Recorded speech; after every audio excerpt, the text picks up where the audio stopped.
India, What Can It Teach Us? By F. Max Müller, K.M. Introduction. Professor Max Müller has been so long and widely known in the world of letters as to render any formal introduction unnecessary.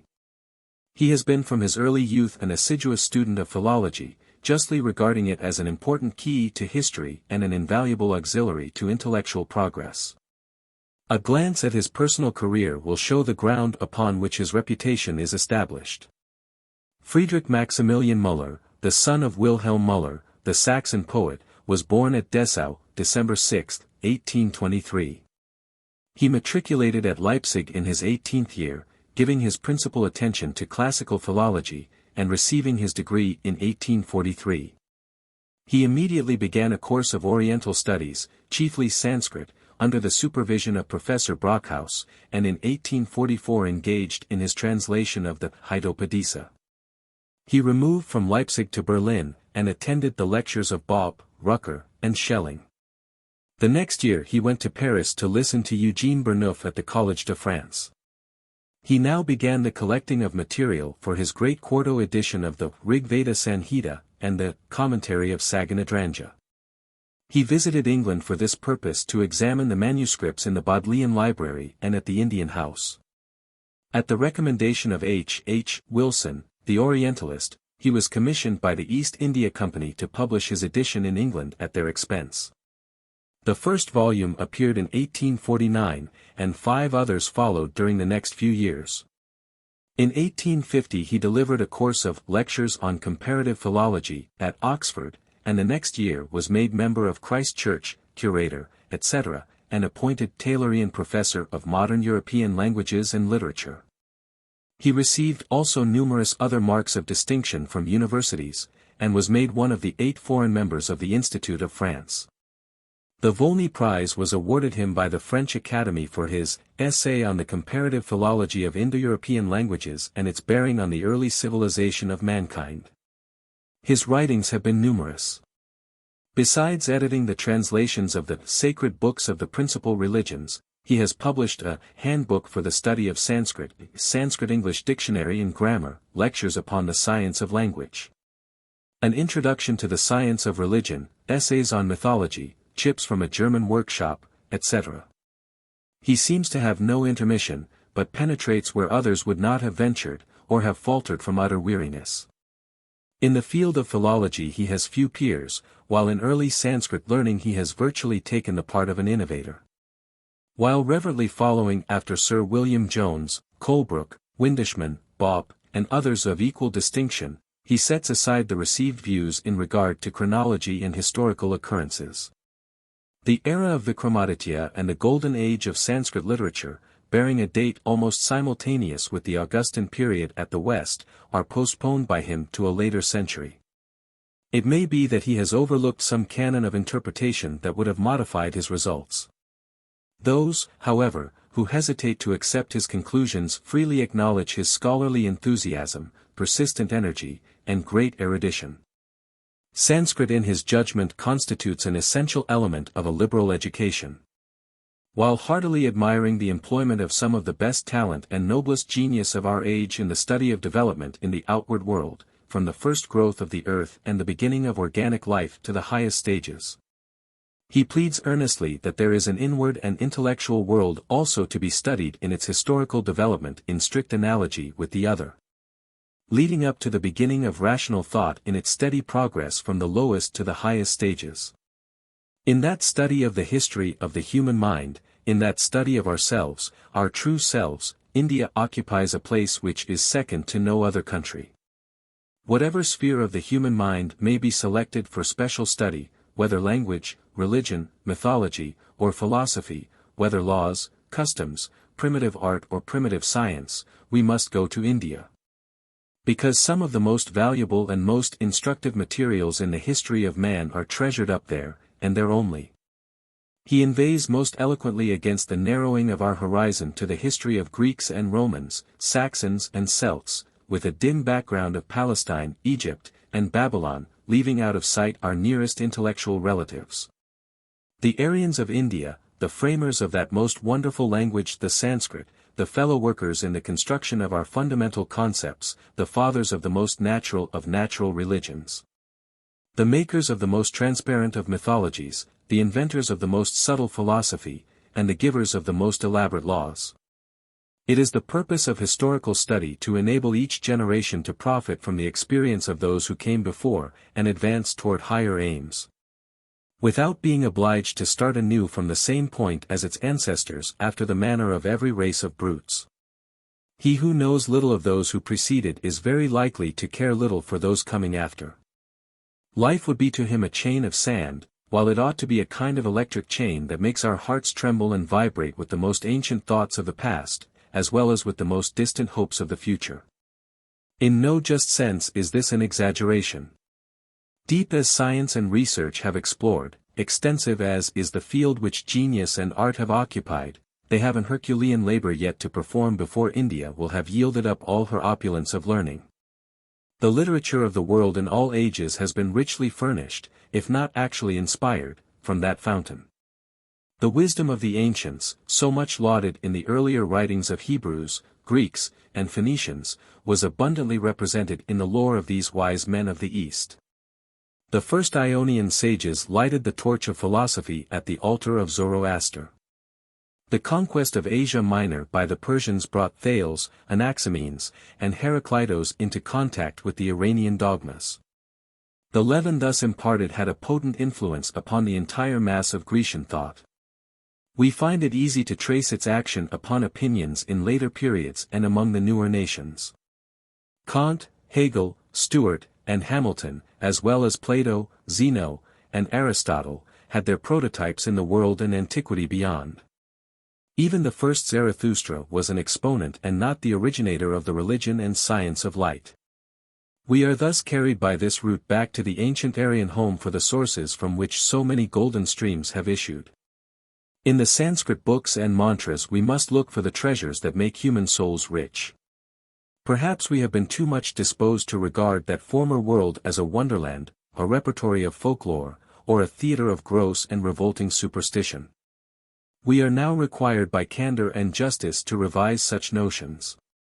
These primeval peoples, in their way and in a language akin to ours, adored the Father in heaven, and contemplated the future of the soul with a sure and certain hope. Nor did they, while observing the myriads of races intervening between man and the monad, regard the world beyond as waste and void. Intelligences of every grade were believed to people the region between mortals and the infinite. The angels and archangels, and the spirits of the just made perfect, Devas and Pitris they called them, ministered about the throne of the Supreme Being, and abode in the various spheres of universal space. Much of the difference between our thought and theirs consists in the names and not in the substance of our beliefs. We may thus be prepared to receive what India can teach us. In her classic dialect, the Sanskrit, we may read with what success the children of the men who journeyed from the ancient Aryan home into the Punjab and Aryavarta have ventured to look inward upon themselves, upward to something not themselves, and to see whether they could not understand a little of the true purport of that mystery which we call life upon earth. It was perfectly natural, as well as perfectly right, that as the beholder caught a glance of the infinite beyond, the image impressed itself upon his sensorium, as would be the case from looking at the sun. And he would as a result perceive that infinite in all that he looked upon. Thus to the Sanskrit-speaking Aryan, as to the enlightened mind of today, not to see it was utter blindness. What we call science, law, morality, religion, was in his view pervaded alike throughout by this concept of divine presence, or else it would have been less than a dream that had not come to the awaking. He was a follower of the light, not from the senses or the logical understanding, but from the eternal world. Let us not dwell on any darker shade of the picture. Clouds are dark to those who are beneath them. But on the upper side, where the sun shines, they glow with golden splendor. Let us be willing to contemplate India fraternally, and upon that side where the radiance of the divine sheds a refulgent illumination. Alexander Wilder. Newark, N.J. May 14, 1883. India. Lecture I. What can India teach us? When I received from the Board of Historical Studies at Cambridge the invitation to deliver a course of lectures, specially intended for the candidates for the Indian Civil Service, I hesitated for some time. Feeling extremely doubtful whether in a few public discourses I could say anything that would be of real use to them in passing their examinations. To enable young men to pass their examinations seems now to have become the chief, if not the only object of the universities. And to no class of students is it of greater importance to pass their examinations, and to pass them well, than to the candidates for the Indian Civil Service.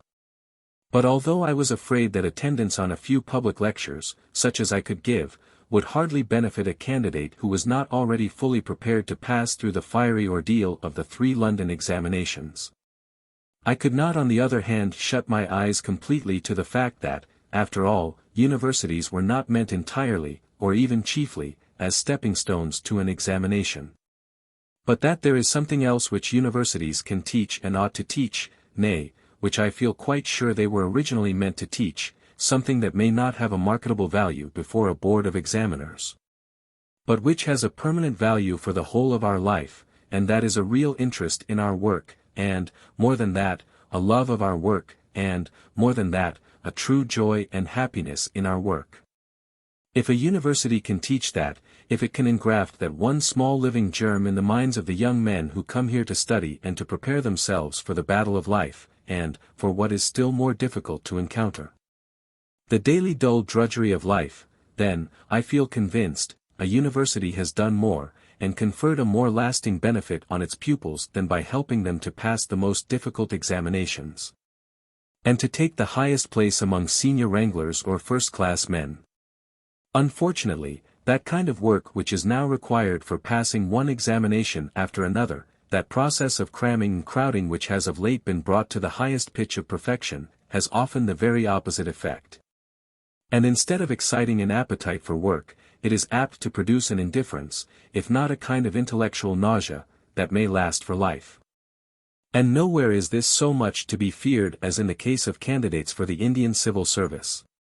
After they have passed their first examination for admission to the Indian Civil Service, and given proof that they have received the benefits of a liberal education, and acquired that general information in classics, history, and mathematics, which is provided at our public schools, and forms no doubt the best and surest foundation for all more special and professional studies in later life, they suddenly find themselves torn away from their old studies and their old friends, and compelled to take up new subjects which to many of them seem strange, outlandish, if not repulsive. Strange alphabets, strange languages, strange names, strange literatures and laws have to be faced, to be got up, as it is called, not from choice, but from dire necessity. The whole course of study during 2 years is determined for them, the subjects fixed, the books prescribed, the examinations regulated, and there is no time to look either right or left. If a candidate wishes to make sure of taking each successive fence in good style, and without an accident, I know quite well that this cannot be helped. I am not speaking against the system of examinations in general, if only they are intelligently conducted. Nay, as an old examiner myself, I feel bound to say that the amount of knowledge produced ready-made at these examinations is to my mind perfectly astounding. But while the answers are there on paper, strings of dates, lists of royal names and battles, irregular verbs, statistical figures, and whatever else you like, how seldom do we find that the heart of the candidates is in the work which they have to do. The results produced are certainly most ample and voluminous, but they rarely contain a spark of original thought, or even a clever mistake. It is work done from necessity, or, let us be just, from a sense of duty, but it is seldom, or hardly ever, a labor of love.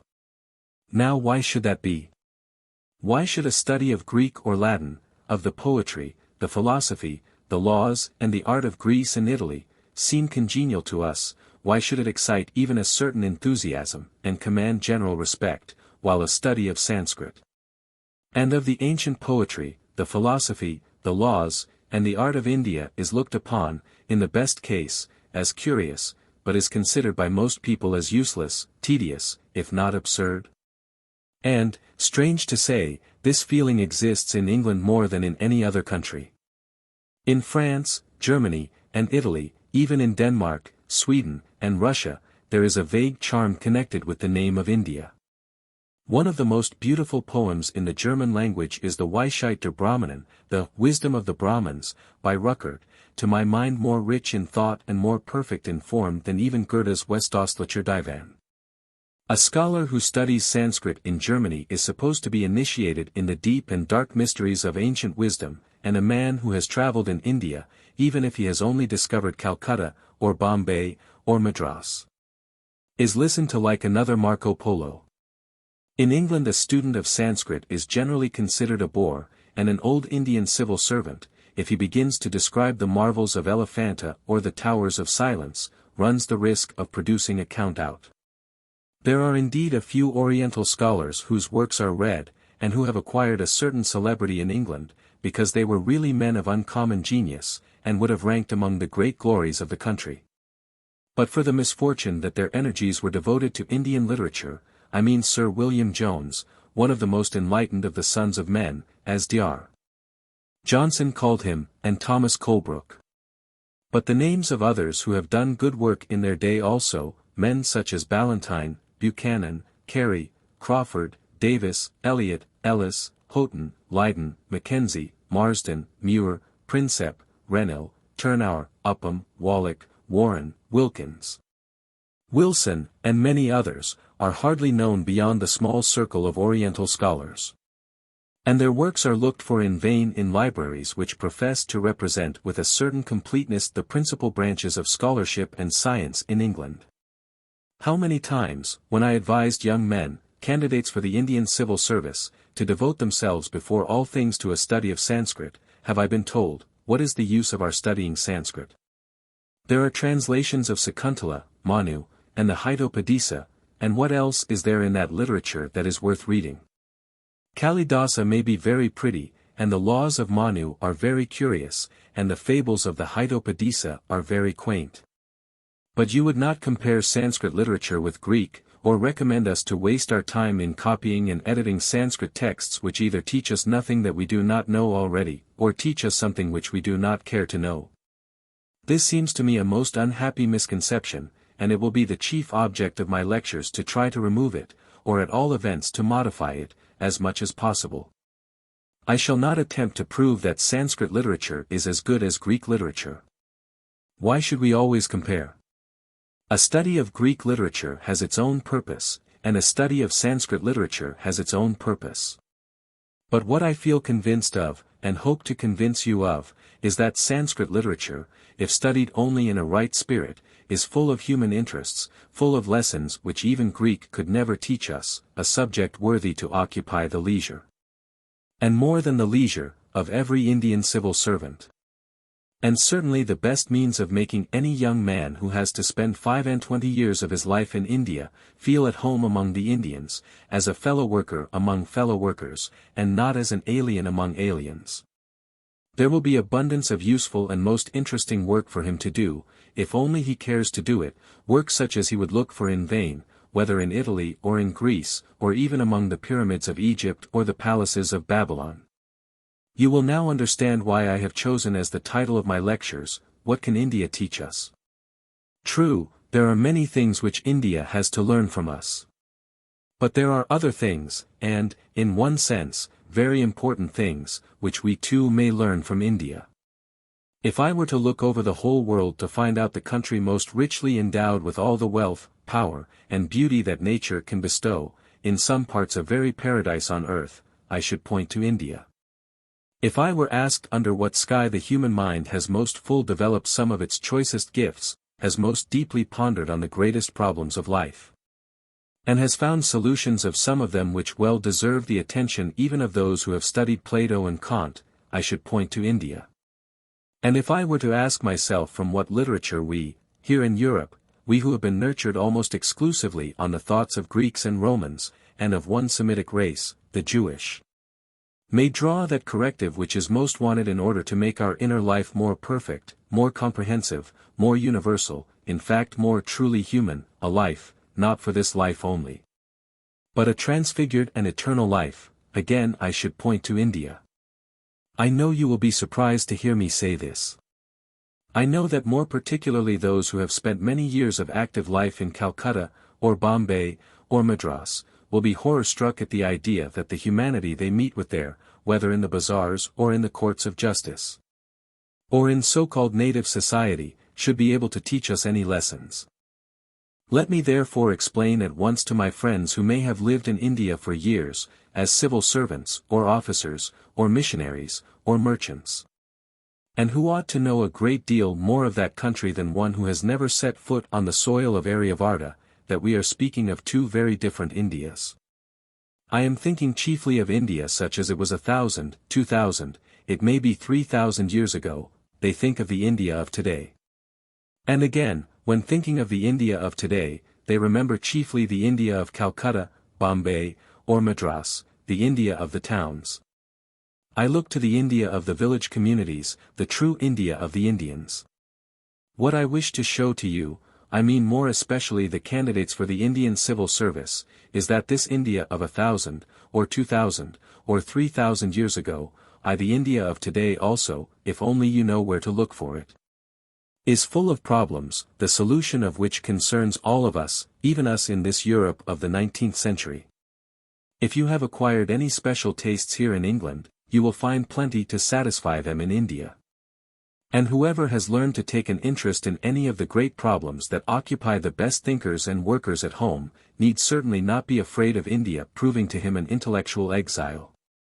If you care for geology, there is work for you from the Himalayas to Ceylon. If you are fond of botany, there is a flora rich enough for many hookers.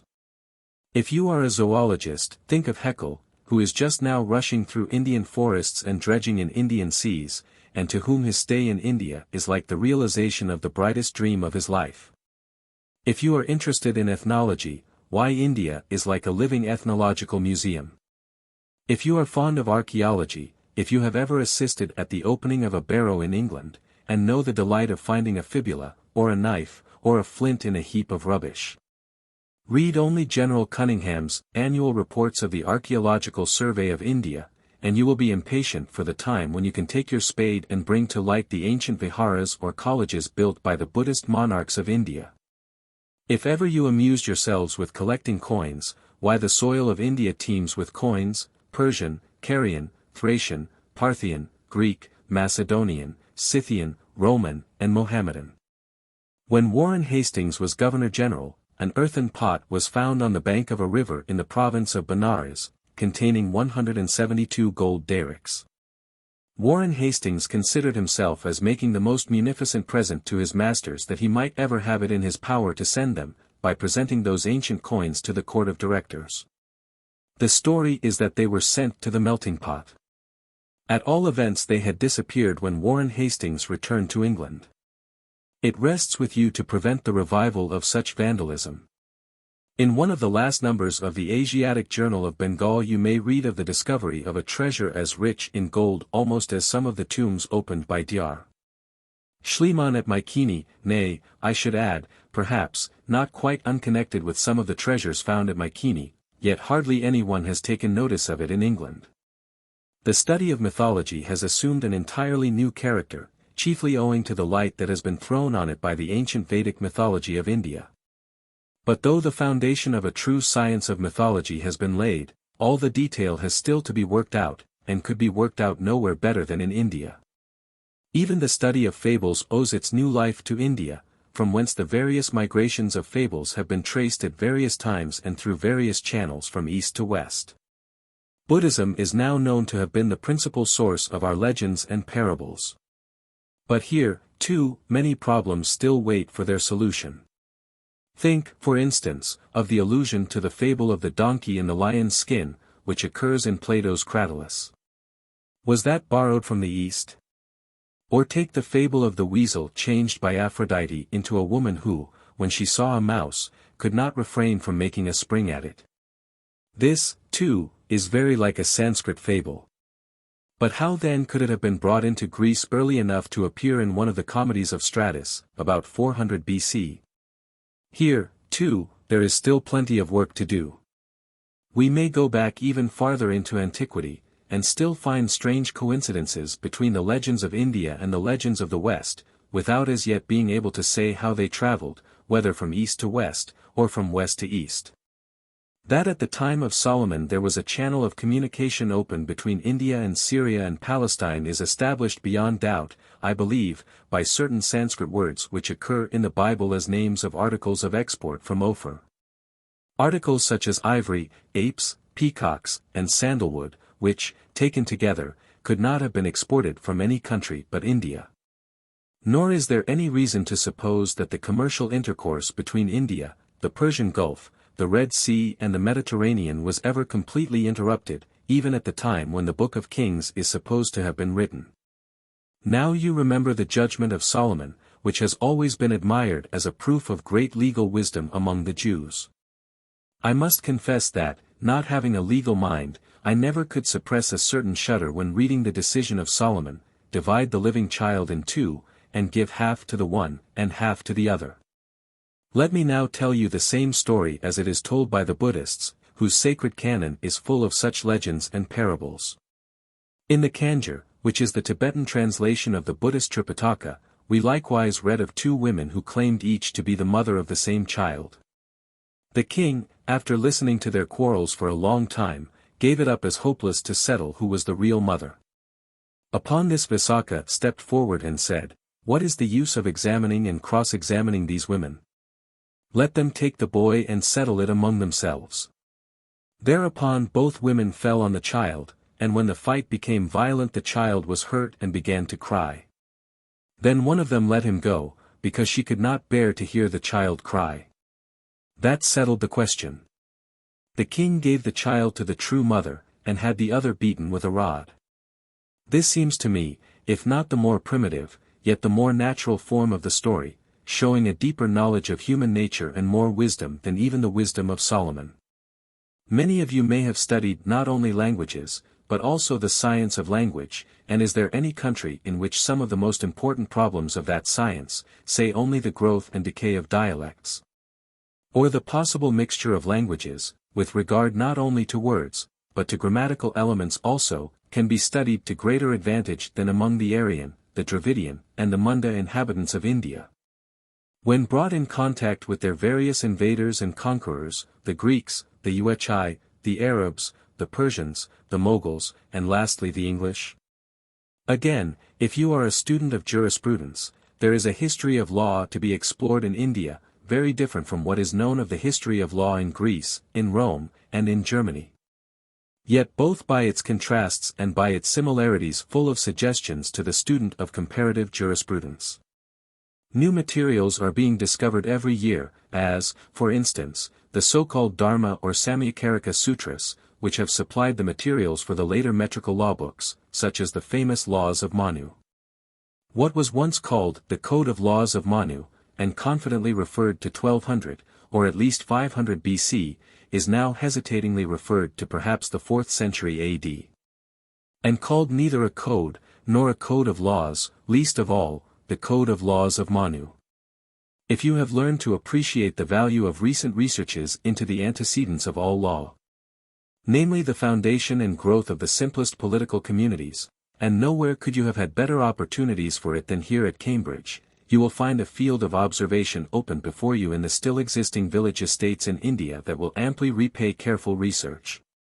And take that which, after all, whether we confess or deny it, we care for more in this life than for anything else, nay, which is often far more cared for by those who deny than by those who confess, take that which supports, pervades, and directs all our acts and thoughts and hopes, without which there can be neither village community nor empire, neither custom nor law, neither right nor wrong, take that which, next to language, has most firmly fixed the specific and permanent barrier between man and beast, which alone has made life possible and bearable, and which, as it is the deepest, though often hidden spring of individual life, is also the foundation of all national life, the history of all histories, and yet the mystery of all mysteries. Take religion, and where can you study its true origin, its natural growth, and its inevitable decay better than in India?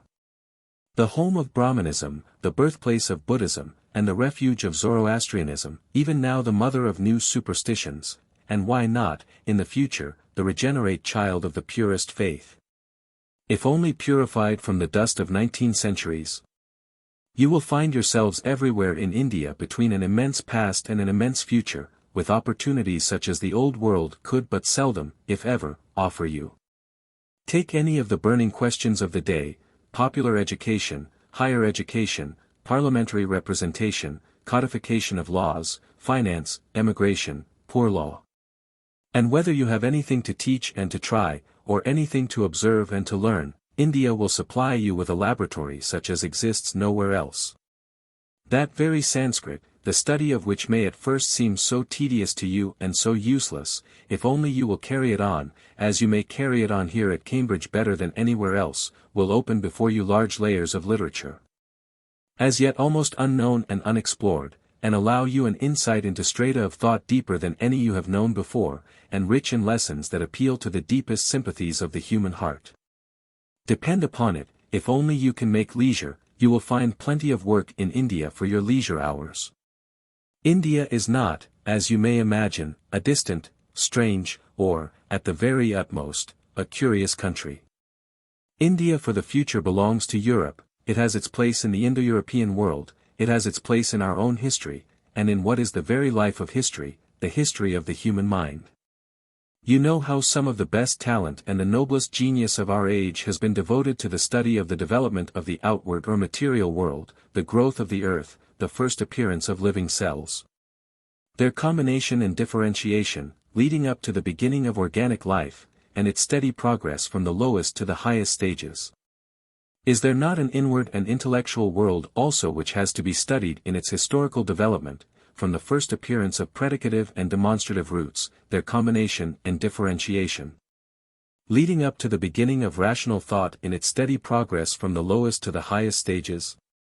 And in that study of the history of the human mind, in that study of ourselves, of our true selves, India occupies a place second to no other country. Whatever sphere of the human mind you may select for your special study, whether it be language, or religion, or mythology, or philosophy, whether it be laws or customs, primitive art or primitive science, everywhere, you have to go to India. Whether you like it or not, because some of the most valuable and most instructive materials in the history of man are treasured up in India, and in India only.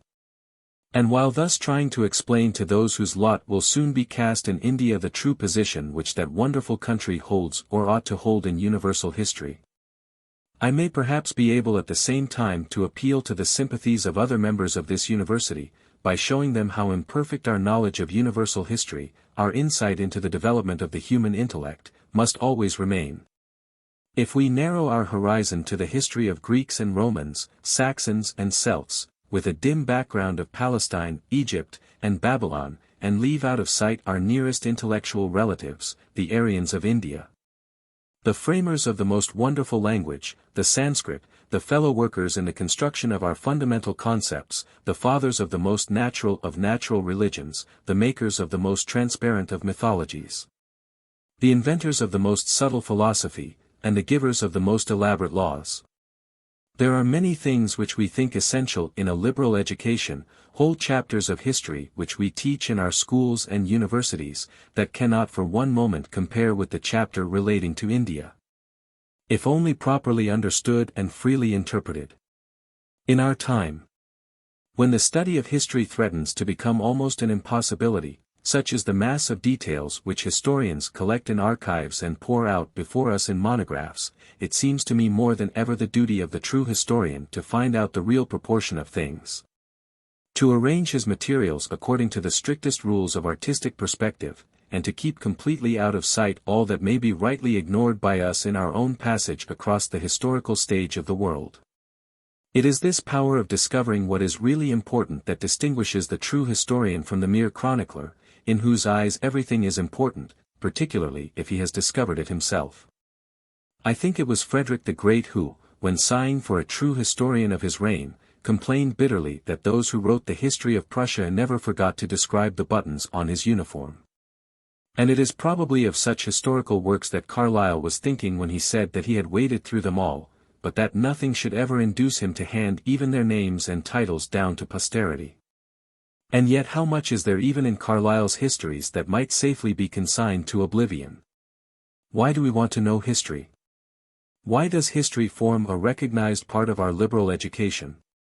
Simply because all of us, and every one of us, ought to know how we have come to be what we are, so that each generation need not start again from the same point and toil over the same ground, but, profiting by the experience of those who came before, may advance toward higher points and nobler aims.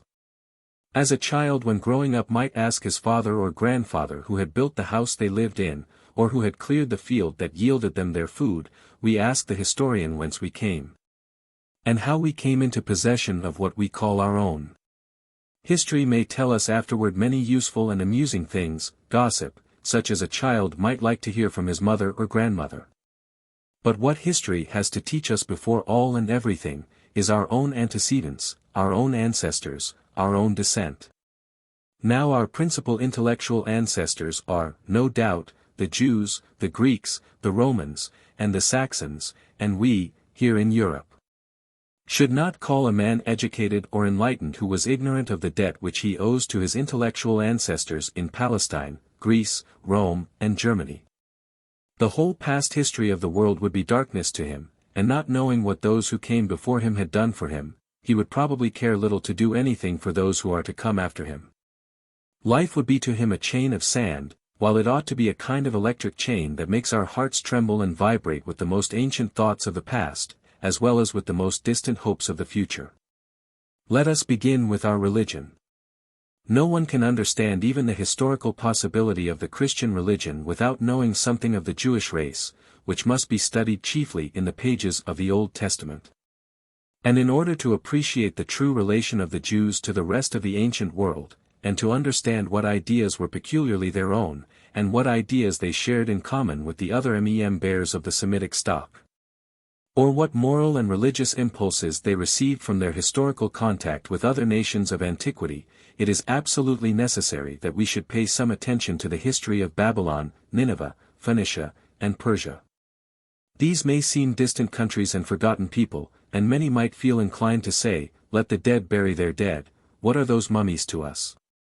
Still, such is the marvelous continuity of history, that I could easily show you many things which we, even we who are here assembled, owe to Babylon, to Nineveh, to Egypt, Phoenicia, and Persia. Every one who carries a watch owes to the Babylonians the division of the hour into 60 minutes. It may be a very bad division, yet such as it is, it has come to us from the Greeks and Romans, and it came to them from Babylon. The sexagesimal division is peculiarly Babylonian.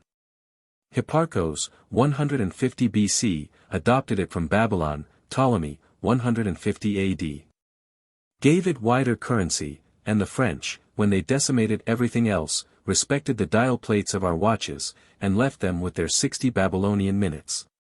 Every one who writes a letter owes his alphabet to the Romans and Greeks. The Greeks owed their alphabet to the Phoenicians, and the Phoenicians learned it in Egypt. It may be a very imperfect alphabet, as all the students of phonetics will tell you, yet, such as it is and has been, we owe it to the old Phoenicians and Egyptians, and in every letter we trace, there lies embedded the mummy of an ancient Egyptian hieroglyphic. What do we owe to the Persians? It does not seem to be much, for they were not a very inventive race, and what they knew they had chiefly learned from their neighbors, the Babylonians and Assyrians. Still, we owe them something.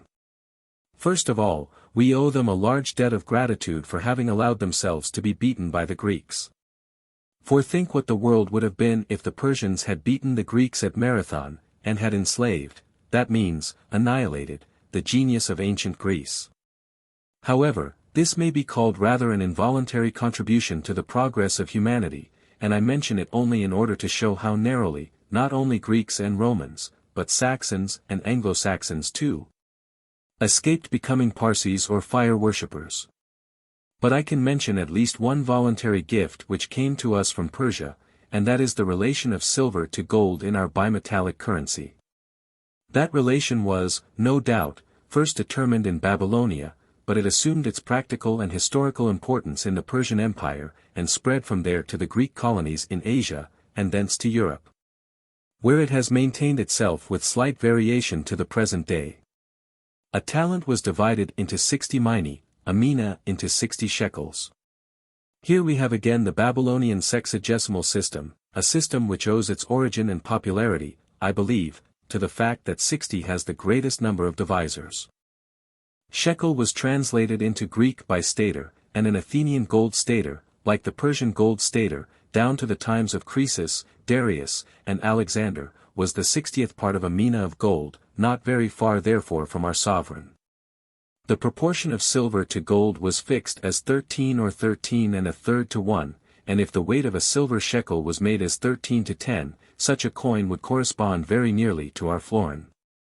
Half a silver shekel was a drachma, and this was therefore the true ancestor of our shilling.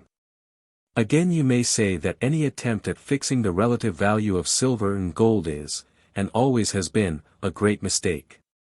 Still it shows how closely the world is held together, and how, for good or for evil, we are what we are, not so much by ourselves as by the toil and moil of those who came before us, our true intellectual ancestors. Whatever the blood may have been composed of that ran through their veins, or the bones which formed the rafters of their skulls.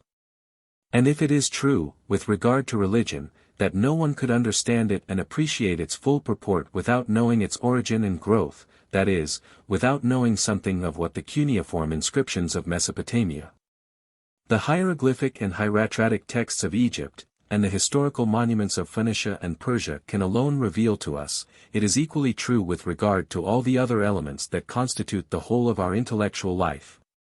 If we are Jewish or Semitic in our religion, we are Greek in our philosophy, Roman in our politics, and Saxon in our morality.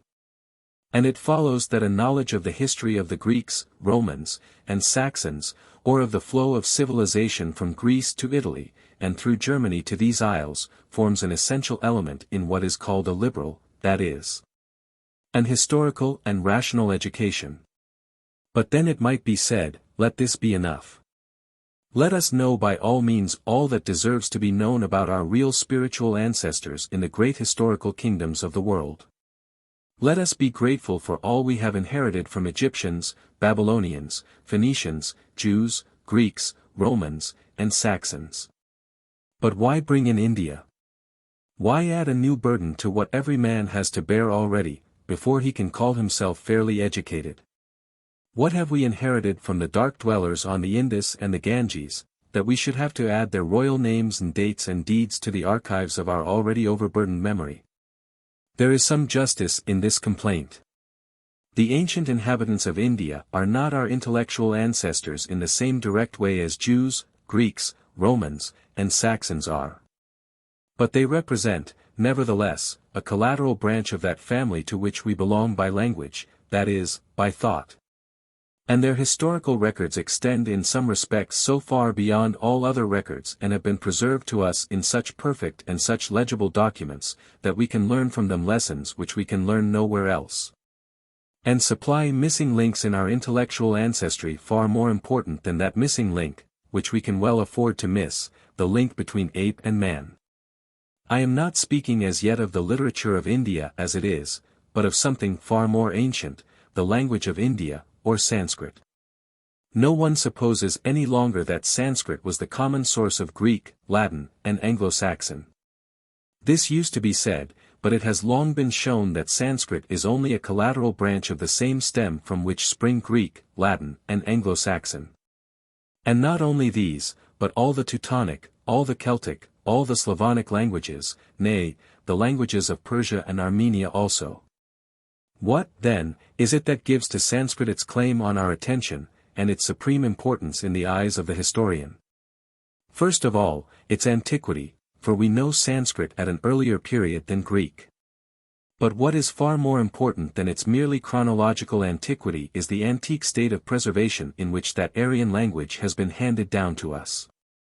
The world had known Latin and Greek for centuries, and it was felt, no doubt, that there was some kind of similarity between the two. But how was that similarity to be explained?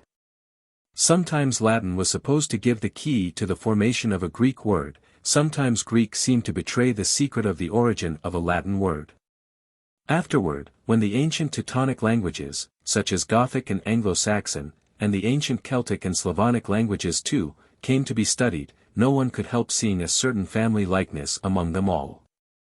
But how such a likeness between these languages came to be, and how, what is far more difficult to explain, such striking differences too between these languages came to be, remained a mystery, and gave rise to the most gratuitous theories.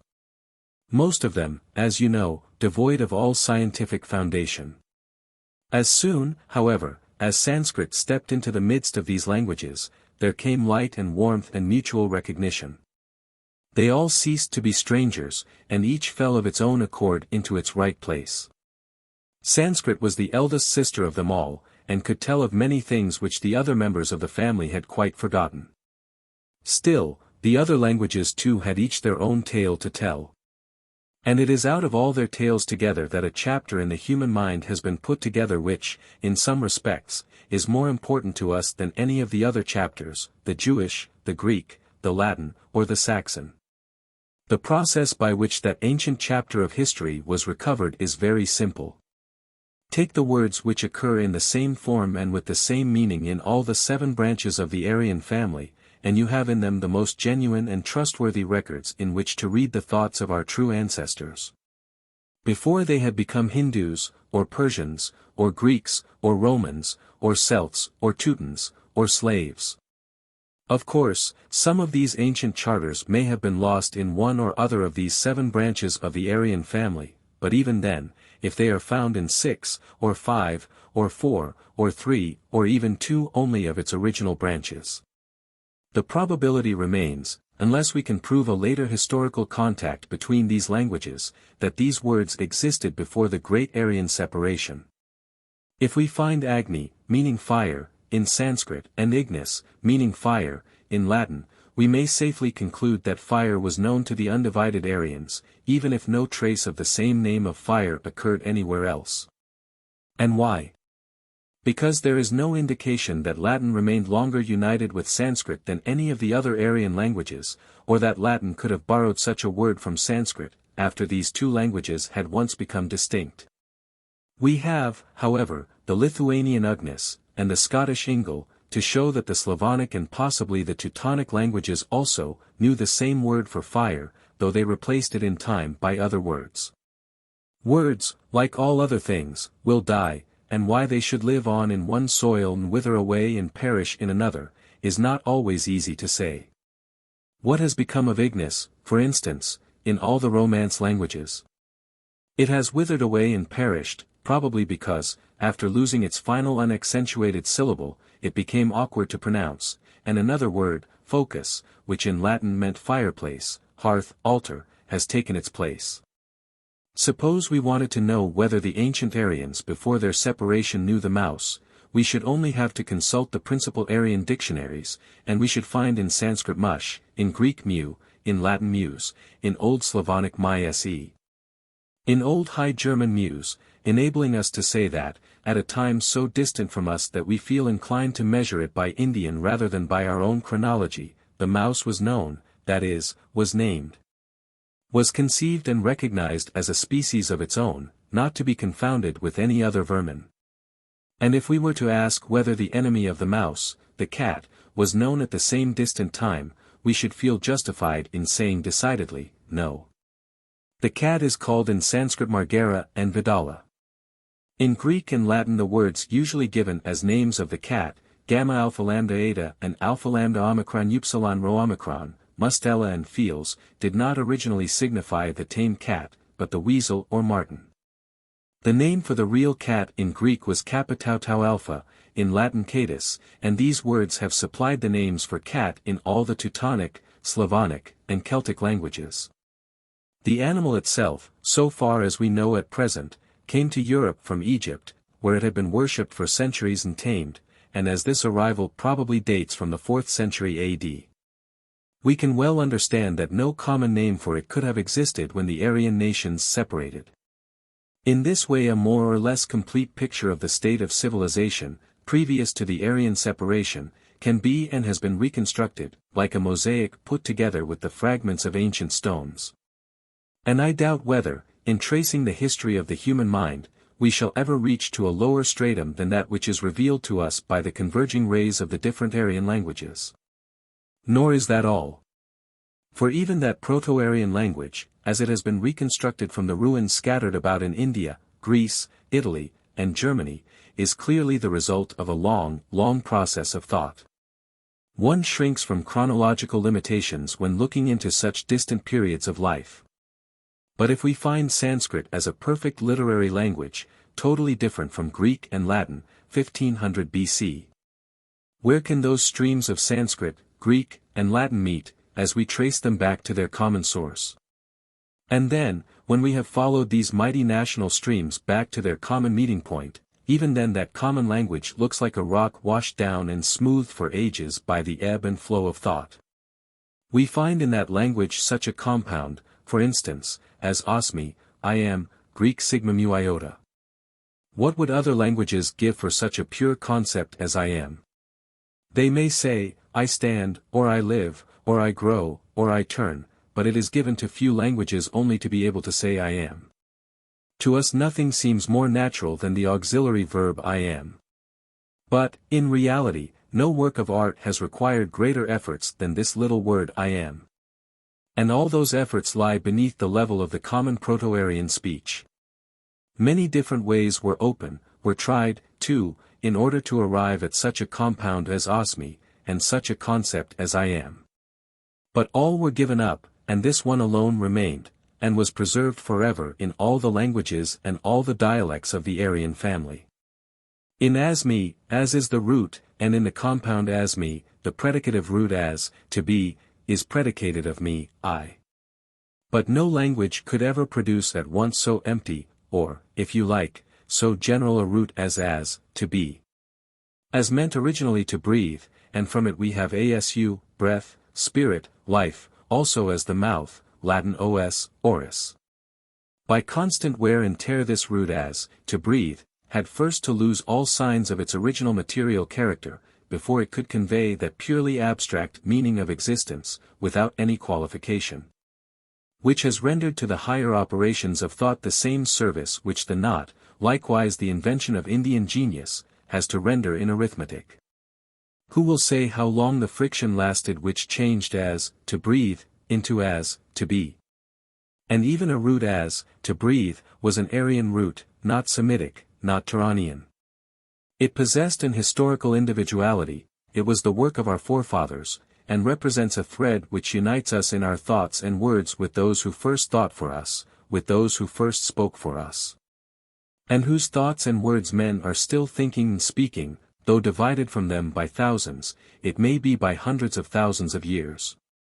This is what I call history in the true sense of the word, something really worth knowing, far more so than the scandals of courts, or the butcheries of nations, which fill so many pages of our manuals of history. And all this work is only beginning, and whoever likes to labor in these the most ancient of historical archives will find plenty of discoveries to make, and yet people ask, what is the use of learning Sanskrit? We get accustomed to everything, and cease to wonder at what would have startled our fathers and upset all their stratified notions, like a sudden earthquake. Every child now learns at school that English is an Aryan or Indo-European language, that it belongs to the Teutonic branch, and that this branch, together with the Italic, Greek, Celtic, Slavonic, Iranic, and Indic branches, all spring from the same stock, and form together the great Aryan or Indo-European family of speech. But this, though it is taught now in our elementary schools, was really, but 50 years ago, like the opening of a new horizon of the world of the intellect. And the extension of a feeling of closest fraternity that made us feel at home where before we had been strangers, and changed millions of so-called barbarians into our own kith and kin. To speak the same language constitutes a closer union than to have drunk the same milk, and Sanskrit, the ancient language of India, is substantially the same language as Greek, Latin, and Anglo-Saxon. This is a lesson which we should never have learned but from a study of Indian language and literature, and if India had taught us nothing else, it would have taught us more than almost any other language ever did.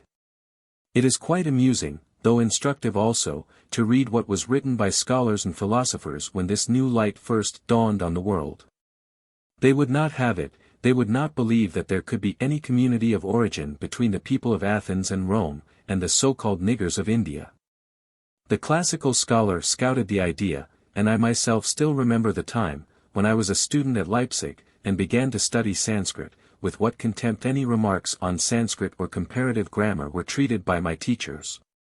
Men such as Gottfried Hermann, Haupt, Westermann, Stahlbaum, and others. No one ever was for a time so completely laughed down as Professor Bopp, when he first published his comparative grammar of Sanskrit, Zend, Greek, Latin, and Gothic.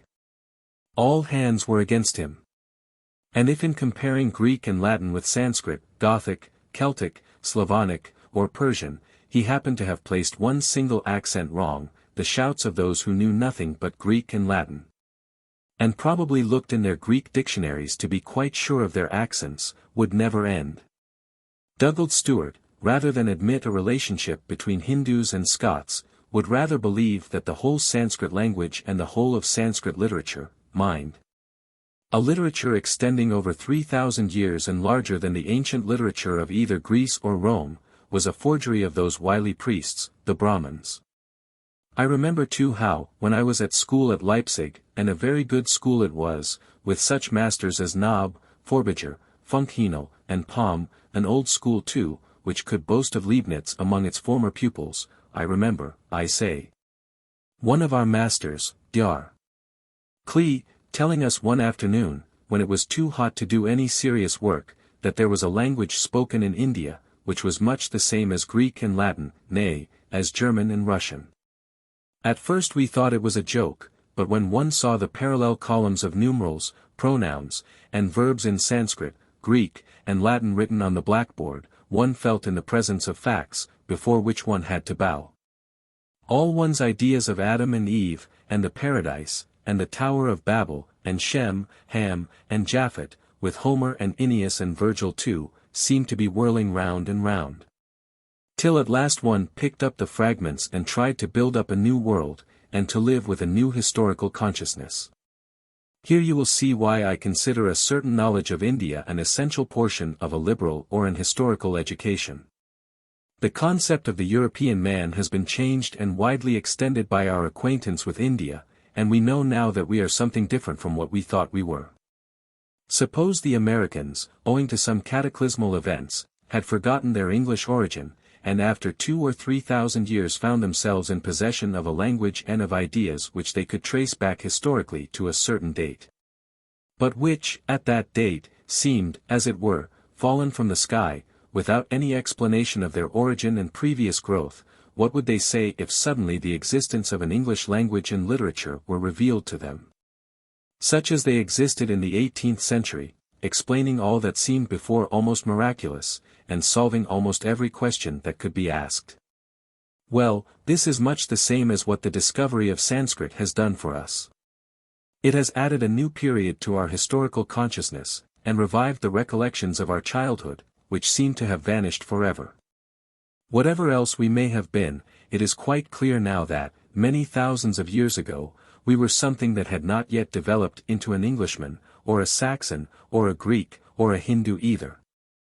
Yet contained in itself the germs of all these characters. A strange being, you may say. Yes, but for all that a very real being, and an ancestor too of whom we must learn to be proud, far more than of any such modern ancestors, as Normans, Saxons, Celts, and all the rest. And this is not all yet that a study of Sanskrit and the other Aryan languages has done for us. It has not only widened our views of man, and taught us to embrace millions of strangers and barbarians as members of one family, but it has imparted to the whole ancient history of man a reality which it never possessed before.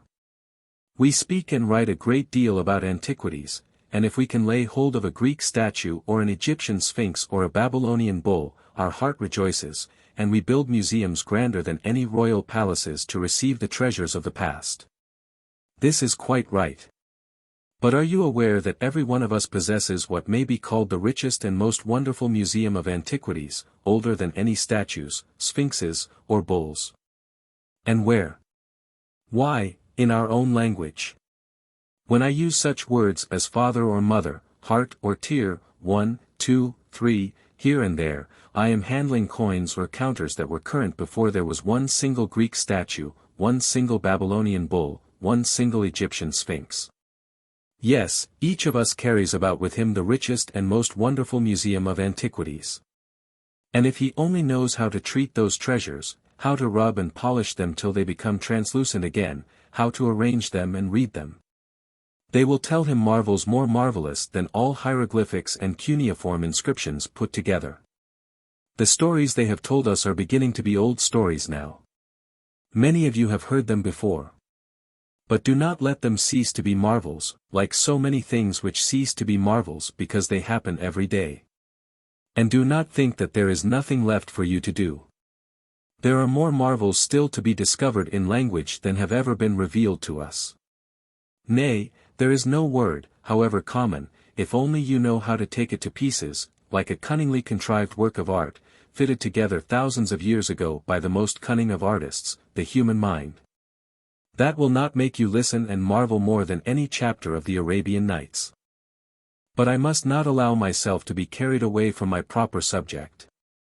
All I wish to impress on you by way of introduction is that the results of the science of language, which, without the aid of Sanskrit, would never have been obtained, form an essential element of what we call a liberal. That is an historical education, an education which will enable a man to do what the French call s'orienter, that is, to find his East, his true East, and thus to determine his real place in the world. To know, in fact, the port whence man started, the course he has followed, and the port toward which he has to steer. We all come from the East, all that we value most has come to us from the East, and in going to the East, not only those who have received a special Oriental training, but everybody who has enjoyed the advantages of a liberal, that is, of a truly historical education, ought to feel that he is going to his old home, full of memories, if only he can read them. Instead of feeling your heart sink within you, when next year you approach the shores of India, I wish that every one of you could feel what Sir William Jones felt, when, just 100 years ago, he came to the end of his long voyage from England, and saw the shores of India rising on the horizon. At that time, young men going to the wonderland of India were not ashamed of dreaming dreams and seeing visions, and this was the dream dreamed and the vision seen by Sir William Jones, then simple Mr. Jones. When I was at sea last August, that is in August, 1783, on my last voyage to this country, India, I had long and ardently desired to visit, I found one evening, on inspecting the observations of the day, that India lay before us. Persia on our left, while a breeze from Arabia blew nearly on our stern. A situation so pleasing in itself and to me so new, could not fail to awaken a train of reflections in a mind which had early been accustomed to contemplate with delight the eventful histories and agreeable fictions of this Eastern world. It gave me inexpressible pleasure to find myself in the midst of so noble an amphitheatre, almost encircled by the vast regions of Asia, which has ever been esteemed the nurse of sciences, the inventress of delightful and useful arts. The scene of glorious actions, fertile in the productions of human genius, and infinitely diversified in the forms of religion and government, in the laws, manners, customs, and languages, as well as in the features and complexions of men. I could not help remarking how important and extensive a field was yet unexplored, and how many solid advantages unimproved. India wants more such dreamers as that young Mr.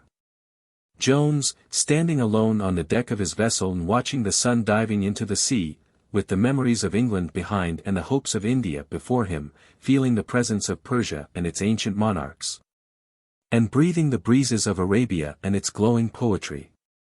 Such dreamers know how to make their dreams come true, and how to change their visions into realities. And as it was 100 years ago, so it is now, or at least, so it may be now. There are many bright dreams to be dreamed about India, and many bright deeds to be done in India, if only you will do them. Though many great and glorious conquests have been made in the history and literature of the East, since the days when Sir William Jones landed at Calcutta, depend upon it. No young Alexander here need despair because there are no kingdoms left for him to conquer on the ancient shores of the Indus and the Ganges. Footnotes. Pliny, 6:26, tells us that in his day the annual drain of bullion into India, in return for her valuable produce, reached the immense amount of 550 millions of sesterces. C. E. Thomas, The Indian Balhara, page 13. Cunningham, in the Journal of the Asiatic Society of Bengal, 1881, page 184. General Cunningham describes this treasure in the Journal of the Asiatic Society of Bengal, as having been found on the northern bank of the Oxus in 1877, and containing coins from Darius down to Antiochus the Great, and Euthydemus, king of Bactria. This would seem to indicate that it had been buried there in 208 BC, when Bactria was invaded by Antiochus and Euthydemus defeated. The coins, figures, and ornaments, many of them, were manifestly Persian, and doubtless had been brought into that country and kept by the victorious generals of Alexander. Some of the works of art unearthed by Dr. Schliemann at Mycenae are either Persian or Assyrian in character, and are like those found on the Oxus. Professor Forchhammer very plausibly supposes that they were spoils from the Persian camp which had been awarded to Mycenae as her share after the overthrow of Mardonius. W. See Selected Essays, Volume 1, page 500, The Migration of Fables. Cratylus, 411a. Still, as I have put on the lion's skin, I must not be faint-hearted.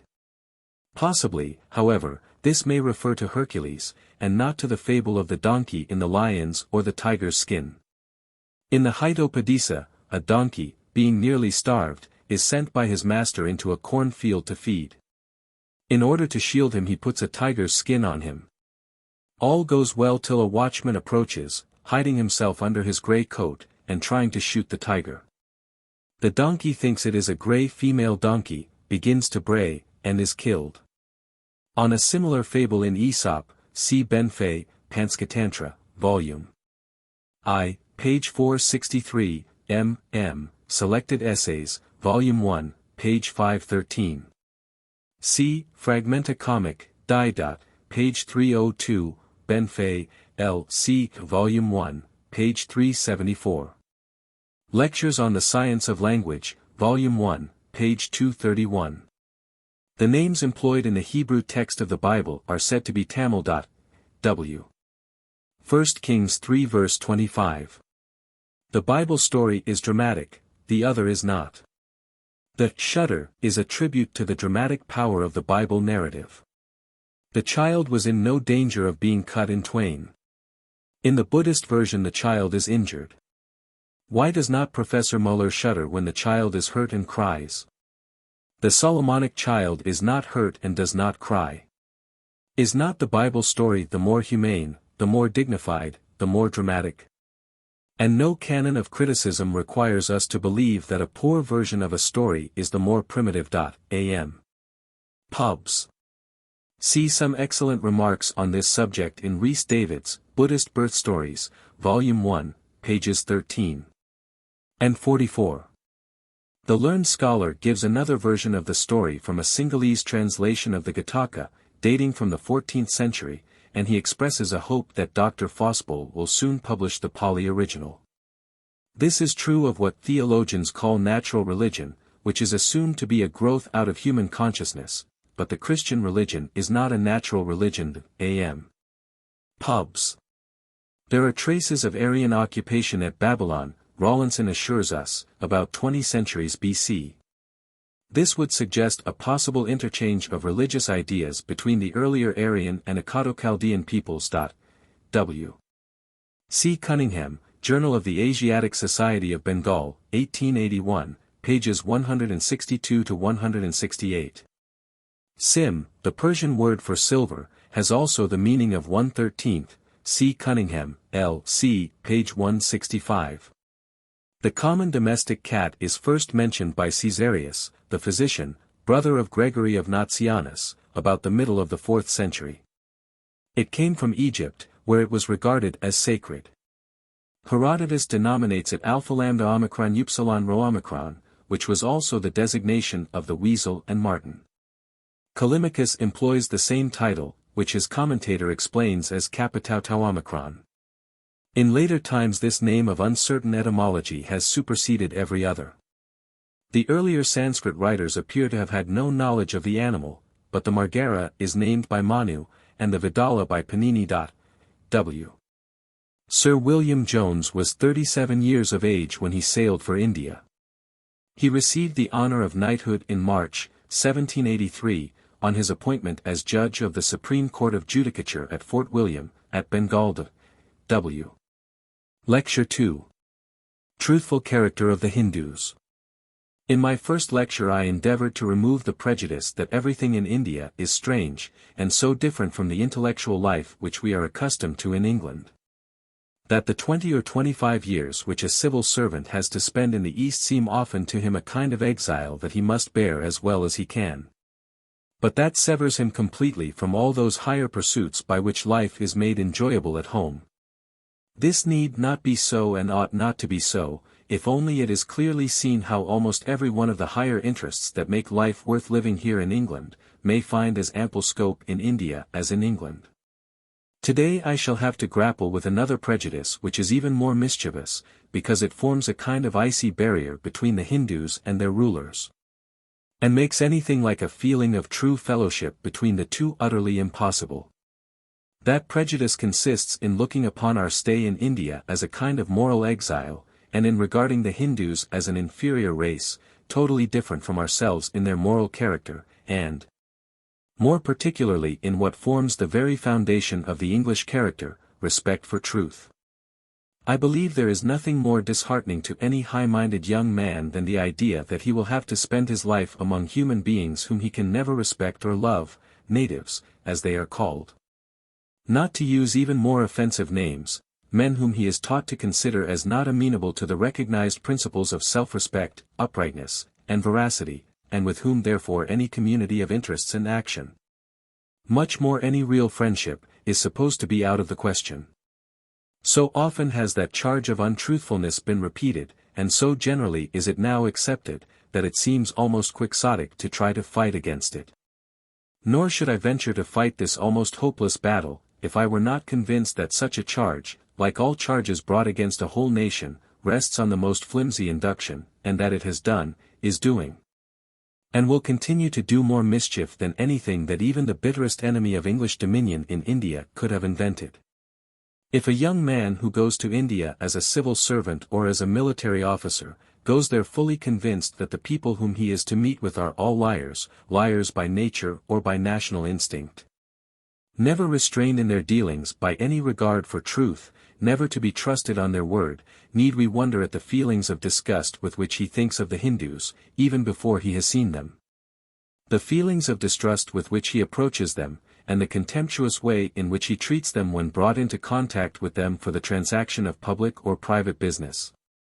When such tares have once been sown by the enemy, it will be difficult to gather them up. It has become almost an article of faith with every Indian civil servant that all Indians are liars. Nay, I know I shall never be forgiven for my heresy in venturing to doubt it.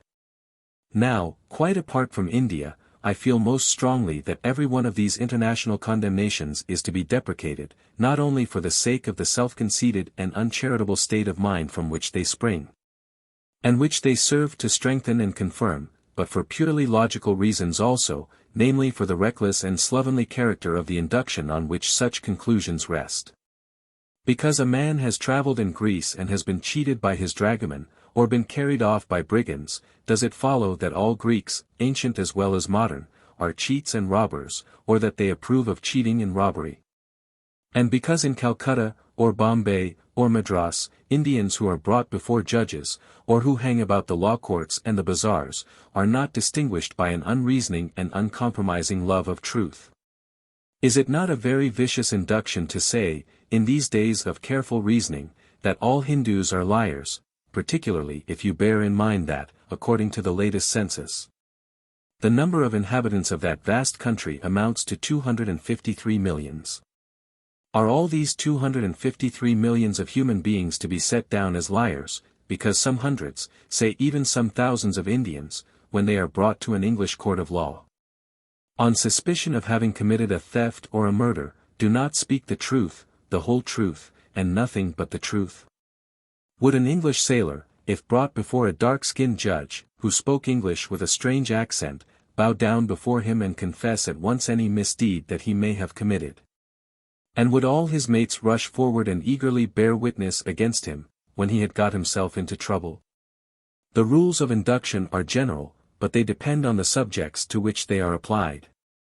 We may, to follow an Indian proverb, judge of a whole field of rice by tasting 1 or 2 grains only, but if we apply this rule to human beings, we are sure to fall into the same mistake as the English chaplain who had once, on board an English vessel, christened a French child, and who remained fully convinced for the rest of his life that all French babies had very long noses. I can hardly think of anything that you could safely predicate of all the inhabitants of India, and I confess to a little nervous tremor whenever I see a sentence beginning with "the people of India," or even with "all the Brahmins," or "all the Buddhists." What follows is almost invariably wrong. There is a greater difference between an Afghan, a Sikh, a Hindustani, a Bengalese, and a Dravidian than between an Englishman, a Frenchman, a German, and a Russian, yet all are classed as Hindus. And all are supposed to fall under the same sweeping condemnation. Let me read you what Sir John Malcolm says about the diversity of character to be observed by any one who has eyes to observe, among the different races whom we promiscuously call Hindus, and whom we promiscuously condemn as Hindus. After describing the people of Bengal as weak in body and timid in mind, and those below Calcutta as the lowest of our Hindu subjects, both in character and appearance, he continues, but from the moment you enter the district of Bihar, the Hindu inhabitants are a race of men, generally speaking, not more distinguished by their lofty stature and robust frame than they are for some of the finest qualities of the mind. They are brave, generous, humane, and their truth is as remarkable as their courage.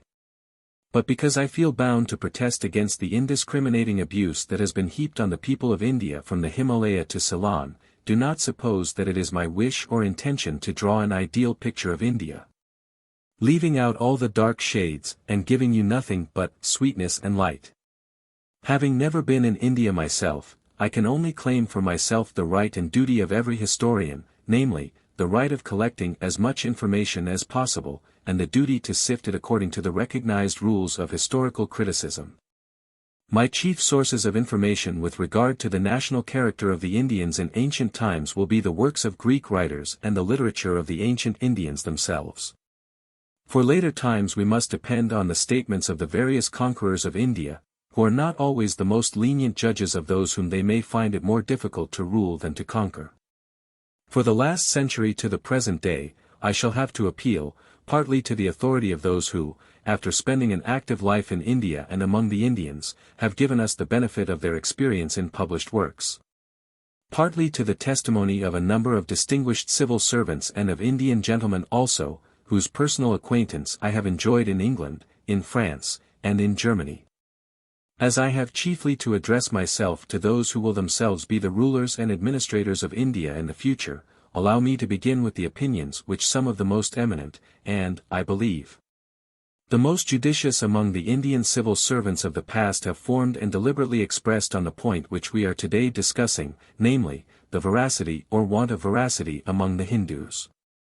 And here I must begin with a remark which has been made by others also, namely, that the civil servants who went to India in the beginning of this century, and under the auspices of the old East India Company, many of whom I had the honor and pleasure of knowing when I first came to England, seem to have seen a great deal more of native life, native manners, and native character than those whom I had to examine 25 years ago, and who are now, after a distinguished career, coming back to England. India is no longer the distant island which it was, where each Crusoe had to make a home for himself as best he could. With the short and easy voyages from England to India and from India to England, with the frequent mails, and the telegrams, and the Anglo-Indian newspapers, official life in India has assumed the character of a temporary exile rather, which even English ladies are now more ready to share than 50 years ago. This is a difficulty which cannot be removed, but must be met, and which, I believe, can best be met by inspiring the new civil servants with new and higher interests during their stay in India. I knew the late Professor Wilson, our Bowdoin professor of Sanskrit at Oxford, for many years, and often listened with deep interest to his Indian reminiscences. Let me read you what he, Professor Wilson, says of his native friends, associates, and servants. I lived, both from necessity and choice, very much among the Hindus. and had opportunities of becoming acquainted with them in a greater variety of situations than those in which they usually come under the observation of Europeans. In the Calcutta Mint, for instance, I was in daily personal communication with a numerous body of artificers, mechanics, and laborers, and always found among them cheerful and unwearied industry, good-humored compliance with the will of their superiors, and a readiness to make whatever exertions were demanded from them. There was among them no drunkenness, no disorderly conduct, no insubordination. It would not be true to say that there was no dishonesty, but it was comparatively rare, invariably petty, and much less formidable than, I believe, it is necessary to guard against in other mints in other countries. There was considerable skill and ready docility. So far from there being any servility, there was extreme frankness, and I should say that where there is confidence without fear, frankness is one of the most universal features in the Indian character. Let the people feel sure of the temper and goodwill of their superiors, and there is an end of reserve and timidity, without the slightest departure from respect. Then, speaking of the much-abused Indian pundits, he says, "The studies which engaged my leisure brought me into connection with the men of learning, and in them I found the similar merits of industry, intelligence, cheerfulness, frankness, with others peculiar to their avocation." A very common characteristic of these men, and of the Hindus especially, was a simplicity truly childish, and a total unacquaintance with the business and manners of life. Where that feature was lost, it was chiefly by those who had been long familiar with Europeans. Among the pundits or the learned Hindus there prevailed great ignorance and great dread of the European character. There is, indeed, very little intercourse between any class of Europeans and Hindu scholars, and it is not wonderful, therefore, that mutual misapprehension should prevail. Speaking, lastly, of the higher classes in Calcutta and elsewhere, Professor Wilson says that he witnessed among them polished manners, clearness and comprehensiveness of understanding, liberality of feeling, and independence of principle that would have stamped them gentlemen in any country in the world. With some of this class, he adds, I formed friendships which I trust to enjoy through life. I have often heard Professor Wilson speak in the same, and in even stronger terms of his old friends in India, and his correspondence with Ram Komal Sen, the grandfather of Keshub Chunder Sen, a most orthodox, not to say bigoted, Hindu, which has lately been published, shows on what intimate terms Englishmen and Hindus may be, if only the advances are made on the English side. There is another professor of Sanskrit, of whom your university may well be proud, and who could speak on this subject with far greater authority than I can. He too will tell you, and I have no doubt has often told you, that if only you look out for friends among the Hindus, you will find them, and you may trust them. There is one book which for many years I have been in the habit of recommending, and another against which I have always been warning those of the candidates for the Indian Civil Service whom I happen to see at Oxford. And I believe both the advice and the warning have in several cases borne the very best fruit. The book which I consider most mischievous, nay, which I hold responsible for some of the greatest misfortunes that have happened to India, is Mill's History of British India, even with the antidote against its poison, which is supplied by Professor Wilson's notes. The book which I recommend, and which I wish might be published again in a cheaper form, so as to make it more generally accessible, is Colonel Sleeman's Rambles and Recollections of an Indian Official, published in 1844. But written originally in 1835 to 1836. Mill's history, no doubt, you all know, particularly the candidates for the Indian Civil Service, who, I am sorry to say, are recommended to read it, and are examined in it. Still, in order to substantiate my strong condemnation of the book, I shall have to give a few proofs. Mill in his estimate of the Hindu character is chiefly guided by Du Bois, a French missionary, and by Orme and Buchanan, Tennant, and Ward. All of them neither very competent nor very unprejudiced judges. Mill, however, picks out all that is most unfavorable from their works, and omits the qualifications which even these writers felt bound to give to their wholesale condemnation of the Hindus. He quotes as serious, for instance, what was said in joke, namely, that a Brahmin is an ant's nest of lies and impostures. Next to the charge of untruthfulness, Mill upbraids the Hindus for what he calls their litigiousness. He writes, as often as courage fails them in seeking more daring gratification to their hatred and revenge, their malignity finds a vent in the channel of litigation. Without imputing dishonorable motives, as Mill does, the same fact might be stated in a different way, by saying, as often as their conscience and respect of law keep them from seeking more daring gratification to their hatred and revenge. Say by murder or poisoning, their trust in English justice leads them to appeal to our courts of law. Dr. Robertson, in his Historical Disquisitions Concerning India, seems to have considered the litigious subtlety of the Hindus as a sign of high civilization rather than of barbarism, but he is sharply corrected by Mr. Mill, who tells him that nowhere is this subtlety carried higher than among the wildest of the Irish. That courts of justice, like the English, in which a verdict was not to be obtained, as formerly in Mohammedan courts, by bribes and corruption, should at first have proved very attractive to the Hindus, need not surprise us. But is it really true that the Hindus are more fond of litigation than other nations? If we consult Sir Thomas Munro, the eminent governor of Madras, and the powerful advocate of the riot war settlements, he tells us in so many words, I have had ample opportunity of observing the Hindus in every situation, and I can affirm that they are not litigious. But Mill goes further still, and in one place he actually assures his readers that a Brahmin may put a man to death when he lists. In fact, he represents the Hindus as such a monstrous mass of all vices, that, as Colonel Vance Kennedy remarked, society could not have held together if it had really consisted of such reprobates only. Nor does he seem to see the full bearing of his remarks.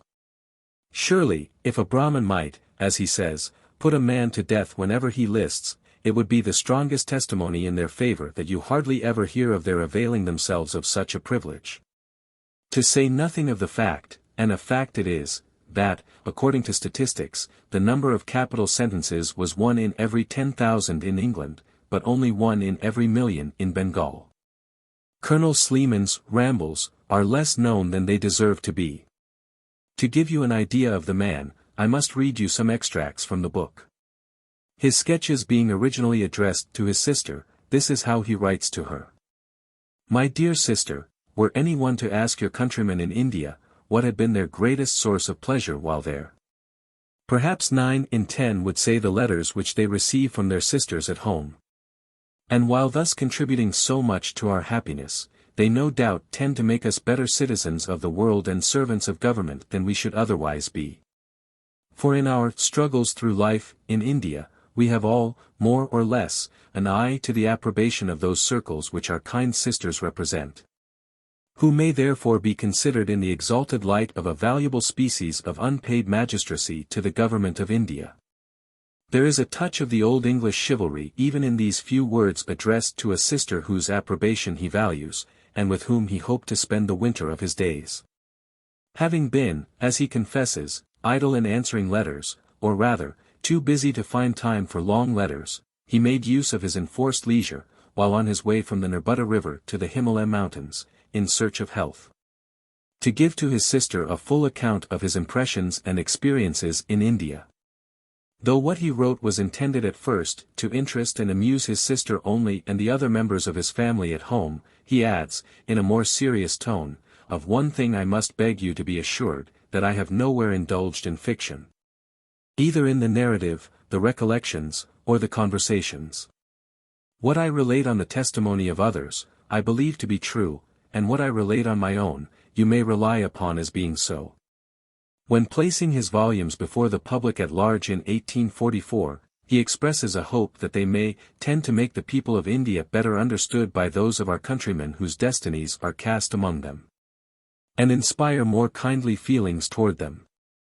You may ask why I consider Colonel Sleeman so trustworthy an authority on the Indian character, more trustworthy, for instance, than even so accurate and unprejudiced an observer as Professor Wilson. My answer is, because Wilson lived chiefly in Calcutta, while Colonel Sleeman saw India, where alone the true India can be seen, namely, in the village communities.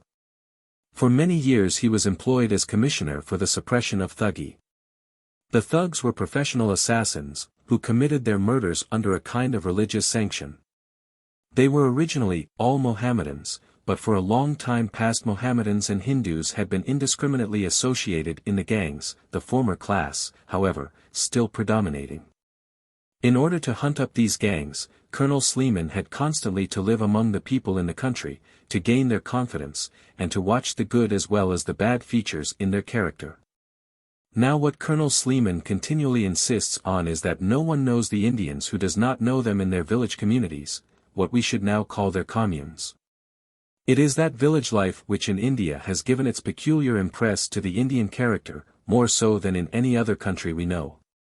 When in Indian history we hear so much of kings and emperors, of rajas and maharajas, we are apt to think of India as an eastern monarchy, ruled by a central power, and without any trace of that self-government which forms the pride of England. But those who have most carefully studied the political life of India tell you the very opposite. The political unit, or the social cell in India has always been, and, in spite of repeated foreign conquests, is still the village community.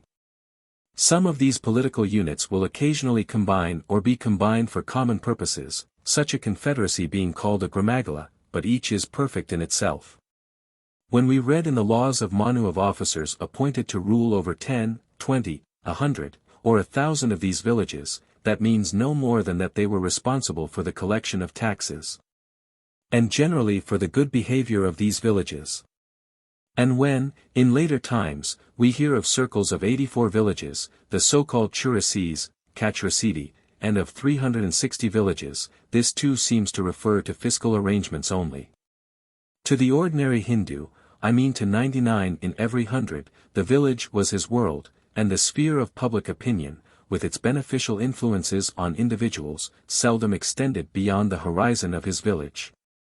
Colonel Sleeman was one of the first who called attention to the existence of these village communities in India, and their importance in the social fabric of the whole country both in ancient and in modern times. And though they have since become far better known and celebrated through the writings of Sir Henry Maine, it is still both interesting and instructive to read Colonel Sleeman's account. He writes as a mere observer, and uninfluenced as yet by any theories on the development of early social and political life among the Aryan nations in general. I do not mean to say that Colonel Sleeman was the first who pointed out the palpable fact that the whole of India is parcelled out into estates of villages. Even so early an observer as Megasthenes seems to have been struck by the same fact when he says that, in India the husbandmen with their wives and children live in the country, and entirely avoid going into town. What Colonel Sleeman was the first to point out was that all the native virtues of the Hindus are intimately connected with their village life.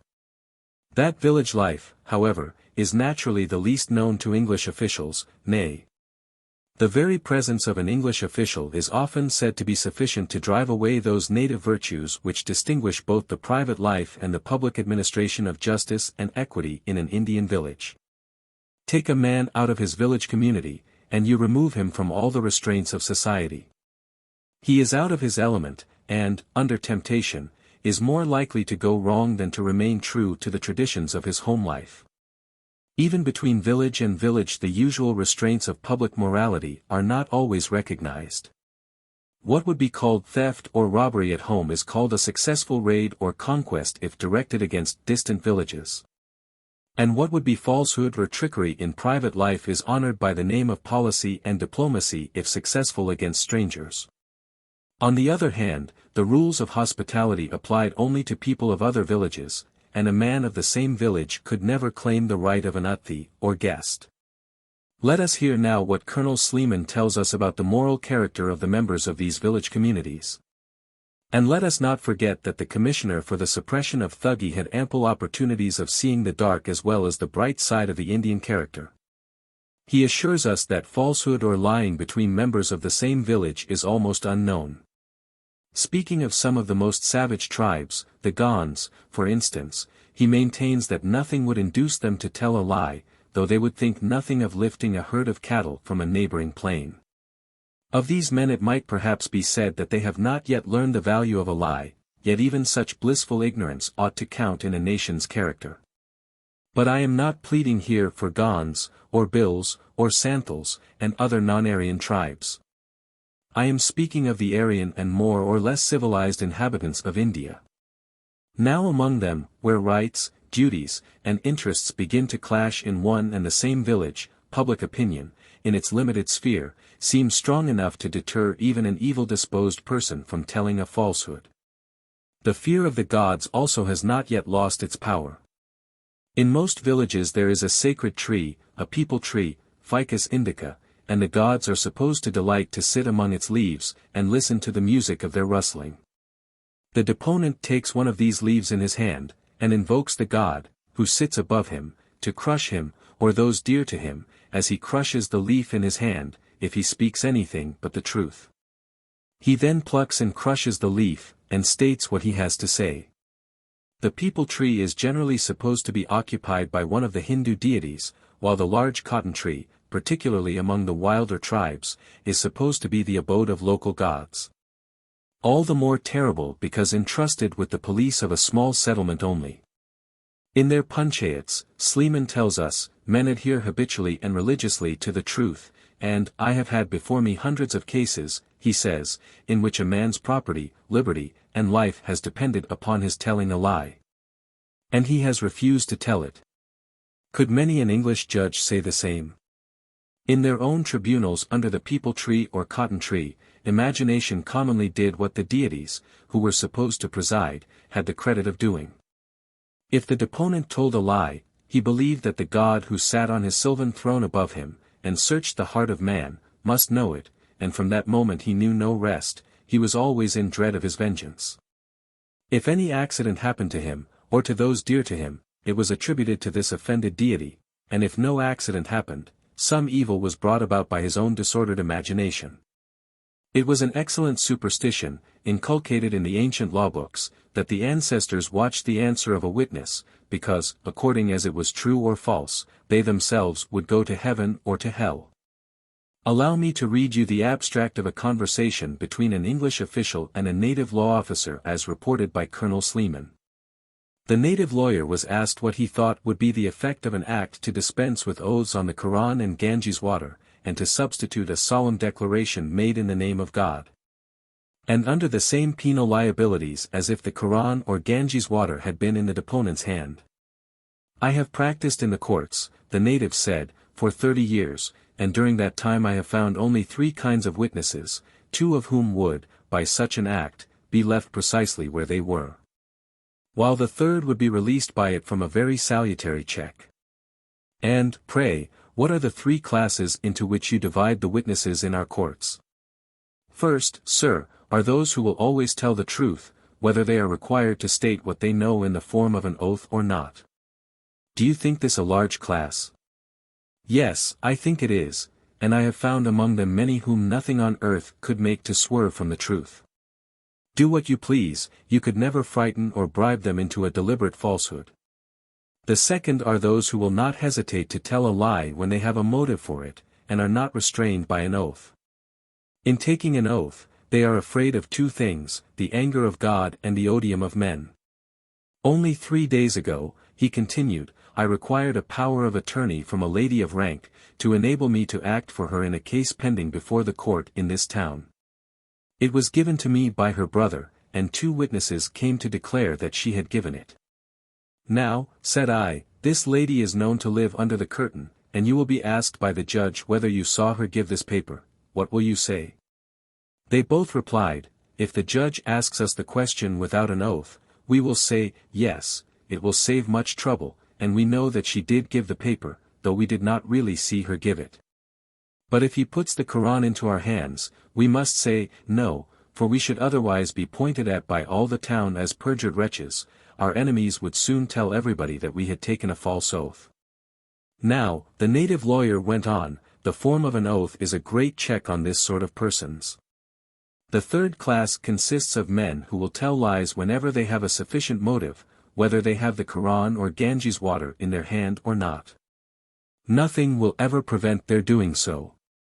And the declaration which you propose would be just as well as any other for them. Which class do you consider the most numerous of the 3? I consider the second the most numerous, and wish the oath to be retained for them.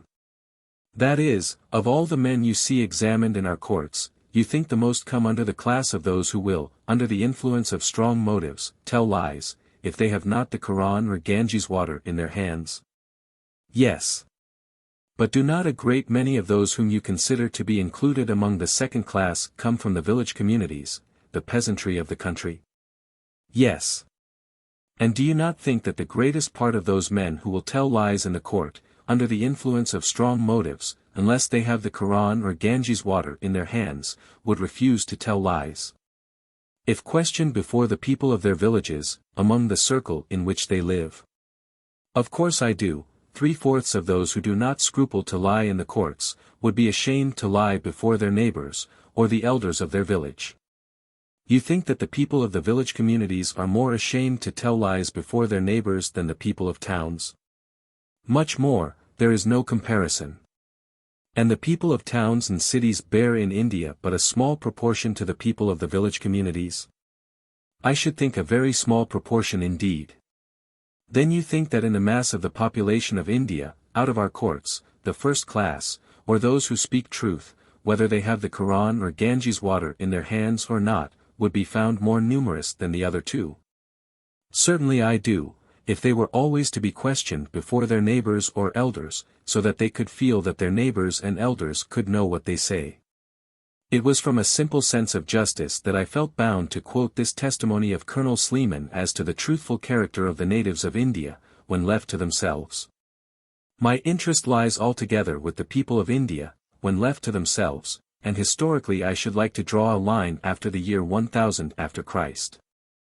When you read the atrocities committed by the Mohammedan conquerors of India from that time to the time when England stepped in and, whatever may be said by her envious critics, made, at all events, the broad principles of our common humanity respected once more in India, the wonder, to my mind, is how any nation could have survived such an inferno without being turned into devils themselves. Now, it is quite true that during the 2000 years which precede the time of Mahmud of Ghazni, India has had but few foreign visitors, and few foreign critics. Still it is surely extremely strange that whenever, either in Greek, or in Chinese, or in Persian, or in Arab writings, we meet with any attempts at describing the distinguishing features in the national character of the Indians, regard for truth and justice should always be mentioned first. Ctesias, the famous Greek physician of Artaxerxes Neman, present at the Battle of Cunaxa, 404 BC. The first Greek writer who tells us anything about the character of the Indians, such as he heard it described at the Persian court, has a special chapter, on the justice of the Indians. Megasthenes, the ambassador of Seleucus Nicator at the court of Sandrocatus in Palabothra, Pataliputra, the modern Putna, states that thefts were extremely rare, and that they honored truth and virtue. Arrian, in the 2nd century, the pupil of Epictetus, when speaking of the public overseers or superintendents in India, says, they oversee what goes on in the country or towns, and report everything to the king, where the people have a king. And to the magistrates, where the people are self-governed, and it is against use and wont for these to give in a false report. But indeed no Indian is accused of lying. The Chinese, who come next in order of time, bear the same, I believe, unanimous testimony in favor of the honesty and veracity of the Hindus.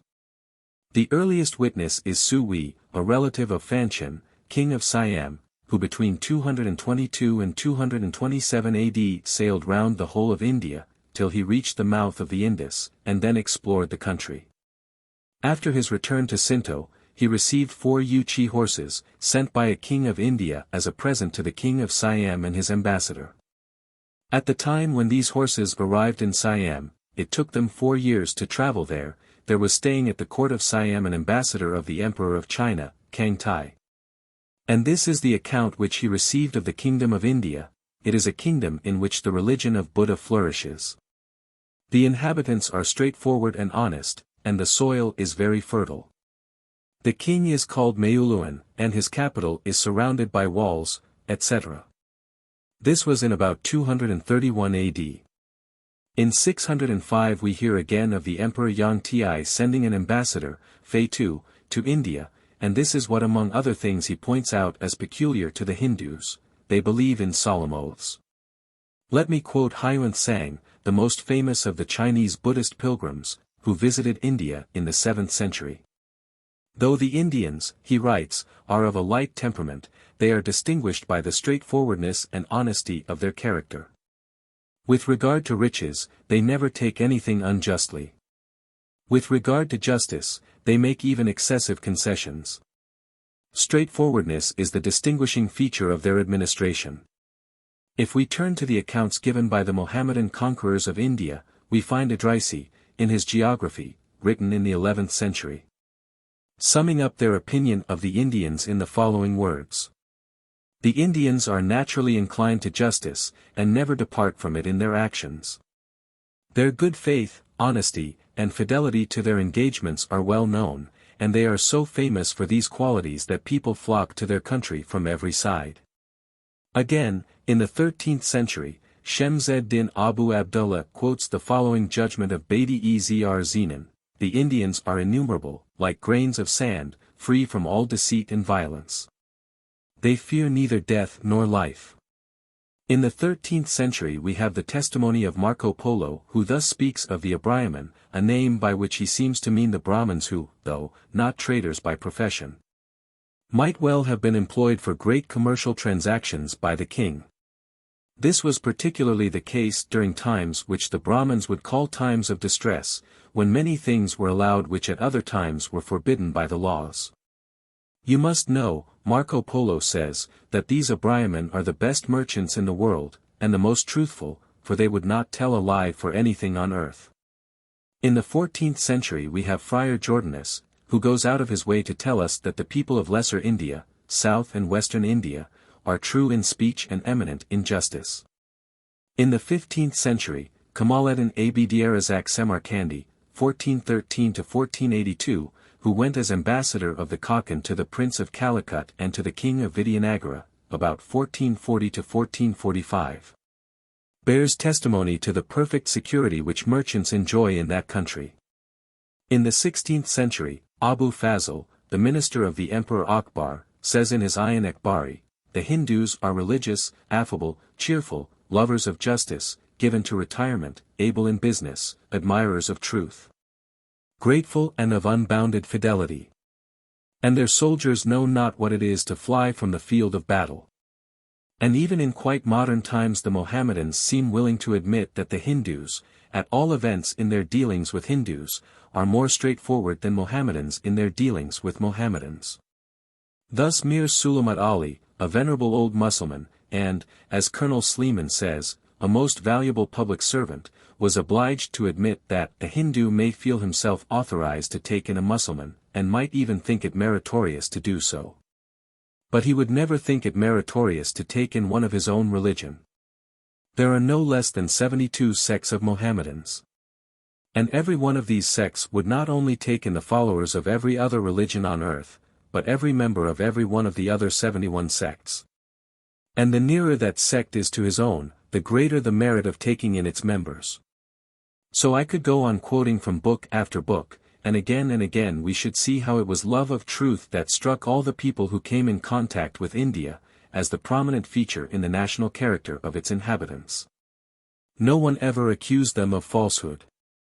There must surely be some ground for this, for it is not a remark that is frequently made by travelers in foreign countries, even in our time, that their inhabitants invariably speak the truth. Read the accounts of English travelers in France, and you will find very little said about French honesty and veracity, while French accounts of England are seldom without a fling at perfide Albion. But if all this is true, how is it, you may well ask, that public opinion in England is so decidedly unfriendly to the people of India, at the utmost tolerates and patronizes them, but will never trust them, never treat them on terms of equality? I have already hinted at some of the reasons. Public opinion with regard to India is made up in England chiefly by those who have spent their lives in Calcutta, Bombay, Madras, or some other of the principal towns in India. The native element in such towns contains mostly the most unfavorable specimens of the Indian population. An insight into the domestic life of the more respectable classes, even in towns, is difficult to obtain. And, when it is obtained, it is extremely difficult to judge of their manners according to our standard of what is proper, respectable, or gentlemanlike. The misunderstandings are frequent and often most grotesque. And such, we must confess, is human nature, that when we hear the different and often most conflicting accounts of the character of the Hindus, we are naturally skeptical with regard to unsuspected virtues among them, while we are quite disposed to accept unfavorable accounts of their character. Lest I should seem to be pleading too much on the native side of the question, and to exaggerate the difficulty of forming a correct estimate of the character of the Hindus, let me appeal to one of the most distinguished, learned, and judicious members of the Indian civil service, the author of the History of India, Mount Stuart Elphinstone. Englishmen in India, he says, have less opportunity than might be expected of forming opinions of the native character. Even in England, few know much of the people beyond their own class, and what they do know, they learn from newspapers and publications of a description which does not exist in India. In that country also, religion and manners put bars to our intimacy with the natives, and limit the number of transactions as well as the free communication of opinions. We know nothing of the interior of families but by report, and have no share in those numerous occurrences of life in which the amiable parts of character are most exhibited. Missionaries of a different religion, judges, police magistrates, officers of revenue or customs, and even diplomatists, do not see the most virtuous portion of a nation, nor any portion, unless when influenced by passion, or occupied by some personal interest. What we do see we judge by our own standard. We conclude that a man who cries like a child on slight occasions must always be incapable of acting or suffering with dignity, and that one who allows himself to be called a liar would not be ashamed of any baseness. Our writers also confound the distinctions of time and place. They combine in one character the Maratha and the Bengalese, and tax the present generation with the crimes of the heroes of the Mahabharata. It might be argued, in opposition to many unfavorable testimonies, that those who have known the Indians longest have always the best opinion of them. But this is rather a compliment to human nature than to them, since it is true of every other people. It is more in point, that all persons who have retired from India think better of the people they have left, after comparing them with others, even of the most justly admired nations. But what is still more extraordinary than the ready acceptance of judgments unfavorable to the character of the Hindus, is the determined way in which public opinion, swayed by the statements of certain unfavorable critics, has persistently ignored the evidence which members of the civil service, officers and statesmen, men of the highest authority, have given again and again, in direct opposition to these unfavorable opinions. Here, too, I must ask to be allowed to quote at least a few of these witnesses on the other side. Warren Hastings thus speaks of the Hindus in general: they are gentle and benevolent, more susceptible of gratitude for kindness shown them, and less prompted to vengeance for wrongs inflicted than any people on the face of the earth. Faithful, affectionate, submissive to legal authority. Bishop Heber said, the Hindus are brave, courteous, intelligent, most eager for knowledge and improvement. Sober, industrious, dutiful to parents, affectionate to their children, uniformly gentle and patient, and more easily affected by kindness and attention to their wants and feelings than any people I ever met with. Elphinstone states, no set of people among the Hindus are so depraved as the dregs of our own great towns. The villagers are everywhere amiable, affectionate to their families, kind to their neighbors, and toward all but the government honest and sincere. Including the thugs and dacoits, the mass of crime is less in India than in England. The thugs are almost a separate nation, and the dacoits are desperate ruffians in gangs. The Hindus are mild and gentle people, more merciful to prisoners than any other Asiatics. Their freedom from gross debauchery is the point in which they appear to most advantage, and their superiority in purity of manners is not flattering to our self-esteem. Yet Elphinstone can be most severe on the real faults of the people of India. He states that, at present, want of veracity is one of their prominent vices, but he adds that such deceit is most common in people connected with government, a class which spreads far in India, as, from the nature of the land revenue, the lowest villager is often obliged to resist force by fraud. Sir John Malcolm writes, I have hardly ever known where a person did understand the language, or where a calm communication was made to a native of India, through a well-informed and trustworthy medium, that the result did not prove that what had at first been stated as falsehood had either proceeded from fear or from misapprehension. I by no means wish to state that our Indian subjects are more free from this vice than other nations that occupy a nearly equal position in society, but I am positive that they are not more addicted to untruth. Sir Thomas Munro bears even stronger testimony. He writes, "If a good system of agriculture, unrivaled manufacturing skill, a capacity to produce whatever can contribute to either convenience or luxury, schools established in every village for teaching reading, writing, and arithmetic.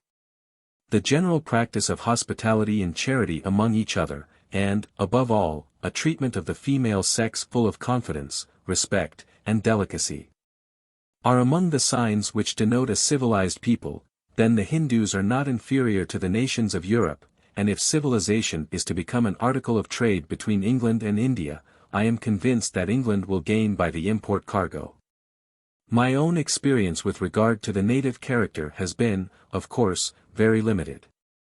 Those Hindus whom I have had the pleasure to know personally in Europe may be looked upon as exceptional, as the best specimens, it may be, that India could produce. Also, my intercourse with them has naturally been such that it could hardly have brought out the darker sides of human nature. During the last 20 years, however, I have had some excellent opportunities of watching a number of native scholars under circumstances where it is not difficult to detect a man's true character, I mean in literary work and, more particularly, in literary controversy. I have watched them carrying on such controversies both among themselves and with certain European scholars, and I feel bound to say that, with hardly one exception, they have displayed a far greater respect for truth and a far more manly and generous spirit than we are accustomed to even in Europe and America. They have shown strength, but no rudeness. Nay, I know that nothing has surprised them so much as the coarse invective to which certain Sanskrit scholars have condescended, rudeness of speech being, according to their view of human nature, a safe sign not only of bad breeding, but of want of knowledge. When they were wrong, they have readily admitted their mistakes; when they were right, they have never sneered at their European adversaries. There has been, with few exceptions, no quibbling, no special pleading, no untruthfulness on their part, and certainly none of that low cunning of the scholar who writes down and publishes what he knows perfectly well to be false, and snaps his fingers at those who still value truth and self-respect more highly than victory or applause at any price. Here, too, we might possibly gain by the import cargo. Let me add that I have been repeatedly told by English merchants that commercial honor stands higher in India than in any other country, and that a dishonored bill is hardly known there. I have left to the last the witnesses who might otherwise have been suspected, I mean the Hindus themselves. The whole of their literature from one end to the other is pervaded by expressions of love and reverence for truth. Their very word for truth is full of meaning. It is sat or satya, sat being the participle of the verb as, to be. True, therefore, was with them simply that which is.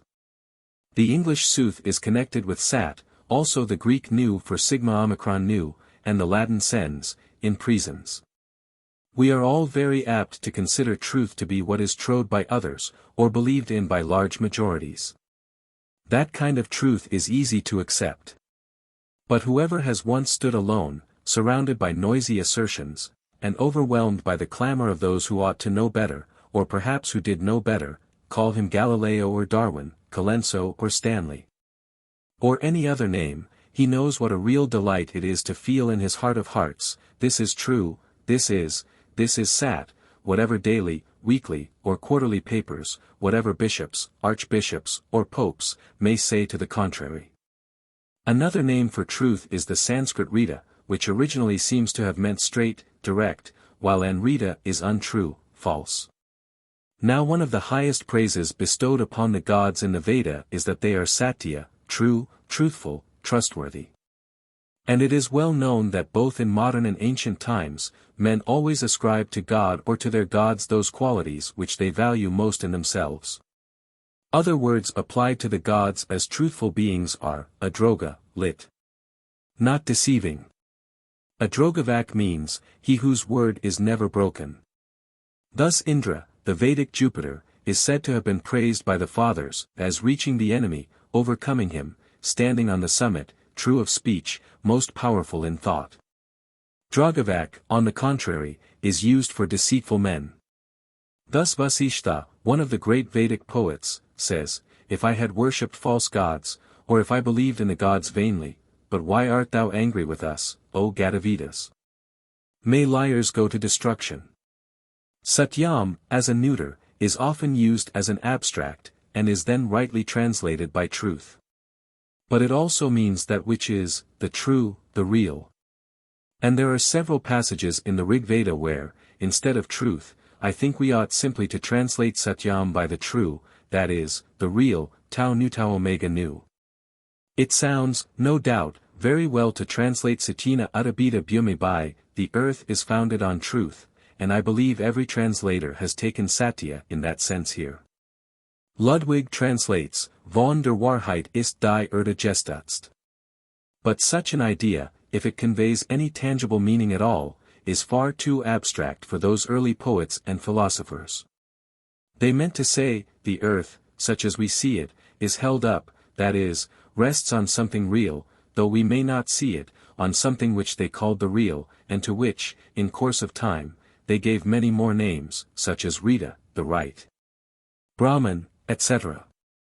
Of course, where there is that strong reverence for truth, there must also be the sense of guilt arising from untruth.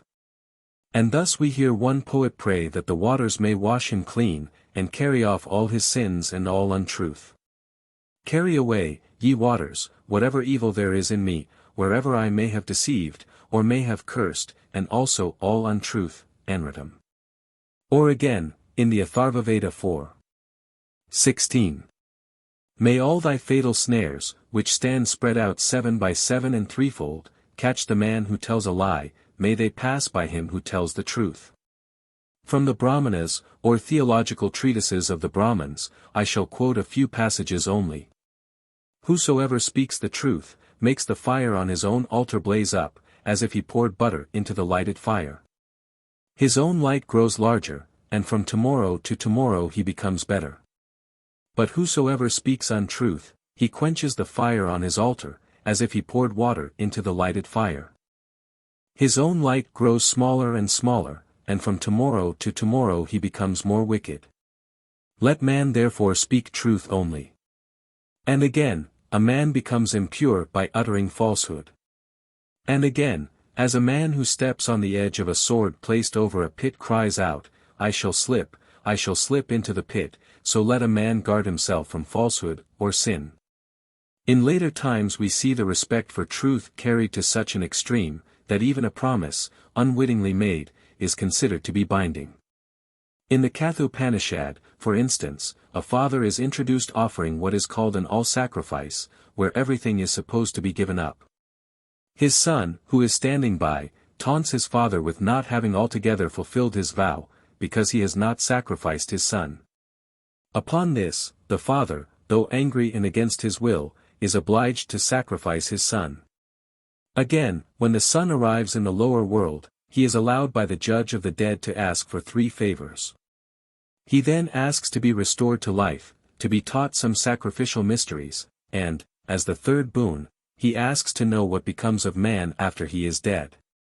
Yama, the lord of the departed, tries in vain to be let off from answering this last question. But he, too, is bound by his promise, and then follows a discourse on life after death, or immortal life, which forms one of the most beautiful chapters in the ancient literature of India. The whole plot of one of the great epic poems, the Ramayana, rests on a rash promise given by Dasaratha, king of Ayodhya, to his second wife, Kaikeyi, that he would grant her 2 boons. In order to secure the succession to her own son, she asks that Rama, the eldest son by the king's other wife, should be banished for 14 years. Much as the king repents his promise, Rama, his eldest son, would on no account let his father break his word, and he leaves his kingdom to wander in the forest with his wife Sita and his brother Lakshmana. After the father's death, the son of the second wife declines the throne, and comes to Rama to persuade him to accept the kingdom of his father. But all in vain. Rama will keep his exile for 14 years, and never disown his father's promise. Here follows a curious dialogue between a Brahmin Gabali and Prince Rama, of which I shall give some extracts. The Brahmin, who is a priest and courtier, says, "Well, descendant of Raghu, do not thou, so noble in sentiments and austere in character, entertain, like a common man, this useless thought. What man is a kinsman of any other? What relationship has any one with another? A man is born alone and dies alone. Hence he who is attached to any one as his father or his mother, is to be regarded as if he were insane, for no one belongs to another. Thou oughtest not to abandon thy father's kingdom and stay here in a sad and miserable abode, attended with many trials. Let thyself be inaugurated king in the wealthy Ayodhya. Dasaratha, thy father is nothing to thee, or thou to him. The king is one, and thou another, do therefore what is said. Then offer oblations to the departed spirits, of thy forefathers, on prescribed days, but see what a waste of food. For what can a dead man eat? If what is eaten by one here enters into the body of another, viz., of the departed, let shraddhas be offered to those who are traveling, they need not then get food to eat on their journey. These books, the Vedas, which enjoin men to sacrifice, give, consecrate themselves, practice austerities, and forsake the world, are composed by clever men to induce others to bestow gifts. Authoritative words do not fall from heaven. Let me, and others like yourselves, embrace whatever assertion is supported by reason. Adhere to what is apparent to the senses, and reject what is invisible. This world is the next world. Do thou therefore enjoy pleasure, for every virtuous man does not gain it. Virtuous men are greatly distressed, while the unrighteous are seen to be happy. These positivist sentiments sound strange, particularly from the mouth of a Brahmin. But the poet evidently wishes to represent a Brahmin living at court, who has an argument ready for anything and everything that is likely to please his king. But what does Rama answer? The words, he says, which you have addressed to me, though they recommend what seems to be right and salutary, advise, in fact, the contrary. The sinful transgressor, who lives according to the rules of heretical systems, obtains no esteem from good men. It is good conduct that marks a man to be noble or ignoble, heroic or a pretender to manliness, pure or impure. Truth and mercy are immemorial characteristics of a king's conduct. Hence royal rule is in its essence truth. On truth the word is based. Both sages and gods have esteemed truth. The man who speaks truth in this world attains the highest imperishable state. Men shrink with fear and horror from a liar as from a serpent. In this world the chief element in virtue is truth, it is called the basis of everything. Truth is Lord in the world, virtue always rests on truth. All things are founded on truth, nothing is higher than it. Why, then, should I not be true to my promise, and faithfully observe the truthful injunction given by my father? Neither through covetousness, nor delusion, nor ignorance, will I, overpowered by darkness, break through the barrier of truth, but remain true to my promise to my father. How shall I, having promised to him that I would thus reside in the forests, transgress his injunction, and do what Bharata recommends? The other epic poem too, the Mahabharata, is full of episodes showing a profound regard for truth and an almost slavish submission to a pledge once given. The death of Bhishma, one of the most important events in the story of the Mahabharata, is due to his vow never to hurt a woman. He is thus killed by Sikandin, whom he takes to be a woman. Were I to quote from all the law books, and from still later works, everywhere you would hear the same keynote of truthfulness vibrating through them all. We must not, however, suppress the fact that, under certain circumstances, a lie was allowed, or, at all events, excused by Indian lawgivers. Thus Gautama says, an untruth spoken by people under the influence of anger, excessive joy, fear, pain, or grief, by infants, by very old men, by persons laboring under a delusion, being under the influence of drink, or by madmen, does not cause the speaker to fall, or, as we should say, is a venial, not a mortal sin. This is a large admission, yet even in that open admission there is a certain amount of honesty. Again and again in the Mahabharata is this excuse pleaded. Nay, there is in the Mahabharata the well-known story of Kausika, called Satyavadin, the truth speaker, who goes to hell for having spoken the truth. He once saw men flying into the forest before robbers, Dasyu. The robbers came up soon after them, and asked Kausika, which way the fugitives had taken. He told them the truth, and the men were caught by the robbers and killed. But Kausika, we are told, went to hell for having spoken the truth. The Hindus may seem to have been a priest-ridden race, and their devotion to sacrifice and ceremonial is well known. Yet this is what the poet of the Mahabharata dares to say. Let 1,000 sacrifices, of a horse, and truth be weighed in the balance, truth will exceed the 1,000 sacrifices. These are words addressed by Sakuntala, the deserted wife, to King Dushyantha, when he declined to recognize her and his son. And when he refuses to listen to her appeal, what does she appeal to as the highest authority, the voice of conscience? If you think I am alone, she says to the king, you do not know that wise man within your heart. He knows of your evil deed, in his sight you commit sin. A man who has committed sin may think that no one knows it. The gods know it and the old man within. This must suffice.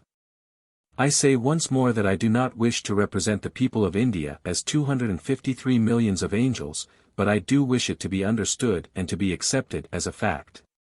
That the damaging charge of untruthfulness brought against that people is utterly unfounded with regard to ancient times. It is not only not true, but the very opposite of the truth. As to modern times, and I date them from about 1000 after Christ, I can only say that, after reading the accounts of the terrors and horrors of Mohammedan rule, my wonder is that so much of native virtue and truthfulness should have survived. You might as well expect a mouse to speak the truth before a cat, as a Hindu before a Mohammedan judge. If you frighten a child, that child will tell a lie. If you terrorize millions, you must not be surprised if they try to escape from your fangs. Truthfulness is a luxury, perhaps the greatest, and let me assure you, the most expensive luxury in our life, and happy the man who has been able to enjoy it from his very childhood. It may be easy enough in our days and in a free country, like England, never to tell a lie, but the older we grow, the harder we find it to be always true, to speak the truth, the whole truth, and nothing but the truth. The Hindus too had made that discovery. They too knew how hard, nay how impossible it is, always to speak the truth, the whole truth, and nothing but the truth. There is a short story in the Satapatha Brahmana, to my mind full of deep meaning, and pervaded by the real sense of truth, the real sense of the difficulty of truth. His kinsman said to Aruna Apavisi, Thou art advanced in years, establish thou the sacrificial fires. He replied, Thereby you tell me henceforth to keep silence. For he who has established the fires must not speak an untruth, and only by not speaking at all, one speaks no untruth. To that extent the service of the sacrificial fires consists in truth. I doubt whether in any other of the ancient literatures of the world you will find traces of that extreme sensitiveness of conscience which despairs of our ever speaking the truth, and which declares silence gold, and speech silver, though in a much higher sense than our proverb. What I should wish to impress on those who will soon find themselves the rulers of millions of human beings in India, is the duty to shake off national prejudices, which are apt to degenerate into a kind of madness. I have known people with a brown skin whom I could look up to as my betters. Look for them in India, and you will find them, and if you meet with disappointments, as no doubt you will, think of the people with white skins whom you have trusted, and whom you can trust no more. We are all apt to be Pharisees in international judgments. I read only a few days ago in a pamphlet written by an enlightened politician the following words. Experience only can teach that nothing is so truly astonishing to a morally depraved people as the phenomenon of a race of men in whose word perfect confidence may be placed. The natives are conscious of their inferiority in nothing so much as in this. They require to be taught rectitude of conduct much more than literature and science. If you approach the Hindus with such feelings, you will teach them neither rectitude, nor science, nor literature. Nay, they might appeal to their own literature, even to their law books, to teach us at least one lesson of truthfulness to ourselves, or, in other words, humility. What does Yajnavalkya say? It is not our hermitage, he says, our religion we might say, still less the color of our skin, that produces virtue, virtue must be practiced. Therefore let no one do to others what he would not have done to himself. And the laws of the Manavas, which were so much abused by Mill, what do they teach? Evildoers think indeed that no one sees them, but the gods see them, and the old man within. Self is the witness of self, self is the refuge of self. Do not despise thy own self, the highest witness of men. If, friend, thou thinkest thou art self alone, remember there is the silent thinker, the highest self, always within thy heart, and he sees what is good and what is evil. O friend, whatever good thou mayest have done from thy very birth, all will go to the dogs, if thou speak an untruth. Or in Vasishta, XXX. 1. Practice righteousness, not unrighteousness, speak truth, not untruth, look far, not near. Look up toward the highest, not toward anything low. No doubt there is moral depravity in India, and where is there no moral depravity in this world? But to appeal to international statistics would be, I believe, a dangerous game. Nor must we forget that our standards of morality differ, and, on some points, differ considerably from those recognized in India. And we must not wonder if sons do not at once condemn as criminal what their fathers and grandfathers considered right. Let us hold by all means to our sense of what is right and what is wrong. But in judging others, whether in public or in private life, whether as historians or politicians, let us not forget that a kindly spirit will never do any harm. Certainly I can imagine nothing more mischievous, more dangerous, more fatal to the permanence of English rule in India, than for the young civil servants to go to that country with the idea that it is a sink of moral depravity. An ant's nest of lies. For no one is so sure to go wrong, whether in public or in private life, as he who says in his haste, all men are liars. Footnotes. Mill's History of British India, edition Wilson, Volume 1, page 375. Keshub Chunder Sen is the present spiritual director of the Brahmo Samaj, the theistic organization founded by the late Ramohun Roy. W. Mill's History, edition Wilson, Volume 1, page 368. L.C. page 325. L.C. page 329. p. 217. Mill's History, Volume 1. Page 329. Manu, 8. 43, says, neither a king himself nor his officers must ever promote litigation, nor ever neglect a lawsuit instituted by others. Mill's History, Volume 1, page 327. L.C. page 368. C. Elphinstone, History of India, ed. Cowell, page 219, note. Of the 232 sentences of death 64 only were carried out in England, while the 59 sentences of death in Bengal were all carried out. Sir C. H. Trevelyan, Christianity and Hinduism, 1882, p. 42. This will be news to many. It has been quite common to include the thugs with the worshippers of Bhavani, the consort of Shiva. The word signifies a deceiver, which eliminates it from every religious association. The W. Manu 7. 115. H. M. Eliot, Supplement to the Glossary of Indian Terms, page 151. I see from Dr. Hunter's latest statistical tables that the whole number of towns and villages in British India amounts to 493,429. Out of this number 448,320 have less than 1,000 inhabitants, and may be called villages. In Bengal, where the growth of towns has been most encouraged through government establishments, the total number of homesteads is 117,042, and more than half of these contain less than 200 inhabitants. Only 10,077 towns in Bengal have more than 1,000 inhabitants, that is, no more than about a 17th part of all the settlements are anything but what we should call substantial villages. In the northwestern provinces the last census gives us 105,124 villages, against 297 towns. See London Times, August 14, 1882. Ancient India as described by Megasthenes and Arrian, by McCrindle, page 42.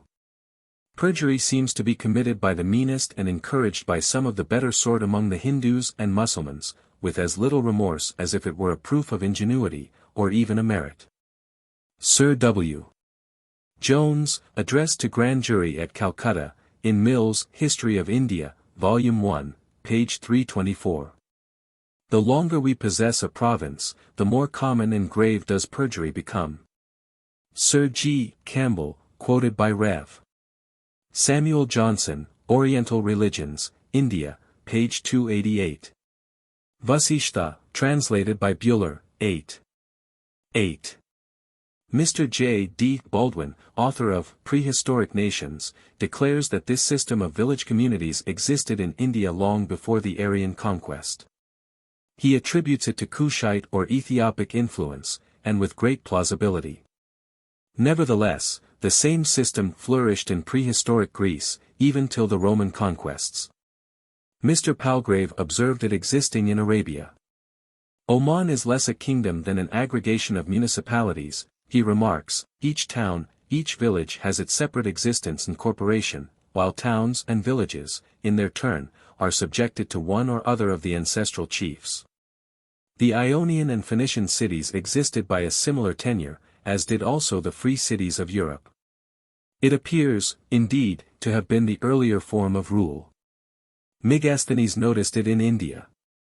The village communities, says Sir Charles Metcalfe, are little republics, having everything they want within themselves, and almost independent of any foreign relations. They seem to last where nothing else lasts. These villages usually consist of the holders of the land, those who farm and cultivate it, the established village servants, priest, blacksmith, carpenter, accountant, washerman, potter, barber, watchman, shoemaker, etc.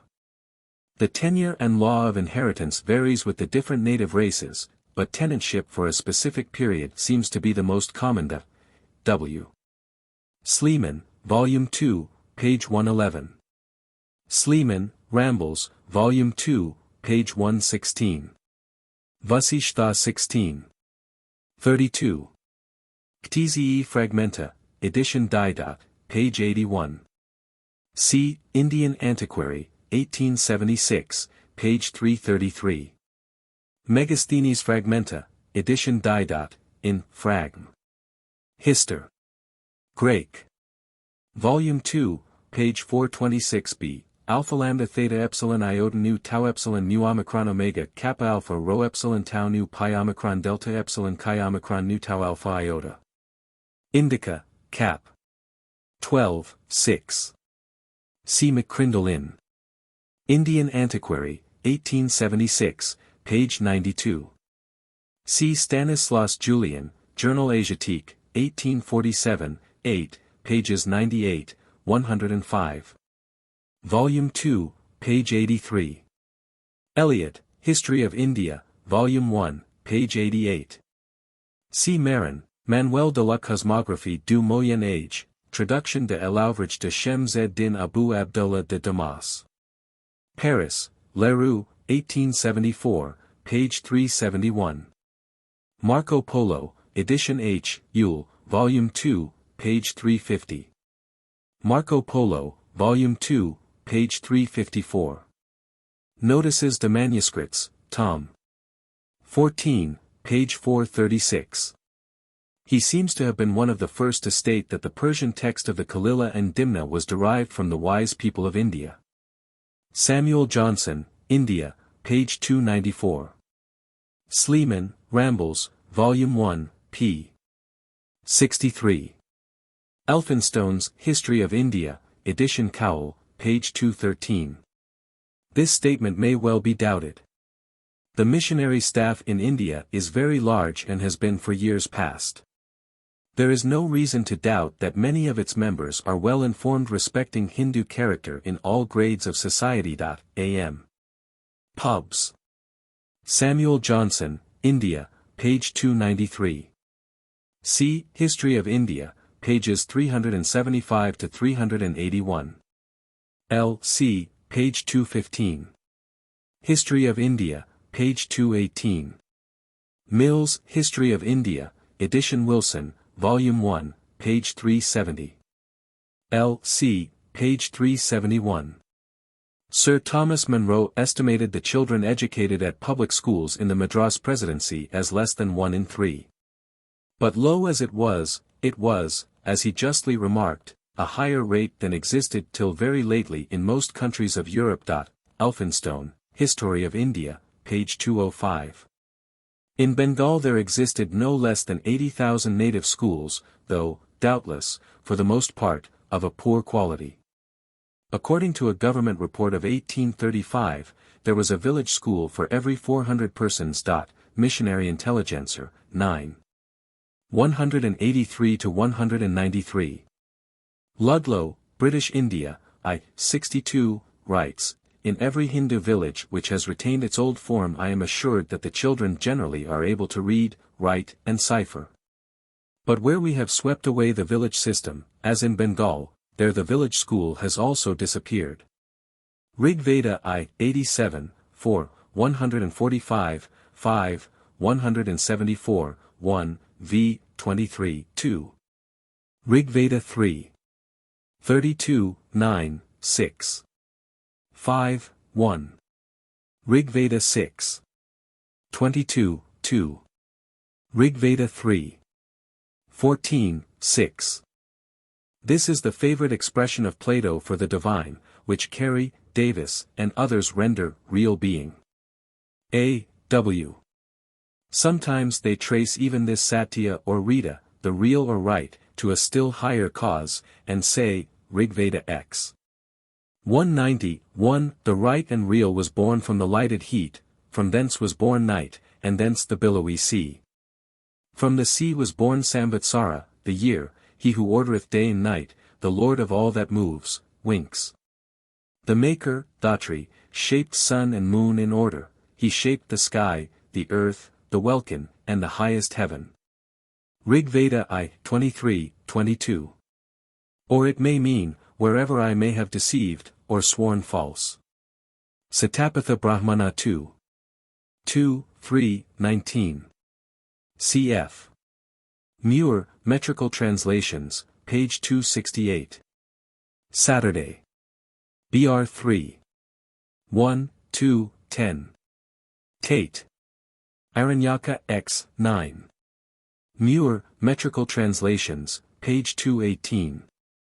Holtzmann, Das alte Indische Epas, page 21, note 83. v. 24. This permission to prevaricate was still further extended.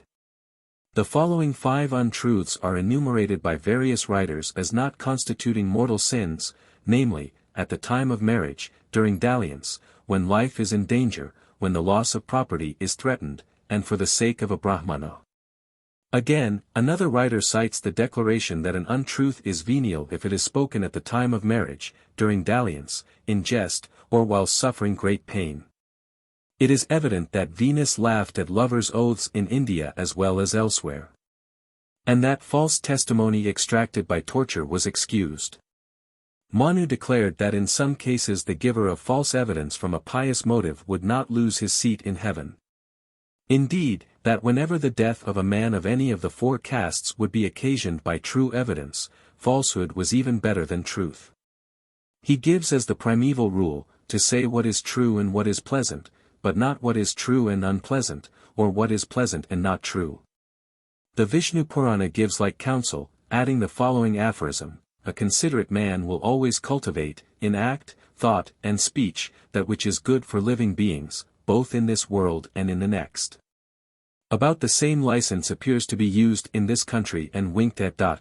W. I. 3412, 3. 13844, 7. 8742, 8. 3436, 3464. Mahabharata 8. 3448. Muir, L. C. page 268, Mahabharata I, 3095. Mahabharata I, 3015-16.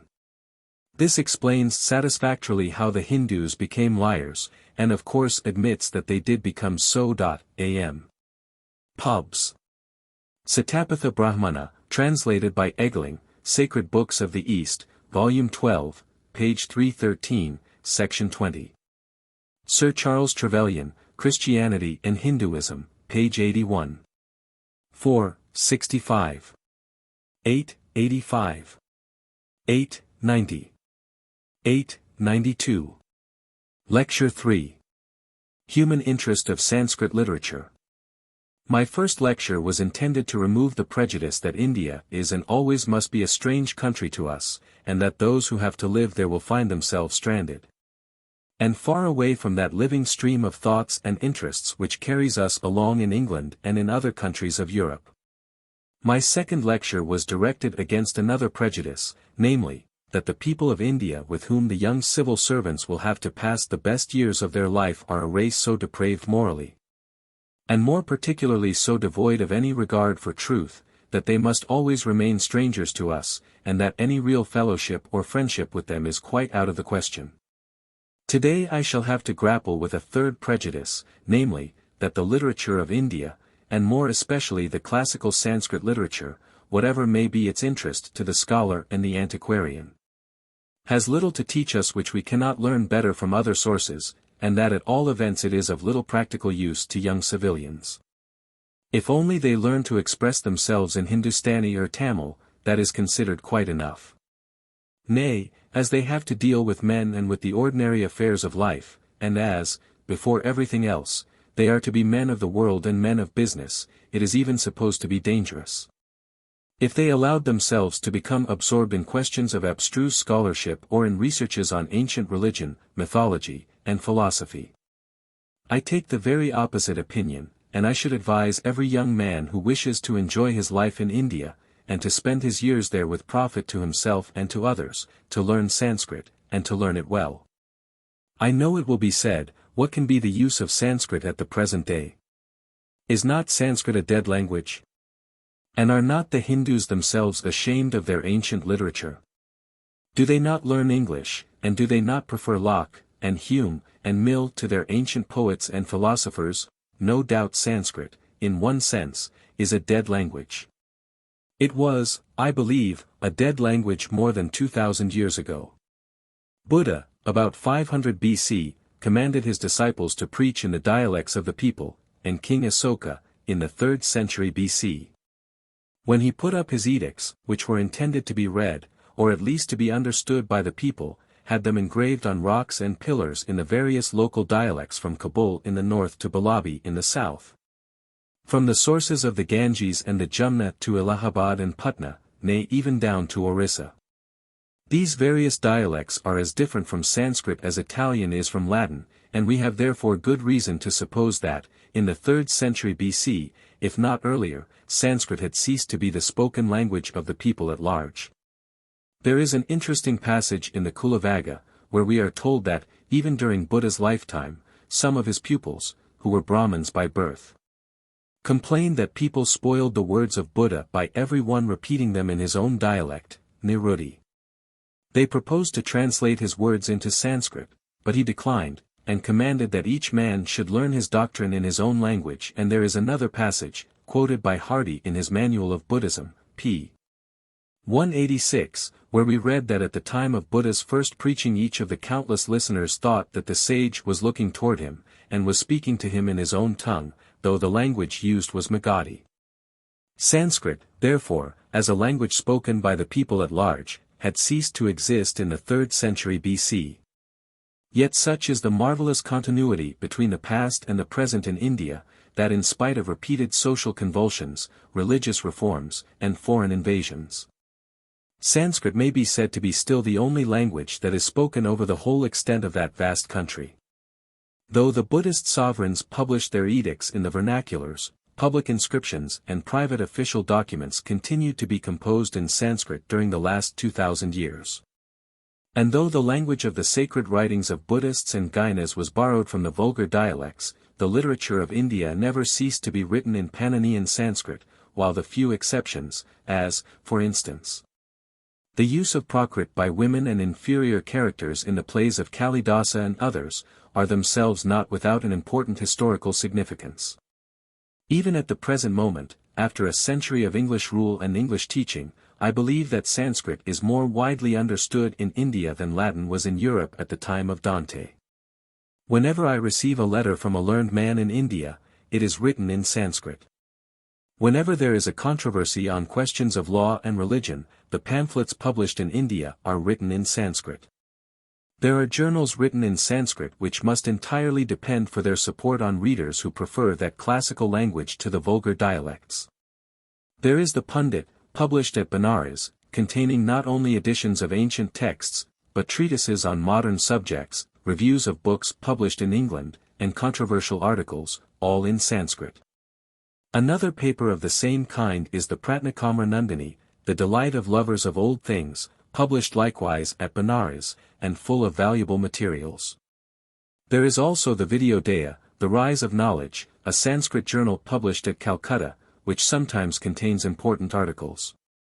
There are probably others, which I do not know. There is a monthly serial published at Bombay, by M. Moreshwar Kunte, called the Shabdarshana Chintanika, or Studies in Indian Philosophy, giving the text of the ancient systems of philosophy, with commentaries and treatises, written in Sanskrit. Though in this case accompanied by a Marathi and an English translation. Of the Rig Veda, the most ancient of Sanskrit books, 2 editions are now coming out in monthly numbers, the one published at Bombay, by what may be called the Liberal Party, the other at Prayaga, Allahabad, by Dayananda Sarasvati, the representative of Indian Orthodoxy. The former gives a paraphrase in Sanskrit, and a Marathi in an English translation, the latter a full explanation in Sanskrit, followed by a vernacular commentary.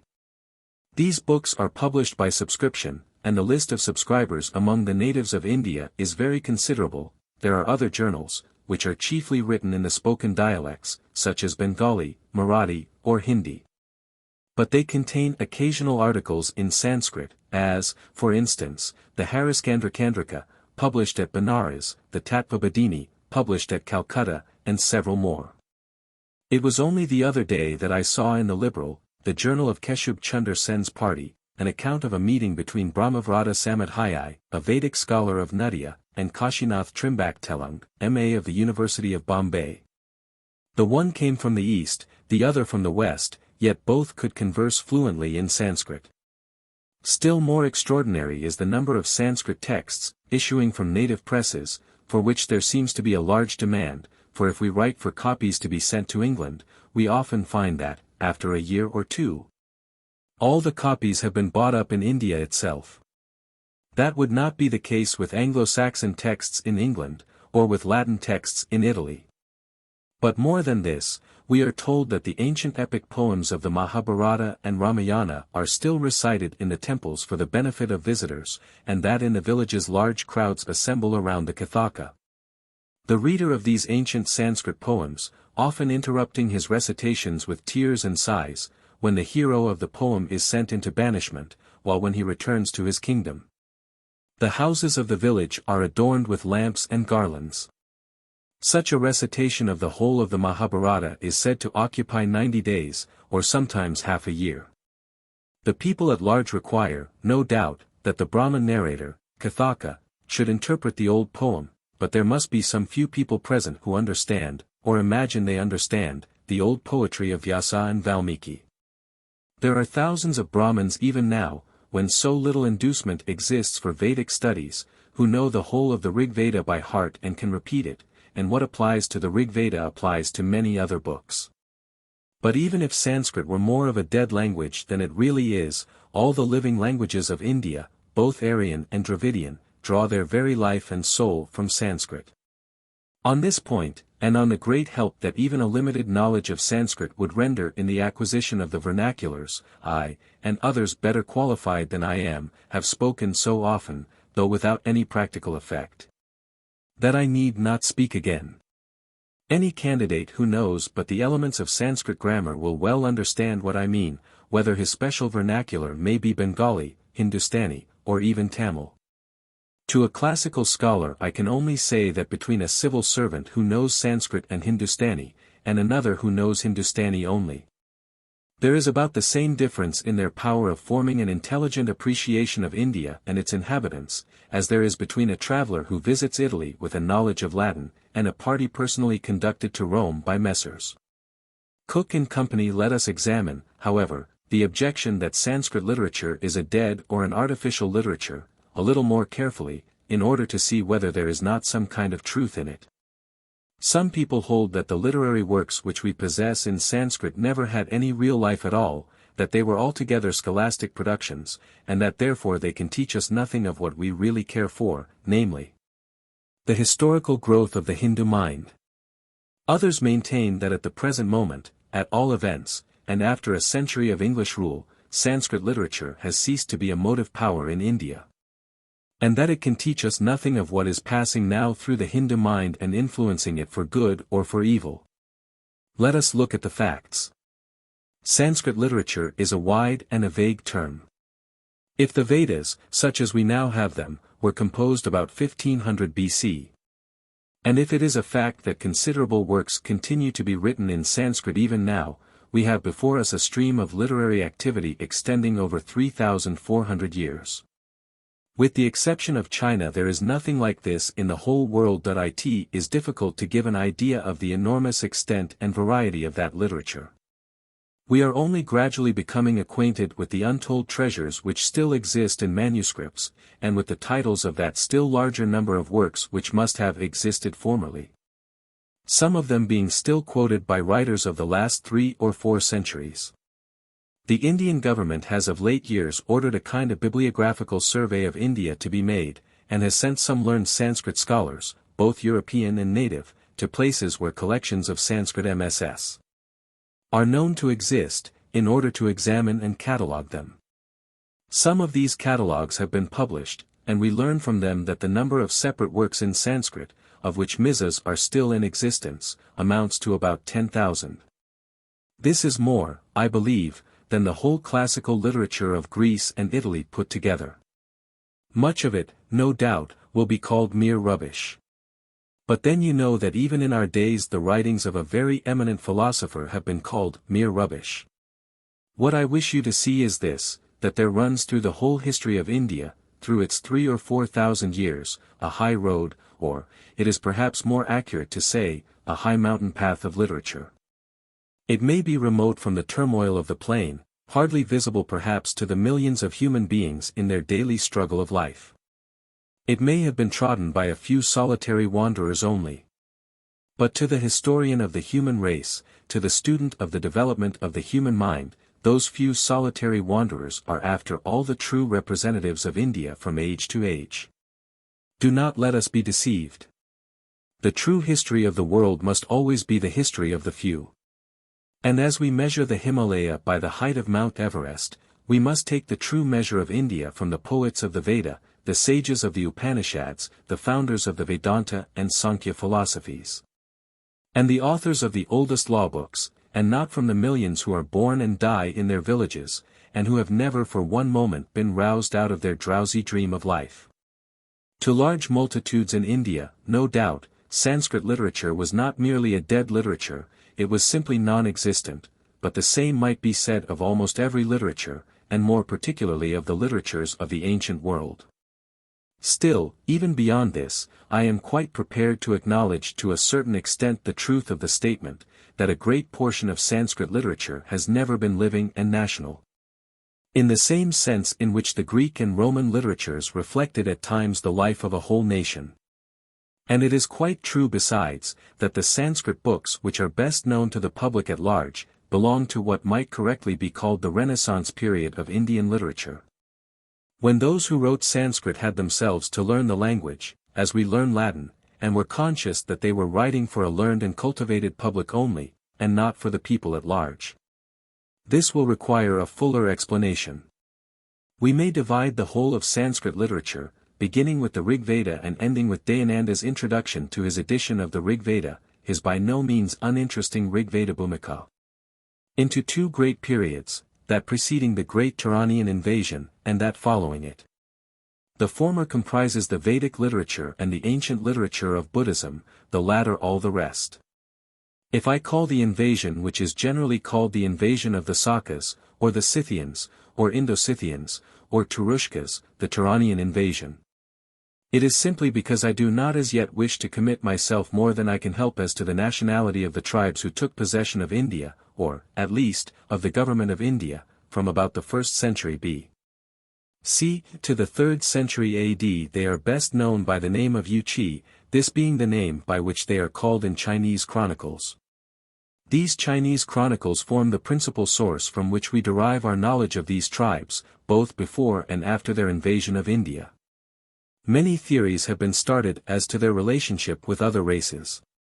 They are described as of pink and white complexion and as shooting from horseback.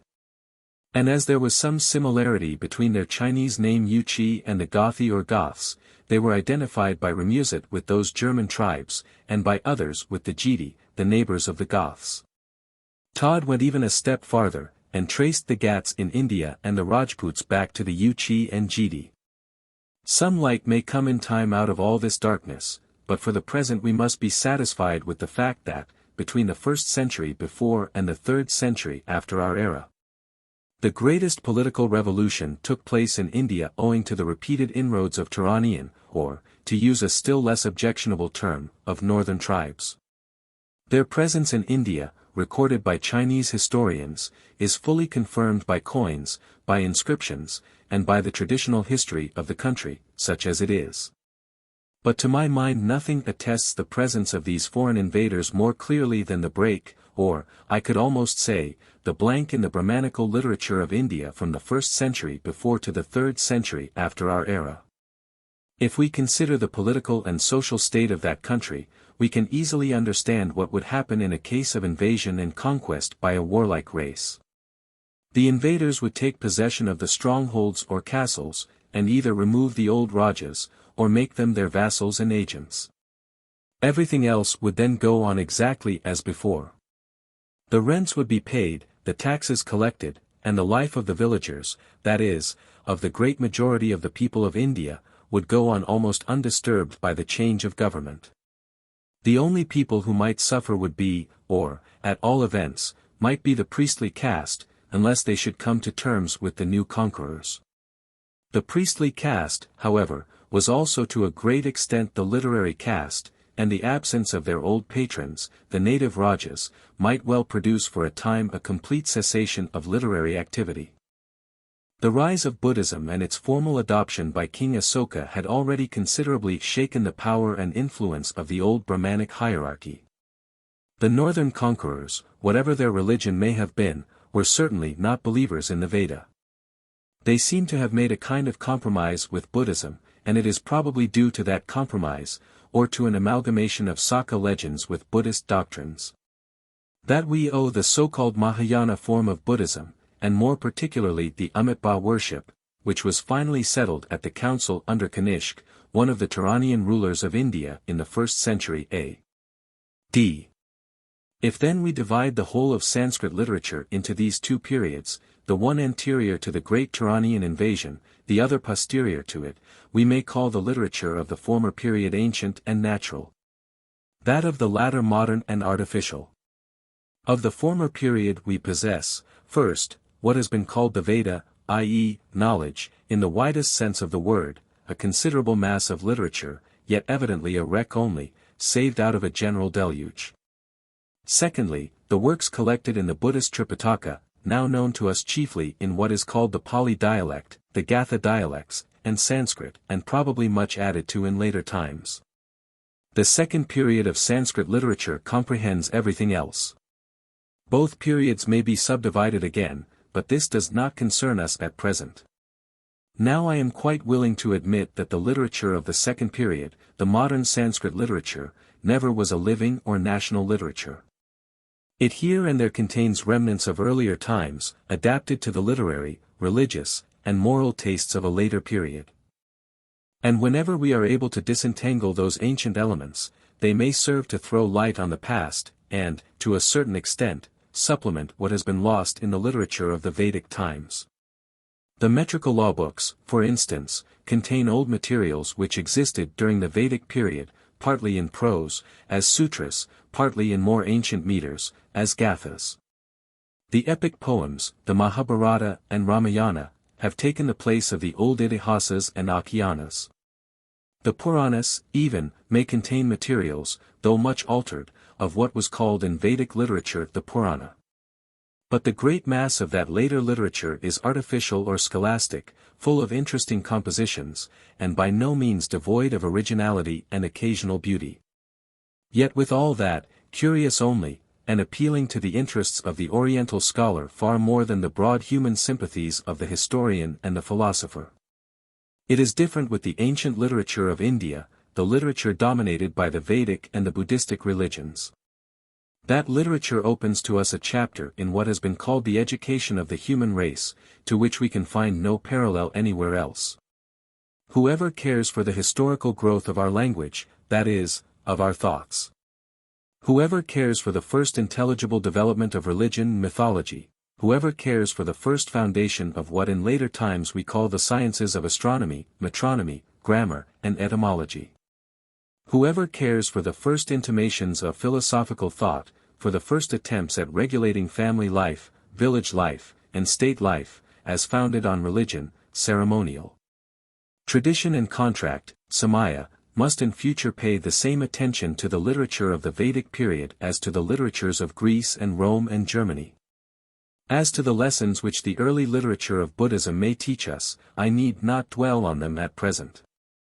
If I may judge from the numerous questions that are addressed to me with regard to that religion and its striking coincidences with Christianity, Buddhism has already become a subject of general interest. And will and ought to become so more and more.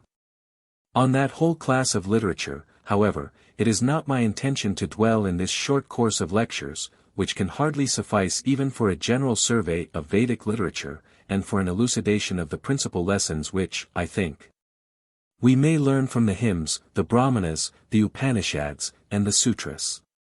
It was a real misfortune that Sanskrit literature became first known to the learned public in Europe through specimens belonging to the second, or, what I called, the Renaissance period.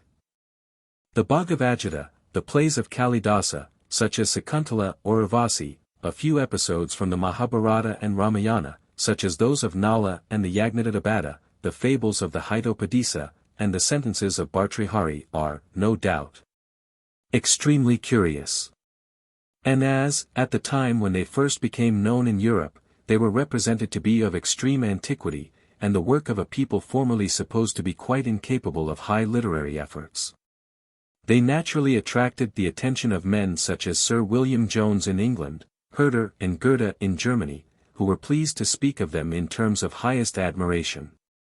It was the fashion at that time to speak of Kalidasa, as, for instance, Alexander von Humboldt did even in so recent a work as his Cosmos, as the great contemporary of Virgil and Horace, who lived at the splendid court of Vikramaditya.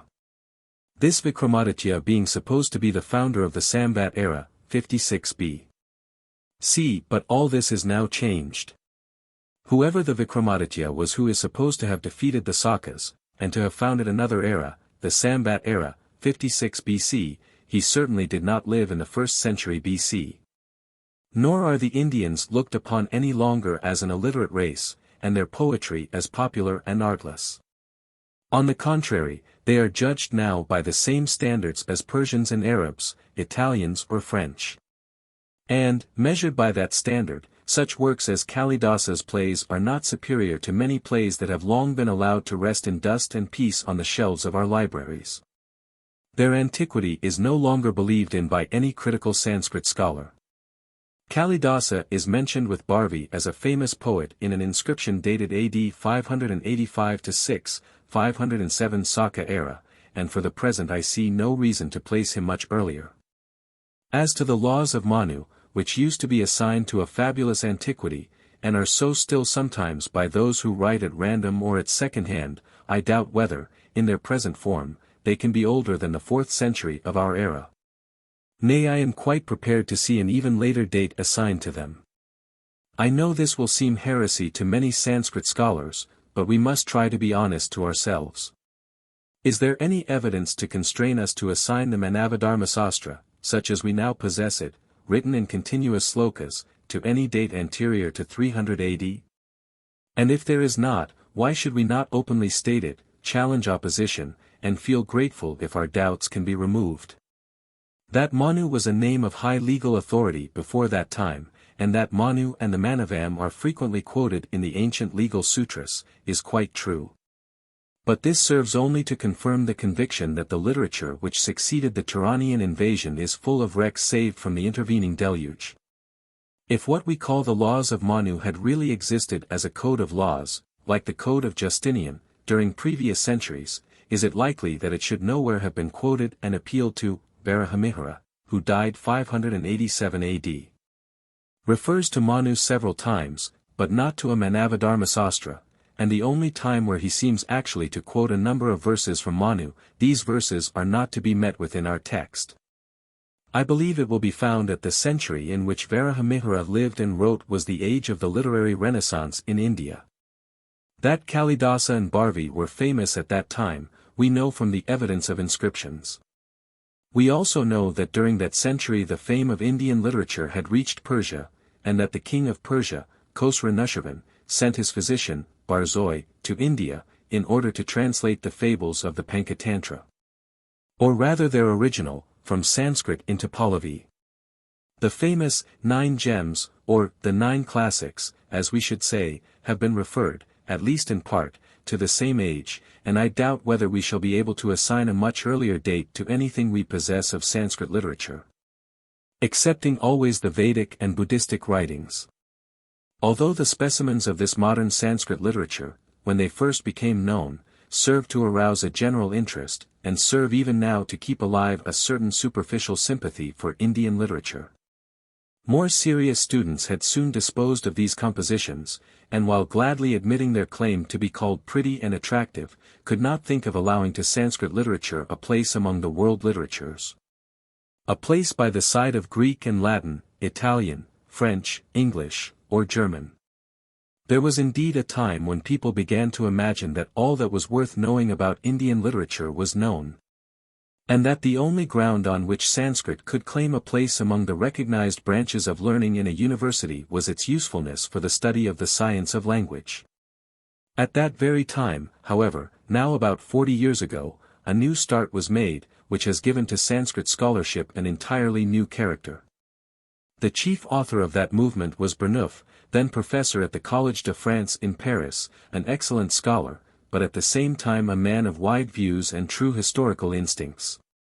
And the last man to waste his life on mere nalas and sakuntalas. Being brought up in the old traditions of the classical school in France, his father was the author of the well-known Greek grammar, then for a time a promising young barrister, with influential friends such as Guizot, Thiers, Mignot, Villemain.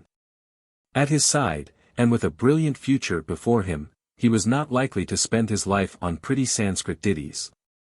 What he wanted when he threw himself on Sanskrit was history, human history, world history, and with an unerring grasp he laid hold of Vedic literature and Buddhist literature, as the 2 stepping stones in the slough of Indian literature. He died young, and has left a few arches only of the building he wished to rear.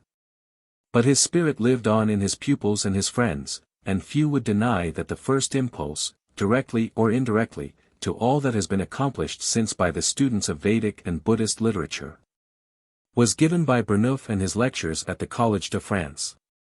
What then, you may ask, do we find in that ancient Sanskrit literature and cannot find anywhere else? My answer is, we find there the Aryan man, whom we know in his various characters, as Greek, Roman, German, Celt, and slave, in an entirely new character. Whereas in his migrations northward his active and political energies are called out and brought to their highest perfection, we find the other side of the human character, the passive and meditative, carried to its fullest growth in India. In some of the hymns of the Rig Veda we can still watch an earlier phase. We see the Aryan tribes taking possession of the land, and under the guidance of such warlike gods as Indra and the Maruts. defending their new homes against the assaults of the black-skinned aborigines as well as against the inroads of later Aryan colonists. But that period of war soon came to an end, and when the great mass of the people had once settled down in their homesteads, the military and political duties seem to have been monopolized by what we call a caste, that is by a small aristocracy. While the great majority of the people were satisfied with spending their days within the narrow spheres of their villages, little concerned about the outside world, and content with the gifts that nature bestowed on them, without much labor.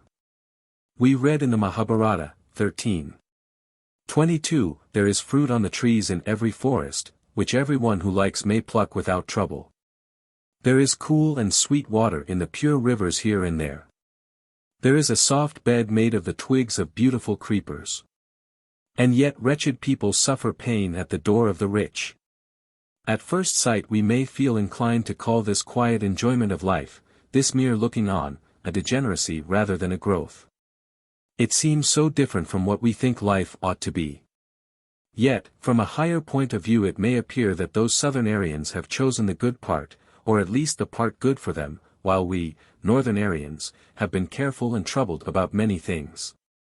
It is at all events a problem worth considering whether, as there is in nature a south and a north, there are not two hemispheres also in human nature, both worth developing, the active, combative, and political on one side, the passive, meditative, and philosophical on the other.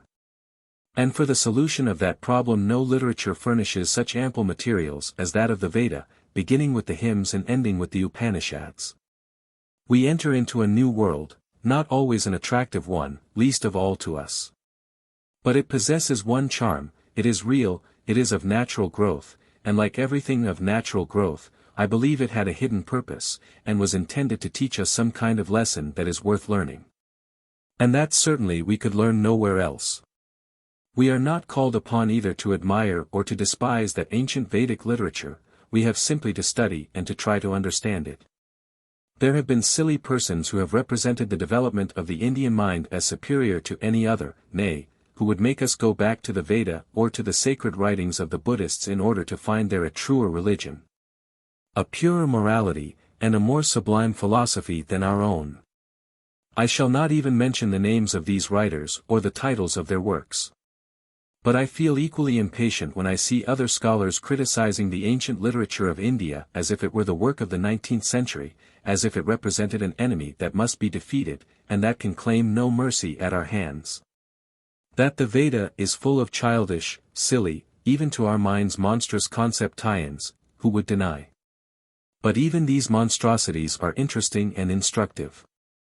Nay, many of them, if we can but make allowance for different ways of thought and language, contain germs of truth and rays of light, all the more striking because breaking upon us through the veil of the darkest night. Here lies the general, the truly human interest which the ancient literature of India possesses, and which gives it a claim on the attention, not only of Oriental scholars or of students of ancient history, but of every educated man and woman. There are problems which we may put aside for a time, which we must put aside while engaged each in our own hard struggle for life, but which will recur for all that, and which, whenever they do recur, will stir us more deeply than we like to confess to others, or even to ourselves. It is true that with us one day only out of 7 is set apart for rest and meditation, and for the consideration of what the Greeks called tau mu gamma iota sigma tau alpha, the greatest things. It is true that that 7th day also is passed by many of us either in mere church-going routine or in thoughtless rest. But whether on weekdays or on Sundays, whether in youth or in old age, there are moments, rare though they be, yet for all that the most critical moments of our life, when the old simple questions of humanity return to us in all their intensity. And we ask ourselves, what are we? What is this life on earth meant for? Are we to have no rest here, but to be always toiling and building up our own happiness out of the ruins of the happiness of our neighbors? And when we have made our home on earth as comfortable as it can be made with steam and gas and electricity, are we really so much happier than the Hindu in his primitive homestead? With us, as I said just now, in these northern climates, where life is and always must be a struggle, and a hard struggle too, And where accumulation of wealth has become almost a necessity to guard against the uncertainties of old age or the accidents inevitable in our complicated social life, with us, I say, and in our society. Hours of rest and meditation are but few and far between. It was the same as long as we know the history of the Teutonic races, it was the same even with Romans and Greeks. The European climate, with its long cold winters, in many places also the difficulty of cultivating the soil, the conflict of interests between small communities, has developed the instinct of self-preservation, not to say self-indulgence, to such an extent that most of the virtues and most of the vices of European society can be traced back to that source. Our own character was formed under these influences, by inheritance, by education, by necessity. We all lead a fighting life. Our highest ideal of life is a fighting life. We work till we can work no longer, and are proud, like old horses, to die in harness.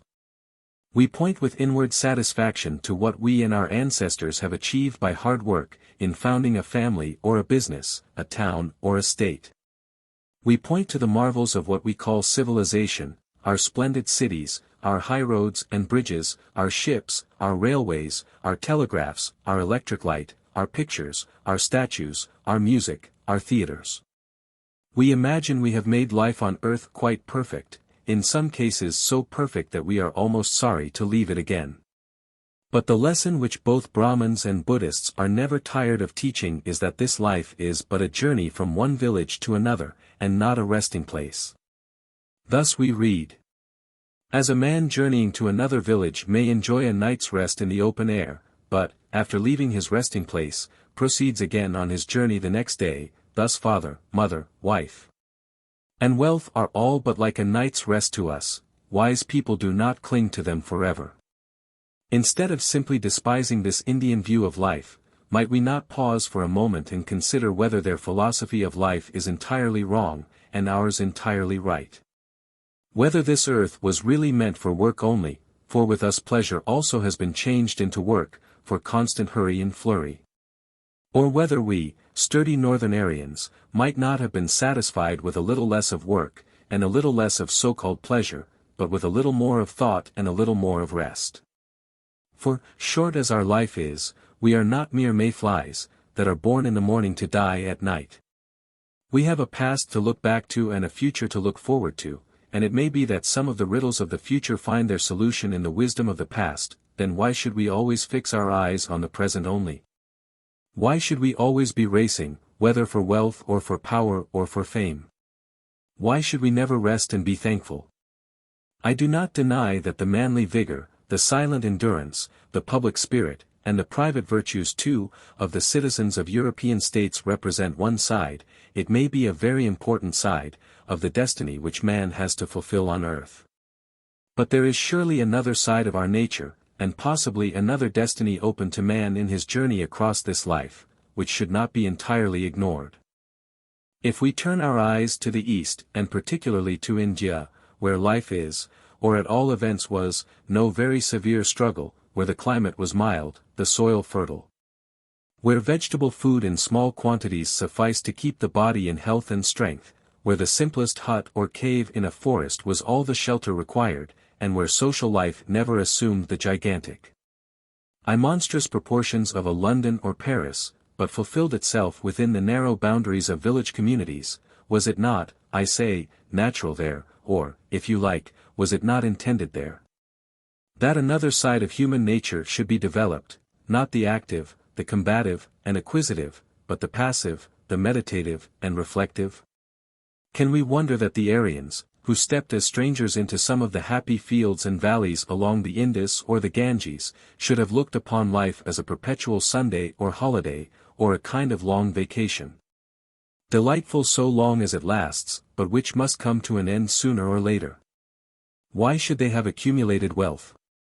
Why should they have built palaces? Why should they have toiled day and night? After having provided from day to day for the small necessities of the body, they thought they had the right, it may be the duty, to look round upon this strange exile, to look inward upon themselves, upward to something not themselves. and to see whether they could not understand a little of the true purport of that mystery which we call life on earth. Of course we should call such notions of life dreamy, unreal, unpractical, but may not they look upon our notions of life as short-sighted, fussy, and, in the end, most unpractical, because involving a sacrifice of life for the sake of life?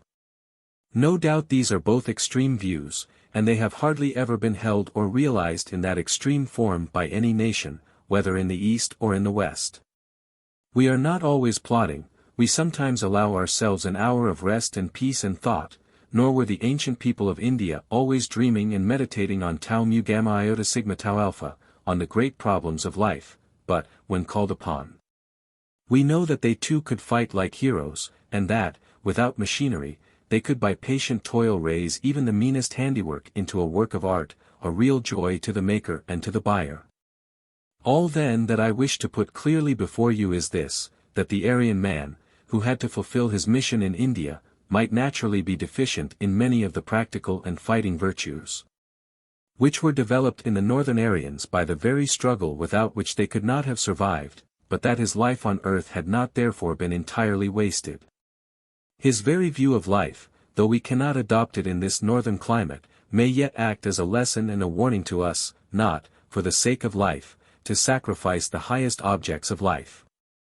The greatest conqueror of antiquity stood in silent wonderment before the Indian gymnosophists, regretting that he could not communicate with them in their own language, and that their wisdom could not reach him except through the contaminating channels of sundry interpreters. That need not be so at present. Sanskrit is no longer a difficult language, and I can assure every young Indian civil servant that if he will but go to the fountainhead of Indian wisdom, he will find there, among much that is strange and useless, some lessons of life which are worth learning, and which we in our haste are too apt to forget or to despise.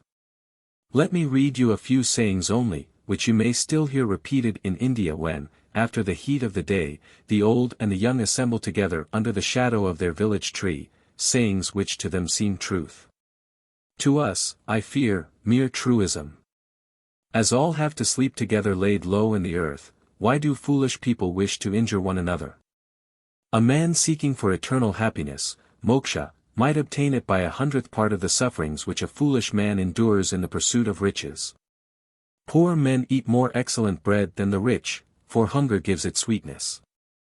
Our body is like the foam of the sea, our life like a bird, our company with those whom we love does not last forever, why then sleepest thou, my son? As two logs of wood meet upon the ocean and then separate again, thus do living creatures meet. Our meeting with wives, relations, and friends occurs on our journey. Let a man therefore see clearly where he is, whither he will go, what he is, why tarrying here, and why grieving for anything. Family, wife, children, our very body and our wealth, they all pass away. They do not belong to us. What then is ours? Our good and our evil deeds. When thou goest away from here, no one will follow thee. Only thy good and thy evil deeds, they will follow thee wherever thou goest. Whatever act, good or bad, a man performs, of that by necessity he receives the recompense. According to the Veda the soul, life, is eternal, but the body of all creatures is perishable. When the body is destroyed, the soul departs elsewhere, fettered by the bonds of our works. If I know that my own body is not mine, and yet that the whole earth is mine, and again that it is both mine and thine, no harm can happen then. As a man puts on new garments in this world, throwing aside those which he formerly wore, even so the self of man puts on new bodies which are in accordance with his acts. No weapons will hurt the self of man, no fire will burn it, no water moisten it, no wind will dry it up. It is not to be hurt, not to be burnt, not to be moistened, not to be dried up. It is imperishable, unchanging, immovable, without beginning. It is said to be immaterial, passing all understanding, and unchangeable. If you know the self of man to be all this, grieve not. There is nothing higher than the attainment of the knowledge of the self. All living creatures are the dwelling of the self who lies enveloped in matter, who is immortal, and spotless. Those who worship the self, the immovable, living in a movable dwelling, become immortal. Despising everything else, a wise man should strive after the knowledge of the self. We shall have to return to this subject again, for this knowledge of the self is really the Vedanta, that is, the end, the highest goal of the Veda. The highest wisdom of Greece was, to know ourselves, the highest wisdom of India is, to know ourself. If I were asked to indicate by one word the distinguishing feature of the Indian character, as I have here tried to sketch it, I should say it was transcendent, using that word, not in its strict technical sense, as fixed by Kant, but in its more general acceptation, as denoting a mind bent on transcending the limits of empirical knowledge. There are minds perfectly satisfied with empirical knowledge, a knowledge of facts, well ascertained, well classified, and well labeled. Such knowledge may assume very vast proportions, and, if knowledge is power, it may impart great power, real intellectual power to the man who can wield and utilize it. Our own age is proud of that kind of knowledge, and to be content with it, and never to attempt to look beyond it, is, I believe, one of the happiest states of mind to be in. But, for all that, there is a beyond, and he who has once caught a glance of it, is like a man who has gazed at the sun, wherever he looks, everywhere he sees the image of the sun. Speak to him of finite things, and he will tell you that the finite is impossible and meaningless without the infinite. Speak to him of death, and he will call it birth, speak to him of time, and he will call it the mere shadow of eternity. To us the senses seem to be the organs, the tools, the most powerful engines of knowledge. To him they are, if not actually deceivers, at all events heavy fetters, checking the flight of the spirit. To us this earth, this life, all that we see, and hear, and touch is certain. Here, we feel, is our home, here lie our duties, here our pleasures. To him this earth is a thing that once was not, and that again will cease to be. This life is a short dream from which we shall soon awake. Of nothing he professes greater ignorance than of what to others seems to be most certain, namely what we see, and hear, and touch. And as to our home, wherever that may be, he knows that certainly it is not here. Do not suppose that such men are mere dreamers. Far from it. And if we can only bring ourselves to be quite honest to ourselves, we shall have to confess that at times we all have been visited by these transcendental aspirations, and have been able to understand what Wordsworth meant when he spoke of those obstinate questionings of sense and outward things, fallings from us, vanishings, blank misgivings of a creature, moving about in worlds not realized.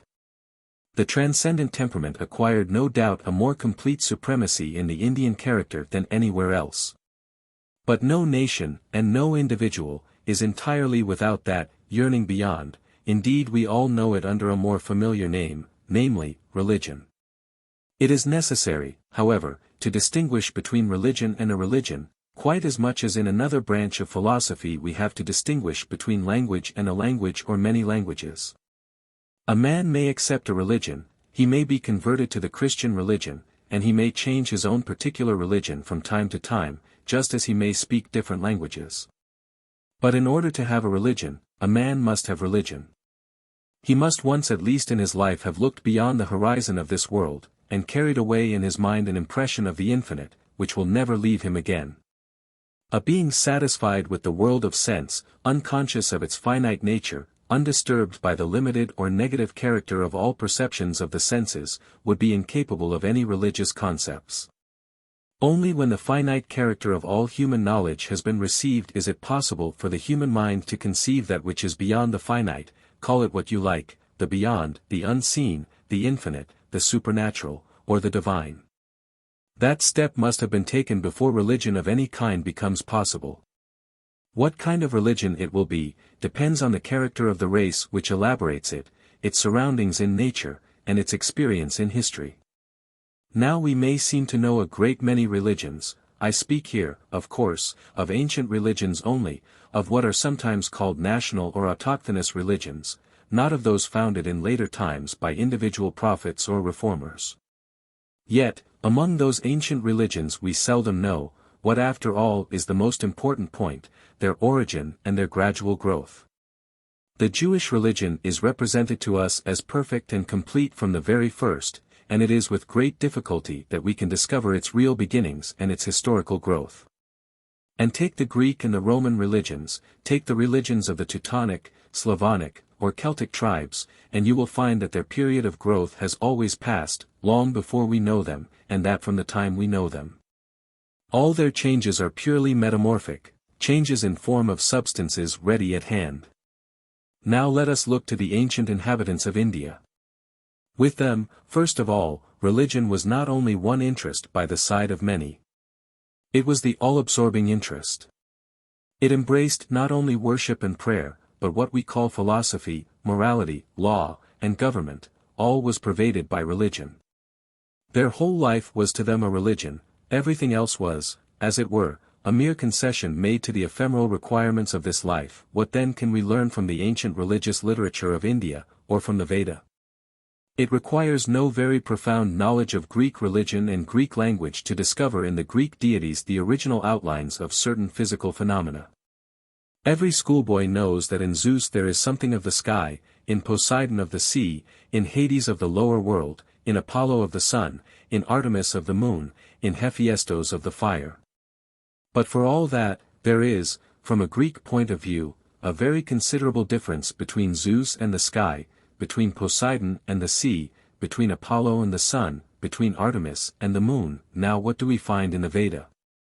No doubt here and there a few philosophical hymns which have been quoted so often that people have begun to imagine that the Veda is a kind of collection of Orphic hymns. We also find some purely mythological hymns, in which the devas or gods have assumed nearly as much dramatic personality as in the Homeric hymns. But the great majority of Vedic hymns consists in simple invocations of the fire, the water, the sky, the sun, and the storms, often under the same names which afterward became the proper names of Hindu deities. But as yet nearly free from all that can be called irrational or mythological. There is nothing irrational, nothing we cannot enter into or sympathize with, in people imploring the storms to cease, or the sky to rain, or the sun to shine. I say there is nothing irrational in it, though perhaps it might be more accurate to say that there is nothing in it that would surprise anybody who is acquainted with the growth of human reason, or at all events, of childish reason. It does not matter how we call the tendency of the childish mind to confound the manifestation with that which manifests itself, effect with cause, act with agent. Call it animism, personification, metaphor, or poetry, we all know what is meant by it, in the most general sense of all these names. We all know that it exists, and the youngest child who beats the chair against which he has fallen, or who scolds his dog, or who sings, "Rain, rain, go to Spain," can teach us that, however irrational all this may seem to us. It is perfectly rational, natural, inevitable in the first periods, or the childish age of the human mind. Now it is exactly this period in the growth of ancient religion, which was always presupposed or postulated, but was absent everywhere else, that is clearly put before us in the hymns of the Rig Veda. It is this ancient chapter in the history of the human mind which has been preserved to us in Indian literature, while we look for it in vain in Greece or Rome or elsewhere. It has been a favorite idea of those who call themselves students of man, or anthropologists, that in order to know the earliest or so-called prehistoric phases in the growth of man, we should study the life of savage nations. As we may watch it still in some parts of Asia, Africa, Polynesia, and America. There is much truth in this, and nothing can be more useful than the observations which we find collected in the works of such students as Waits, Tyler, Lubbock, and many others. But let us be honest, and confess, first of all, that the materials on which we have here to depend are often extremely untrustworthy. Nor is this all. What do we know of savage tribes beyond the last chapter of their history? Do we ever get an insight into their antecedents? Can we understand, what after all is everywhere the most important and the most instructive lesson to learn, how they have come to be what they are? There is indeed their language, and in it we see traces of growth that point to distant ages, quite as much as the Greek of Homer or the Sanskrit of the Vedas. Their language proves indeed that these so-called heathens, with their complicated systems of mythology, their artificial customs, their unintelligible whims and savageries, are not the creatures of today or yesterday. Unless we admit a special creation for these savages, they must be as old as the Hindus, the Greeks and Romans, as old as we ourselves. We may assume, of course, if we like, that their life has been stationary, and that they are today what the Hindus were no longer 3,000 years ago. But that is a mere guess, and is contradicted by the facts of their language. They may have passed through ever so many vicissitudes, and what we consider as primitive may be, for all we know, a relapse into savagery, or a corruption of something that was more rational and intelligible in former stages. Think only of the rules that determine marriage among the lowest of savage tribes. Their complication passes all understanding, all seems a chaos of prejudice, superstition, pride, vanity, and stupidity. And yet we catch a glimpse here and there that there was some reason in most of that unreason. We see how sense dwindled away into nonsense, custom into ceremony, ceremony into farce. Why then should this surface of savage life represent to us the lowest stratum of human life, the very beginnings of civilization, simply because we cannot dig beyond that surface? Now, I do not wish to be misunderstood. I do not claim for the ancient Indian literature any more than I should willingly concede to the fables and traditions and songs of savage nations, such as we can study at present in what we call a state of nature. Both are important documents to the student of the science of man. I simply say that in the Veda we have a nearer approach to a beginning, and an intelligible beginning, than in the wild invocations of Hottentots or Bushmen. But when I speak of a beginning, I do not mean an absolute beginning, a beginning of all things. Again and again the question has been asked whether we could bring ourselves to believe that man, as soon as he could stand on his legs, instead of crawling on all fours, as he is supposed to have done, burst forth into singing Vedic hymns. But who has ever maintained this? Surely whoever has eyes to see can see in every Vedic hymn, in every Vedic word, as many rings within rings as are in the oldest tree that was ever hewn down in the forest.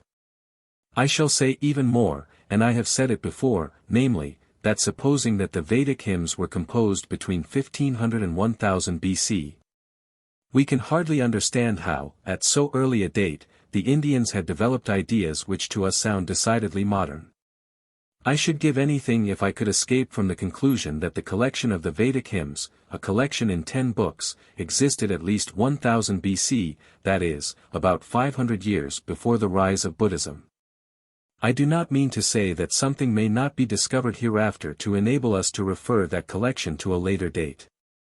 All I say is that, so far as we know at present, so far as all honest Sanskrit scholars know at present, we cannot well bring our pre-Buddhistic literature into narrower limits than 500 years. What then is to be done? We must simply keep our preconceived notions of what people call primitive humanity in abeyance for a time, and if we find that people 3,000 years ago were familiar with ideas that seem novel and 19th century-like to us, well, we must somewhat modify our conceptions of the primitive savage, and remember that things hid from the wise and prudent have sometimes been revealed to babes. I maintain then that for a study of man, or, if you like, for a study of Aryan humanity, there is nothing in the world equal in importance with the Veda. I maintain that to everybody who cares for himself, for his ancestors, for his history, or for his intellectual development, a study of Vedic literature is indispensable. And that, as an element of liberal education, it is far more important and far more improving than the reigns of Babylonian and Persian kings. It is curious to observe the reluctance with which these facts are accepted, particularly by those to whom they ought to be most welcome, I mean the students of anthropology. Instead of devoting all their energy to the study of these documents, which have come upon us like a miracle, they seem only bent on inventing excuses why they need not be studied. Let it not be supposed that, because there are several translations of the Rig Veda in English, French and German, therefore all that the Veda can teach us has been learned. Far from it. Every one of these translations has been put forward as tentative only. I myself, though during the last 30 years I have given translations of a number of the more important hymns, have only ventured to publish a specimen of what I think a translation of the Veda ought to be. And that translation, that traduction raisonnée as I ventured to call it, of 12 hymns only, fills a whole volume. We are still on the mere surface of Vedic literature, and yet our critics are ready with ever so many arguments why the Veda can teach us nothing as to a primitive state of man. If they mean by primitive that which came absolutely first, then they ask for something which they will never get, not even if they discovered the private correspondence of Adam and Eve, or of the first Homo and Femina sapiens. We mean by primitive the earliest state of man of which, from the nature of the case, we can hope to gain any knowledge. And here, next to the archives hidden away in the secret drawers of language, in the treasury of words common to all the Aryan tribes, and in the radical elements of which each word is compounded, there is no literary relic more full of lessons to the true anthropologist, to the true student of mankind, than the Rig Veda. Footnotes.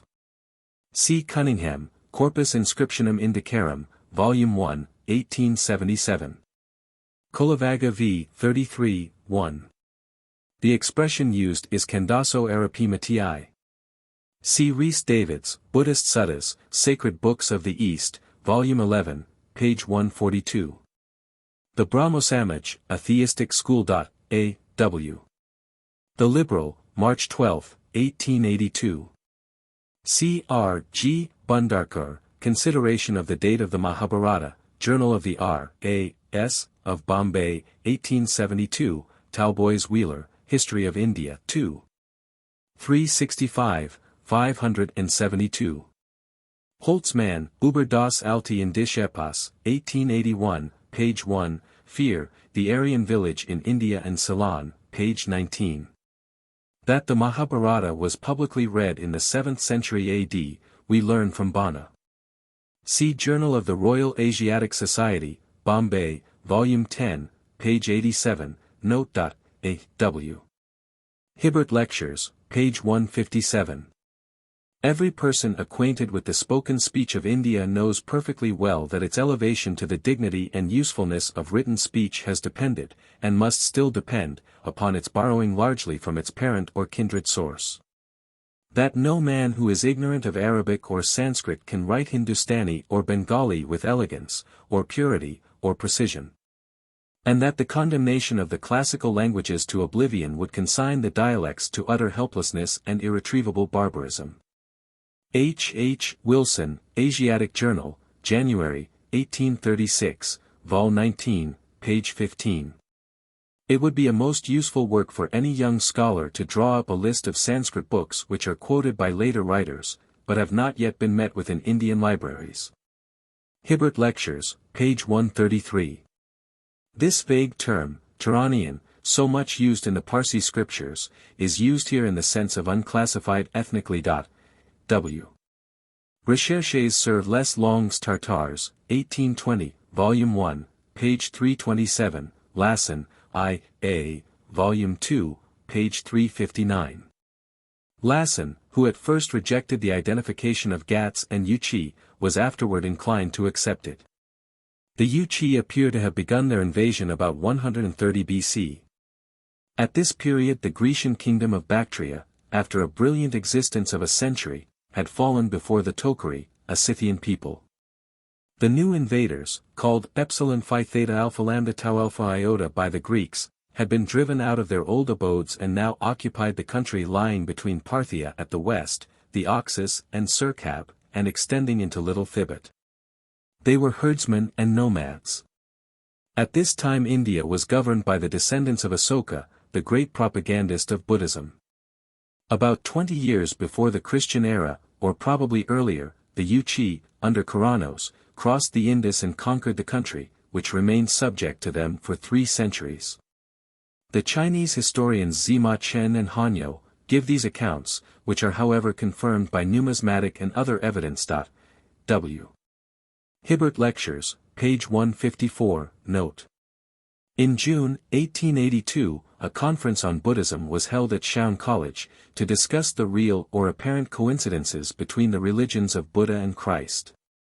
Professor Müller addressed 2 letters to the secretary, which were afterward published, declaring such a discussion in general terms almost an impossibility. The name of Buddhism, he says, is applied to religious opinions, not only of the most varying, but of a decidedly opposite character, held by people on the highest and lowest stages of civilization, divided into endless sects, nay, founded on two distinct codes of canonical writings. Two Buddhist priests who were reading Sanskrit with him would hardly recognize the Buddhism now practiced in Ceylon as their own religion. He also acknowledged the startling coincidences between Buddhism and Christianity, and that Buddhism existed at least 400 years before Christianity. He would go farther, and feel extremely grateful if anybody would point out to him the historical channels through which Buddhism had influenced early Christianity. "I have been looking for such channels all my life," says he, "but hitherto I have found none. What I have found is that for some of the most startling coincidences there are historical antecedents on both sides. And if we knew these antecedents, the coincidences become far less startling. If I do find in certain Buddhist works doctrines identically the same as in Christianity, so far from being frightened, I feel delighted, for surely truth is not the less true because it is believed by the majority of the human race. I believe we have made some progress during the last 30 years. I still remember the time when all heathen religions were looked upon as the work of the devil. A1, we know now that they are stages in a growth, and in a growth not determined by an accidental environment only, but by an original purpose, a purpose to be realized in the history of the human race as a whole. Even missionaries have begun to approach the heathen in a new and better spirit. They look for what may safely be preserved in the religion of their pupils, and on that common ground they try to erect a purer faith and a better worship, instead of attempting to destroy the sacred foundations of religion, which, I believe, exist. Or at least, existed, in every human heart.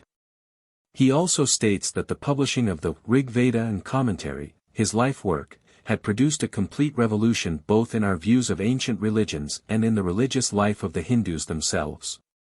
And this not so much on the surface as in its deepest foundations. W.A1, we have no knowledge of such a belief. The common Christian theory is that Christianity is as old as the Garden of Eden, and that truth in other religions is the result of contact, somewhere, at some time, with Christianity. A.M. Pubs. Published by Fleet in the Indian Antiquary, 1876, pages 68 to 73, and first mentioned by Dr. Bayo Daji, Journal Asiatic Society, Bombay Branch, Volume 9. Sir William Jones fixed their date at 1280 BC, Elphinstone as 900 BC. It has recently been stated that they could not reasonably be placed later than the 5th century BC. A very useful indication of the age of the Dharma Sutras, as compared with the metrical Dharmasastras or Samhitas, is to be found in the presence or absence in them of any reference to written documents. Such written documents, if they existed, could hardly be passed over in silence in law books, particularly when the nature of witnesses is discussed in support of loans, pledges, etc. Now, we see that in treating of the law of debt and debtors, A1, the Dharma Sutras of Gautama, Bodhayana, and Apastamba never mention evidence in writing. Vasishtha only refers to written evidence, but in a passage which may be interpolated, A2, considering that in other respects his treatment of the law of debt is very crude. Manu's metrical code shows here again its usual character. It is evidently based on ancient originals, and when it simply reproduces them, gives us the impression of great antiquity. But it freely admits more modern ingredients, and does so in our case. It speaks of witnesses, fixes their minimum number at 3, and discusses very minutely their qualifications and disqualifications, without saying a word about written documents. But in one place, 8. 168, it speaks of the valuelessness of written agreements obtained by force, thus recognizing the practical employment of writing for commercial transactions. Professor Jolly, A3, it is true, suggests that this verse may be a later addition, particularly as it occurs tautidem verbis in Narada, 4. 55. But the final composition of Manu Samhita, such as we possess it, can hardly be referred to a period when writing was not yet used, at all events for commercial purposes. Manu's law book is older than Yajnavalkya's, in which writing has become a familiar subject. Vishnu often agrees literally with Yajnavalkya, while Narada, as showing the fullest development of the law of debt, is most likely the latest. A4, see Brihatsamhita, Edition Kern, Pref, page 43, Journal of the R.A.S., 1875, p. 106.A1, Über das in dich Schuldrecht von J. Jolly, p. 291.A2, Jolly, L.C., p. 322.A3, L.C., p. 290.A4, Jolly, L.C., page 322. He places Katyayana and Brihaspati after Narada, possibly Vyasa and Harita also. See also Stenzler, Z. D. D. M. G. 9. 664. Professor Müller rejects the theory of the Sambat era and the renaissance of Sanskrit literature in the 1st century. Instead, he acknowledges the existence of a Saka era, bearing date with the coronation of Kanishk, 78 AD. Although this monarch was a patron of the Buddhists, and the 3rd collection of their sacred books was made under his auspices, our author considers the period of Saka or Yuan Shi domination from 24 BC till 178 AD as a literary interregnum. He is not willing to suggest any date for the Mahabharata or Ramayana, which appear to have been then extant. He exonerates Indian epic poetry, however, from any imputation of Greek influence. Not so with astronomy. Aryabhata, the elder, who described the motion of the earth very accurately, he considers to have had no predecessors. And also cites other Indian authors who described the 12 signs of the zodiac with Greek names or their equivalents, and assigned each to a region in the body of the Creator, as we now see it marked out in our almanacs. In this matter he is certainly plausible. The period of the Renaissance and the reign and proper era of Vikramaditya are set down at about 550 AD. He follows Dr. Bayo Daji, and is sustained by Mr. Ferguson, author of Tree and Serpent Worship, and other works on religious architecture. It was the period of learned and literary men, as well as of active religious controversy. Believers in Buddha and believers in the Veda lived together at this time, he remarks, very much as Protestants and Roman Catholics do at the present day, fighting when there is an opportunity or necessity for it, but otherwise sharing the same air as fellow creatures. Among a crowd of others we may instance Dignaga, a Buddhist, Kalidasa, a Shiva worshipper, and Manitunga, a Gaina, as frequenting the royal court. Vajabandhu, to whom the revival of Buddhist literature was largely due, was the son of a Brahmin and a student of the Nyaya philosophy, as, indeed, Huan Sang, the Chinese traveler, also studied logic under a Brahmana teacher. Vikramaditya oscillated between all parties. Having quarreled with the king of Kashmira and Manarita, the great Buddhist teacher at the convent near Peshawar, he called an assembly of Sastrikas and Sramanas, at which the latter were denounced. He also placed Matragupta, Kalidasa, over that country. At his death, however, the regal authority was surrendered to the legitimate king, who in his turn reinstated Siladitya, the successor of Vikrama, on the throne. This king also called an assembly of divines, and the Buddhists were restored to their former position. As they seem to have constituted the principal men of learning, I am disposed to believe that they were the actual restorers of the golden period to India. The 9 gems, Professor Müller is very confident, belong to this period. He declares that the philosophical sutras have no ascertained date prior to 300 AD. According to him, we need not refer many famous authors to a period anterior to the 5th century. Kalidasa, from being the contemporary of Augustus, becomes the contemporary of Justinian. And the very books which were most admired by Sanskrit students as specimens of ancient Indian poetry and wisdom find their rightful place in the period of literary renaissance, coinciding with an age of renewed literary activity in Persia. Soon to be followed there, as later in India, by the great Mohammedan conquests. It appears to me that he is altogether too iconoclastic. It is more than probable that the apparent lateness of date is due to the destruction of books when the Buddhists were driven out of India. It would be as logical, it seems to me, to assign a post-Christian date to the Vendidad and Yasna because they had been lost and were collected anew under the auspices of a Sassanid king. We are told in the 2nd book of the Maccabees that Antiochus Epiphanes burned the Hebrew scriptures, and that Judas Maccabeus made a new collection, yet nobody pretends that they ought to be assigned to the 2nd century BC. In fact, We must induce sincerity, give some room to faith. Astronomy was also studied.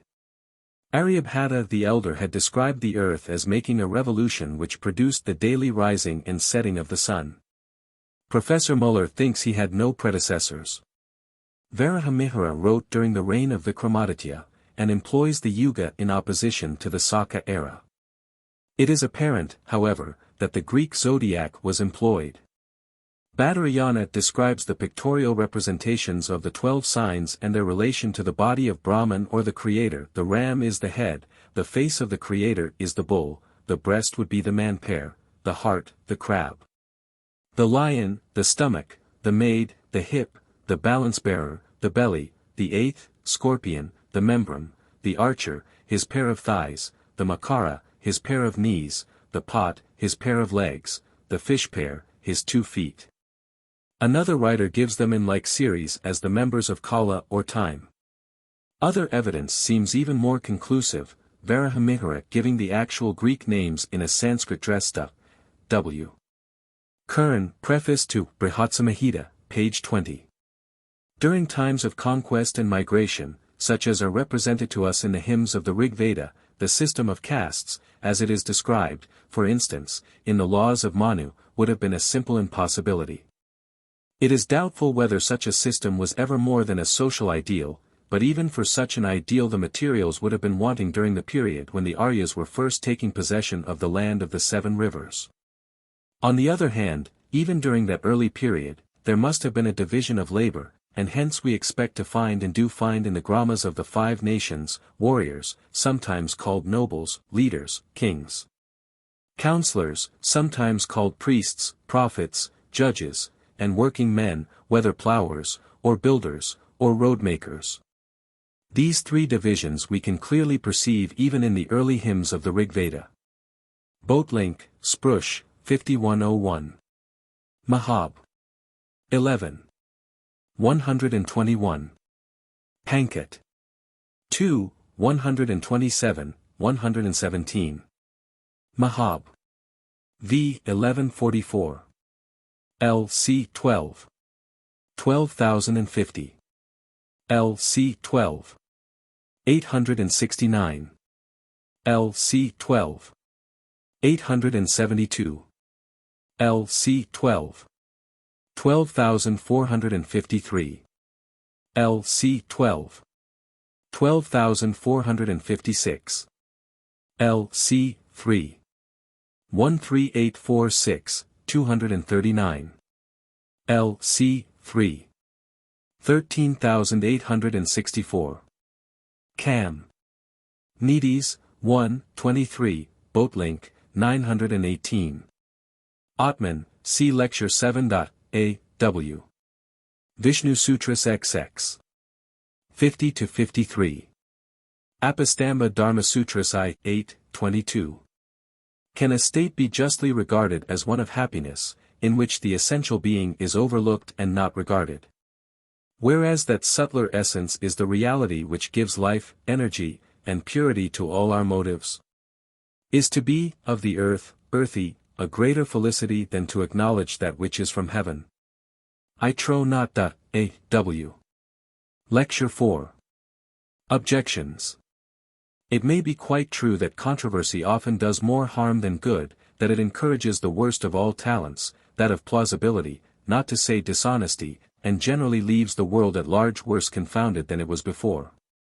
It has been said that no clever lawyer would shrink from taking a brief to prove that the earth forms the center of the world, and, with all respect for English juries, it is not impossible that even in our days he might gain a verdict against Galileo.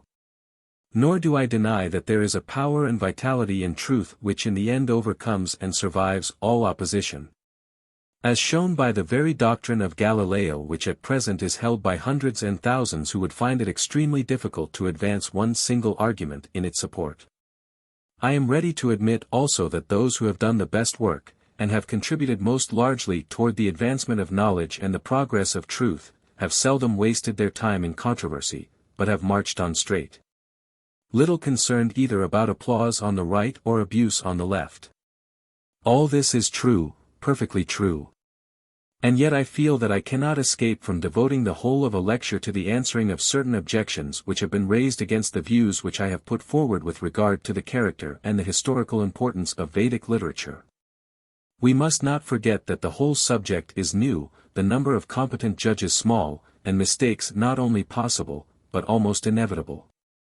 Besides, there are mistakes, and the errors of able men are often instructive, nay, one might say sometimes almost indispensable for the discovery of truth. There are criticisms which may be safely ignored, criticisms for the sake of criticism, if not inspired by meaner motives. But there are doubts and difficulties which suggest themselves naturally, objections which have a right to be heard, and the very removal of which forms the best approach to the stronghold of truth. Nowhere has this principle been so fully recognized and been acted on as in Indian literature.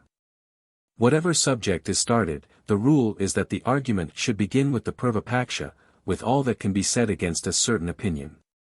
Every possible objection is welcome, if only it is not altogether frivolous and absurd, and then only follows the uttarapaksha, with all that can be said against these objections and in support of the original opinion. Only when this process has been fully gone through is it allowed to represent an opinion as siddhanta, or established.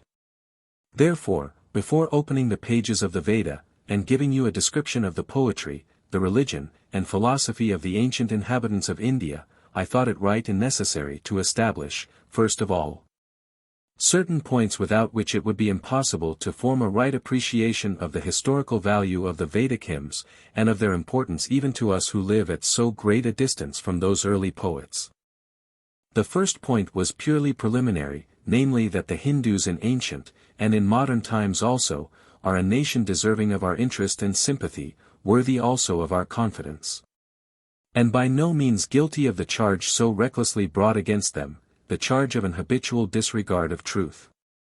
Secondly, that the ancient literature of India is not to be considered simply as a curiosity and to be handed over to the good pleasure of Oriental scholars, but that, both by its language, the Sanskrit, and by its most ancient literary documents, the Vedas, it can teach us lessons which nothing else can teach, as to the origin of our own language, the first formation of our own concepts, and the true natural germs of all that is comprehended under the name of civilization. At least the civilization of the Aryan race, that race to which we in all the greatest nations of the world, the Hindus, the Persians, the Greeks and Romans, the slaves, the Celts, and last, not least, the Teutons, belong.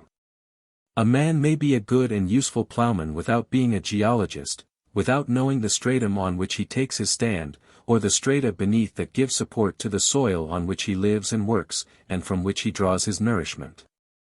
And a man may be a good and useful citizen, without being an historian, without knowing how the world in which he lives came about, and how many phases mankind had to pass through in language, religion, and philosophy, before it could supply him with that intellectual soil on which he lives and works, and from which he draws his best nourishment. But there must always be an aristocracy of those who know, and who can trace back the best which we possess, not merely to a Norman count, or a Scandinavian Viking, or a Saxon earl, but to far older ancestors and benefactors, who thousands of years ago were toiling for us in the sweat of their face, and without whom we should never be what we are, the ancestors of the whole Aryan race, the first framers of our words, the first poets of our thoughts, the first givers of our laws, the first prophets of our gods, and of him who is God above all gods.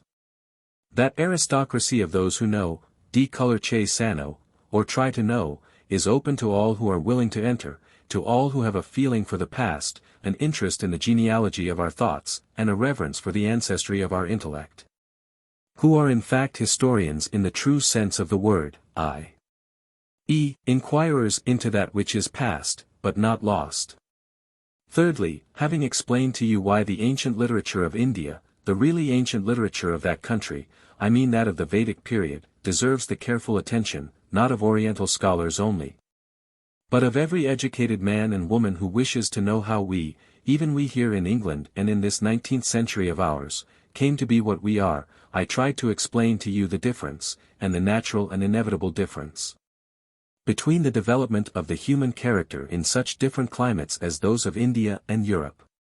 And while admitting that the Hindus were deficient in many of those manly virtues and practical achievements which we value most, I wish to point out that there was another sphere of intellectual activity in which the Hindus excelled, the meditative and transcendent, and that here we might learn from them some lessons of life which we ourselves are but too apt to ignore or to despise.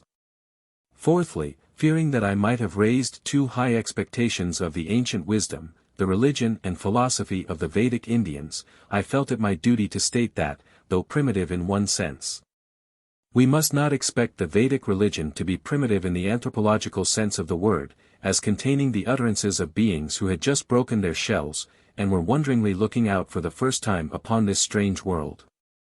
The Veda may be called primitive, because there is no other literary document more primitive than it. But the language, the mythology, the religion and philosophy that meet us in the Veda open vistas of the past which no one would venture to measure in years.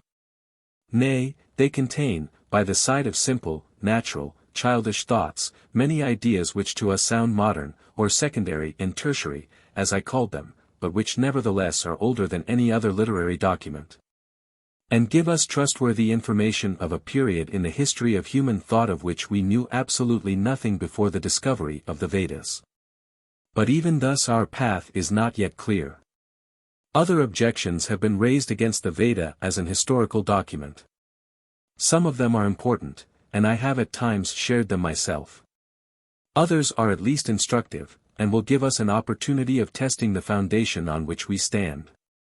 The first objection then against our treating the Veda as an historical document is that it is not truly national in its character, and does not represent the thoughts of the whole of the population of India, but only of a small minority.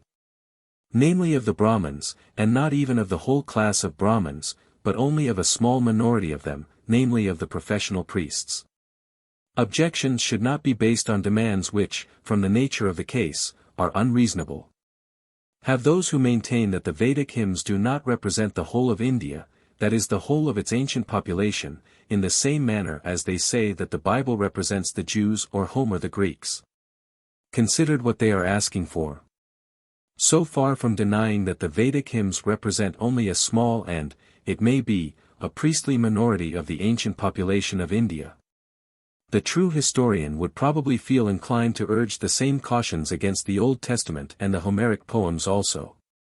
No doubt, after the books which composed the Old Testament had been collected as a sacred canon, they were known to the majority of the Jews. But when we speak of the primitive state of the Jews, of their moral, intellectual, and religious status while in Mesopotamia or Canaan or Egypt, we should find that the different books of the Old Testament teach us as little of the whole Jewish race, with all its local characteristics and social distinctions, as the Homeric poems do of all the Greek tribes, or the Vedic hymns of all the inhabitants of India. Surely, even when we speak of the history of the Greeks or the Romans, we know that we shall not find there a complete picture of the social, intellectual, and religious life of a whole nation. We know very little of the intellectual life of a whole nation, even during the Middle Ages, even at the present day. We may know something of the generals, of the commanders-in-chief, but of the privates, of the millions, we know next to nothing. And what we do know of kings or generals or ministers is mostly no more than what was thought of them by a few Greek poets or Jewish prophets, men who were 1 in a million among their contemporaries. But it might be said that though the writers were few, the readers were many. Is that so? I believe you would be surprised to hear how small the number of readers is even in modern times, while in ancient times reading was restricted to the very smallest class of privileged persons. There may have been listeners at public and private festivals, at sacrifices, and later on in theaters, but readers, in our sense of the word, are a very modern invention. There never has been so much reading spread over so large an area, as in our times. But if you asked publishers as to the number of copies sold of books which are supposed to have been read by everybody, say Macaulay's History of England, The Life of the Prince Consort, or Darwin's Origin of Species, you would find that out of a population of 32 millions not 1 million has possessed itself of a copy of these works. The book which of late has probably had the largest sale is the Revised Version of the New Testament, and yet the whole number of copies sold among the 80 millions of English-speaking people is probably not more than 4 millions. Of ordinary books which are called books of the season, and which are supposed to have had a great success, an edition of 3,000 or 4,000 copies is not considered unsatisfactory by publishers or authors in England. But if you look to other countries, such, for instance, as Russia, it would be very difficult indeed to name books that could be considered as representative of the whole nation, or as even known by more than a very small minority. And if we turn our thoughts back to the ancient nations of Greece and Italy, or of Persia and Babylonia, what book is there, with the exception perhaps of the Homeric poems, of which we could say that it had been read or even heard of by more than a few thousand people? We think of Greeks and Romans as literary people, and so no doubt they were, but in a very different sense from what we mean by this. What we call Greeks and Romans are chiefly the citizens of Athens and Rome. And here again those who could produce or who could read such works as the dialogues of Plato or the epistles of Horace constituted a very small intellectual aristocracy indeed. What we call history, the memory of the past, has always been the work of minorities. Millions and millions pass away unheeded, and the few only to whom has been given the gift of fusing speech and thought into forms of beauty remain as witnesses of the past. If then we speak of times so distant as those represented by the Rig Veda, and of a country so disintegrated, or rather as yet so little integrated as India was 3,000 years ago, surely it requires but little reflection to know that what we see in the Vedic poems are but a few snow-clad peaks, representing to us, from a far distance, the whole mountain range of a nation, completely lost beyond the horizon of history. When we speak of the Vedic hymns as representing the religion, the thoughts and customs of India 3,000 years ago, we cannot mean by India more than some unknown quantity of which the poets of the Veda are the only spokesmen left. When we now speak of India, we think of 250 millions, a sixth part of the whole human race, peopling the vast peninsula from the Himalayan mountains between the arms of the Indus and the Ganges, down to Cape Comorin and Ceylon. An extent of country nearly as large as Europe. In the Veda the stage on which the life of the ancient kings and poets is acted, is the valley of the Indus and the Punjab, as it is now called, the Sapta Sindhasa, the 7 rivers of the Vedic poets. The land watered by the Ganges is hardly known, and the whole of the Deccan seems not yet to have been discovered. Then again, when these Vedic hymns are called the lucubrations of a few priests, not the outpourings of the genius of a whole nation, what does that mean? We may no doubt call these ancient Vedic poets priests, if we like, and no one would deny that their poetry is pervaded not only by religious, mythological, and philosophical, but likewise by sacrificial and ceremonial conceits. Still a priest, if we trace him back far enough, is only a presbyteros or an elder, and, as such, those Vedic poets had a perfect right to speak in the name of a whole class, or of the village community to which they belonged. Call Vasishtha a priest by all means, only do not let us imagine that he was therefore very like Cardinal Manning. After we have made every possible concession to arguments, most of which are purely hypothetical, there remains this great fact that here, in the Rig Veda, we have poems, composed in perfect language, in elaborate meter, telling us about gods and men, about sacrifices and battles, about the varying aspects of nature and the changing conditions of society, about duty and pleasure, philosophy and morality, articulate voices reaching us from a distance from which we never heard before the faintest whisper.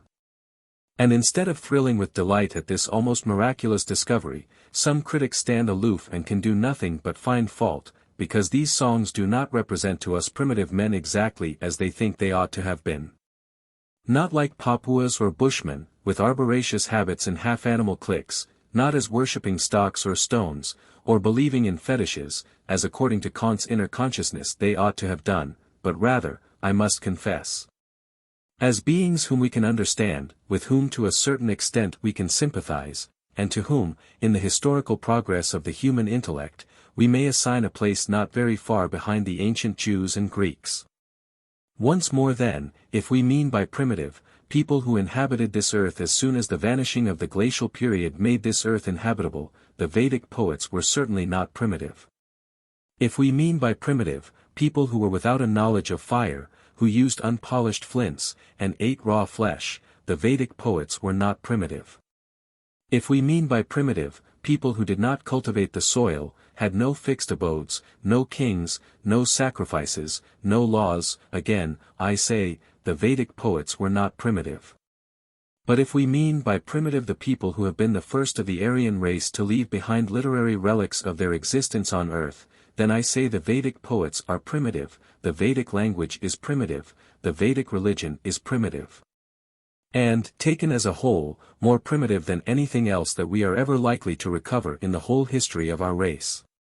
When all these objections had failed, a last trump was played. The ancient Vedic poetry was said to be, if not of foreign origin, at least very much infected by foreign, and more particularly by Semitic influences. It had always been urged by Sanskrit scholars as one of the chief attractions of Vedic literature that it not only allowed us an insight into a very early phase of religious thought, but that the Vedic religion was the only one the development of which took place without any extraneous influences, and could be watched through a longer series of centuries than any other religion. Now with regard to the first point, we know how perplexing it is in the religion of ancient Rome to distinguish between Italian and Greek ingredients, to say nothing of Etruscan and Phoenician influences. We know the difficulty of finding out in the religion of the Greeks what is purely homegrown, and what is taken over from Egypt, Phoenicia, it may be from Scythia, or at all events, slightly colored by those foreign rays of thought. Even in the religion of the Hebrews, Babylonian, Phoenician, and at a later time Persian influences have been discovered, and the more we advance toward modern times, the more extensive becomes the mixture of thought. And the more difficult the task of assigning to each nation the share which it contributed to the common intellectual currency of the world. In India alone, and more particularly in Vedic India, we see a plant entirely grown on native soil, and entirely nurtured by native air. For this reason, because the religion of the Veda was so completely guarded from all strange infections, it is full of lessons which the student of religion could learn nowhere else. Now what have the critics of the Veda to say against this? They say that the Vedic poems show clear traces of Babylonian influences. I must enter into some details, because, small as they seem, you can see that they involve very wide consequences. There is one verse in the Rig Veda, 8:78, which has been translated as follows: O Indra, bring to us a brilliant jewel, a cow, a horse, an ornament, together with a golden manna. Now what is a golden manna? The word does not occur again by itself either in the Veda or anywhere else, and it has been identified by Vedic scholars with the Latin mina, the Greek mu, the Phoenician manna. The well-known weight which we actually possess now among the treasures brought from Babylon and Nineveh to the British Museum. If this were so, it would be irrefragable evidence of at all events a commercial intercourse between Babylon and India at a very early time, though it would in no way prove a real influence of Semitic on Indian thought. But is it so? If we translate Saka Mana Hiranyaya by, with a mina of gold, we must take Mana Hiranyaya as instrumental cases. But Saka never governs an instrumental case. This translation therefore is impossible, and although the passage is difficult, because mana does not occur again in the Rig Veda, I should think we might take Mana Hiranyaya for a dual, and translate, give us also 2 golden armlets. To suppose that the Vedic poets should have borrowed this one word and this one measure from the Babylonians, would be against all the rules of historical criticism. The word manna never occurs again in the whole of Sanskrit literature, no other Babylonian weight occurs again in the whole of Sanskrit literature, and it is not likely that a poet who asks for a cow and a horse would ask in the same breath for a foreign weight of gold, that is, for about 60 sovereigns. But this is not the only loan that India has been supposed to have negotiated in Babylon. The 27 nakshatras, or the 27 constellations, which were chosen in India as a kind of lunar zodiac, were supposed to have come from Babylon. Now the Babylonian zodiac was solar, and, in spite of repeated researches, no trace of a lunar zodiac has been found, where so many things have been found, in the cuneiform inscriptions. But supposing even that a lunar zodiac had been discovered in Babylon, No one acquainted with Vedic literature and with the ancient Vedic ceremonial would easily allow himself to be persuaded that the Hindus had borrowed that simple division of the sky from the Babylonians. It is well known that most of the Vedic sacrifices depend on the moon, far more than on the sun. As the psalmist says, he appointed the moon for seasons, the sun knoweth his going down, we read in the Rigveda X. 85:18, in a verse addressed to sun and moon, they walk by their own power, one after the other, or from east to west, as playing children they go round the sacrifice. The one looks upon all the worlds, the other is born again and again, determining the seasons. He becomes new and new, when he is born, as the herald of the days, he goes before the dawns. By his approach he determines their share for the gods, the moon increases a long life. The moon, then, determines the seasons, the ritus, the moon fixes the share, that is, the sacrificial oblation for all the gods. The seasons and the sacrifices were in fact so intimately connected together in the thoughts of the ancient Hindus, that one of the commonest names for priest was Ritviji, literally, the season sacrificer. Besides the rites which have to be performed every day, such as the 5 Mahayanyas, and the Agnihotra in the morning and the evening, the important sacrifices in Vedic times were the full and new moon sacrifices, Darsapranamasa.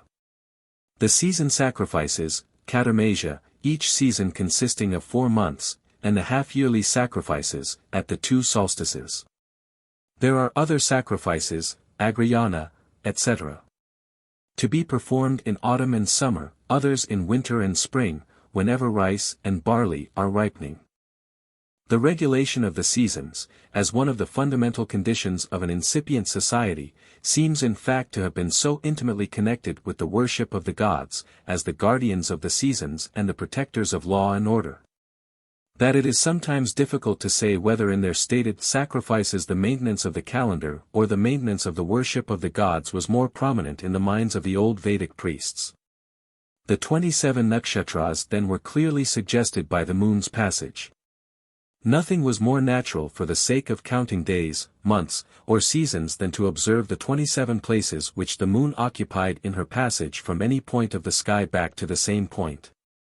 It was far easier than to determine the sun's position either from day to day, or from month to month. For the stars, being hardly visible at the actual rising and setting of the sun, the idea of the sun's conjunction with certain stars could not suggest itself to a listless observer.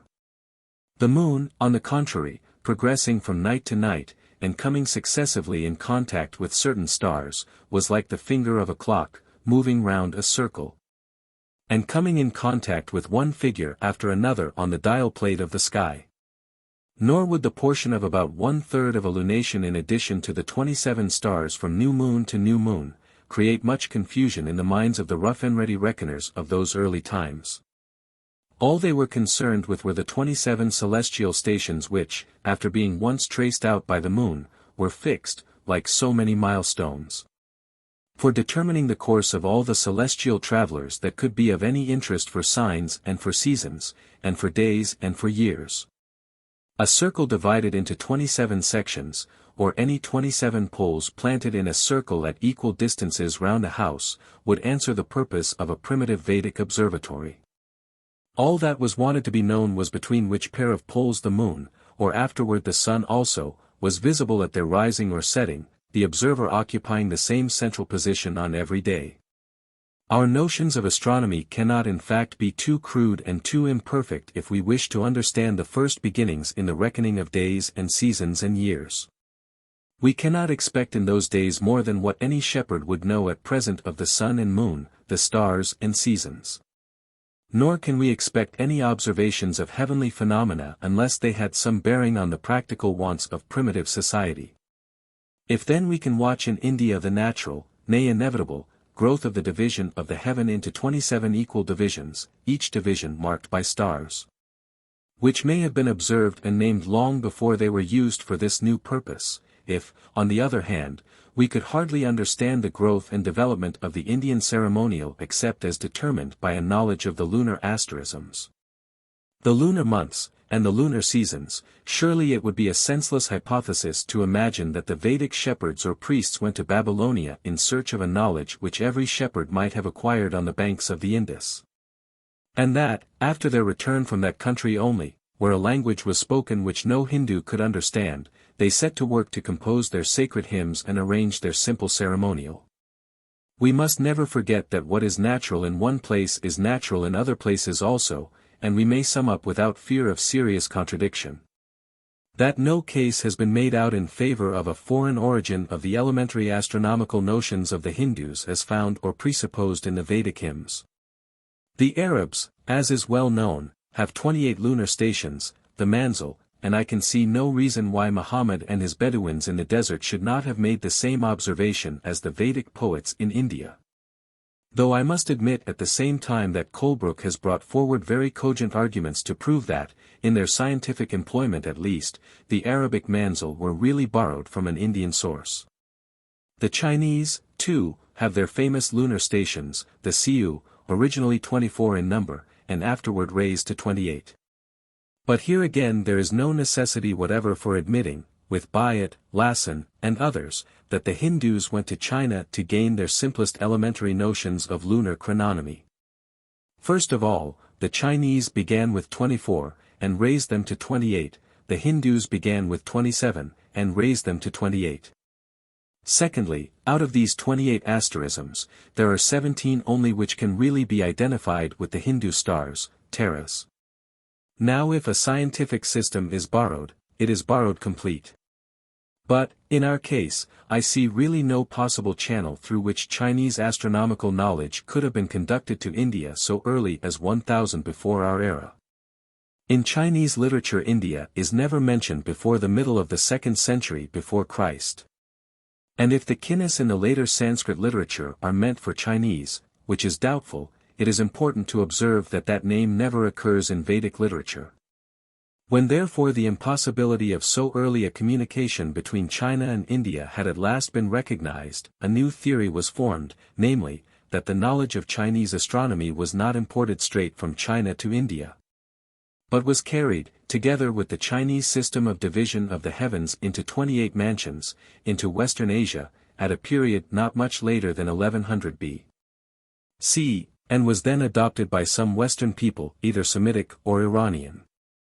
In their hands it was supposed to have received a new form, such as adapted it to a ruder and less scientific method of observation, the limiting stars of the mansions being converted into zodiacal groups or constellations, and in some instances altered in position, so as to be brought nearer to the general planetary path of the ecliptic. In this changed form, having become a means of roughly determining and describing the places and movements of the planets, it was believed to have passed into the keeping of the Hindus, very probably along with the first knowledge of the planets themselves, and entered upon an independent career of history in India.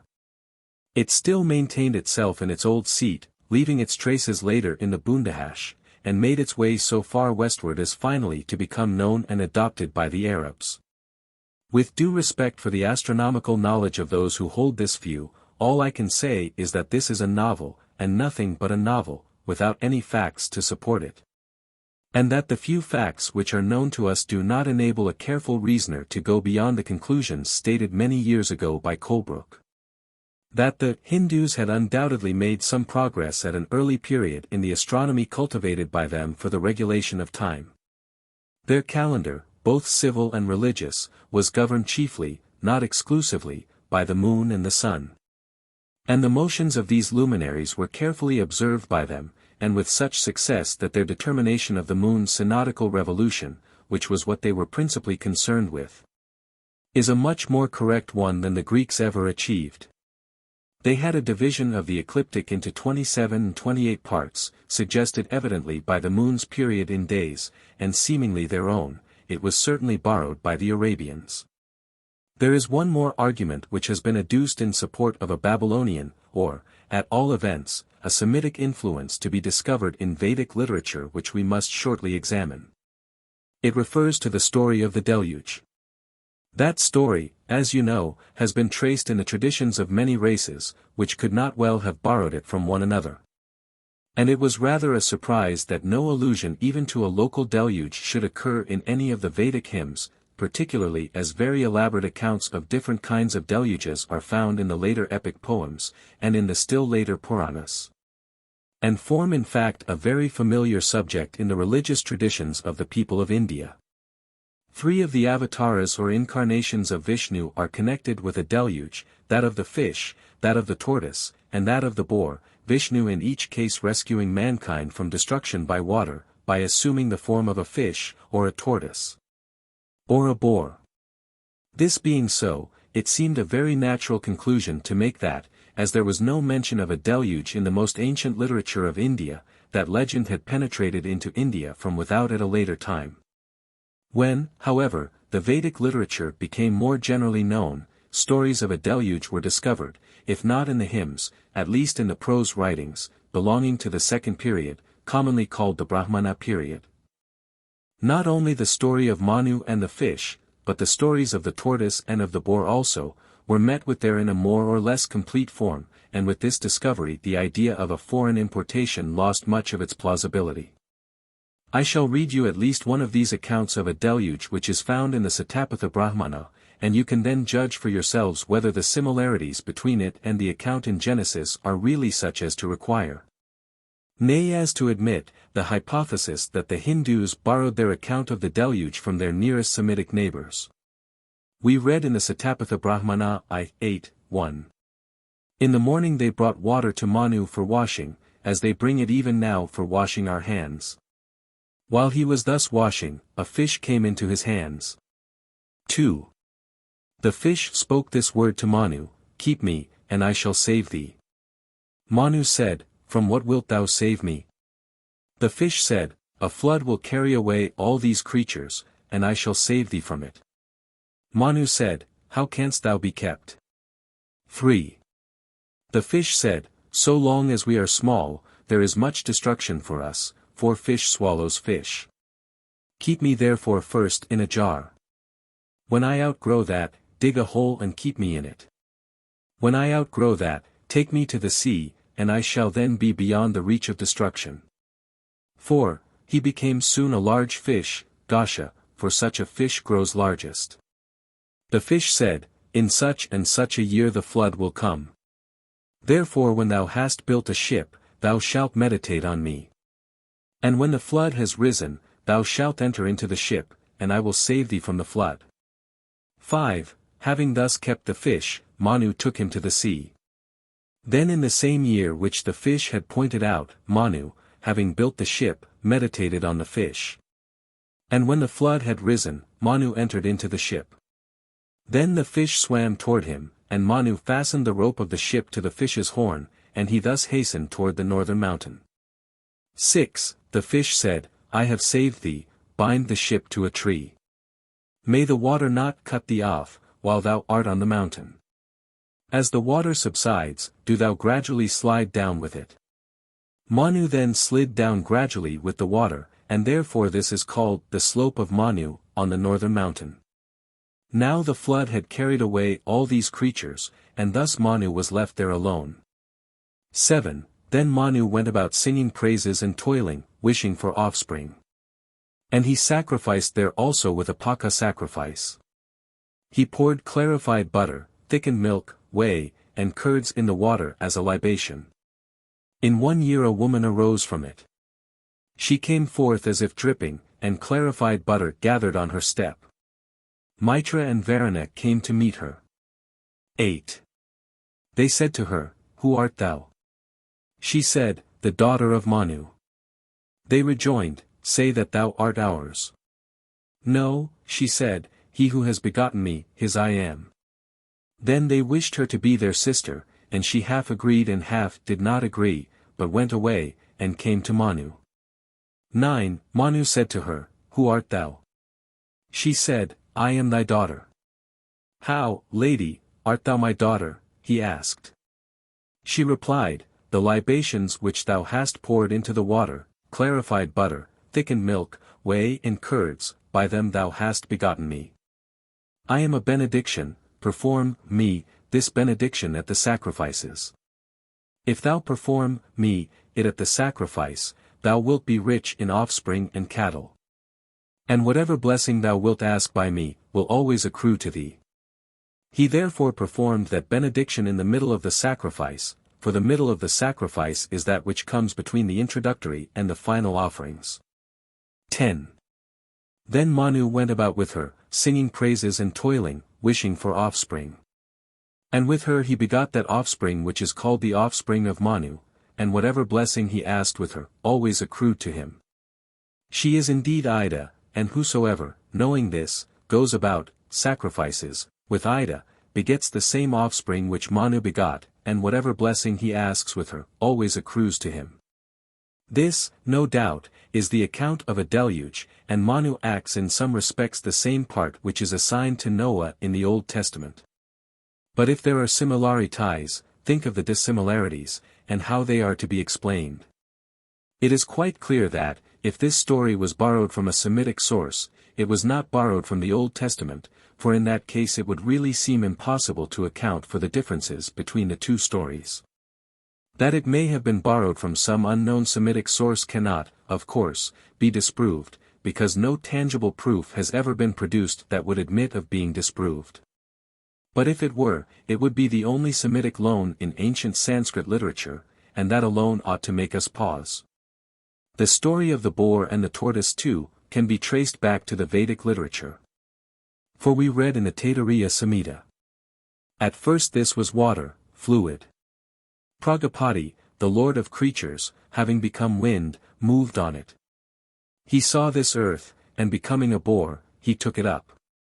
Becoming Visvakarman, the maker of all things, he cleaned it. It spread and became the widespread earth, and this is why the earth is called Prithivai, the widespread.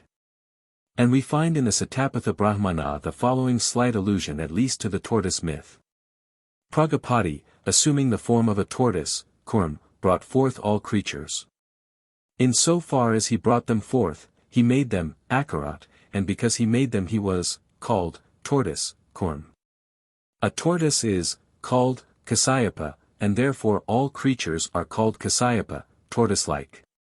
He who was this tortoise, Kurm, was really Aditya, the sun. One other allusion to something like a deluge, important chiefly on account of the name of Manu occurring in it, has been pointed out in the Kathaka, 11. 2, where this short sentence occurs, the waters cleaned this, Manu alone remained. All this shows that ideas of a deluge, that is, of a submersion of the earth by water and of its rescue through divine aid, were not altogether unknown in the early traditions of India. While in later times they were embodied in several of the avatars of Vishnu. When we examine the numerous accounts of a deluge among different nations in almost every part of the world, we can easily perceive that they do not refer to one single historical event, but to a natural phenomenon repeated every year, namely, the deluge or flood of the rainy season or the winter. This is nowhere clearer than in Babylon. Sir Henry Rawlinson was the first to point out that the 12 cantos of the poem of Izdubar or Nimrod refer to the 12 months of the year and the 12 representative signs of the zodiac. Dar. Haupt afterward pointed out that Iabani, the wise bullman in the second canto, corresponds to the second month, Ijar, April-May, represented in the zodiac by the bull. That the union between Iabani and Nimrod in the third canto corresponds to the third month, Sivan, May-June, represented in the zodiac by the twins. That the sickness of Nimrod in the seventh canto corresponds to the seventh month, Tishri, September-October, when the sun begins to wane. And that the flood in the 11th canto corresponds to the 11th month, Shabatu, dedicated to the storm god Rimmon, represented in the zodiac by the waterman. If that is so, we have surely a right to claim the same natural origin for the story of the deluge in India which we are bound to admit in other countries. And even if it could be proved that in the form in which these legends have reached us in India they show traces of foreign influences, the fact would still remain that such influences have been perceived in comparatively modern treatises only, and not in the ancient hymns of the Rigveda. Other conjectures have been made with even less foundation than that which would place the ancient poets of India under the influence of Babylon. China has been appealed to, nay even Persia, Parthia, and Bactria, countries beyond the reach of India at that early time of which we are here speaking, and probably not even then consolidated into independent nations or kingdoms. I only wonder that traces of the lost Jewish tribes have not been discovered in the Vedas, considering that Afghanistan has so often been pointed out as one of their favorite retreats. After having thus carefully examined all the traces of supposed foreign influences that have been brought forward by various scholars, I think I may say that there really is no trace whatever of any foreign influence in the language, the religion, or the ceremonial of the ancient Vedic literature of India. As it stands before us now, so it has grown up, protected by the mountain ramparts in the north, the Indus and the desert in the west, the Indus or what was called the sea in the south, and the Ganges in the east. It presents us with a homegrown poetry and a homegrown religion. And history has preserved to us at least this one relic, in order to teach us what the human mind can achieve if left to itself, surrounded by a scenery and by conditions of life that might have made man's life on earth a paradise. If man did not possess the strange art of turning even a paradise into a place of misery. Footnotes.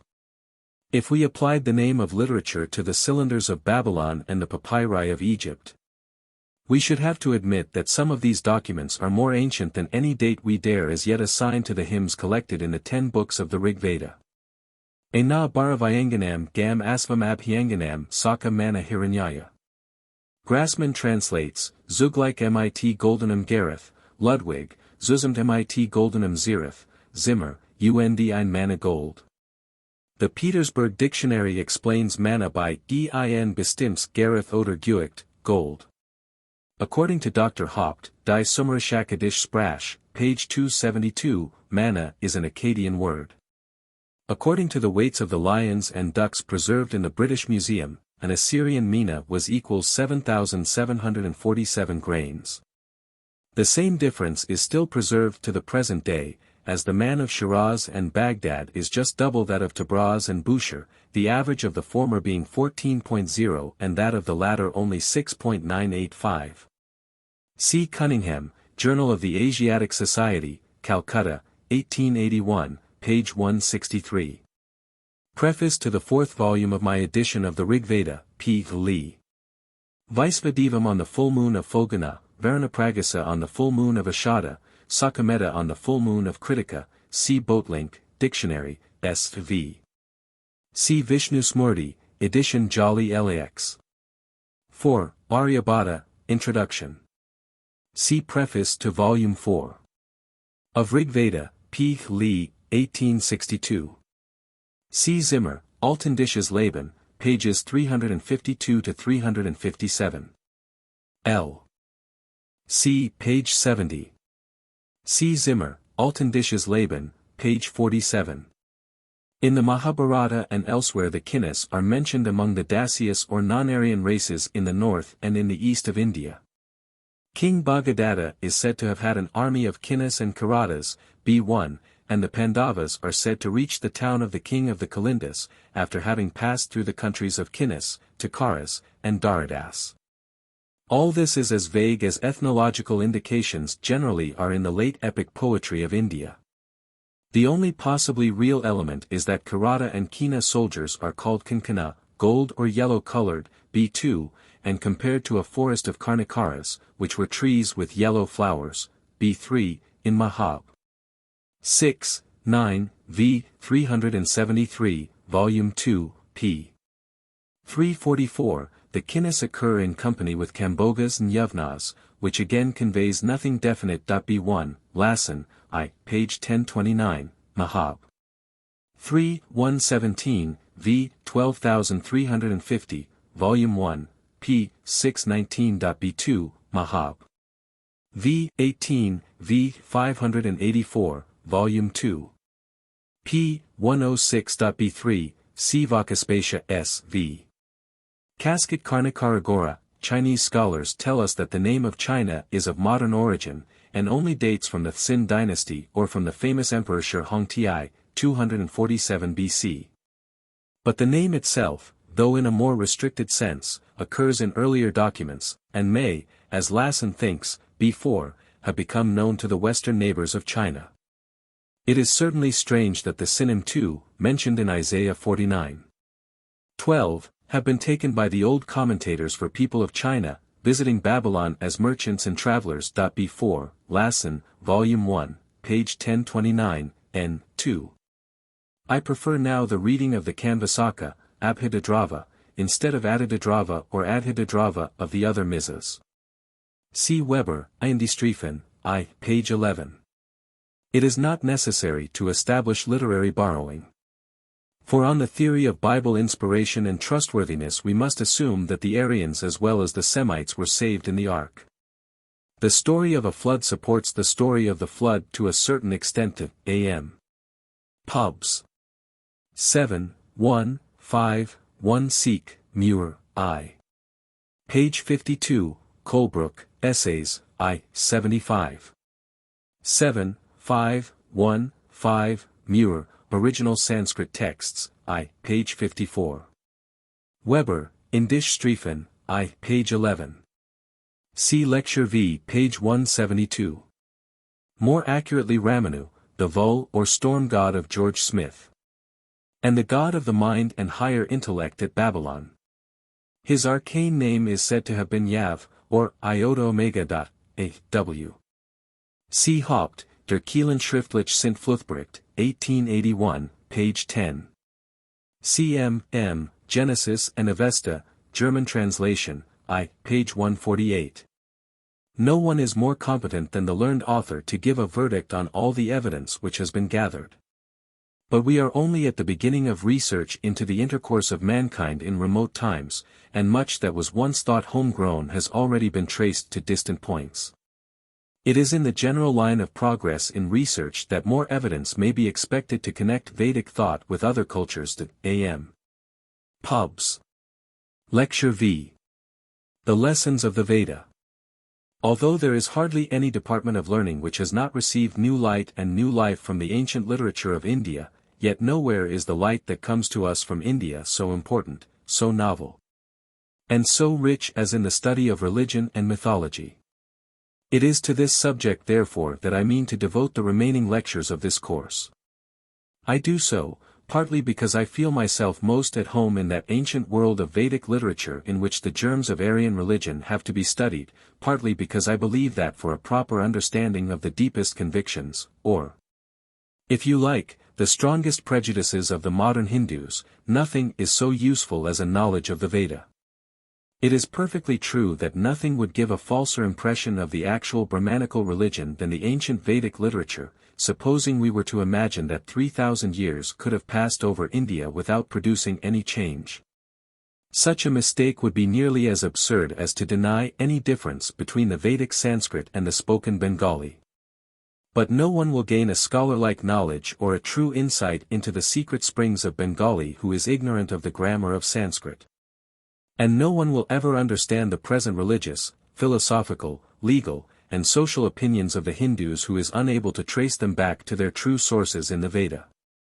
I still remember how, many years ago, when I began to publish for the first time the text and the commentary of the Rig Veda, it was argued by a certain, perhaps not quite disinterested party, that the Veda was perfectly useless. That no man in India, however learned, could read it, and that it was of no use either for missionaries or for anyone else who wished to study and to influence the native mind. It was said that we ought to study the later Sanskrit, the laws of Manu, the epic poems, and, more particularly, the Puranas. The Veda might do very well for German students, but not for Englishmen. There was no excuse for such ignorant assertions even 30 years ago, for in these very books, in the laws of Manu, in the Mahabharata, and in the Puranas, the Veda is everywhere proclaimed as the highest authority in all matters of religion. A Brahmin, says Manu, unlearned in holy writ, is extinguished in an instant like dry grass on fire. A twice-born man, that is, a Brahmana, a Kshatriya, and a Vaishya, not having studied the Veda, soon falls, even when living, to the condition of a Sudra, and his descendants after him. How far this license of ignorant assertion may be carried is shown by the same authorities who denied the importance of the Veda for a historical study of Indian thought, boldly charging those wily priests, the Brahmins, with having withheld their sacred literature from any but their own caste. Now, so far from withholding it, the Brahmins have always been striving, and often striving in vain, to make the study of their sacred literature obligatory on all castes except the Sudras. And the passages just quoted from Manu show what penalties were threatened if children of the second and third castes, the Kshatriyas and Vaishyas, were not instructed in the sacred literature of the Brahmins. At present the Brahmins themselves have spoken, and the reception they have accorded to my edition of the Rig Veda and its native commentary, the zeal with which they have themselves taken up the study of Vedic literature, and the earnestness with which different sects are still discussing the proper use that should be made of their ancient religious writings, show abundantly that a Sanskrit scholar ignorant of, or, I should rather say, determined to ignore the Veda, would be not much better than a Hebrew scholar ignorant of the Old Testament. I shall now proceed to give you some characteristic specimens of the religion and poetry of the Rig Veda. They can only be few, and as there is nothing like system or unity of plan in that collection of 1017 hymns, which we call the Samhita of the Rig Veda, I cannot promise that they will give you a complete panoramic view of that intellectual world in which our Vedic ancestors passed their life on earth. I could not even answer the question, if you were to ask it whether the religion of the Veda was polytheistic or monotheistic. Monotheistic, in the usual sense of that word, it is decidedly not, though there are hymns that assert the unity of the divine as fearlessly as any passage of the Old Testament, or the New Testament, or the Quran. Thus one poet says, Rig Veda I. 164:46, that which is one, sages name it in various ways, they call it Agni, Yama, Matarisvan. Another poet says, the wise poets represent by their words him who is one with beautiful wings, in many ways.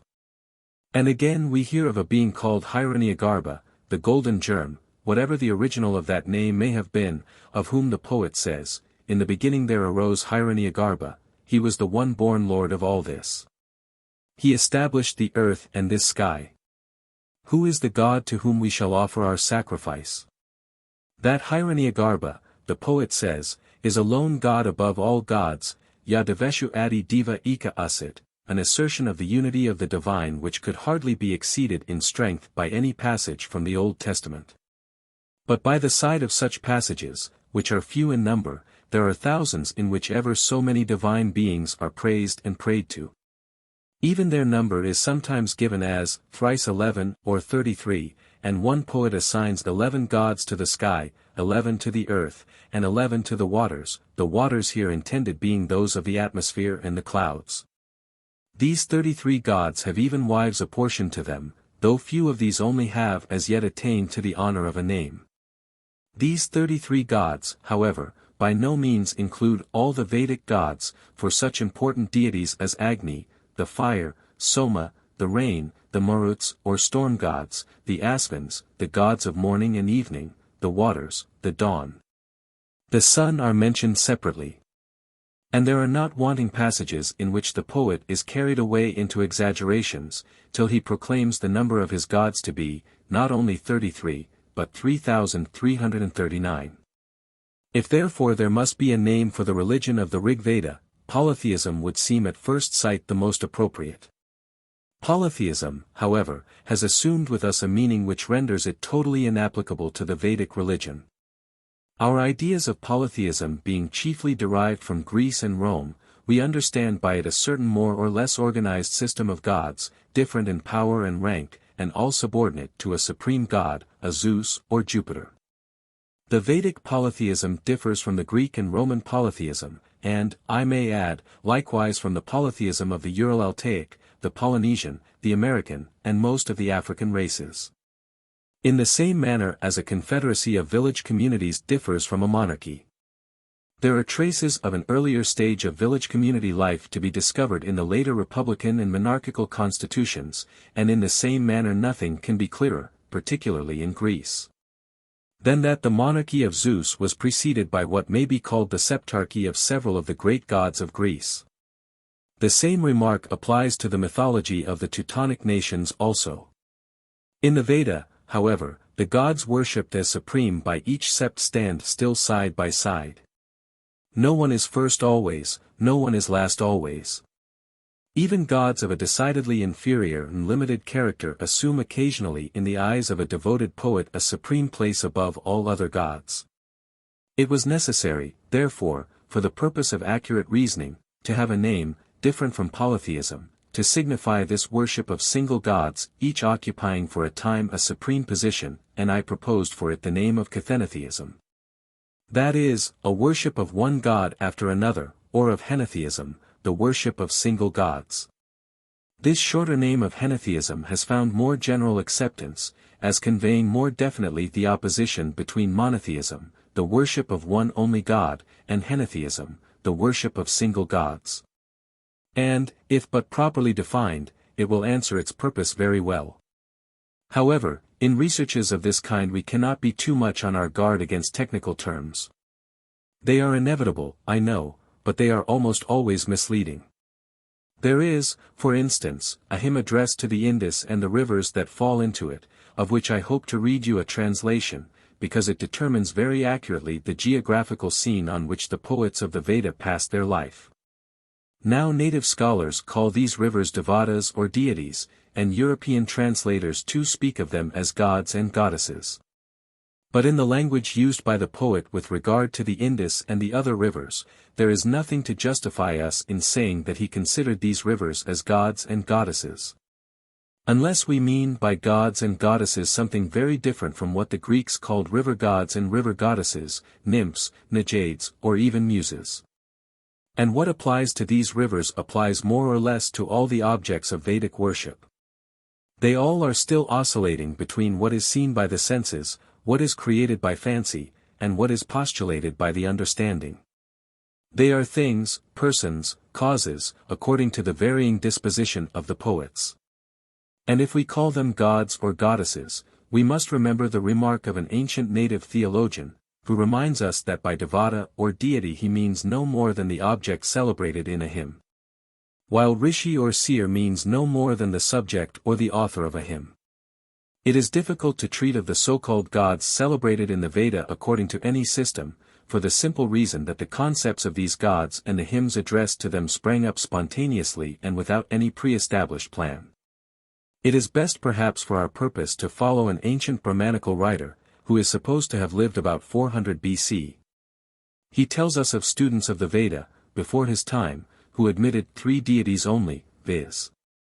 Agni, or fire, whose place is on the earth, Vayu or Indra, the wind and the god of the thunderstorm, whose place is in the air, and Surya, the sun, whose place is in the sky.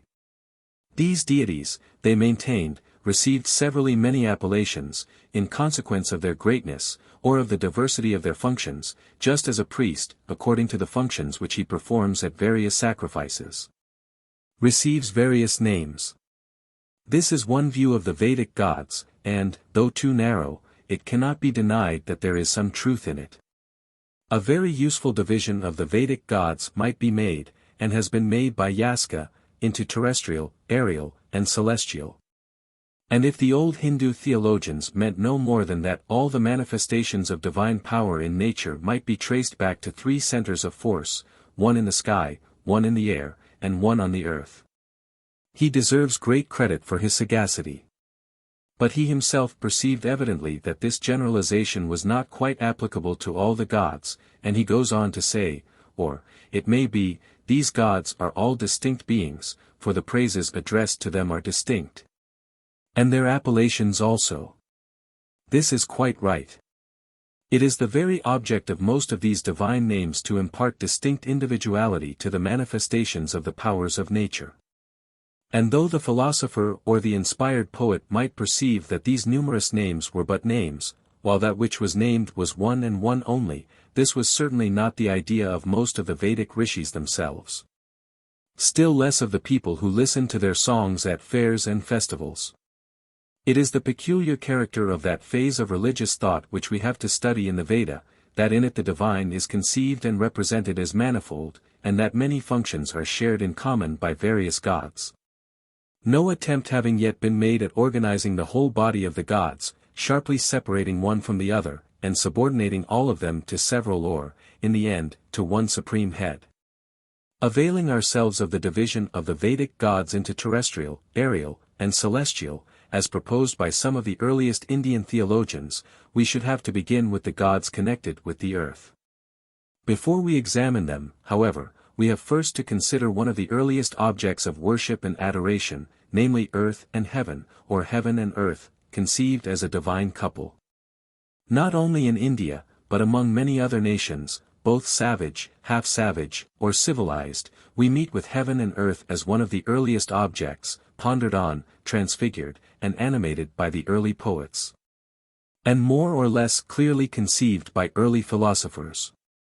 It is surprising that it should be so, for the conception of the earth as an independent being, and of heaven as an independent being, and then of both together as a divine couple embracing the whole universe, requires a considerable effort of abstraction, far more than the concepts of other divine powers, such as the fire, the rain, the lightning, or the sun. Still so it is, and as it may help us to understand the ideas about heaven and earth, as we find them in the Veda, and show us at the same time the strong contrast between the mythology of the Aryans and that of real savages, a contrast of great importance, though I admit very difficult to explain. I shall read you first some extracts from a book published by a friend of mine, the Rev. William Wyatt Gill, for many years an active and most successful missionary in Mangaia, one of those Polynesian islands that form a girdle round 1/4 of our globe, and all share in the same language, the same religion, the same mythology, and the same customs. The book is called Myths and Songs from the South Pacific, and it is full of interest to the student of mythology and religion. The story, as told him by the natives of Mangaia, runs as follows. The sky is built of solid blue stone. At one time it almost touched the earth, resting upon the stout broad leaves of the teve, which attains the height of about 6 feet, and the delicate indigenous arrowroot, whose slender stem rarely exceeds 3 feet. In this narrow space between earth and sky the inhabitants of this world were pent up. Ru, whose usual residence was in Avaiki, or the Shades, had come up for a time to this world of ours. Pitying the wretched confined residence of the inhabitants, he employed himself in endeavoring to raise the sky a little. For this purpose he cut a number of strong stakes of different kinds of trees, and firmly planted them in the ground at Ranjamosha, the center of the island, and with him the center of the world. This was a considerable improvement, as mortals were thereby enabled to stand erect and to walk about without inconvenience. Hence Ru was named the Sky Supporter. Wherefore Tika sings, 1794. Force up the sky, O Ru, and let the space be clear. One day when the old man was surveying his work, his graceless son Maui contemptuously asked him what he was doing there. Ru replied, "Who told youngsters to talk? Take care of yourself, or I will hurl you out of existence." "Do it, then," shouted Maui.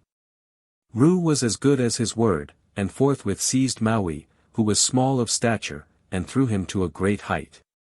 In falling Maui assumed the form of a bird, and lightly touched the ground, perfectly unharmed. Maui, now thirsting for revenge, in a moment resumed his natural form, but exaggerated to gigantic proportions, and ran to his father, saying, "Ru, who supportest the many heavens, the third, even to the highest, ascend." Inserting his head between the old man's legs, he exerted all his prodigious strength, and hurled poor Ru, sky and all, to a tremendous height, so high, indeed, that the blue sky could never get back again. Unluckily, however, for the sky-supporting Ru, his head and shoulders got entangled among the stars. He struggled hard, but fruitlessly, to extricate himself. Maui walked off well pleased with having raised the sky to its present height, but left half his father's body and both his legs ingloriously suspended between heaven and earth. Thus perished Ru. His body rotted away, and his bones came tumbling down from time to time, and were shivered on the earth into countless fragments. These shivered bones of Ru are scattered over every hill and valley of Mangaia, to the very edge of the sea. What the natives call the bones of Ru, Teivo Ru, are pieces of pumice stone. Now let us consider, first of all, whether this story, which with slight variations is told all over the Polynesian islands, is pure nonsense, or whether there was originally some sense in it. My conviction is that nonsense is everywhere the child of sense, only that unfortunately many children, like that youngster Maui, consider themselves much wiser than their fathers, and occasionally succeed in hurling them out of existence. It is a peculiarity of many of the ancient myths that they represent events which happen every day, or every year, as having happened once upon a time. The daily battle between day and night, the yearly battle between winter and spring, are represented almost like historical events, and some of the episodes and touches belonging originally to these constant battles of nature have certainly been transferred into and mixed up with battles that took place at a certain time, such as, for instance, the Siege of Troy. When historical recollections failed, legendary accounts of the ancient battles between night and morning, winter and spring, were always at hand. And, as in modern times we constantly hear, good stories, which we have known from our childhood, told again and again of any man whom they seem to fit, in the same manner, in ancient times, any act of prowess, or daring, or mischief. Originally told of the sun, the Orient conqueror of gloomy night, was readily transferred to and believed of any local hero who might seem to be a second Jupiter, or Mars, or Hercules. I have little doubt therefore that as the accounts of a deluge, for instance, which we find almost everywhere, are originally recollections of the annual torrents of rain or snow that covered the little worlds within the ken of the ancient village bards. This tearing asunder of heaven and earth too was originally no more than a description of what might be seen every morning. During a dark night the sky seemed to cover the earth, the two seemed to be one, and could not be distinguished one from the other. Then came the dawn, which with its bright rays lifted the covering of the dark night to a certain point, till at last Maui appeared, small in stature, a mere child, that is, the son of the morning, thrown up suddenly, as it were. When his first rays shot through the sky from beneath the horizon, then falling back to the earth, like a bird, and rising in gigantic form on the morning sky. The dawn now was hurled away, and the sky was seen lifted high above the earth, and Maui, the sun, marched on well pleased with having raised the sky to its present height. Why pumice stone should be called the bones of Ru, we cannot tell, without knowing a great deal more of the language of Mangaya than we do at present. It is most likely an independent saying, and was afterward united with the story of Ru and Maui. Now I must quote at least a few extracts from a Maori legend as written down by Judge Manning. This is the genesis of the New Zealanders. The heavens which are above us, and the earth which lies beneath us, are the progenitors of men, and the origin of all things. Formerly the heaven lay upon the earth, and all was darkness. And the children of heaven and earth sought to discover the difference between light and darkness, between day and night. So the sons of Rengi, heaven, and of Papa, earth, consulted together, and said, let us seek means whereby to destroy heaven and earth, or to separate them from each other. Then said Tumatawenga, the god of war, let us destroy them both. Then said Te Mahuta, the forest god, not so, let them be separated. Let one of them go upward and become a stranger to us, let the other remain below and be a parent for us. Then 4 of the gods tried to separate heaven and earth, but did not succeed, while the 5th, Tane, succeeded. After heaven and earth had been separated, great storms arose, or, as the poet expresses it, one of their sons, Tawire Matea, the god of the winds, tried to revenge the outrage committed on his parents by his brothers. Then follow dismal dusky days, and dripping chilly skies, and arid scorching blasts. All the gods fight, till at last 2 only remains, the god of war, who had devoured all his brothers, except the storm. More fights follow, in which the greater part of the earth was overwhelmed by the waters, and but a small portion remained dry. After that, light continued to increase, and as the light increased, so also the people who had been hidden between heaven and earth increased. And so generation was added to generation down to the time of Maui Patiki, he who brought death into the world.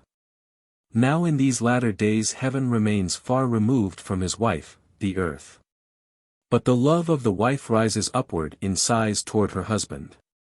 These are the mists which fly upward from the mountain tops, and the tears of heaven fall downward on his wife, behold the dewdrops. So far the Maori Genesis. Let us now return to the Veda, and compare these crude and somewhat grotesque legends with the language of the ancient Aryan poets. In the hymns of the Rig Veda the separating and keeping apart of heaven and earth is several times alluded to, and here too it is represented as the work of the most valiant gods. In I. 67, 3 it is Agni, fire, who holds the earth and supports the heaven, in X. 89, for it is Indra who keeps them apart, in 9. 101, 15 Soma is celebrated for the same deed, and in 3. 31, 12 other gods too share the same honor. In the Aitareya Brahmana we read, these two worlds, heaven and earth, were once joined together. They went asunder. Then it did not rain, nor did the sun shine. And the 5 tribes did not agree with one another. The gods then brought the two, heaven and earth, together, and when they came together they formed a wedding of the gods. Here we have in a shorter form the same fundamental ideas, first, that formerly heaven and earth were together. That afterward they were separated, that when they were thus separated there was war throughout nature, and neither rain nor sunshine, that, lastly, heaven and earth were conciliated, and that then a great wedding took place. Now I need hardly remind those who are acquainted with Greek and Roman literature, how familiar these and similar conceptions about a marriage between heaven and earth were in Greece and Italy.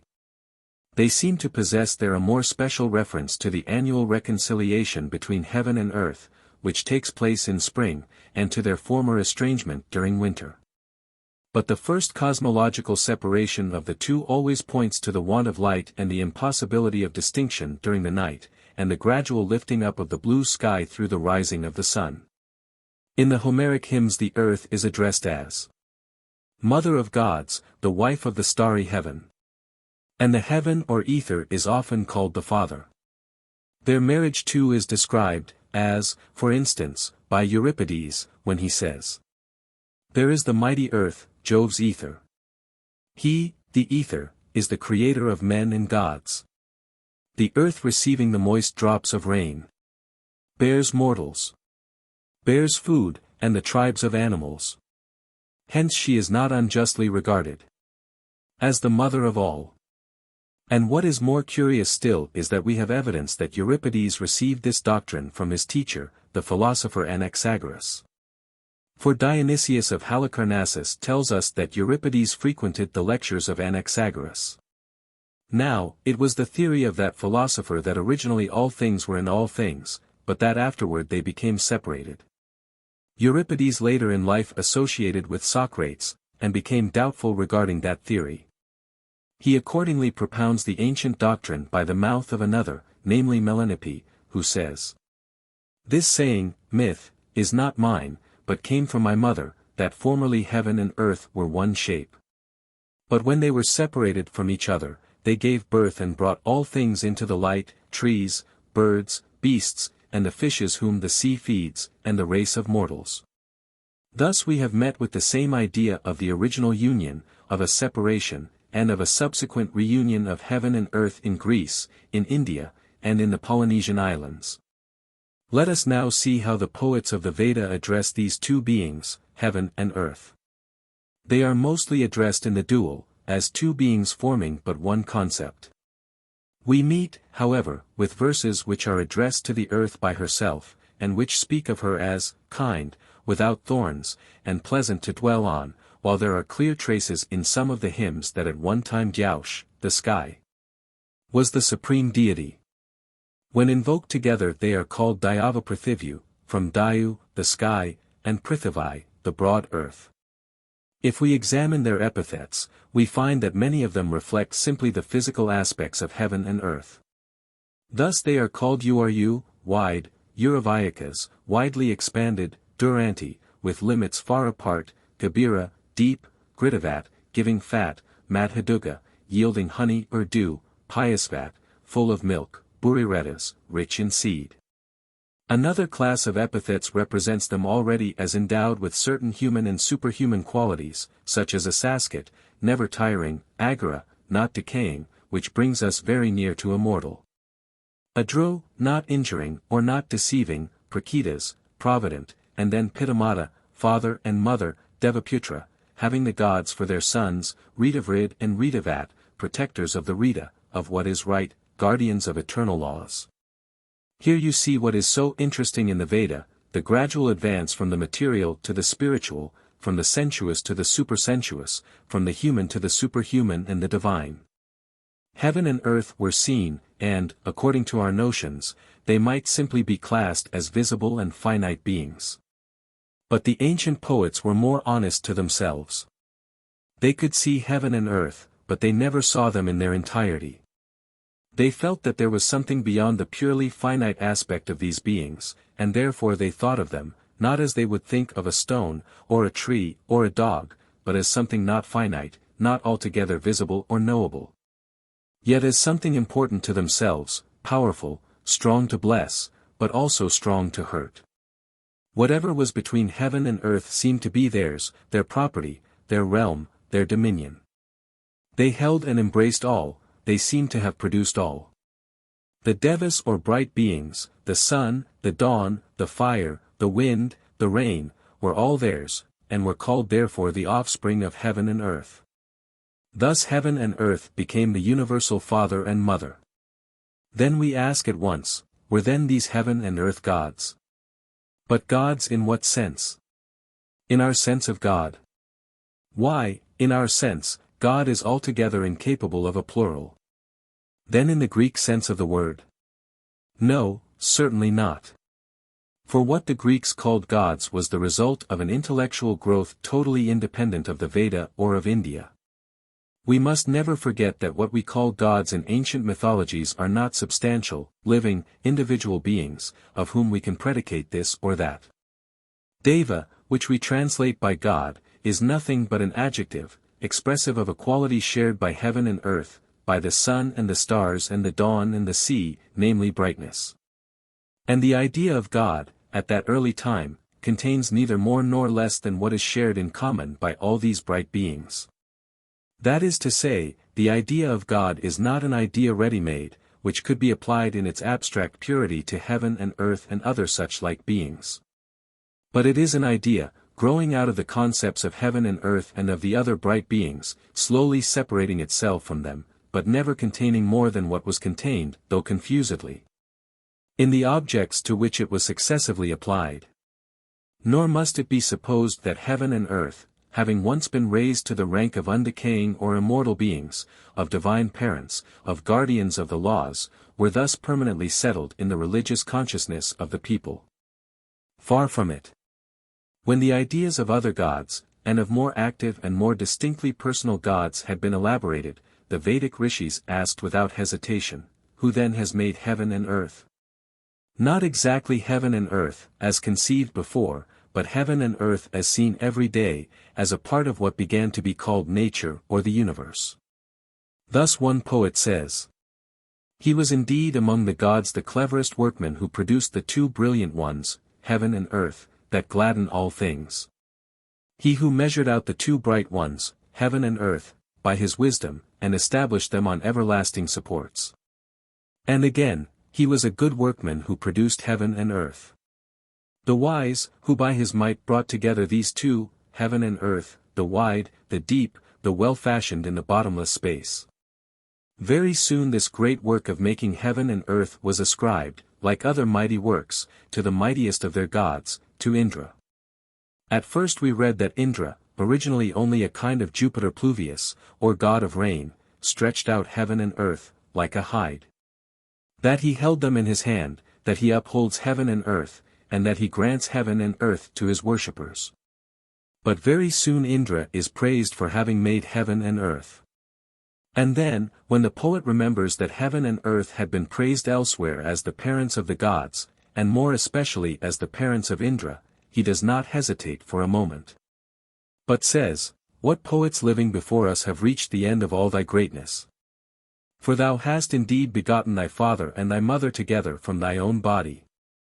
That is a strong measure, and a god who once could do that, was no doubt capable of anything afterward.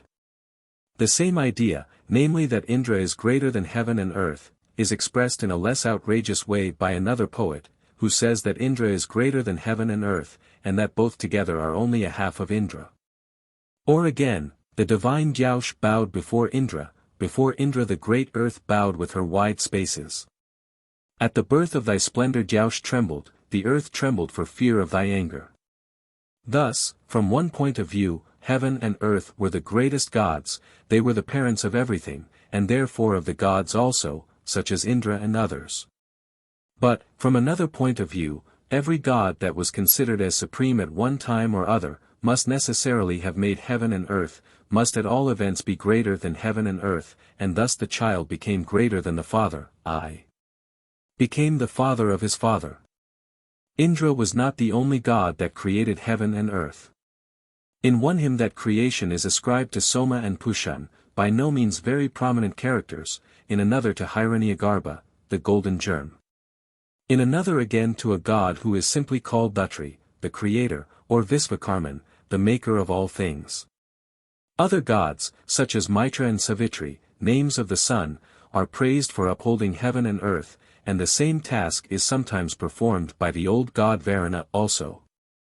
What I wish you to observe in all this is the perfect freedom with which these so-called gods or devas are handled, and particularly the ease and naturalness with which now the one, now the other emerges as supreme out of this chaotic theogony. This is the peculiar character of the ancient Vedic religion, totally different both from the polytheism and from the monotheism as we see it in the Greek and the Jewish religions. And if the Veda had taught us nothing else but this henotheistic phase, which must everywhere have preceded the more highly organized phase of polytheism which we see in Greece, in Rome, and elsewhere, the study of the Veda would not have been in vain. It may be quite true that the poetry of the Veda is neither beautiful, in our sense of the word, nor very profound, but it is instructive. When we see those two giant specters of heaven and earth on the background of the Vedic religion, exerting their influence for a time, and then vanishing before the light of younger and more active gods, we learn a lesson which it is well to learn. And which we can hardly learn anywhere else, the lesson how gods were made and unmade, how the beyond or the infinite was named by different names in order to bring it near to the mind of man, to make it for a time comprehensible, until, when name after name had proved of no avail, a nameless God was felt to answer best the restless cravings of the human heart. I shall next translate to you the hymn to which I referred before as addressed to the rivers. If the rivers are to be called deities at all, they belong to the class of terrestrial deities. But the reason why I single out this hymn is not so much because it throws new light on the theogonic process, but because it may help to impart some reality to the vague conceptions which we form to ourselves of the ancient Vedic poets and their surroundings. The rivers invoked are, as we shall see, the real rivers of the Punjab, and the poem shows a much wider geographical horizon than we should expect from a mere village bard. 1. Let the poet declare, O waters, your exceeding greatness, here in the seat of Vivasvat. By 7 and 7 they have come forth in 3 courses, but the Sindhu, the Indus, exceeds all the other wandering rivers by her strength. 2. Varuna dug out paths for thee to walk on, when thou rannest to the race. Thou proceedest on a precipitous ridge of the earth, when thou art lord in the van of all the moving streams. 3. The sound rises up to heaven above the earth. She stirs up with splendor her endless power. As from a cloud, the showers thunder forth, when the Sindhu comes, roaring like a bull. 4. To thee, O Sindhu, they, the other rivers, come as lowing mother cows, run, to their young with their milk. Like a king in battle thou leadest the 2 wings, when thou reachest the front of these down-rushing rivers. 5. Accept, O Ganga, Ganges, Yamuna, Jamna, Sarasvati, Saraswati, Sutudri, Sutlej, Purushni, Iravathi, Ravi, my praise. With the Asikni, Aksigns, listen, O Maradvrita, and with the Vitasta, Hydasps, Behut, O Arjakia, listen with the Sashoma. 6. First thou goest united with the Trishtama on thy journey, with the Susartu, the Raza, Rama, Araxas. And the Sveti, O Sindhu, with the Kuba, Kofen, Kabul River, to the Gomathi, Gomel, with the Mihatnu to the Krumu, Kurum, with whom thou proceedest together. 7. Sparkling, bright, with mighty splendor she carries the waters across the plains, the unconquered Sindhu, the quickest of the quick, like a beautiful mare, a sight to see. 8. Rich in horses, in chariots, in garments, in gold, in booty, in wool, and in straw, the Sindhu, handsome and young, clothes herself in sweet flowers. 9. The Sindhu has yoked her easy chariot with horses. May she conquer prizes for us in the race. The greatness of her chariot is praised as truly great, that chariot which is irresistible, which has its own glory, and abundant strength. This hymn does not sound perhaps very poetical, in our sense of the word, yet if you will try to realize the thoughts of the poet who composed it, you will perceive that it is not without some bold and powerful conceptions. Take the modern peasants, living in their villages by the side of the Thames, and you must admit that he would be a remarkable man who could bring himself to look on the Thames as a kind of a general, riding at the head of many English rivers, and leading them on to a race or a battle. Yet it is easier to travel in England, and to gain a commanding view of the river system of the country, than it was 3,000 years ago to travel over India, even over that part of India which the poet of our hymn commands. He takes in at one swoop 3 great river systems, or, as he calls them, 3 great armies of rivers, those flowing from the northwest into the Indus, those joining it from the northeast, and, in the distance, the Ganges and the Jumna with their tributaries. Look on the map and you will see how well these 3 armies are determined, but our poet had no map, he had nothing but high mountains and sharp eyes to carry out his trigonometrical survey. Now I call a man, who for the first time could see those 3 marching armies of rivers, a poet. The next thing that strikes one in that hymn, if hymn we must call it, is the fact that all these rivers, large and small, have their own proper names. That shows a considerable advance in civilized life, and it proves no small degree of coherence, or what the French call solidarity, between the tribes who had taken possession of northern India. Most settlers call the river on whose banks they settle the river. Of course there are many names for river. It may be called the runner, the fertilizer, the roarer, or, with a little poetical metaphor, the arrow, the horse, the cow, the father, the mother, the watchman, the child of the mountains. Many rivers had many names in different parts of their course, and it was only when communication between different settlements became more frequent, and a fixed terminology was felt to be a matter of necessity, that the rivers of a country were properly baptized and registered. All this had been gone through in India before our hymn became possible.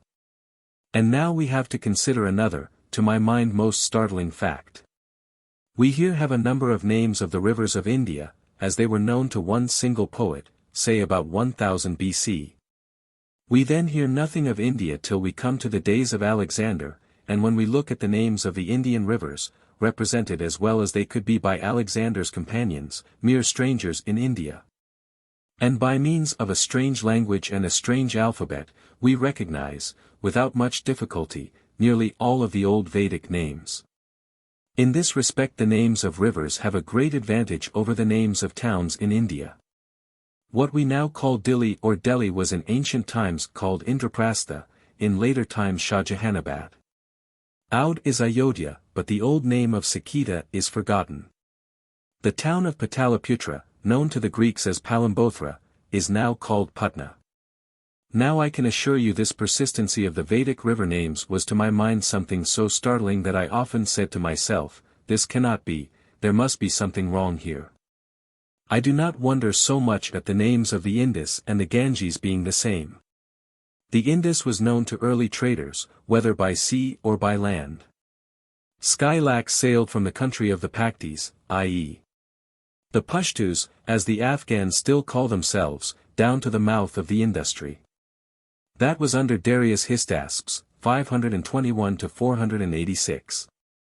Even before that time India and the Indians were known by their name, which was derived from Sindhu, the name of their frontier river. The neighboring tribes who spoke Iranic languages all pronounced, like the Persian, the S as an H. Thus Sindhu became Hindu, Hindu, and, as H's were dropped even at that early time, Hindu became Indu. Thus the river was called Indos, the people Indoi by the Greeks, who first heard of India from the Persians. Sindhu probably meant originally the divider, keeper, and defender, from Sid, to keep off. It was a masculine, before it became a feminine. No more telling name could have been given to a broad river, which guarded peaceful settlers both against the inroads of hostile tribes and the attacks of wild animals. A common name for the ancient settlements of the Aryans in India was the Seven Rivers, Sapta Sindhava. But though Sindhu was used as an appellative noun for river in general, cf. Rigveda 6. 19:5, Samudra na Sindhava Yadamana, like rivers longing for the sea, it remained throughout the whole history of India the name of its powerful guardian river, the Indus. In some passages of the Rigveda it has been pointed out that Sindhu might better be translated by sea, a change of meaning, if so it can be called, fully explained by the geographical conditions of the country. There are places where people could swim across the Indus, there are others where no eye could tell whether the boundless expanse of water should be called river or sea. The two run into each other, as every sailor knows, and naturally the meaning of Sindhu, river, runs into the meaning of Sindhu, sea.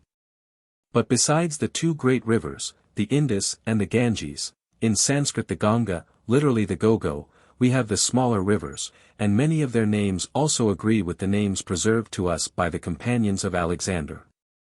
The Yamuna, the Jumna, was known to Ptolemy as Delta Iota Mu Omicron Upsilon Nu Alpha, to Pliny as Jomanes, to Arrian, somewhat corrupted, as Jobars. The Satudri, or, as it was afterward called, Satadru, meaning, running in 100 streams, was known to Ptolemy as Zeta Alpha Delta Rho Delta Eta or Zeta Rho Alpha Delta Omicron, Pliny called it Cydrus, and Megasthenes, too, was probably acquainted with it as Zeta Alpha Delta Rho Delta Eta. In the Veda it formed with the Vipas the frontier of the Punjab, and we hear of fierce battles fought at that time. It may be on the same spot where in 1846 the Battle of the Sutlej was fought by Sir Hugh Gough and Sir Henry Hardinge. It was probably on the Vipas, later Vipasa, a northwestern tributary of the Sutlej, that Alexander's army turned back. The river was then called Hyphasis. Pliny calls it Hippasis, a very fair approximation to the Vedic Vipas, which means unfettered. Its modern name is Bias or Beja. The next river on the west is the Vedic Parushni, better known as Iravathi, which Strabo calls Hierotis, while Arrian gives it a more Greek appearance by calling it Hydros. It is the modern Ravi. It was this river which the 10 kings and attacking the Tritsis under Sudas tried to cross from the west by cutting off its water. But their stratagem failed, and they perished in the river, Rigveda 7. 18, 8-9. We then come to the Asikni, which means, black.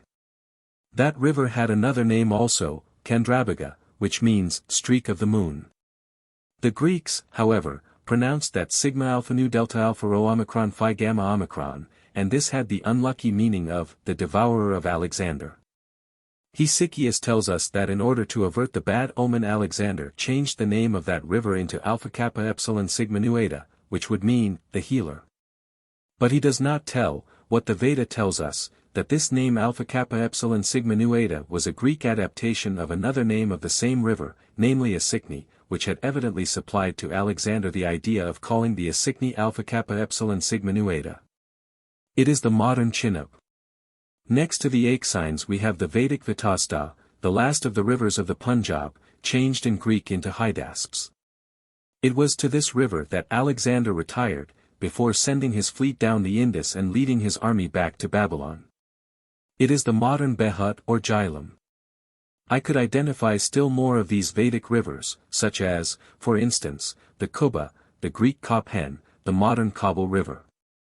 But the names which I have traced from the Veda to Alexander, and in many cases from Alexander again to our own time, seem to me sufficient to impress upon us the real and historical character of the Veda. Suppose the Veda were a forgery, suppose at least that it had been put together after the time of Alexander, how could we explain these names?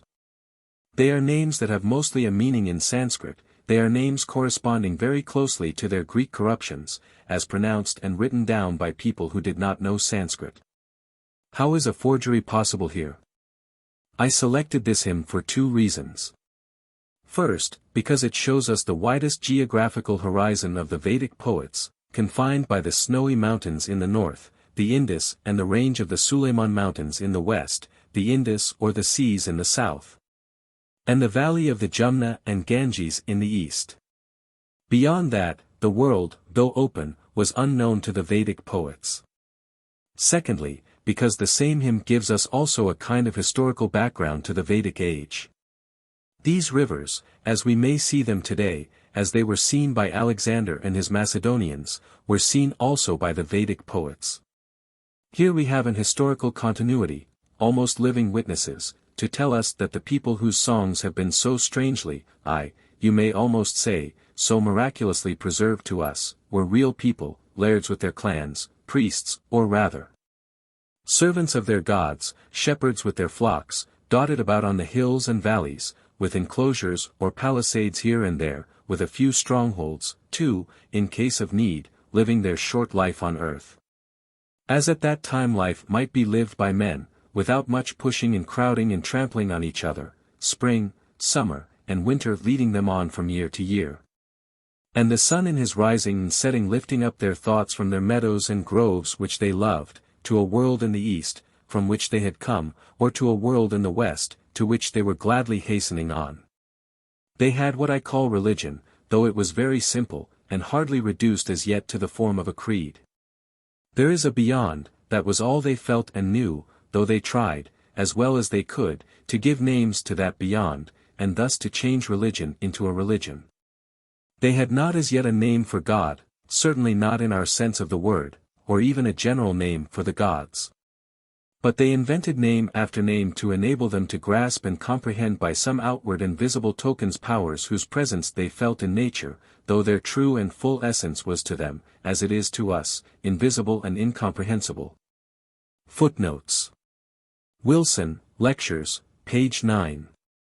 As it has been doubted, and even denied, that the publication of the Rig Veda and its native commentary has had some important bearing on the resuscitation of the religious life of India, I feel bound to give at least one from the many testimonials which I have received from India.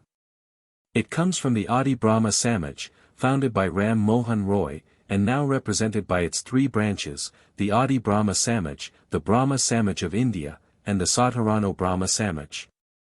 The committee of the Adi Brahma Samaj beg to offer you their hearty congratulations on the completion of the gigantic task which has occupied you for the last quarter of a century.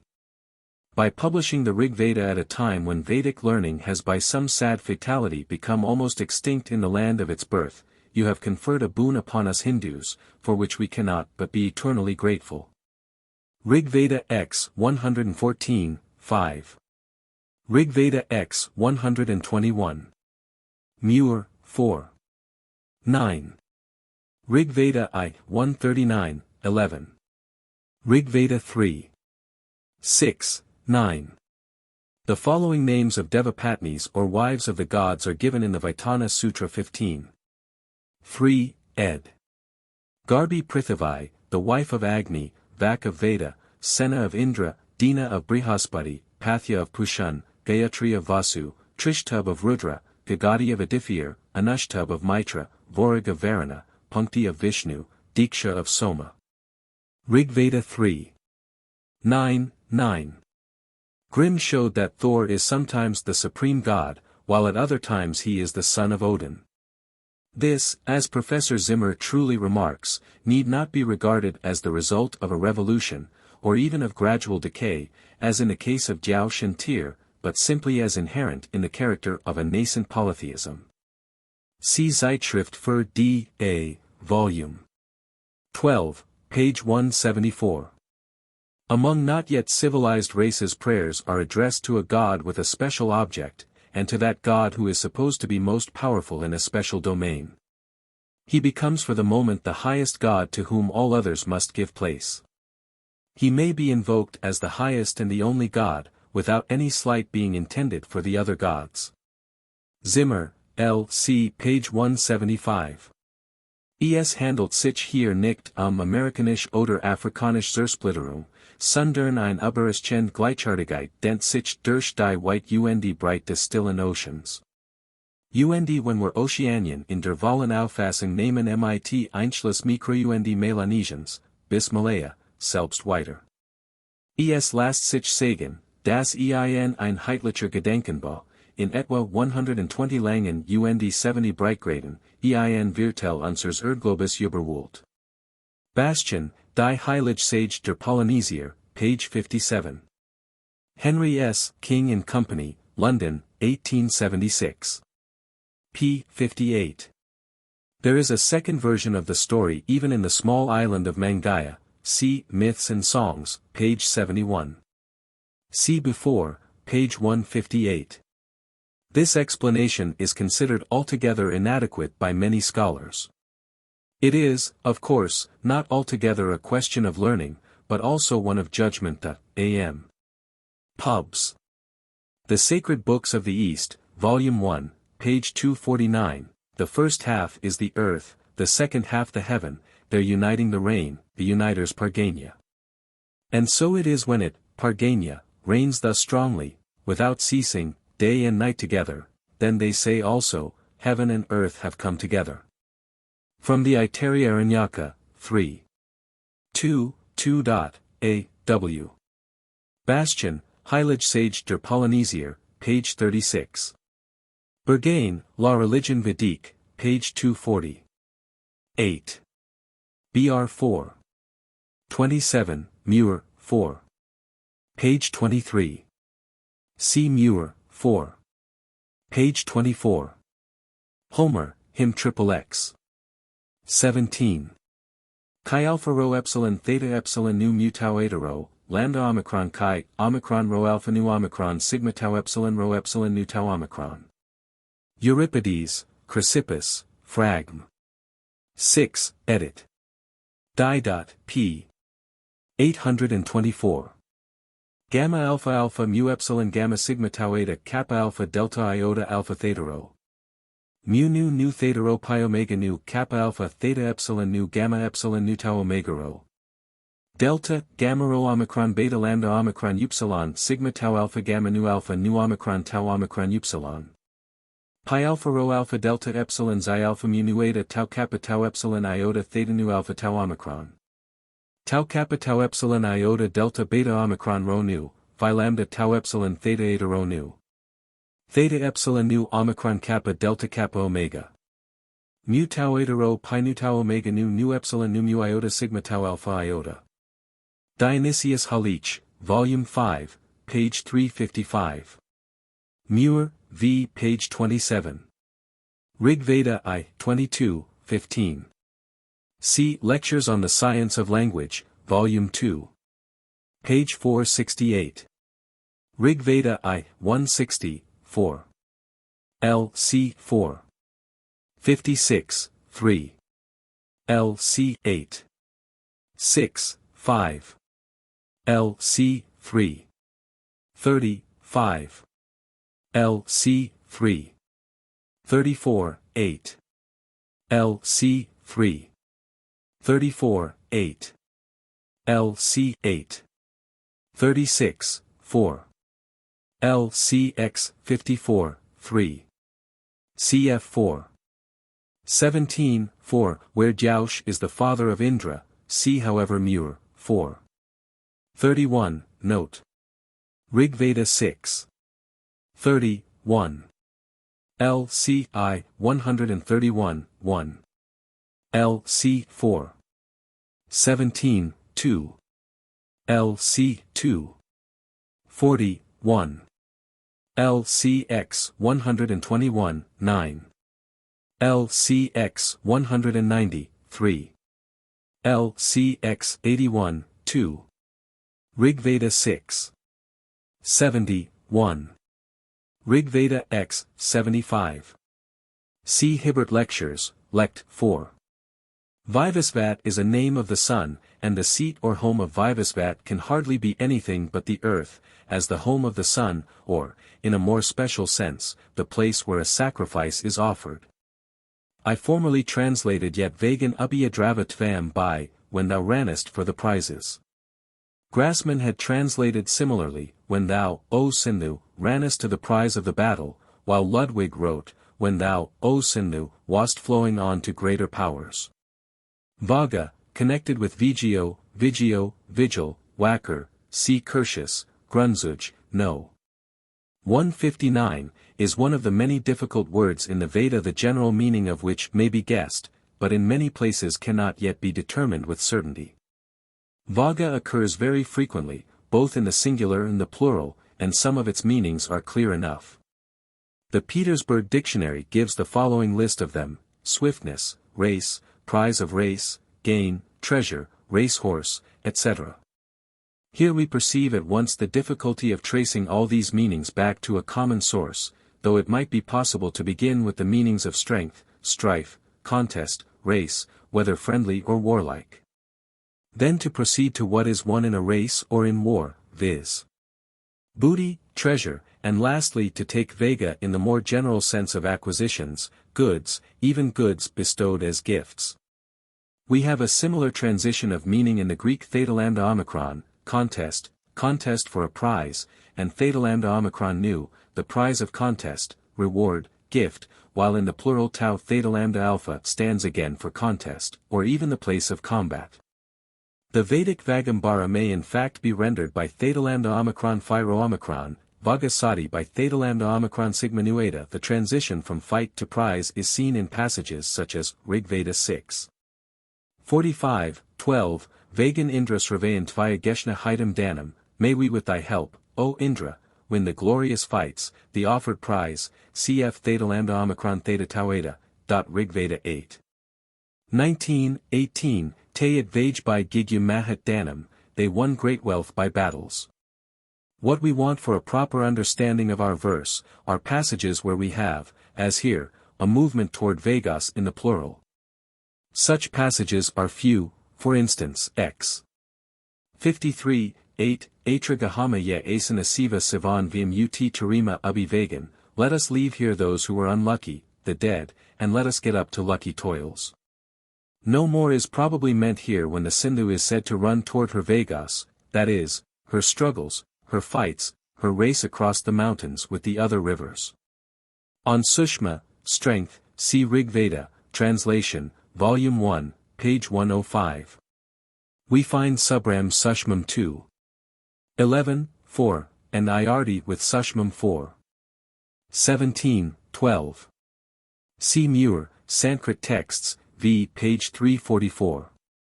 O Maradvrita with a Sikni, Vitasta, O Arjakia, listen with the Sashoma, Ludwig.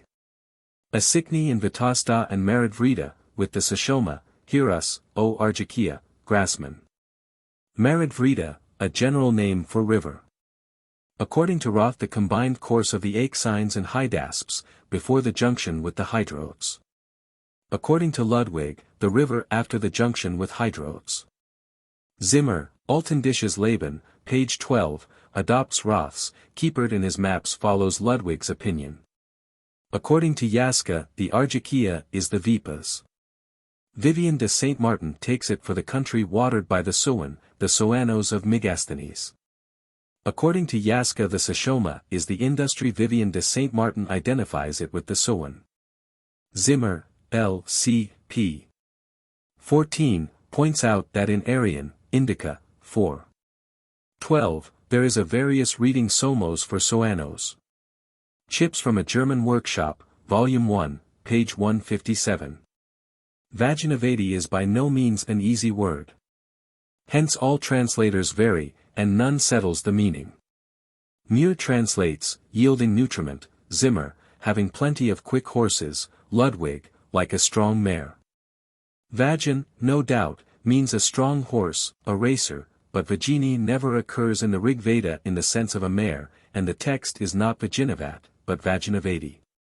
If Vagini meant mare, we might translate rich in Mares, but that would be a mere repetition after Svasva, possessed of good horses.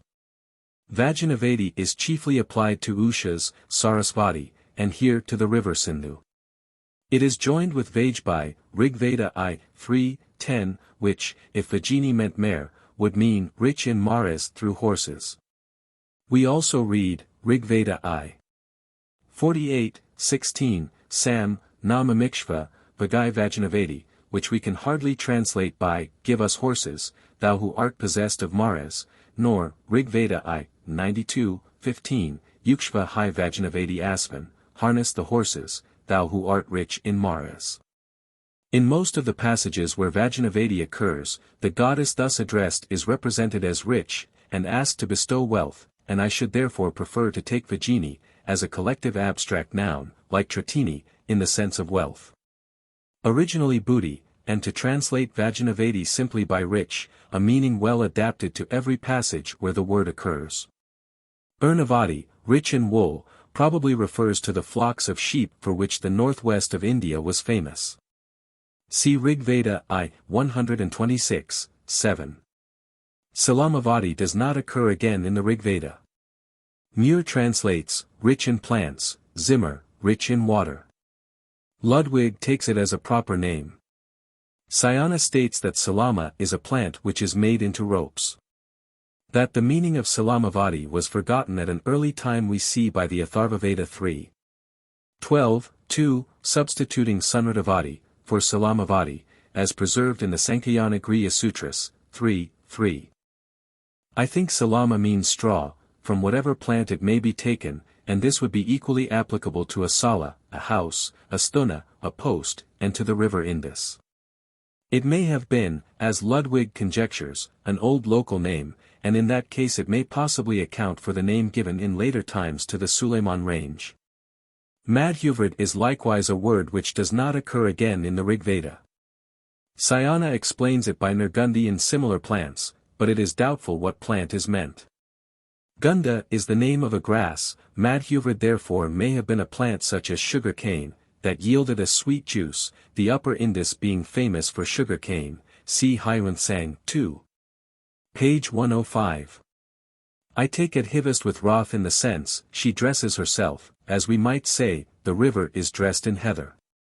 Muir translates, she traverses a land yielding sweetness, Zimmer, she clothes herself in Madhuvrid. Ludwig, the Salamavadi throws herself into the increaser of the honey-sweet dew. All this shows how little progress can be made in Vedic scholarship by merely translating either words or verses, without giving at the same time a full justification of the meaning assigned to every single word. See Petersburg Dictionary, S.V. Virapsin. Among the Hottentots, the Kunena, Okavango, and Orange rivers, all have the name of Garib, i.e. the runner. Dr. Theof. Han, Cape Times, July 11, 1882. Delhi, not Delhi. A.W. Cunningham, Archaeological Survey of India, Volume 12. p. 113. Pliny, History Nat 6. 20, 71, Indus Incalis Sindus Appellatus. The history of these names has been treated by Professor Lassen, in his Indisch Alter Thumbskund, and more lately by Professor Kagi, in his very careful essay, Der Rigveda, pages 146, 147. Toll. 7, 1, 29. Aryan, Indica, 8. 5. Rigveda 3. 33, 1. From the lap of the mountains Vipas and Sutudri rush forth with their water like two lusty maras neighing, freed from their tethers, like two bright mother cows licking their calf. Ordered by Indra and waiting his bidding, you run toward the sea like two charioteers, running together, as your waters rise, the one goes into the other, you bright ones. Other classical names are Hipponis, Bipasis, and Bibasis. Yaska identifies it with the Arjakia. Cf. Nirukta 9. 26. The first tributaries which join the Indus before its meeting with the Kuba or the Kabul River cannot be determined. All travelers in these northern countries complain of the continual changes in the names of the rivers, and we can hardly hope to find traces of the Vedic names in existence there after the lapse of 3,000 or 4,000 years. The rivers intended may be the Shoyuk, Ladakh, Abbasin, and Barindu, and one of the four rivers, the Raza, has assumed an almost fabulous character in the Veda. After the Indus has joined the Kuba or the Kabul River, two names occur, the Gomathi and Krumu, which I believe I was the first to identify with the modern rivers the Gomul and Kurum. Roth, Nirukta, or Ladaranjan, page 43, ANM. The Gomul falls into the Indus, between Dera Ismail Khan and Patharpur, and although Elphinstone calls it a river only during the rainy season, Klaproth, Fokuki, p. 23, describes its upper course as far more considerable, and adds, Un peu à l'est de Sermiga, le Gomul traverse la chaîne de montagnes de Solomon, passé devant Rogzi, et fertilise le pays habite par les tribus de Dalit Klet de Gandapur. Ilse de sèche au défile de Pizu, et sun lit nes remplit plus d'eau que dans la saison de pluies, alors seulement il rejoint la droite de l'Indus, au sud-est de bord de Patharpur. The Kurum falls into the Indus north of the Gomul, while, according to the poet, we should expect it south.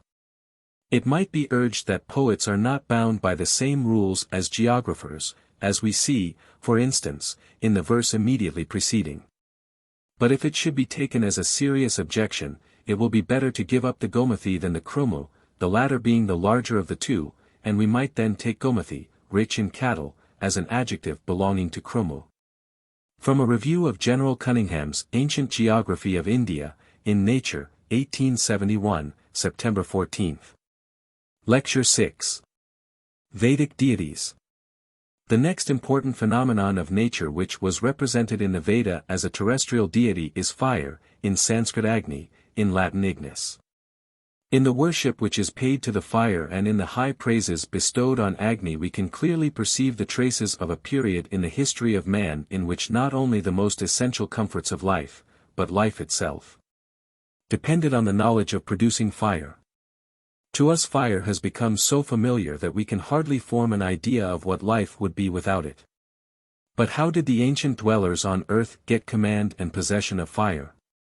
The Vedic poets tell us that fire first came to them from the sky, in the form of lightning, but that it disappeared again, and that then Matarispan, a being to a certain extent like Prometheus, brought it back and confided it to the safekeeping of the clan of the Brigus, Phlegyas.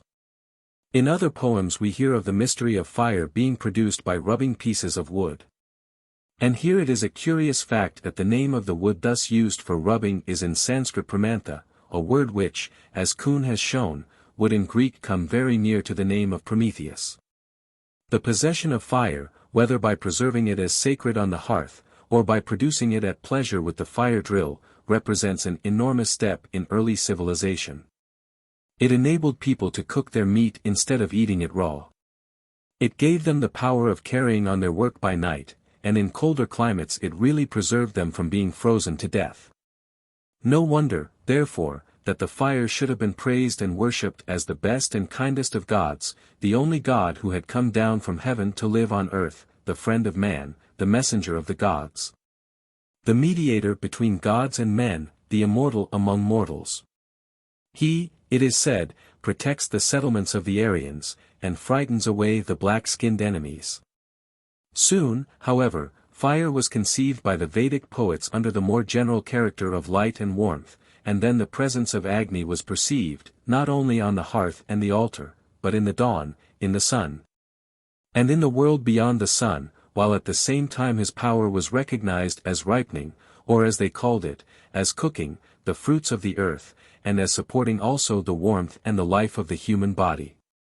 From that point of view Agni, like other powers, rose to the rank of a supreme god. He is said to have stretched out heaven and earth, naturally, because without his light heaven and earth would have been invisible and undistinguishable. The next poet says that Agni held heaven aloft by his light, that he kept the two worlds asunder.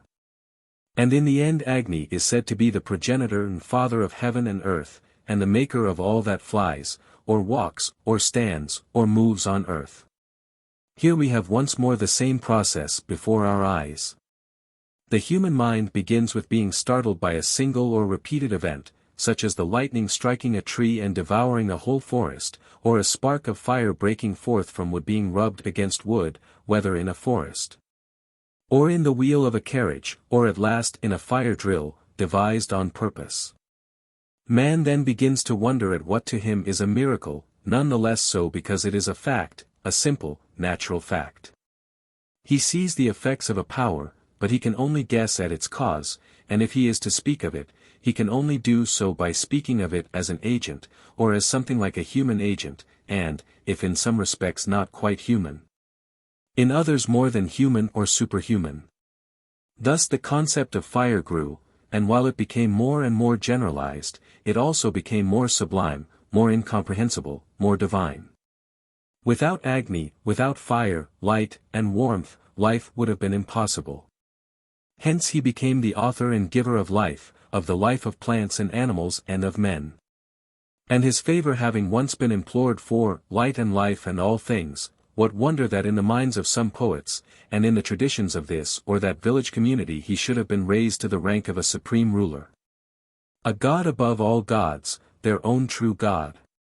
We now proceed to consider the powers which the ancient poets might have discovered in the air, in the clouds, and, more particularly, in those meteoric conflicts which by thunder, lightning, darkness, storms, and showers of rain must have taught man that very important lesson that he was not alone in this world.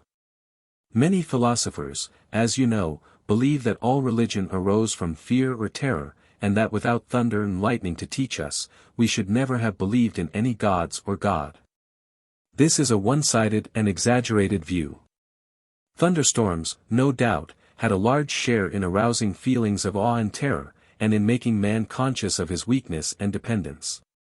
Even in the Veda, Indra is introduced as saying, "Yes, when I send thunder and lightning, then you believe in me." But what we call religion would never have sprung from fear and terror alone.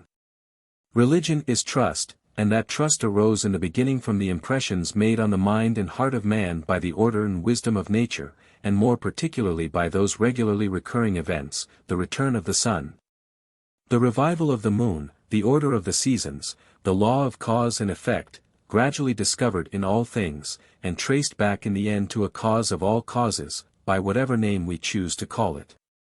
Still the meteoric phenomena had, no doubt, their important share in the production of ancient deities, and in the poems of the Vedic rishis they naturally occupy a very prominent place. If we were asked who was the principal god of the Vedic period, we should probably, judging from the remains of that poetry which we possess, say it was Indra, the god of the blue sky, the Indian Zeus, the gatherer of the clouds, the giver of rain, the wielder of the thunderbolt, the conqueror of darkness, and of all the powers of darkness, the bringer of light, the source of freshness, vigor, and life, the ruler and lord of the whole world. Indra is this, and much more in the Veda. He is supreme in the hymns of many poets, and may have been so in the prayers addressed to him by many of the ancient septs or village communities in India. Compared with him the other gods are said to be decrepit old men. Heaven, the old heaven Radyaush, formerly the father of all the gods, nay the father of Indra himself, bows before him, and the earth trembles at his approach. Yet Indra never commanded the permanent allegiance of all the other gods, like Zeus and Jupiter. Nay, we know from the Veda itself that there were skeptics, even at that early time, who denied that there was any such thing as Indra. By the side of Indra, and associated with him in his battles, and sometimes hardly distinguishable from him, we find the representatives of the wind, called Veda or Vayu, and the more terrible storm gods, the Maruts, literally the smashers. When speaking of the wind, a poet says, "Where was he born? Whence did he spring? The life of the gods, the germ of the world. That God moves about where he listeth, his voices are heard, but he is not to be seen." The Maruts are more terrible than Veda, the wind. They are clearly the representatives of such storms as are known in India, when the air is darkened by dust and clouds, when in a moment the trees are stripped of their foliage, their branches shivered, their stems snapped. When the earth seems to reel and the mountains to shake, and the rivers are lashed into foam and fury. Then the poet sees the Maruts approaching with golden helmets, with spotted skins on their shoulders, brandishing golden spears, whirling their axes, shooting fiery arrows, and cracking their whips amid thunder and lightning. They are the comrades of Indra, sometimes, like Indra, the sons of Jaush or the sky, but also the sons of another terrible god, called Rudra, or the Howler, a fighting god, to whom many hymns are addressed. In him a new character is evolved, that of a healer and savior, a very natural transition in India, where nothing is so powerful for dispelling miasmas, restoring health and imparting fresh vigor to man and beast, as a thunderstorm. Following after weeks of heat and drought. All these and several others, such as Parganya and the Rabus, are the gods of mid-air, the most active and dramatic gods, ever present to the fancy of the ancient poets, and in several cases the prototypes of later heroes. Celebrated in the epic poems of India. In battles, more particularly, these fighting gods of the sky were constantly invoked. Indra is the leader in battles, the protector of the bright Aryans, the destroyer of the black aboriginal inhabitants of India. He has thrown down 50,000 black fellows, the poet says, and their strongholds crumbled away like an old rag. Strange to say, Indra is praised for having saved his people from their enemies, much as Jehovah was praised by the Jewish prophets. Thus we read in one hymn that when Sudas, the pious king of the Tritsis, was pressed hard in his battle with the 10 kings, Indra changed the flood into an easy ford, and thus saved Sudas. In another hymn we read, Thou hast restrained the great river for the sake of Turvatai, the flood moved in obedience to thee, and thou madest the rivers easy to cross. This is not very different from the psalmist, 78:13, he divided the sea, and caused them to pass through, and he made the waters to stand as an heap. And there are other passages which have reminded some students of the Veda of Joshua's battle, when the sun stood still and the moon stayed, until the people had avenged themselves upon their enemies. For we read in the Veda also, as Professor Kagi has pointed out, L.C. page 63, that Indra lengthened the days into the night, and that the sun unharnessed its chariot in the middle of the day. In some of the hymns addressed to Indra his original connection with the sky and the thunderstorm seems quite forgotten.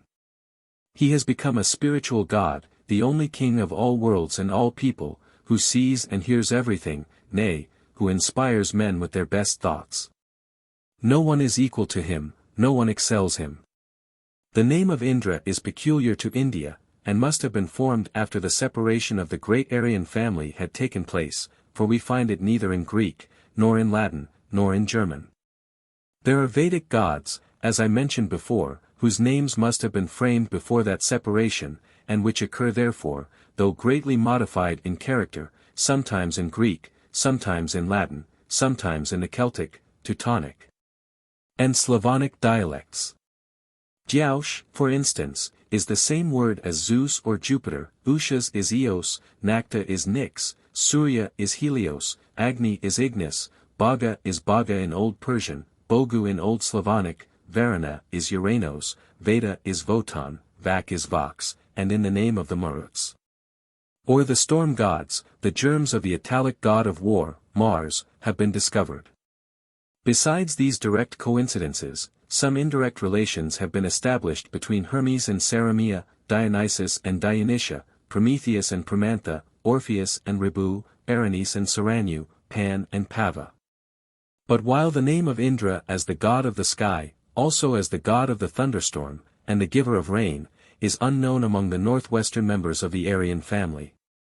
The name of another god who sometimes acts the part of Indra, Indraparganyatma, but is much less prominent in the Veda, I mean Parganya, must have existed before that of Indra, because 2 at least of the Aryan languages have carried it.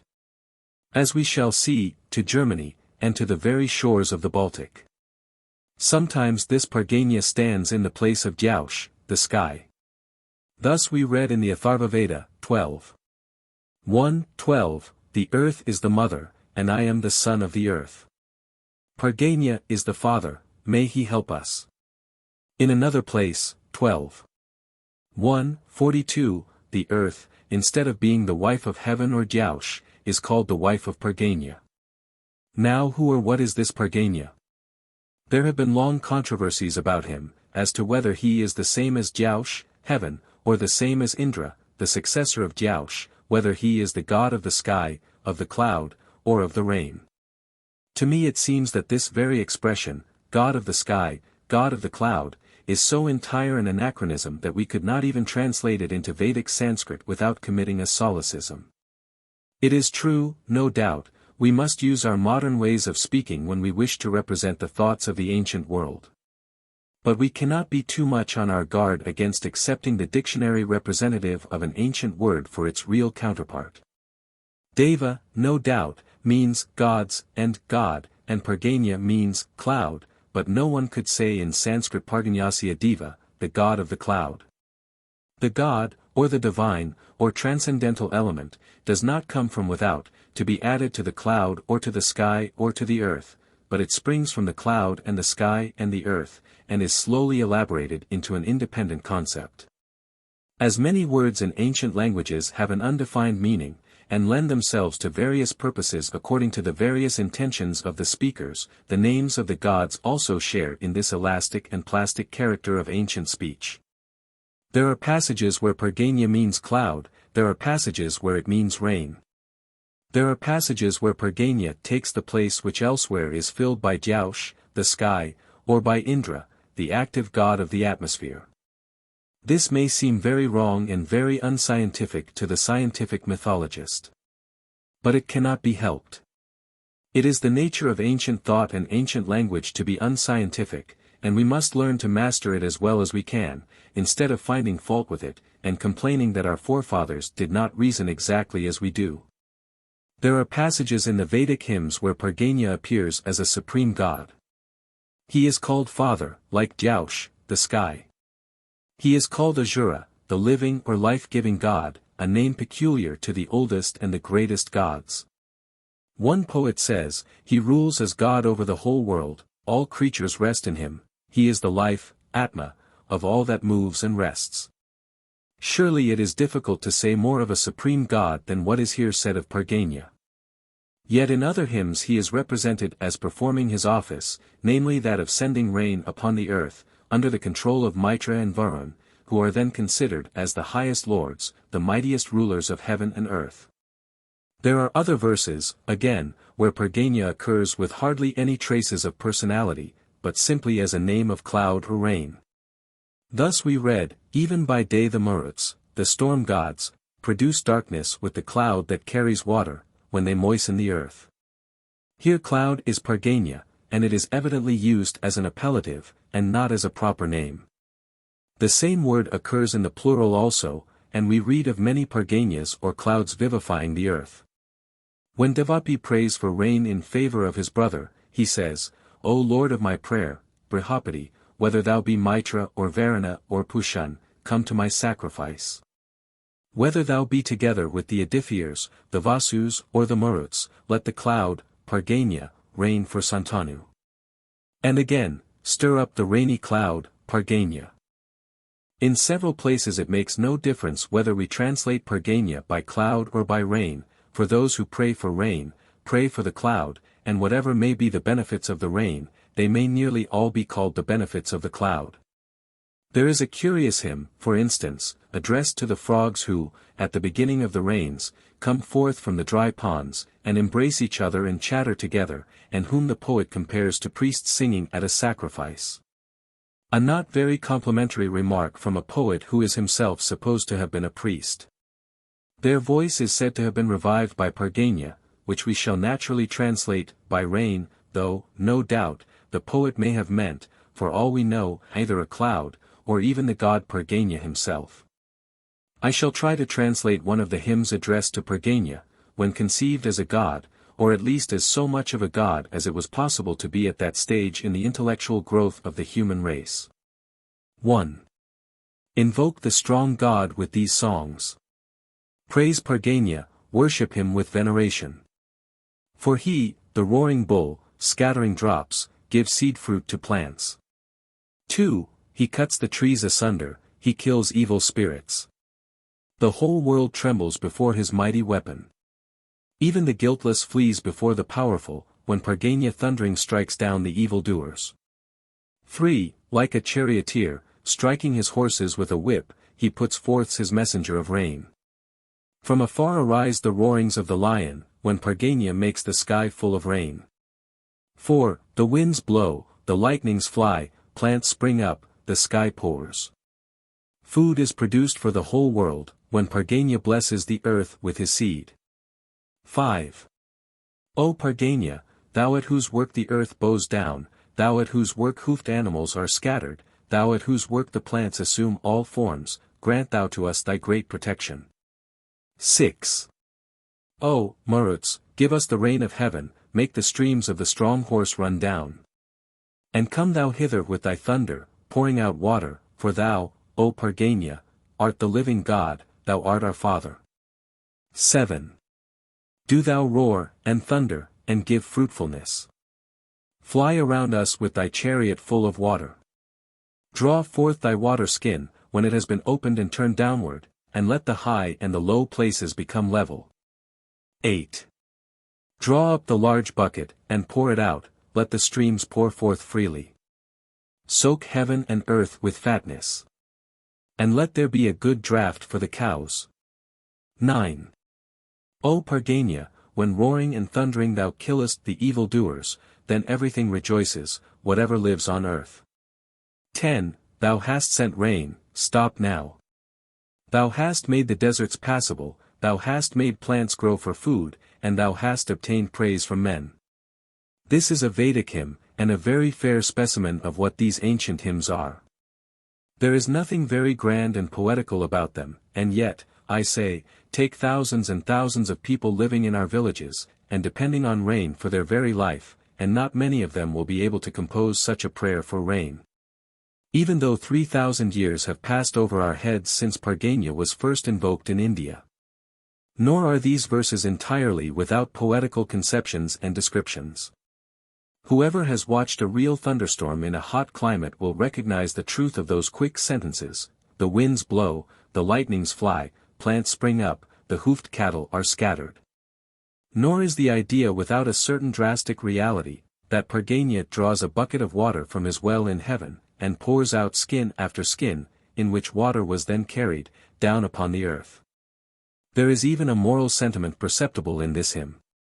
When the storms roar, and the lightnings flash and the rain pours down, even the guiltless trembles, and evildoers are struck down. Here we clearly see that the poet did not look upon the storm simply as an outbreak of the violence of nature, but that he had a presentiment of a higher will and power which even the guiltless fears. For who, he seems to say, is entirely free from guilt? If now we ask again, who is Parganya? Or what is Parganya? We can answer that Parganya was meant originally for the cloud, so far as it gives rain. But as soon as the idea of a giver arose, the visible cloud became the outward appearance only, or the body of that giver, and the giver himself was somewhere else, we know not where. In some verses Parganya seems to step into the place of Dyaush, the sky, and Prithvi, the earth, is his wife. In other places, however, he is the son of Dyaush or the sky, though no thought is given in that early stage to the fact that thus Parganya might seem to be the husband of his mother. We saw that even the idea of Indra being the father of his own father did not startle the ancient poets beyond an exclamation that it was a very wonderful thing indeed. Sometimes Parganya does the work of Indra, the Jupiter Pluvius of the Veda. Sometimes of Vayu, the wind, sometimes of Soma, the giver of rain. Yet with all this he is not Dyaush, nor Indra, nor the Maruts, nor Vayu, nor Soma. He stands by himself, a separate person, a separate god, as we should say, nay, one of the oldest of all the Aryan gods. His name, Parganya, is derived from a root parg, which, like its parallel forms pars and parsh, must, I think, have had the meaning of sprinkling, irrigating, moistening. An interchange between final g, s, and sh, may, no doubt, seem unusual, but it is not without parallel in Sanskrit. We have, for instance, the roots ping, pingir, pish, to rub, piece, to adorn, as in pesas, pi omicron iota kappa lambda omicron, etc. Mrig, to rub, mrish, to rub out, to forget, mris, mulsra. This very root mrig forms its participle as mrishta, like yag, ishta, and vishta. Nay, there are roots, such as dro, which optionally take a final lingual or guttural, such as drut and druk. We may therefore compare parg in Pargania with such words as prashada, prashadi, speckled, drop of water.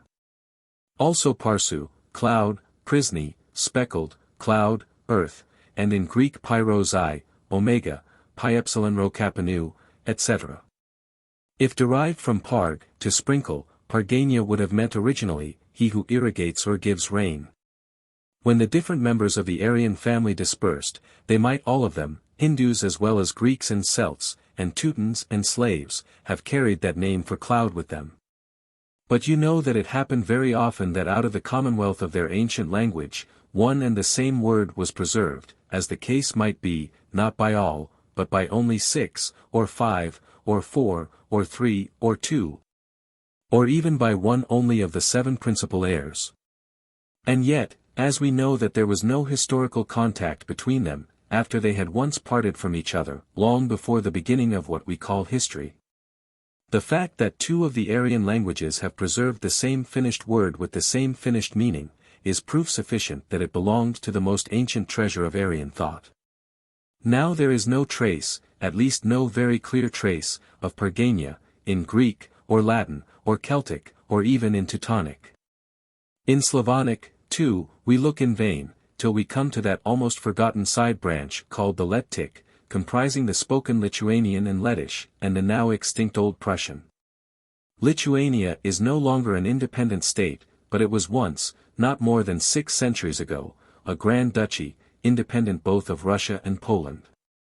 Its first Grand Duke was Ringgold, who ruled from 1235, and his successors made successful conquests against the Russians. In 1368 these Grand Dukes became kings of Poland, and in 1569 the 2 countries were united. When Poland was divided between Russia and Prussia, part of Lithuania fell to the former, part to the latter. There are still about 1.5 million of people who speak Lithuanian in Russia and Prussia, while Lettish is spoken by about 1 million in Kurland and Livonia. The Lithuanian language, even as it is now spoken by the common people, contains some extremely primitive grammatical forms, in some cases almost identical with Sanskrit. These forms are all the more curious, because they are but few in number, and the rest of the language has suffered much from the wear and tear of centuries. Now in that remote Lithuanian language we find that our old friend Pargania has taken refuge. There he lives to the present day, while even in India he is almost forgotten, at least in the spoken languages. And there, in Lithuania, not many centuries back might be heard among a Christianized or nearly Christianized people, prayers for rain, not very different from that which I translated to you from the Rig Veda. In Lithuanian the god of thunder was called Perkunas, and the same word is still used in the sense of thunder. In Old Prussian, thunder was Perkunos, and in Lettish to the present day Perkins is thunder, god of thunder. It was, I believe, Grimm who for the first time identified the Vedic Pargania with the Old Slavonic Purin, the Polish Piorun, the Bohemian Puron. These words had formerly been derived by Dobrovsky and others from the root Peru, I strike. Grimm, Teutonic Mythology, England, translation, page 171, showed that the fuller forms Perkunas, Perkins, and Perkunos existed in Lithuanian, Lettish, Old Prussian, and that even the Mordvinians had adopted the name Porgini as that of their thunder god. Simon Grunow, who finished his chronicle in 1521, speaks of 3 gods, as worshipped by the Old Prussians, Patalo, Petrimpo, and Perkuno, and he states that Perkuno was invoked, for storm's sake. That they might have rain and fair weather at the proper time, and thunder and lightning should not injure them. The following Lithuanian prayer has been preserved to us by Lasitsky. Check thyself, O Perkuna, and do not send misfortune on my field. And I shall give thee this flitch. Among the neighbors of the Lets, the Esthonians, who, though un-Aryan in language, have evidently learned much from their Aryan neighbors, the following prayer was heard, addressed by an old peasant to their god Picker or Picken. The god of thunder and rain, as late as the 17th century. Dear thunder, Woda Picker, we offer to thee an ox that has 2 horns and 4 cloven hoofs. We would pray thee for our plowing and sowing, that our straw be copper red, our grain golden yellow. Push elsewhere all the thick black clouds, over great fens, high forests, and wildernesses. But unto us, plowers and sowers, give a fruitful season in sweet rain. Holy thunder, Poha Picken, guard our seed field, that it bear good straw below, good ears above, and good grain within. Now, I say again, I do not wish you to admire this primitive poetry, primitive, whether it is repeated in the Esthonian fens in the 17th century of our era, or sung in the valley of the Indus in the 17th century before our era. Let aesthetic critics say what they like about these uncouth poems. I only ask you, is it not worth a great many poems, to have established this fact, that the same god Parganya, the god of clouds and thunder and lightning and rain, who was invoked in India 1,000 years before India was discovered by Alexander, should have been remembered and believed in by Lithuanian peasants on the frontier between East Prussia and Russia, not more than 200 years ago, and should have retained its old name Parganya, which in Sanskrit meant showering, under the form of Perkuna, which in Lithuanian is a name and a name only, without any etymological meaning at all. Nay, should live on, as some scholars assure us, in an abbreviated form in most Slavonic dialects, namely, in Old Slavonic as Purin, in Polish as Piorun, in Bohemian as Peron, all meaning thunder or thunderstorm. Such facts strike me as if we saw the blood suddenly beginning to flow again through the veins of old mummies, or as if the Egyptian statues of black granite were suddenly to begin to speak again. Touched by the rays of modern science, the old words, call them mummies or statues, begin indeed to live again, the old names of gods and heroes begin indeed to speak again. All that is old becomes new, all that is new becomes old, and that one word, Parganya, seems, like a charm, to open before our eyes the cave or cottage in which the fathers of the Aryan race, our own fathers, whether we live on the Baltic or on the Indian Ocean, are seen gathered together, taking refuge from the buckets of Parganya, and saying, Stop now, Parganya. Thou hast sent rain, thou hast made the deserts passable, and hast made the plants to grow, and thou hast obtained praise from man. We have still to consider the third class of gods, in addition to the gods of the earth and the sky, namely the gods of the highest heaven, more serene in their character than the active and fighting gods of the air and the clouds, and more remote from the eyes of man, and therefore more mysterious in the exercise of their power than the gods of the earth or the air. The principal deity is here no doubt the bright sky itself, the old Dyaush, worshipped as we know by the Aryans before they broke up into separate people and languages, and surviving in Greece as Zeus, in Italy as Jupiter, Heaven Father, and among the Teutonic tribes as Tyr and Tiau. In the Veda we saw him chiefly invoked in connection with the earth, as Dayava Prithvi, heaven and earth. He is invoked by himself also, but he is a vanishing god, and his place is taken in most of the Vedic poems by the younger and more active god, Indra. Another representative of the highest heaven, as covering, embracing, and shielding all things, is Varuna, a name derived from the root var, to cover, and identical with the Greek Auranos.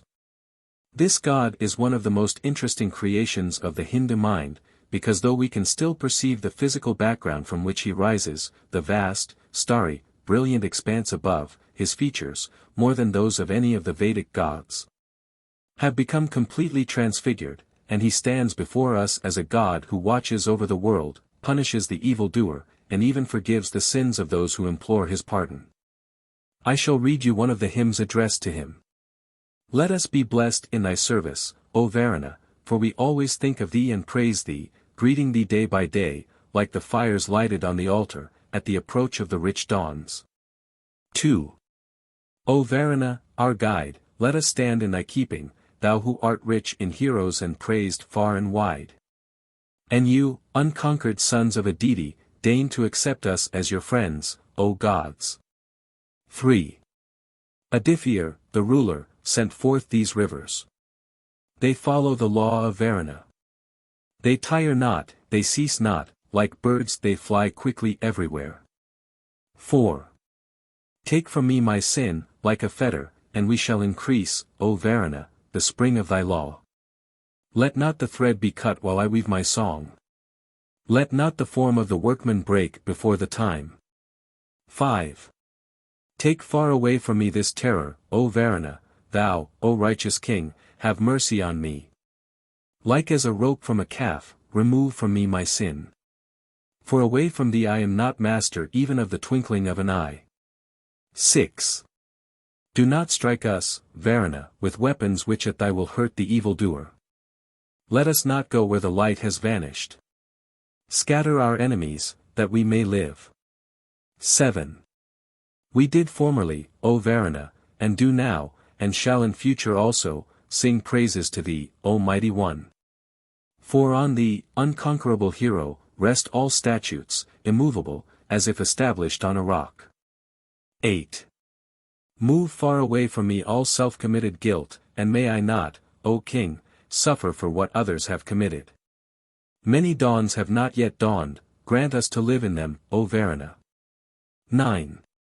You may have observed that in several verses of this hymn Varuna was called a Dithyar, or son of Aditi. Now Aditi means infinitude, from dita, bound, and a, not, that is, not bound, not limited, absolute, infinite.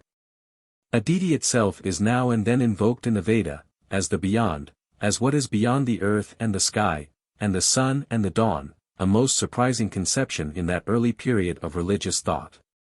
More frequently, however, than Aditi, we meet with the Adithyars, literally the sons of Aditi, or the gods beyond the visible earth and sky, in one sense, the infinite gods. One of them is Varuna, others Mitra and Ahriman, Bhaga, Daksha, Amsa, most of them abstract names, though pointing to heaven and the solar light of heaven as their first, though almost forgotten source. When Mitra and Varuna are invoked together, we can still perceive dimly that they were meant originally for day and night, light and darkness. But in their more personal and so to say dramatic aspect, day and night appear in the Vedic mythology as the two Asvins, the two horsemen. Aditi, too, the infinite, still shows a few traces of her being originally connected with the boundless dawn. But again, in her more personal and dramatic character, the dawn is praised by the Vedic poets as Ushas, the Greek Eos, the beautiful maid of the morning, loved by the Asvins, loved by the sun. But vanishing before him at the very moment when he tries to embrace her with his golden rays. The sun himself, whom we saw reflected several times before in some of the divine personifications of the air and the sky and even of the earth, appears once more in his full personality, as the sun of the sky, under the names of Surya, Helios, Savitri, Pushun, and Vishnu, and many more. You see from all this how great a mistake it would be to attempt to reduce the whole of Aryan mythology to solar concepts, and to solar concepts only. We have seen how largely the earth, the air, and the sky have each contributed their share to the earliest religious and mythological treasury of the Vedic Aryans. Nevertheless, the sun occupied in that ancient collection of Aryan thought, which we call mythology, the same central and commanding position which, under different names, it still holds in our own thoughts. What we call the morning, the ancient Aryans called the sun or the dawn, and there is no solemnity so deep to a rightly thinking creature as that of the dawn. These are not my words, but the words of one of our greatest poets, one of the truest worshippers of nature, John Ruskin. What we call noon, and evening, and night, what we call spring and winter, what we call year, and time, and life, and eternity, all this the ancient Aryans called sun. And yet wise people wonder and say, how curious that the ancient Aryans should have had so many solar myths. Why, every time we say, good morning, we commit a solar myth. Every poet who sings about the May driving the winter from the field again commits a solar myth. Every Christmas number of our newspapers, ringing out the old year and ringing in the new, is brimful of solar myths. Be not afraid of solar myths, but whenever in ancient mythology you meet with a name that, according to the strictest phonetic rules, for this is a sine qua non, can be traced back to a word meaning sun, or dawn, or morning, or night, or spring or winter, accept it for what it was meant to be, and do not be greatly surprised, if a story told of a solar eponymos was originally a solar myth. No one has more strongly protested against the extravagances of comparative mythologists in changing everything into solar legends, than I have. But if I read some of the arguments brought forward against this new science, I confess they remind me of nothing so much as of the arguments brought forward, centuries ago, against the existence of antipodes. People then appealed to what is called common sense, which ought to teach everybody that antipodes could not possibly exist, because they would tumble off. The best answer that astronomers could give was, "Go and see." And I can give no better answer to those learned skeptics who try to ridicule the science of comparative mythology. Go and see. That is, go and read the Veda, and before you have finished the first mandala, I can promise you, you will no longer shake your wise heads at solar myths, whether in India, or in Greece, or in Italy, or even in England, where we see so little of the sun, and talk all the more about the weather, that is, about a solar myth. We have thus seen from the hymns and prayers preserved to us in the Rig Veda, how a large number of so-called devas, bright and sunny beings, or gods, were called into existence, how the whole world was peopled with them, and every act of nature, whether on the earth or in the air or in the highest heaven, ascribed to their agency. When we say it thunders, they said Indra thunders; when we say, it rains, they said Parganya pours out his buckets; when we say, it dawns, they said the beautiful Ushas appears like a dancer, displaying her splendor; when we say, it grows dark, they said Surya unharnesses his steeds. The whole of nature was alive to the poets of the Veda, the presence of the gods was felt everywhere, and in that sentiment of the presence of the gods there was a germ of religious morality, sufficiently strong, it would seem, to restrain people from committing as it were before the eyes of their gods what they were ashamed to commit before the eyes of men.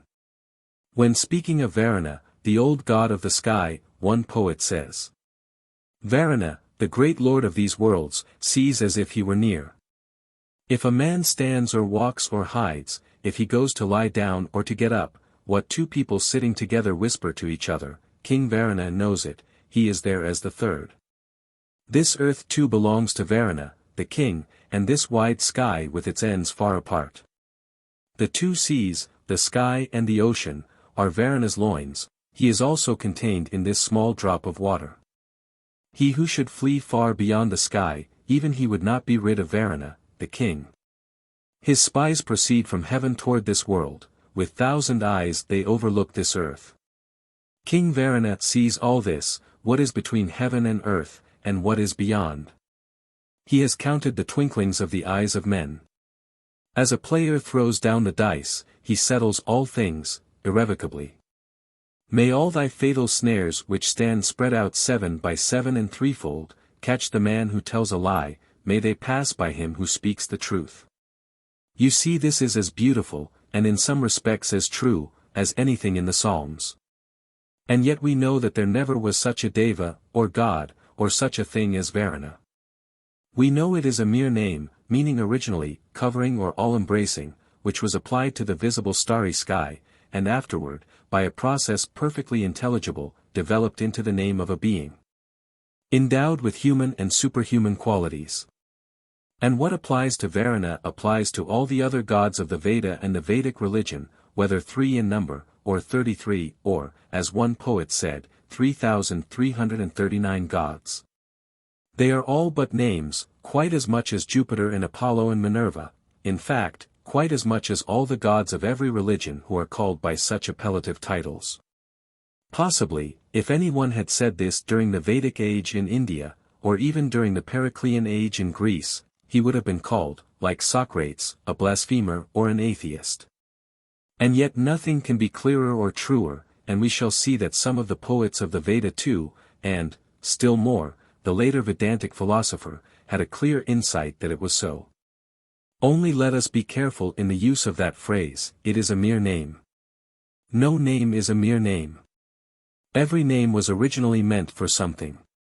Only it often failed to express what it was meant to express, and then became a weak or an empty name, or what we then call a mere name. So it was with these names of the Vedic gods. They were all meant to express the beyond, the invisible behind the visible, the infinite within the finite, the supernatural above the natural, the divine, omnipresent, and omnipotent. They failed in expressing what, by its very nature, must always remain inexpressible.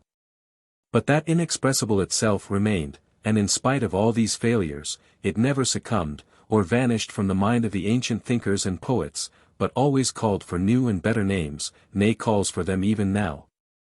And will call for them to the very end of man's existence upon earth. Footnotes. Müller, 4. Page 209. Müller, 4. Page 214. Hibbert Lectures, page 307. X, 168, 3, 4. C. Kagi, Rig Veda, page 61. Rig Veda 2. 13, 12, 4. 19, 6. Joshua X. 13. Rig Veda 4. 30, 3, X. 138, 3. LC 8. 37, 3. LC 8. 78, 5.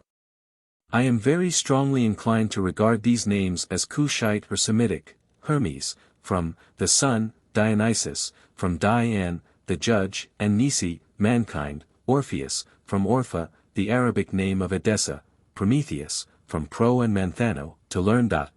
W. Müller, 4. Page 23. Ibid, page 142.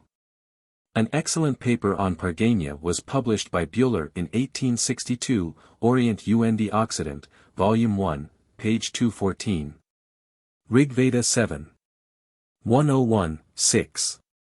Rig Veda v. 63, 3-6. LCI, 38, 9. LCI, 164, 51. LCX, 98, 1. Rig Veda v. 83. C. Buehler, Orient und Occident, Volume 1, page 214, Zimmer, Altindisches Leben, page 43.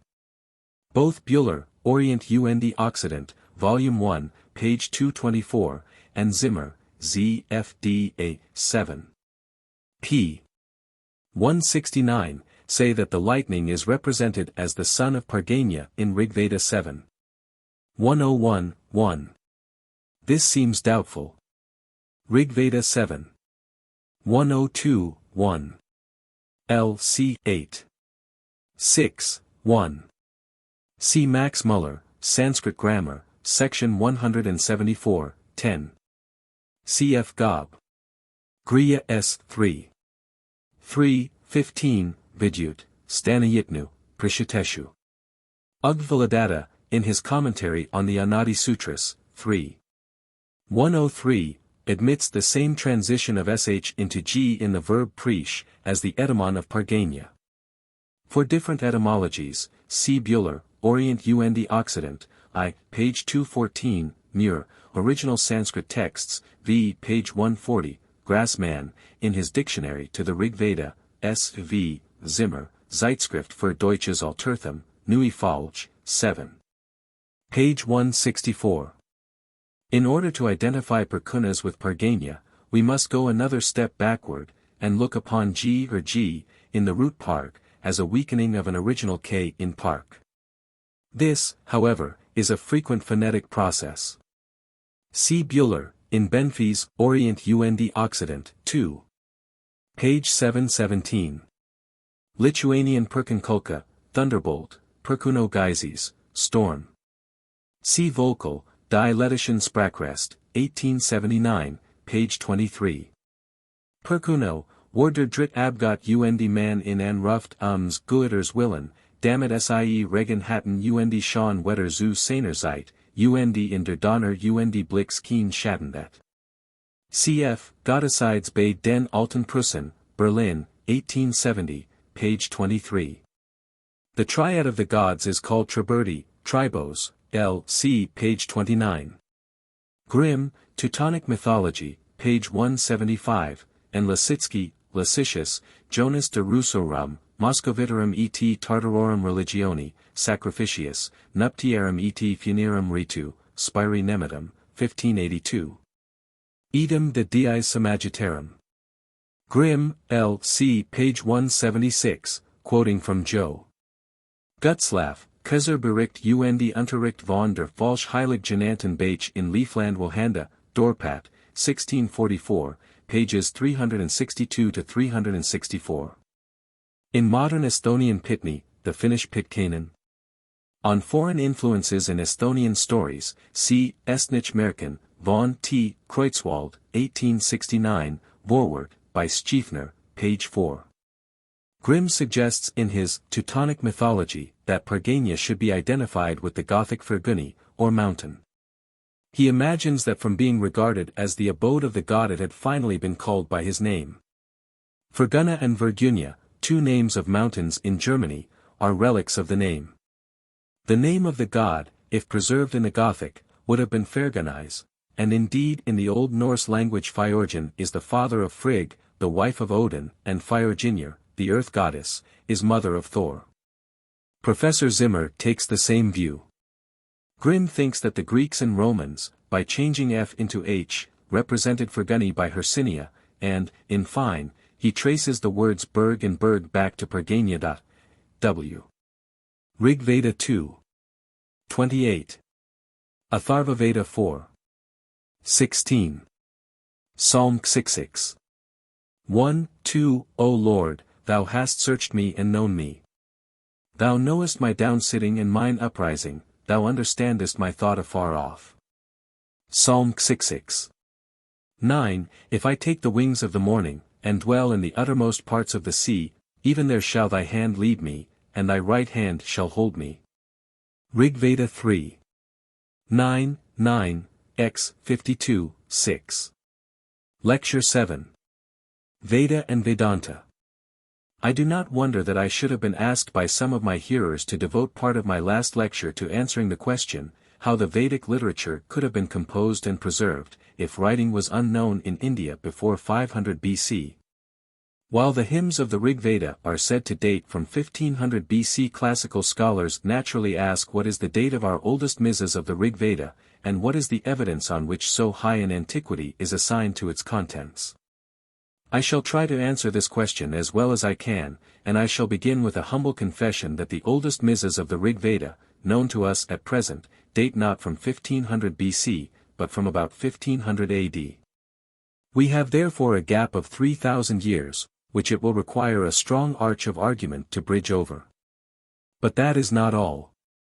You may know how, in the beginning of this century, when the age of the Homeric poems was discussed, a German scholar, Friedrich August Wolff, asked two momentous questions.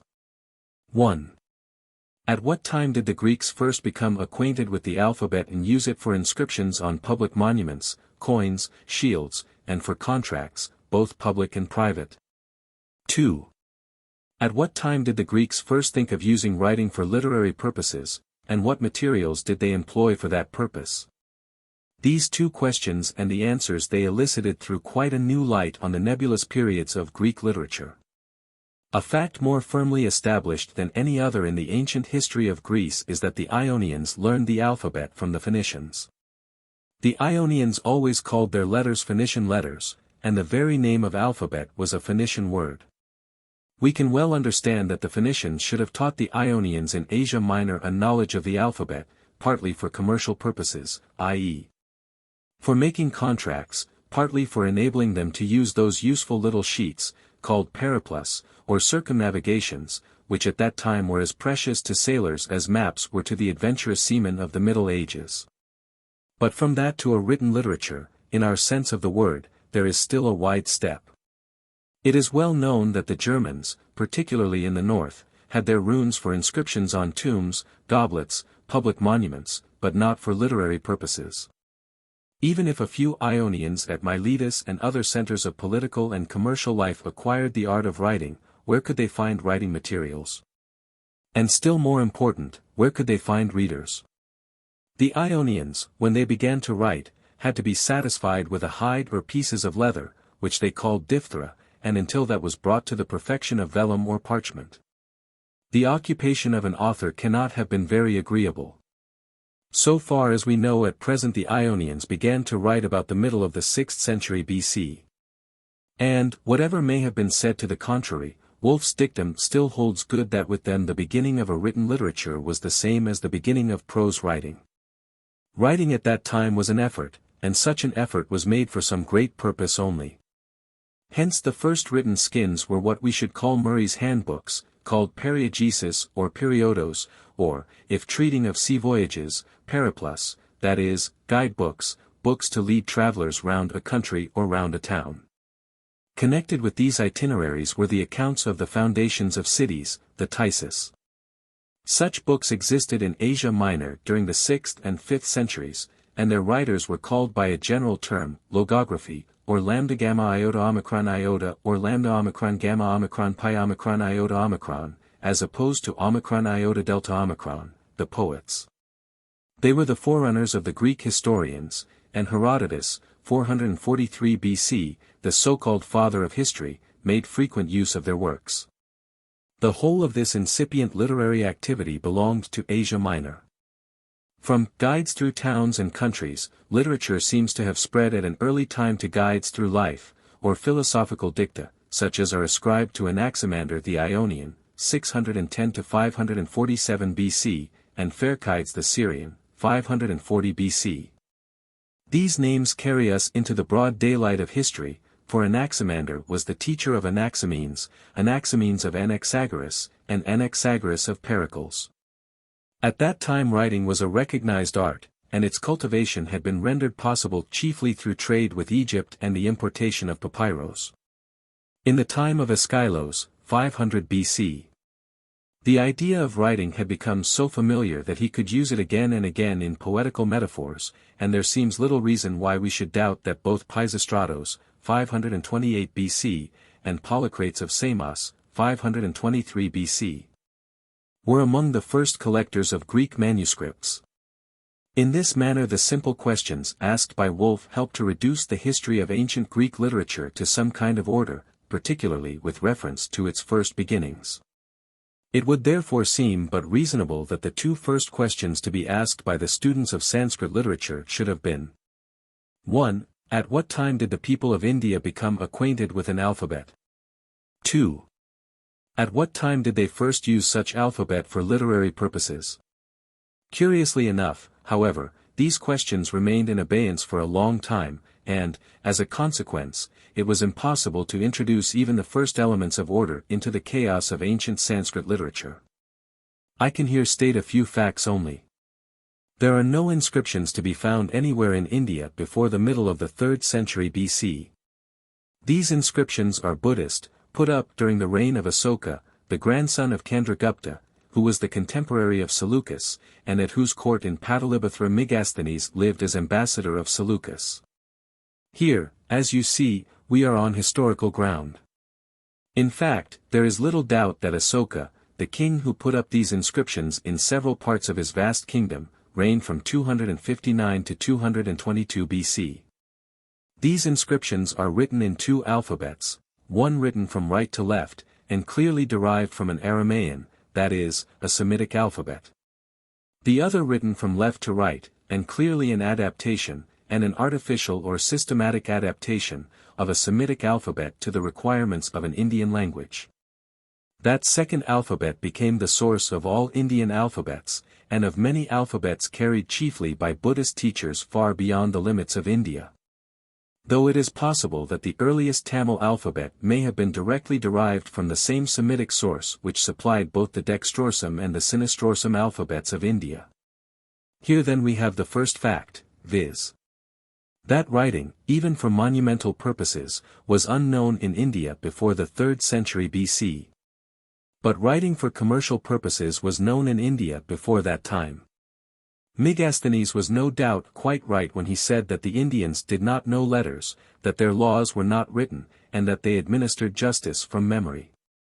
But Nearchus, the admiral of Alexander the Great, who sailed down the Indus, 325 BC, and was therefore brought in contact with the merchants frequenting the maritime stations of India, was probably equally right in declaring that the Indians wrote letters on cotton that had been well beaten together. These were no doubt commercial documents, contracts, it may be, with Phoenician or Egyptian captains, and they would prove nothing as to the existence in India at that time of what we mean by a written literature. In fact, Nearchus himself affirms what Megasthenes said after him, namely that the laws of the sophists in India were not written. If, at the same time, the Greek travelers in India speak of milestones, and of cattle marked by the Indians with various signs and also with numbers. All this would perfectly agree with what we know from other sources. That though the art of writing may have reached India before the time of Alexander's conquest, its employment for literary purposes cannot date from a much earlier time. Here then we are brought face to face with a most startling fact.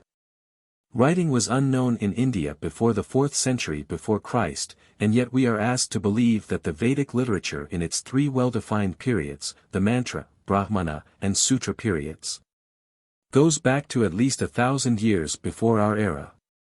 Now the Rig Veda alone, which contains a collection of 10 books of hymns addressed to various deities, consists of 1,017, 1028, poems, 10,580 verses, and about 153,826 words. How were these poems composed? For they are composed in very perfect meter, and how, after having been composed, were they handed down from 1500 before Christ to 1500 after Christ, the time to which most of our best Sanskrit misas belong? Entirely by memory. This may sound startling, but, what will sound still more startling, and yet is a fact that can easily be ascertained by anybody who doubts it, at the present moment, if every ms. of the Rig Veda were lost, we should be able to recover the whole of it, from the memory of the Kshatriyas in India. These native students learn the Veda by heart, and they learn it from the mouth of their guru, never from a ms.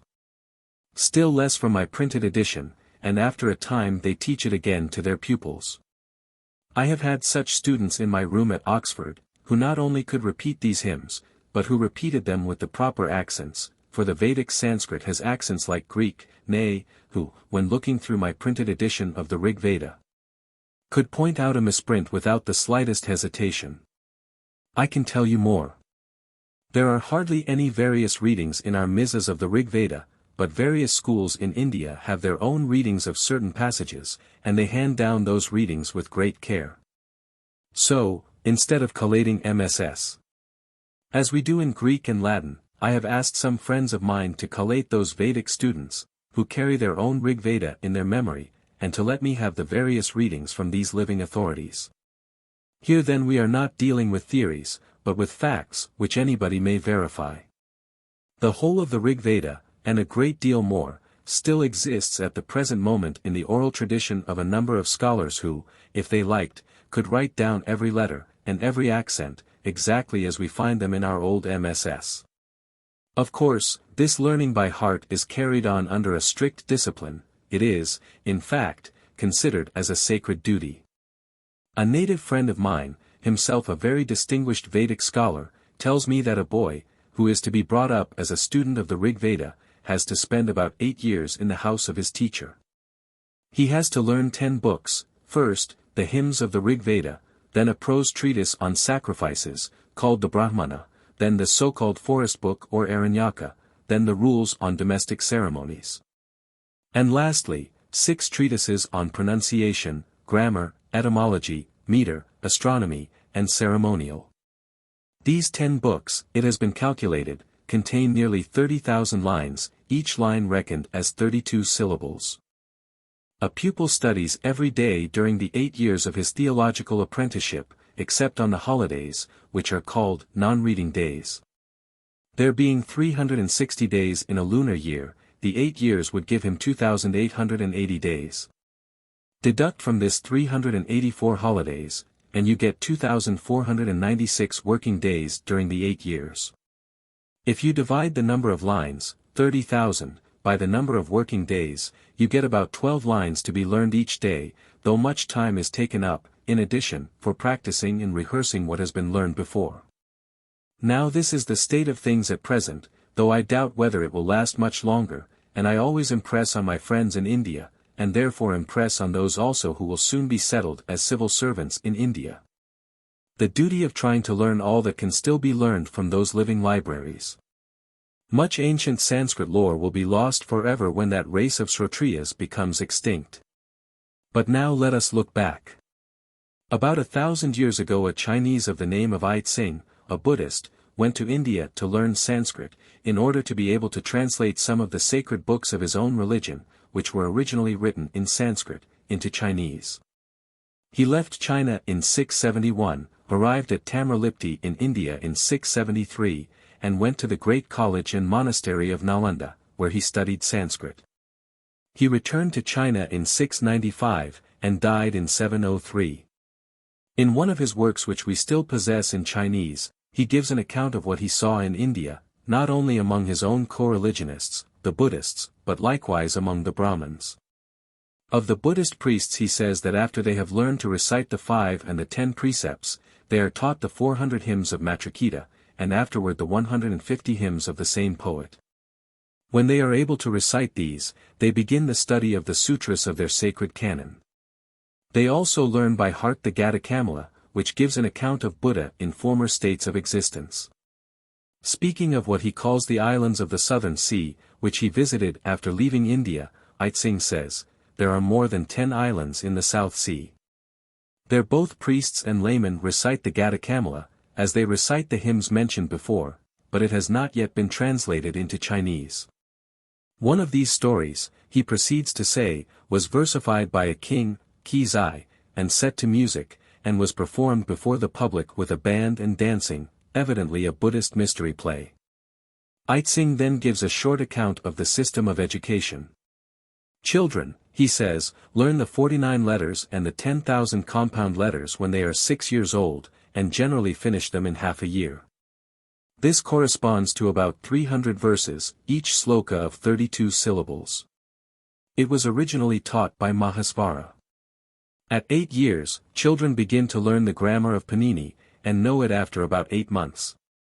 It consists of 1,000 slokas, called sutras. Then follows the list of roots, dhatu, and the 3 appendices, kila, consisting again of 1,000 slokas. Boys begin the 3 appendices when they are 10 years old, and finish them in 3 years. When they have reached the age of 15, they begin to study a commentary on the grammar, sutra, and spend 5 years on learning it. And here Aitsing gives the following advice to his countrymen, many of whom came to India to learn Sanskrit, but seem to have learned it very imperfectly. If men of China, he writes, go to India, wishing to study there, they should first of all learn these grammatical works, and then only other subjects, if not, they will merely waste their labor. These works should be learned by heart. But this is suited for men of high quality only. They should study hard day and night, without letting a moment pass for idle repose.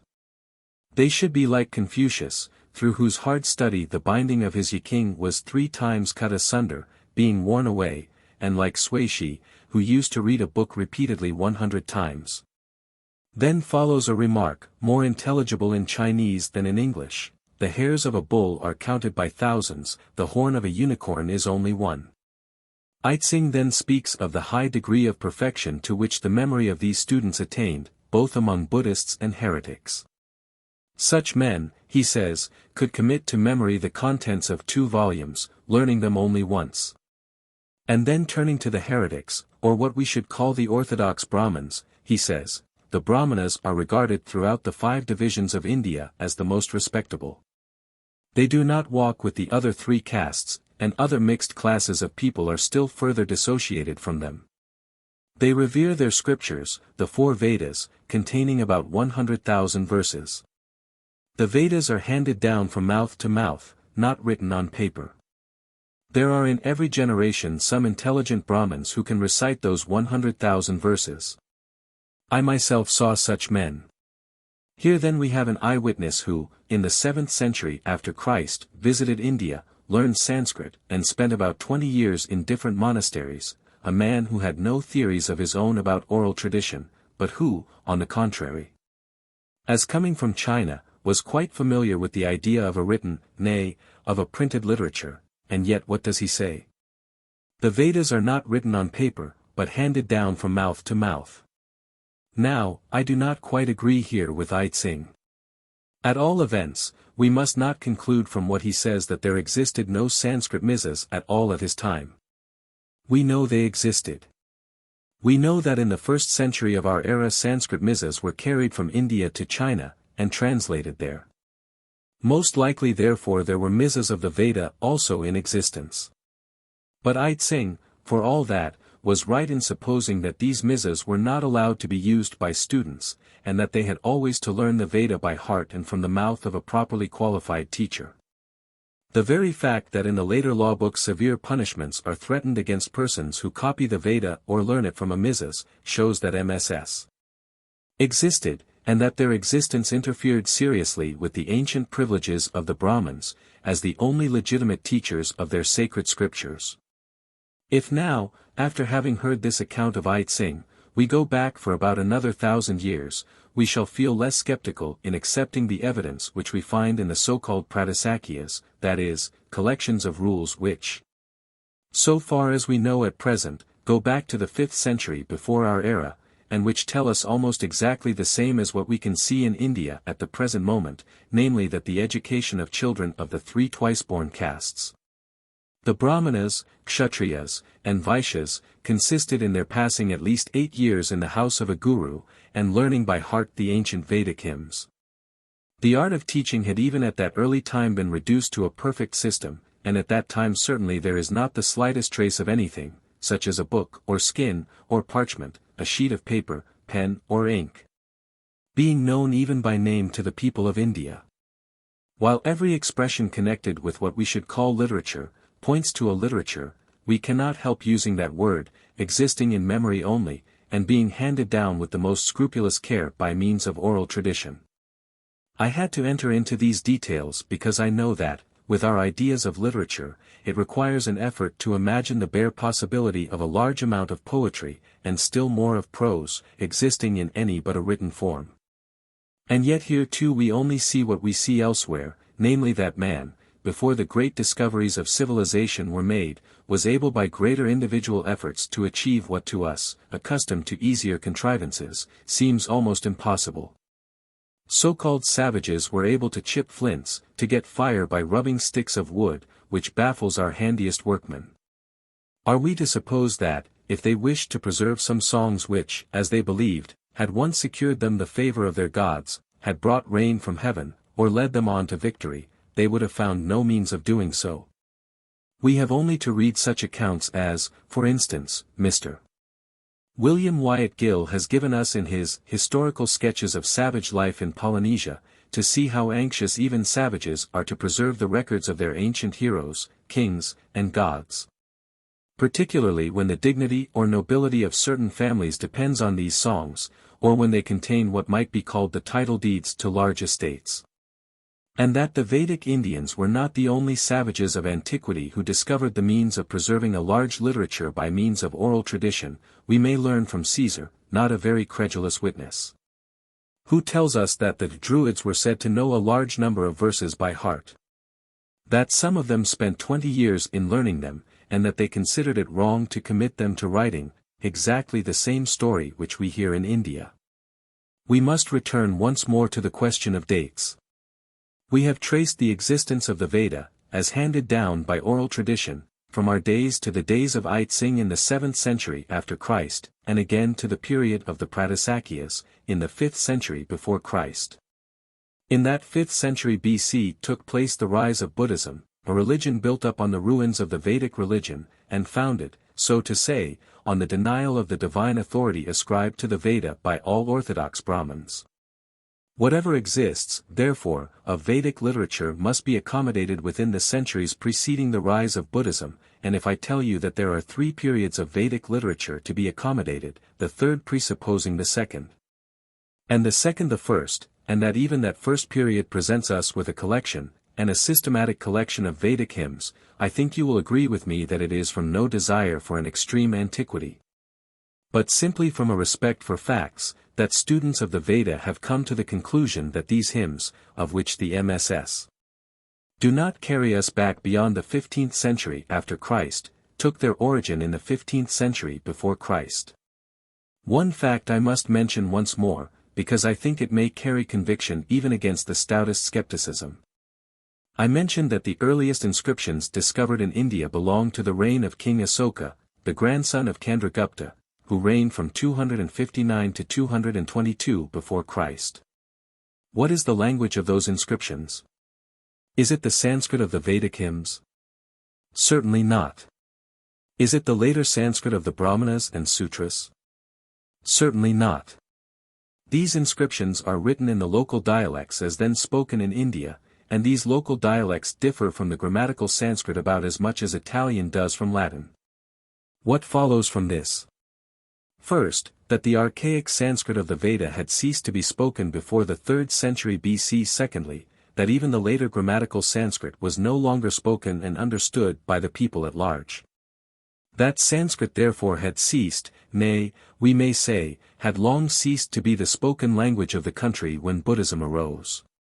And that therefore the youth and manhood of the ancient Vedic language lie far beyond the period that gave birth to the teaching of Buddha, who, though he may have known Sanskrit, and even Vedic Sanskrit, insisted again and again on the duty that his disciples should preach his doctrines in the language of the people whom they wished to benefit.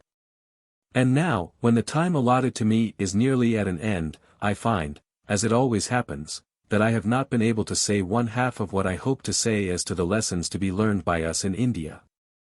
Even with regard to this one branch of human knowledge only, the study of the origin of religion.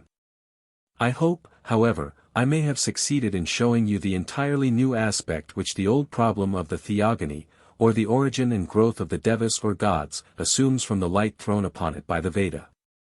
Instead of positive theories, we now have positive facts, such as you look for in vain anywhere else.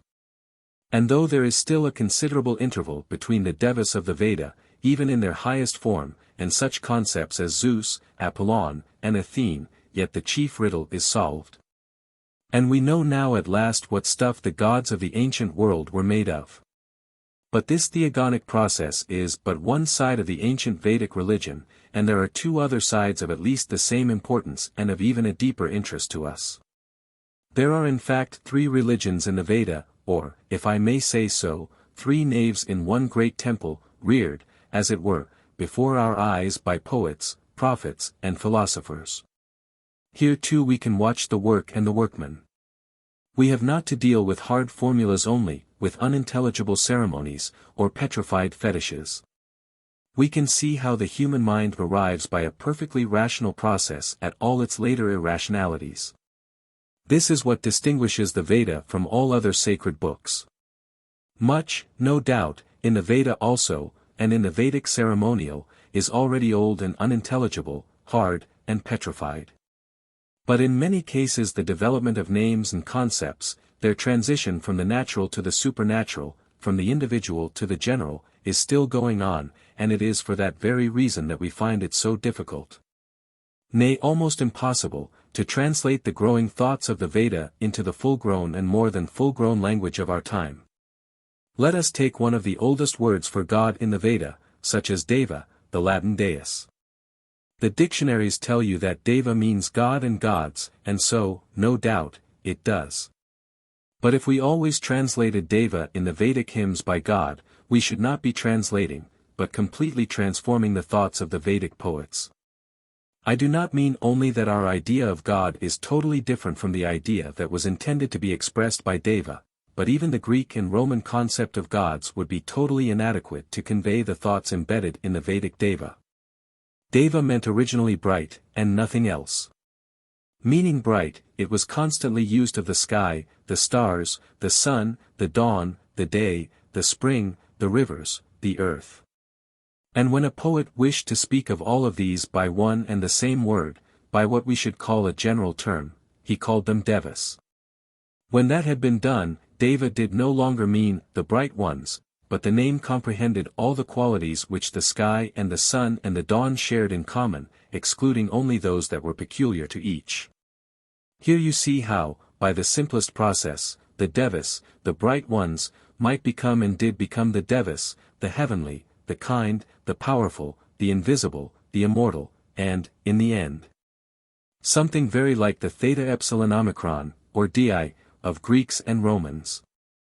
In this way one beyond, the beyond of nature, was built up in the ancient religion of the Veda, and peopled with devas, and asuras, and vasus, and adithias, all names for the bright solar, celestial, diurnal, and vernal powers of nature.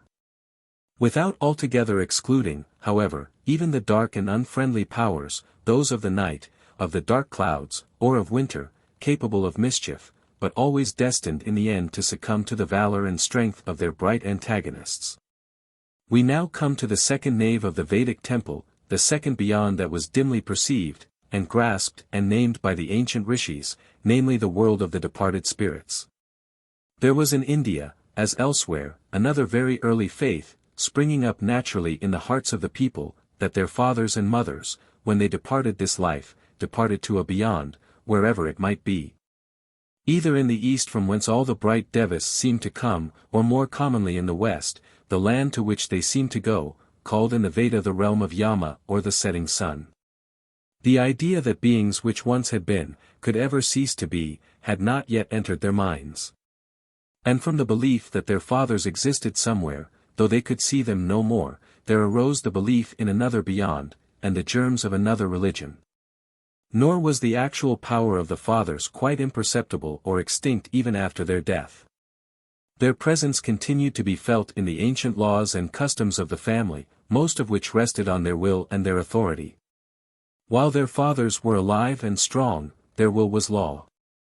And when, after their death, doubts or disputes arose on points of law or custom, it was but natural that the memory and the authority of the fathers should be appealed to settle such points, that the law should still be their will. Thus Manu says, 178, on the path on which his fathers and grandfathers have walked, on that path of good men let him walk, and he will not go wrong. In the same manner then in which, out of the bright powers of nature, the devas or gods had arisen, there arose out of predicates shared in common by the departed, such as pitris, fathers, preta, gone away, another general concept. What we should call manes, the kind ones, ancestors, shades, spirits, or ghosts, whose worship was nowhere more fully developed than in India. That common name, pitris or fathers, gradually attracted toward itself all that the fathers shared in common. It came to mean not only fathers, but invisible, kind, powerful, immortal, heavenly beings, and we can watch in the Veda, better perhaps than anywhere else, the inevitable. Yet most touching metamorphosis of ancient thought, the love of the child for father and mother becoming transfigured into an instinctive belief in the immortality of the soul. It is strange, and really more than strange, that not only should this important and prominent side of the ancient religion of the Hindus have been ignored, but that of late its very existence should have been doubted. I feel obliged, therefore, to add a few words in support of what I have said just now of the supreme importance of this belief in and this worship of ancestral spirits in India from the most ancient to the most modern times. Mr. Herbert Spencer, who has done so much in calling attention to ancestorship as a natural ingredient of religion among all savage nations, declares in the most emphatic manner, that he has seen it implied, that he has heard it in conversation. And that he now has it before him in print, that no Indo-European or Semitic nation, so far as we know, seems to have made a religion of the worship of the dead. I do not doubt his words, but I think that on so important a point, Mr. Herbert Spencer ought to have named his authorities. It seems to me almost impossible that anybody who has ever opened a book on India should have made such a statement. There are hymns in the Rig Veda addressed to the fathers. There are full descriptions of the worship due to the fathers in the Brahmanas and Sutras.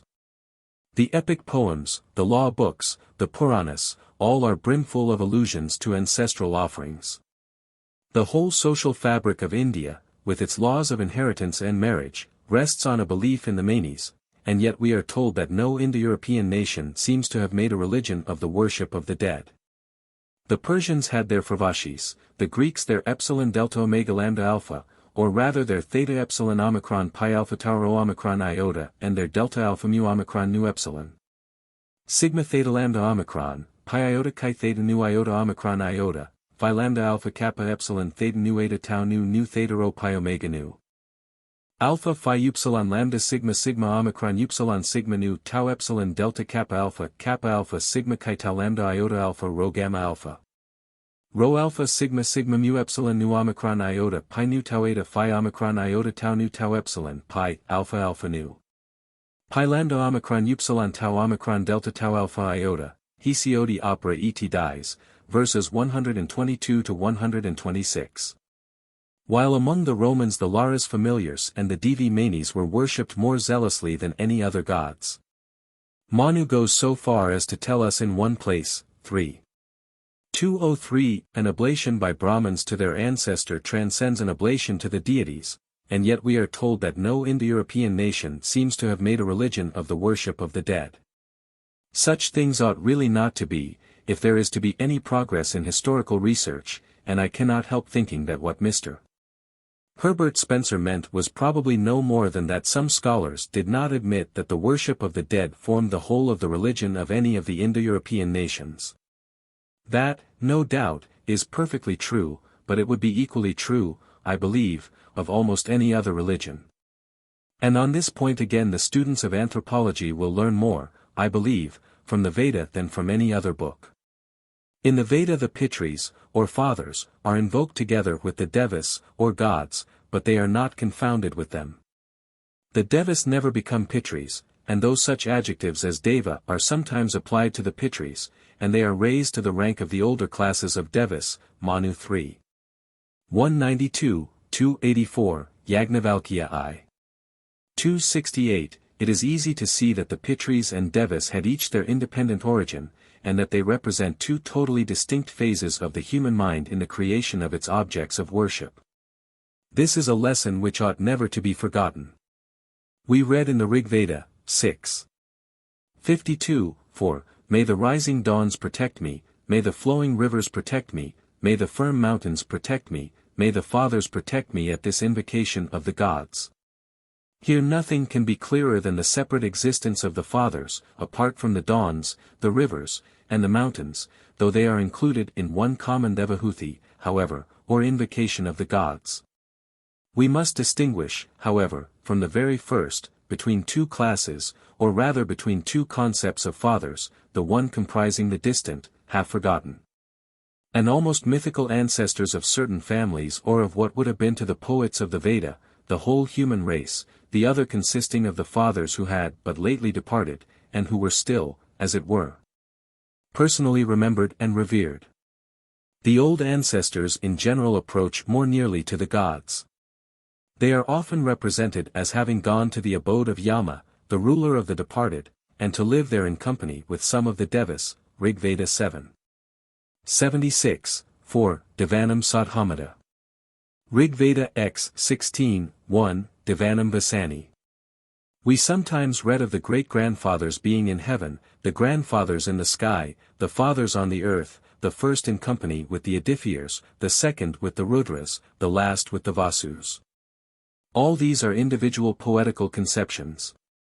Yama himself is sometimes invoked as if he were one of the fathers, the first of mortals that died or that trod the path of the fathers, the Pitriyana, X 2:7, leading to the common sunset in the west. Still his real Deva-like nature is never completely lost, and, as the god of the setting sun, he is indeed the leader of the fathers, but not one of the fathers himself.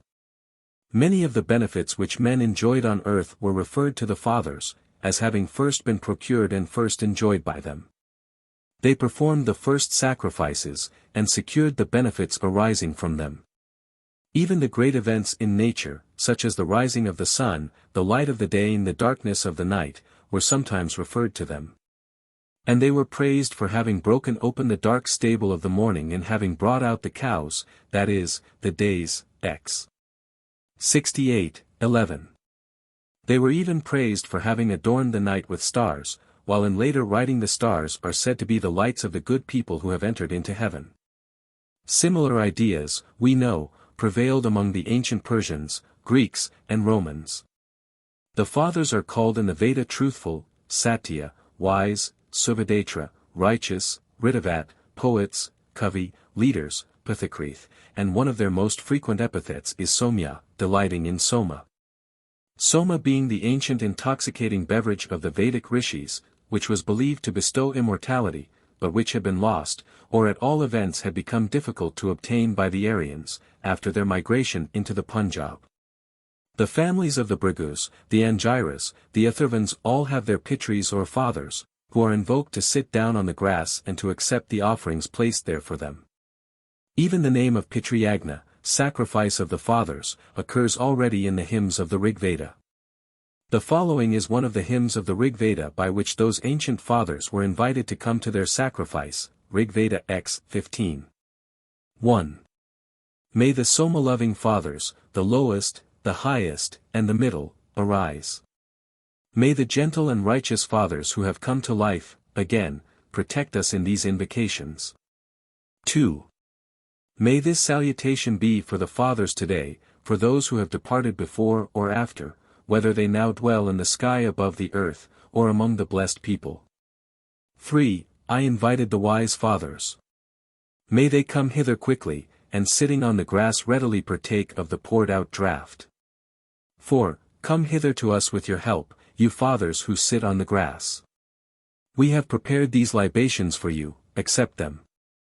Come hither with your most blessed protection, and give us health and wealth without fail. 5. The Soma-loving fathers have been called hither to their dear viands which are placed on the grass. Let them approach, let them listen, let them bless, let them protect us. 6. Bending your knee and sitting on my right, accept all this sacrifice. Do not hurt us, O fathers, for any wrong that we may have committed against you, men as we are. 7. When you sit down on the lap of the red dawns, grant wealth to the generous mortal. O fathers, give of your treasure to the sons of this man here, and bestow vigor here on us. 8. May Yama, as a friend with friends, consume the offerings according to his wish, united with those old Soma-loving fathers of ours, the Vasishthas, who arranged the Soma draft. 9.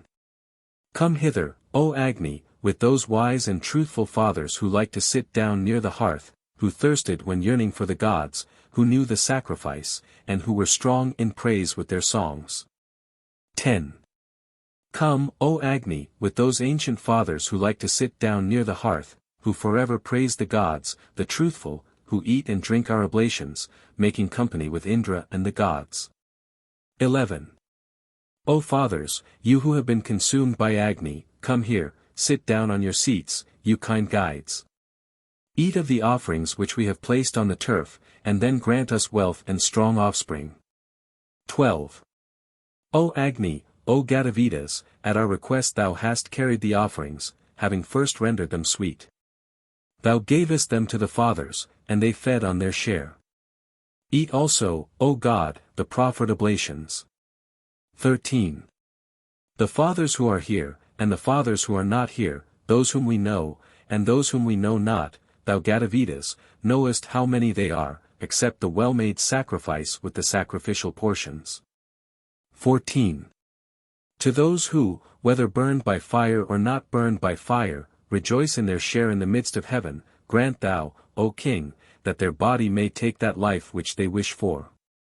Distinct from the worship offered to these primitive ancestors, is the reverence which from an early time was felt to be due by children to their departed father, soon also to their grandfather, and great-grandfather. The ceremonies in which these more personal feelings found expression were of a more domestic character, and allowed therefore of greater local variety. It would be quite impossible to give here even an abstract only of the minute regulations which have been preserved to us in the Brahmanas, the Srauta, Griya, and Samyakarika Sutras, the law books. And a mass of later manuals on the performance of endless rites, all intended to honor the departed.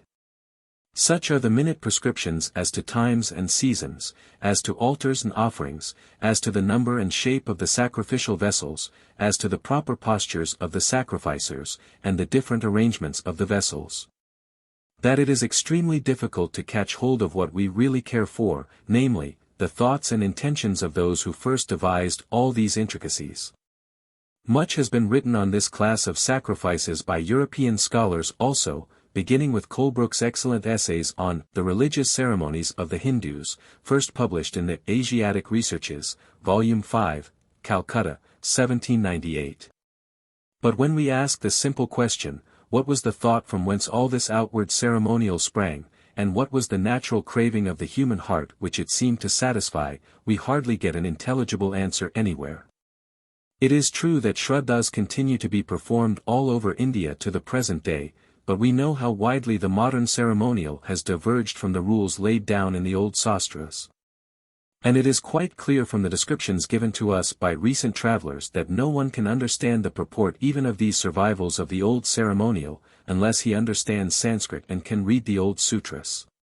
We are indeed told in full detail how the cakes were made which the spirits were supposed to eat, how many stalks of grass were to be used on which they had to be offered, how long each stalk ought to be, and in what direction it should be held.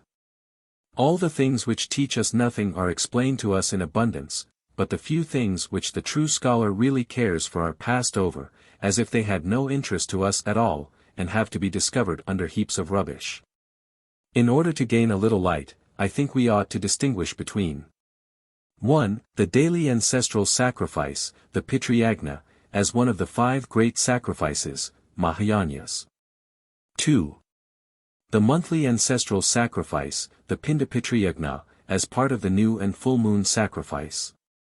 3. The funeral ceremonies on the death of a householder. 4. The agapes, or feasts of love and charity, commonly called shraddhas, at which food and other charitable gifts were bestowed on deserving persons in memory of the deceased ancestors. The name of shraddha belongs properly to this last class only, but it has been transferred to the second and third class of sacrifices also, because shraddha formed an important part in them. The daily Pitriyagna or ancestor worship is one of the 5 sacrifices, sometimes called the great sacrifices, which every married man ought to perform day by day.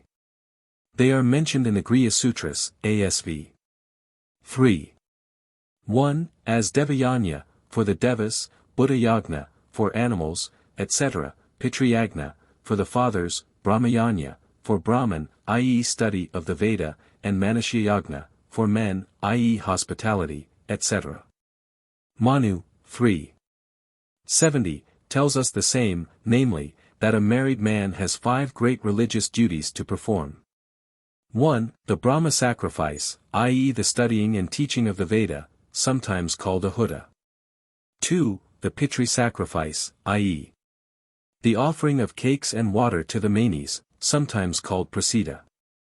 3. The Deva sacrifice, i.e. the offering of oblations to the gods, sometimes called Huda. 4. The Buddha sacrifice, i.e. the giving of food to living creatures, sometimes called prahuda. 5. The Manushya sacrifice, i.e. the receiving of guests with hospitality, sometimes called Brahmya-huda. The performance of this daily Pitriyagna seems to have been extremely simple. The householder had to put his sacred cord on the right shoulder, to say svada to the fathers, and to throw the remains of certain offerings toward the south. The human impulse to this sacrifice, if sacrifice it can be called, is clear enough. The 5 great sacrifices comprehended in early times the whole duty of man from day to day. They were connected with his daily meal. When this meal was preparing, and before he could touch it himself, he was to offer something to the gods, a Vaisvadeva offering, in which the chief deities were Agni, fire, Soma the Visvdevas, Dhanvantari, the kind of Aesculapius.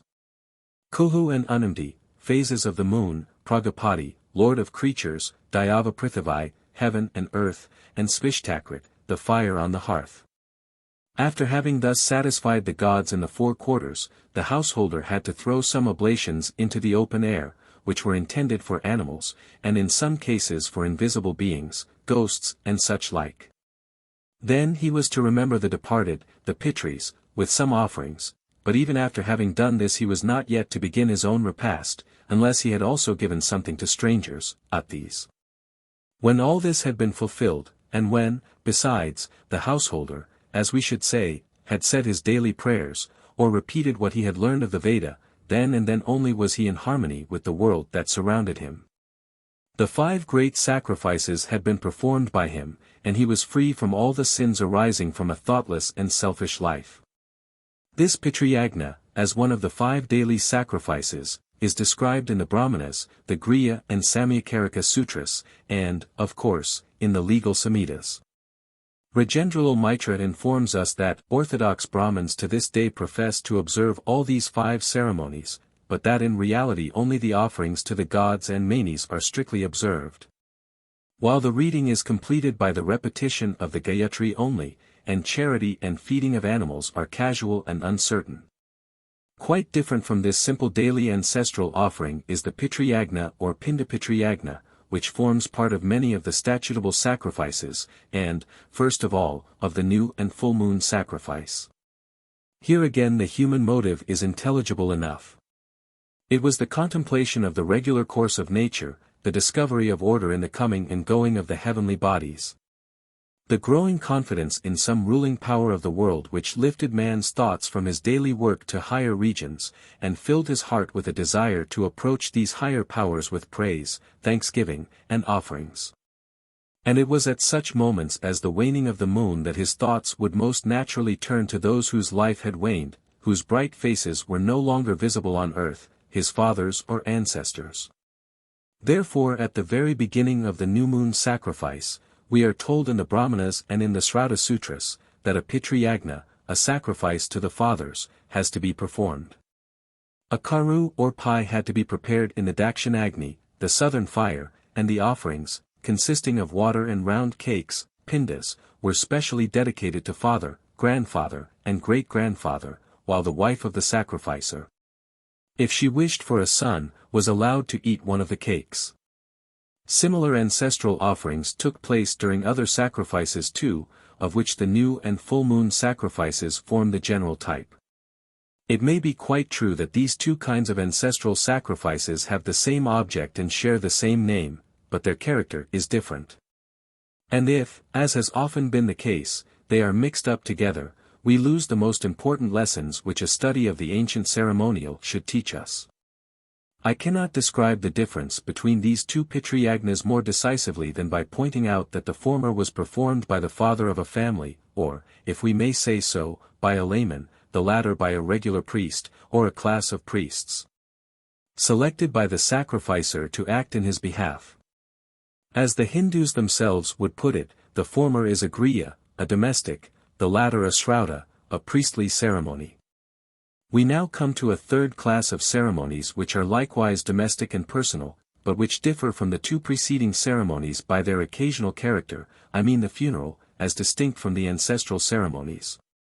In one respect these funeral ceremonies may represent an earlier phase of worship than the daily and monthly ancestral sacrifices. They lead up to them, and, as it were, prepare the departed for their future dignity as pitris or ancestors. On the other hand, the conception of ancestors in general must have existed before any departed person could have been raised to that rank, and I therefore preferred to describe the ancestral sacrifices first. Nor need I enter here very fully into the character of the special funeral ceremonies of India. I described them in a special paper, on sepulture and sacrificial customs in the Veda, nearly 30 years ago. Their spirit is the same as that of the funeral ceremonies of Greeks, Romans, Slavonic, and Teutonic nations, and the coincidences between them all are often most surprising. In Vedic times the people in India both burned and buried their dead, and they did this with a certain solemnity, and, after a time, according to fixed rules. Their ideas about the status of the departed, after their body had been burned and their ashes buried, varied considerably, but in the main they seem to have believed in a life to come, not very different from our life on earth, and in the power of the departed to confer blessings on their descendants. It soon therefore became the interest of the survivors to secure the favor of their departed friends by observances and offerings which, at first, were the spontaneous manifestation of human feelings, but which soon became traditional, technical. In fact, ritual. On the day on which the corpse had been burned, the relatives, Samanodakas, bathed and poured out a handful of water to the deceased, pronouncing his name and that of his family. At sunset they returned home, and, as was but natural, they were told to cook nothing during the first night, and to observe certain rules during the next day up to 10 days, according to the character of the deceased. These were days of mourning, or, as they were afterward called, days of impurity, when the mourners withdrew from contact with the world, and shrank by a natural impulse from the ordinary occupations and pleasures of life. Then followed the collecting of the ashes on the 11th, 13th, or 15th day of the dark half of the moon. On returning from thence they bathed, and then offered what was called a shraddha to the departed.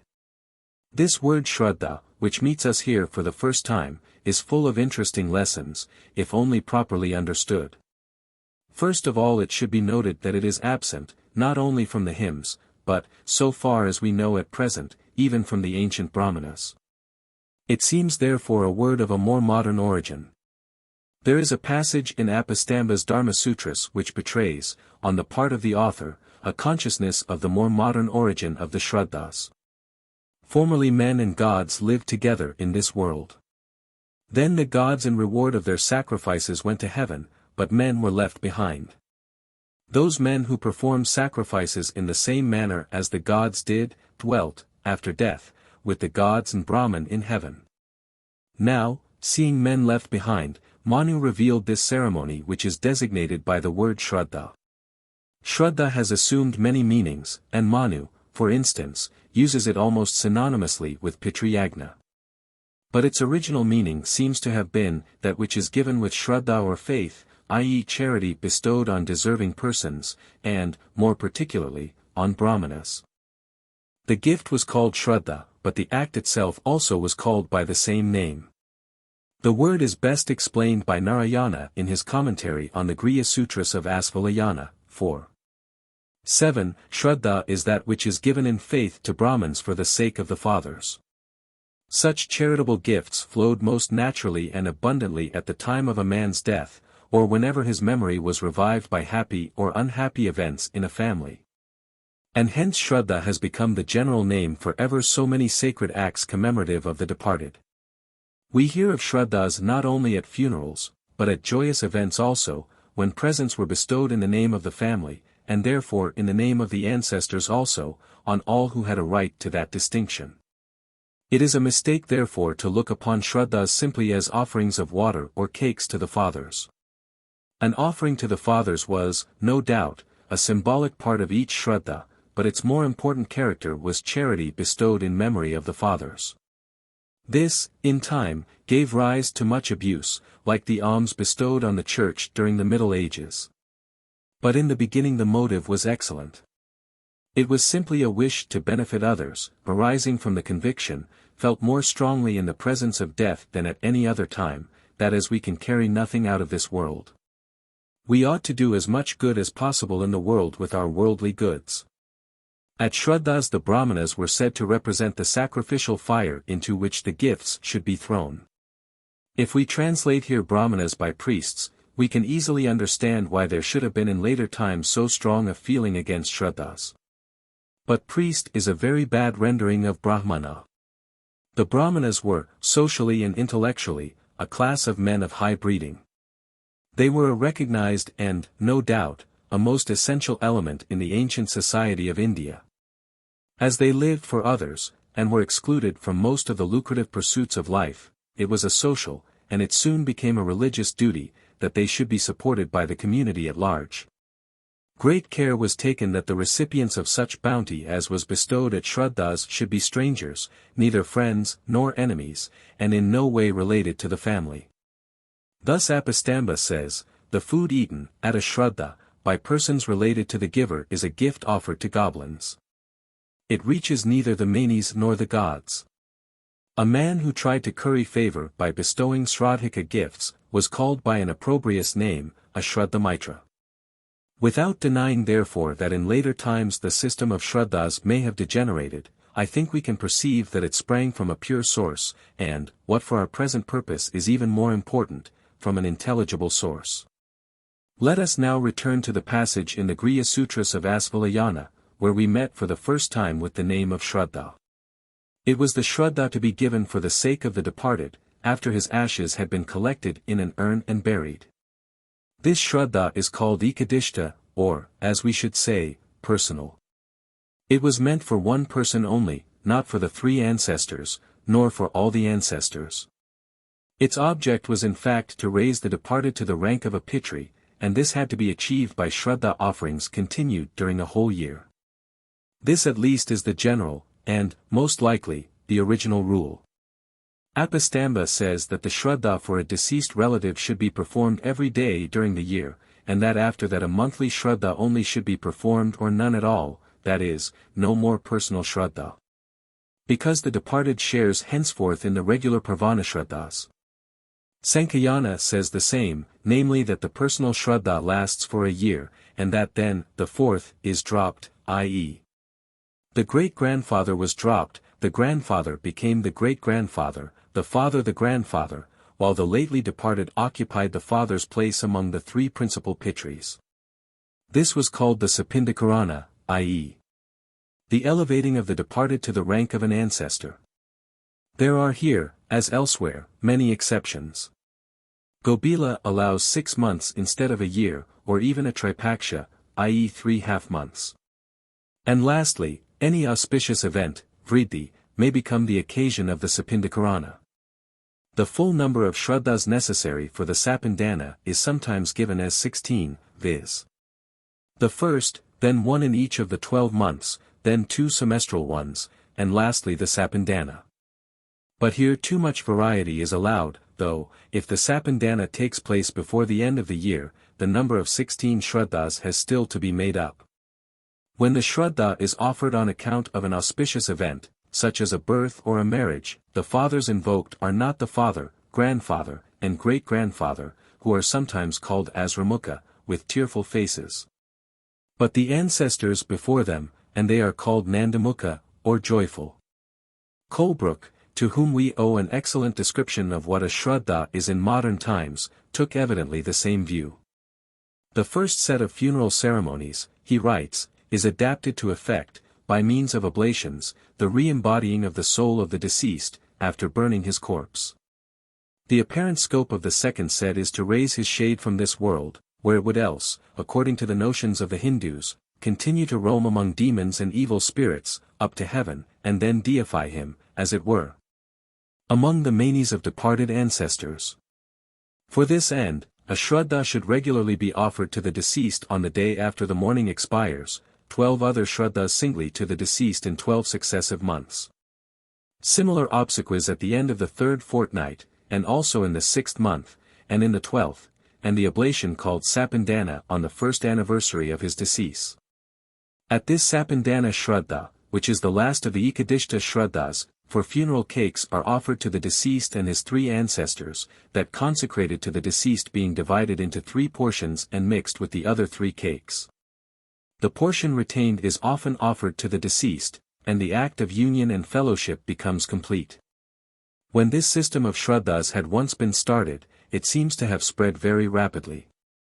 We soon hear of the monthly shraddha, not only in memory of one person lately deceased, but as part of the Pitri Yagna, and as obligatory, not only on householders, agnamat, but on other persons also, and, not only on the 3 upper castes, but even, without hymns, on Sudras, and as to be performed, not only on the day of new moon, but on other days also, whenever there was an opportunity. Gobila seems to look upon the Pindapitri Yagna, as itself a shraddha, and the commentator holds that, even if there are no pindas or cakes, the Brahmins ought still to be fed. This shraddha, however, is distinguished from the other, the true shraddha, called Amvaharya, which follows it, and which is properly known by the name of Pravana Shraddha. The same difficulties which confront us when we try to form a clear conception of the character of the various ancestral ceremonies, were felt by the Brahmins themselves. As may be seen from the long discussions in the commentary on the Shraddha Kalpa and from the abusive language used by Candrakanta Tarkalankara against Raghunandana. The question with them assumes the form of what is pradana, primary, and what is anga, secondary, in these sacrifices, and the final result arrived at is that sometimes the offering of cakes is pradana, as in the Pindapitri Yagna. Sometimes the feeding of Brahmins only, as in the Nityashraddha, sometimes both, as in the Sapindakarana. We may safely say, therefore, that not a day passed in the life of the ancient people of India on which they were not reminded of their ancestors, both near and distant, and showed their respect for them, partly by symbolic offerings to the manes, partly by charitable gifts to deserving persons, chiefly Brahmins. These offertories varied from the simplest, such as milk and fruits, to the costliest, such as gold and jewels.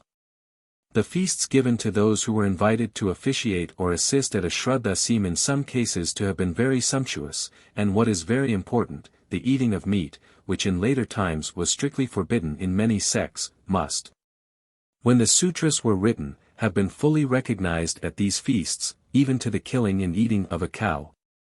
This shows that these shraddhas, though possibly of later date than the Pitriyagnas, belong nevertheless to a very early phase of Indian life. And though much may have been changed in the outward form of these ancient ancestral sacrifices, their original solemn character has remained unchanged. Even at present, when the worship of the ancient devas is ridiculed by many who still take part in it, the worship of the ancestors and the offering of shraddhas have maintained much of their old sacred character.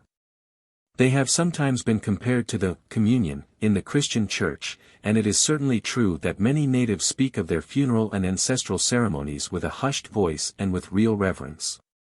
They alone seem still to impart to their life on earth a deeper significance and a higher prospect. I could go even a step further and express my belief, that the absence of such services for the dead and of ancestral commemorations is a real loss in our own religion. Almost every religion recognizes them as tokens of a loving memory offered to a father, to a mother, or even to a child, and though in many countries they may have proved a source of superstition, there runs through them all a deep well of living human faith that ought never to be allowed to perish. The early Christian Church had to sanction the ancient prayers for the souls of the departed. And in more southern countries the services on All Saints and on All Souls' Day continue to satisfy a craving of the human heart which must be satisfied in every religion. We, in the North, shrink from these open manifestations of grief, but our hearts know often a deeper bitterness. Nay, there would seem to be a higher truth than we at first imagine in the belief of the ancients that the souls of our beloved ones leave us no rest, unless they are appeased by daily prayers, or, better still, by daily acts of goodness in remembrance of them. But there is still another beyond that found expression in the ancient religion of India. Besides the devas or gods, and besides the pitris or fathers, there was a third world, without which the ancient religion of India could not have become what we see it in the Veda. That third beyond was what the poets of the Veda call the Rita, and which I believe meant originally no more than the straight line. It is applied to the straight line of the sun in its daily course, to the straight line followed by day and night, to the straight line that regulates the seasons, to the straight line which, in spite of many momentary deviations, was discovered to run through the whole realm of nature. We call that Rita, that straight, direct, or right line, when we apply it in a more general sense, the law of nature. And when we apply it to the moral world, we try to express the same idea again by speaking of the moral law, the law on which our life is founded, the eternal law of right and reason, or, it may be, that which makes for righteousness, both within us and without. And thus, as a thoughtful look on nature led to the first perception of bright gods, and in the end of a God of light, as love of our parents was transfigured into piety and a belief in immortality, a recognition of the straight lines in the world without, and in the world within, was raised into the highest faith, a faith in a law that underlies everything, a law in which we may trust, whatever befall. A law which speaks within us with the divine voice of conscience, and tells us, this is Rita, this is right, this is true, whatever the statutes of our ancestors, or even the voices of our bright gods, may say to the contrary. These three beyonds are the three revelations of antiquity. And it is due almost entirely to the discovery of the Veda that we, in this 19th century of ours, have been allowed to watch again these early phases of thought and religion, which had passed away long before the beginnings of other literatures. In the Veda an ancient city has been laid bare before our eyes which, in the history of all other religions, is filled up with rubbish and built over by new architects. Some of the earliest and most instructive scenes of our distant childhood have risen once more above the horizon of our memory which, until 30 or 40 years ago, seemed to have vanished forever. Only a few words more to indicate at least how this religious growth in India contained at the same time the germs of Indian philosophy. Philosophy in India is, what it ought to be, not the denial, but the fulfillment of religion. It is the highest religion, and the oldest name of the oldest system of philosophy in India is Vedanta, that is, the end, the goal, the highest object of the Veda. Let us return once more to that ancient theologian who lived in the 5th century B.C., and who told us that, even before his time, all the gods had been discovered to be but three gods, the gods of the earth, the gods of the air, and the gods of the sky, invoked under various names. The same writer tells us that in reality there is but one God, but he does not call him the Lord, or the highest God, the Creator, Ruler, and Preserver of all things, but he calls him Atman, the Self. The one Atman or Self, he says, is praised in many ways owing to the greatness of the Godhead. And then he goes on to say, the other gods are but so many members of the one Atman, Self, and thus it has been said that the poets composed their praises according to the multiplicity of the natures of the beings whom they praise. It is true, no doubt, that this is the language of a philosophical theologian, not of an ancient poet. Yet these philosophical reflections belong to the 5th century before our era, if not to an earlier date. And the first germs of such thoughts may be discovered in some of the Vedic hymns also. I have quoted already from the hymns such passages as, they speak of Mitra, Varuna, Agni, then he is the heavenly bird Garudatmat.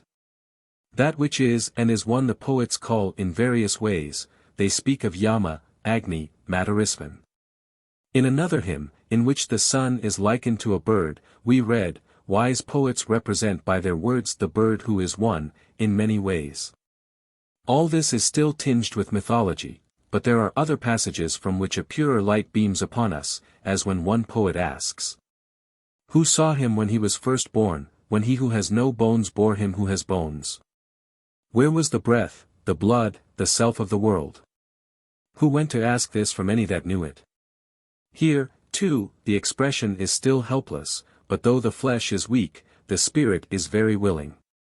The expression, he who has bones, is meant for that which has assumed consistency and form, the visible, as opposed to that which has no bones, no body, no form, the invisible, while breath, blood, and self of the world are but so many attempts at finding names and concepts for what is by necessity inconceivable, and therefore unnameable.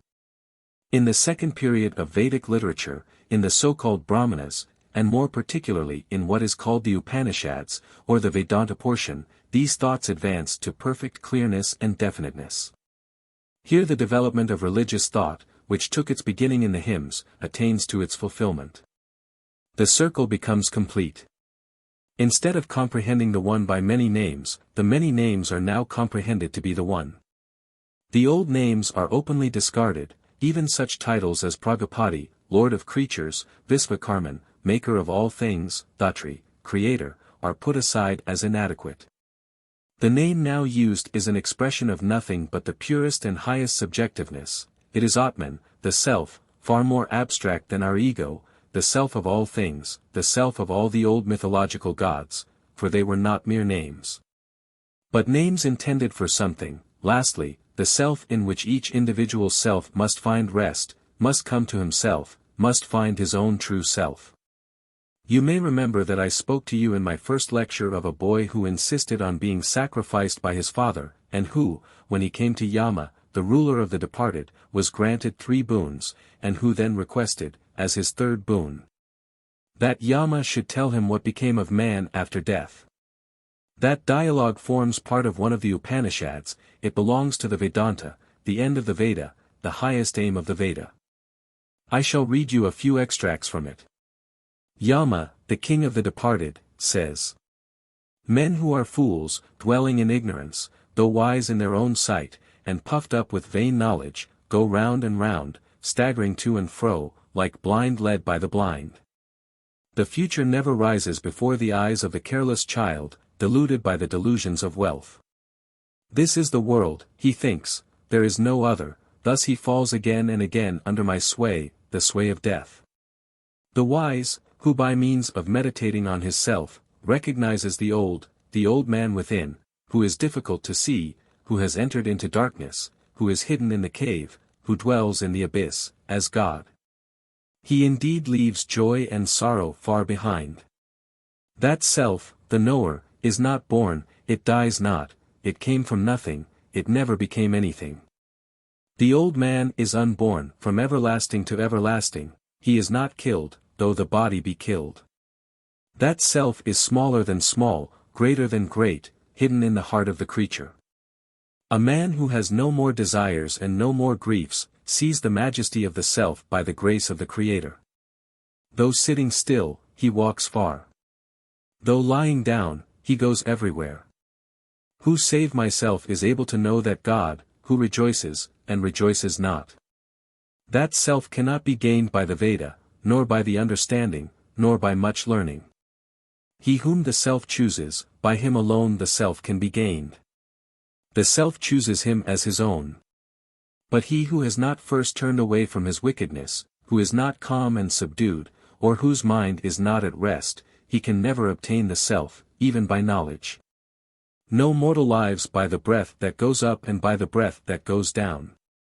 We live by another, in whom both repose. Well then, I shall tell thee this mystery, the eternal word, Brahman, and what happens to the self, after reaching death. Some are born again, as living beings, others enter into stocks and stones, according to their work, and according to their knowledge. But he, the highest person, who wakes in us while we are asleep, shaping one lovely sight after another, he indeed is called the light, he is called Brahman, he alone is called the immortal. All worlds are founded on it, and no one goes beyond. This is that. As the one fire, after it has entered the world, though one, becomes different according to what it burns, thus the one self within all things, becomes different, according to whatever it enters, but it exists also apart. As the sun, the eye of the world, is not contaminated by the external impurities seen by the eye, thus the one self within all things is never contaminated by the sufferings of the world, being himself apart. There is one eternal thinker, thinking non-eternal thoughts, he, though one, fulfills the desires of many. The wise who perceive him within their self, to them belongs eternal life, eternal peace. Whatever there is, the whole world, when gone forth, from Brahman, trembles in his breath. That Brahman is a great terror, like a drawn sword. Those who know it, become immortal. He, Brahman, cannot be reached by speech, by mind, or by the eye. He cannot be apprehended, except by him who says, he is. When all desires that dwell in the heart cease, then the mortal becomes immortal, and obtains Brahman. When all the fetters of the heart here on earth are broken, when all that binds us to this life is undone, then the mortal becomes immortal. Here my teaching ends. This is what is called Vedanta, the Veda end, the end of the Veda, and this is the religion or the philosophy, whichever you like to call it, that has lived on from about 500 BC to the present day. If the people of India can be said to have now any system of religion at all, apart from their ancestral sacrifices and their shraddhas, and apart from mere caste observances, it is to be found in the Vedanta philosophy. The leading tenets of which are known, to some extent in every village. That great revival of religion, which was inaugurated some 50 years ago by Ram Mohan Roy, and is now known as the Brahma Samaj, under the leadership of my noble friend Keshub Chunder Sen, was chiefly founded on the Upanishads. And was Vedantic in spirit. There is, in fact, an unbroken continuity between the most modern and the most ancient phases of Hindu thought, extending over more than 3,000 years. To the present day India acknowledges no higher authority in matters of religion, ceremonial, customs, and law than the Veda, and so long as India is India. Nothing will extinguish that ancient spirit of Vedantism which is breathed by every Hindu from his earliest youth, and pervades in various forms the prayers even of the idolater, the speculations of the philosopher, and the proverbs of the beggar.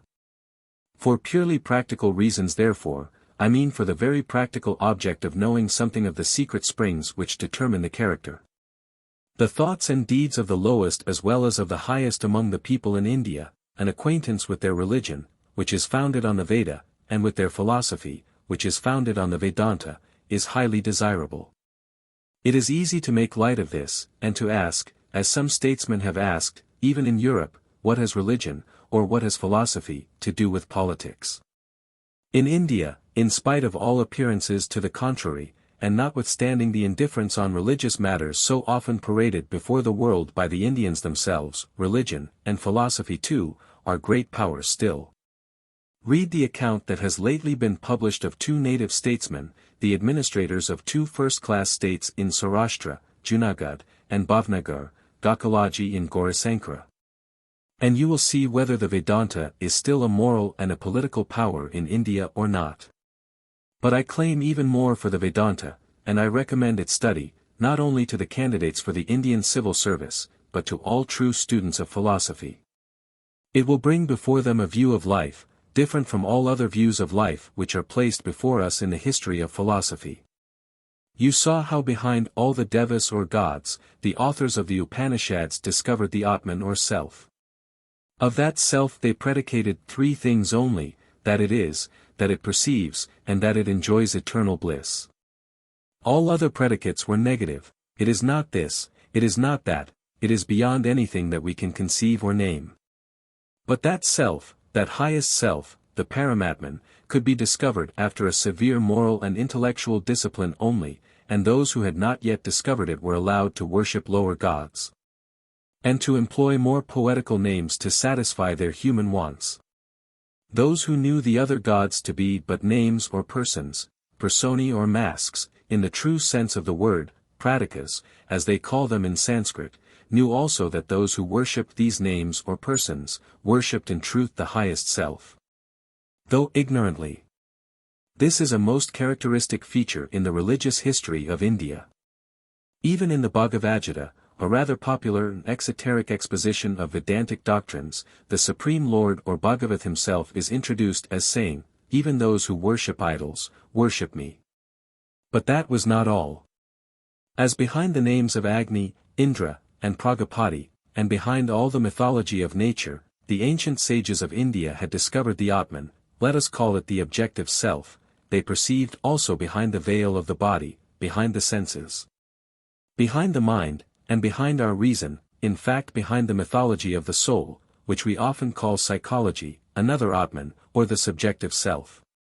That self too was to be discovered by a severe moral and intellectual discipline only, and those who wished to find it, who wished to know, not themselves, but their self, had to cut far deeper than the senses, or the mind, or the reason, or the ordinary ego. All these too were devas, bright apparitions, mere names, yet names meant for something. Much that was most dear, that had seemed for a time their very self, had to be surrendered, before they could find the self of selves, the old man, the looker-on, a subject independent of all personality, an existence independent of all life. When that point had been reached, then the highest knowledge began to dawn, the self within, the Pratyagatman, was drawn toward the highest self, the Paramatman, it found its true self in the highest self. And the oneness of the subjective with the objective self was recognized as underlying all reality, as the dim dream of religion, as the pure light of philosophy. This fundamental idea is worked out with systematic completeness in the Vedanta philosophy, and no one who can appreciate the lessons contained in Berkeley's philosophy, will read the Upanishads and the Brahma Sutras and their commentaries without feeling a richer and a wiser man. I admit that it requires patience, discrimination, and a certain amount of self-denial before we can discover the grains of solid gold in the dark mines of Eastern philosophy. It is far easier and far more amusing for shallow critics to point out what is absurd and ridiculous in the religion and philosophy of the ancient world than for the earnest student to discover truth and wisdom under strange disguises. Some progress, however, has been made, even during the short span of life that we can remember. The sacred books of the East are no longer a mere but for the invectives of missionaries or the sarcasms of philosophers. They have at last been recognized as historical documents, as the most ancient documents in the history of the human mind, and as paleontological records of an evolution that begins to elicit wider and deeper sympathies than the nebular formation of the planet on which we dwell for a season, or the organic development of that chrysalis which we call man. If you think that I exaggerate, let me read you in conclusion what one of the greatest philosophical critics, and certainly not a man given to admiring the thoughts of others, says of the Vedanta, and more particularly of the Upanishads. Schopenhauer writes, "In the whole world there is no study so beneficial and so elevating as that of the Upanishads. It has been the solace of my life, it will be the solace of my death. I have thus tried, so far as it was possible in one course of lectures, to give you some idea of ancient India, of its ancient literature, and, more particularly, of its ancient religion. My object was, not merely to place names and facts before you, these you can find in many published books, but, if possible, to make you see and feel the general human interests that are involved in that ancient chapter of the history of the human race. I wished that the Veda and its religion and philosophy should not only seem to you curious or strange, but that you should feel that there was in them something that concerns ourselves, something of our own intellectual growth, some recollections, as it were, of our own childhood, or at least of the childhood of our own race. I feel convinced that, placed as we are here in this life, we have lessons to learn from the Veda, quite as important as the lessons we learn at school from Homer and Virgil. And lessons from the Vedanta quite as instructive as the systems of Plato or Spinoza. I do not mean to say that everybody who wishes to know how the human race came to be what it is, how language came to be what it is, how religion came to be what it is, how manners, customs, laws, and forms of government came to be what they are, how we ourselves came to be what we are, must learn Sanskrit, and must study Vedic Sanskrit. But I do believe that not to know what a study of Sanskrit, and particularly a study of the Veda, has already done for illuminating the darkest passages in the history of the human mind, of that mind on which we ourselves are feeding and living, is a misfortune, or, at all events, a loss, just as I should count it a loss to have passed through life without knowing something, however little, of the geological formation of the earth, or of the sun, and the moon, and the stars, and of the thought, or the will, or the law, that govern their movements. Footnotes.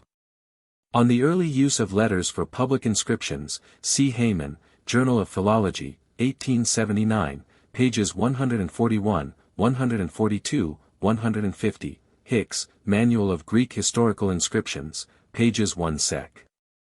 Herod, v.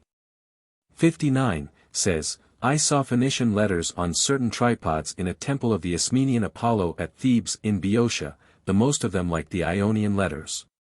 Munch, Die Nordisch Germanischen Volker, page 240. Herod, v. 58, says, the Ionians from of old call beta beta lambda omicron delta iota phi theta rho alpha iota, because once, in default of the former, they used to employ the latter. And even down to my own time, many of the barbarians write on such diphthery. Hecatios and Cadmos of Miletos, 520 BC. Sharon of Lampsakos, 504 BC, Xanthos the Lydian, 463 BC, Pherkides of Luros, 480 BC, Hellenikos of Mytilene, 450 BC, etc.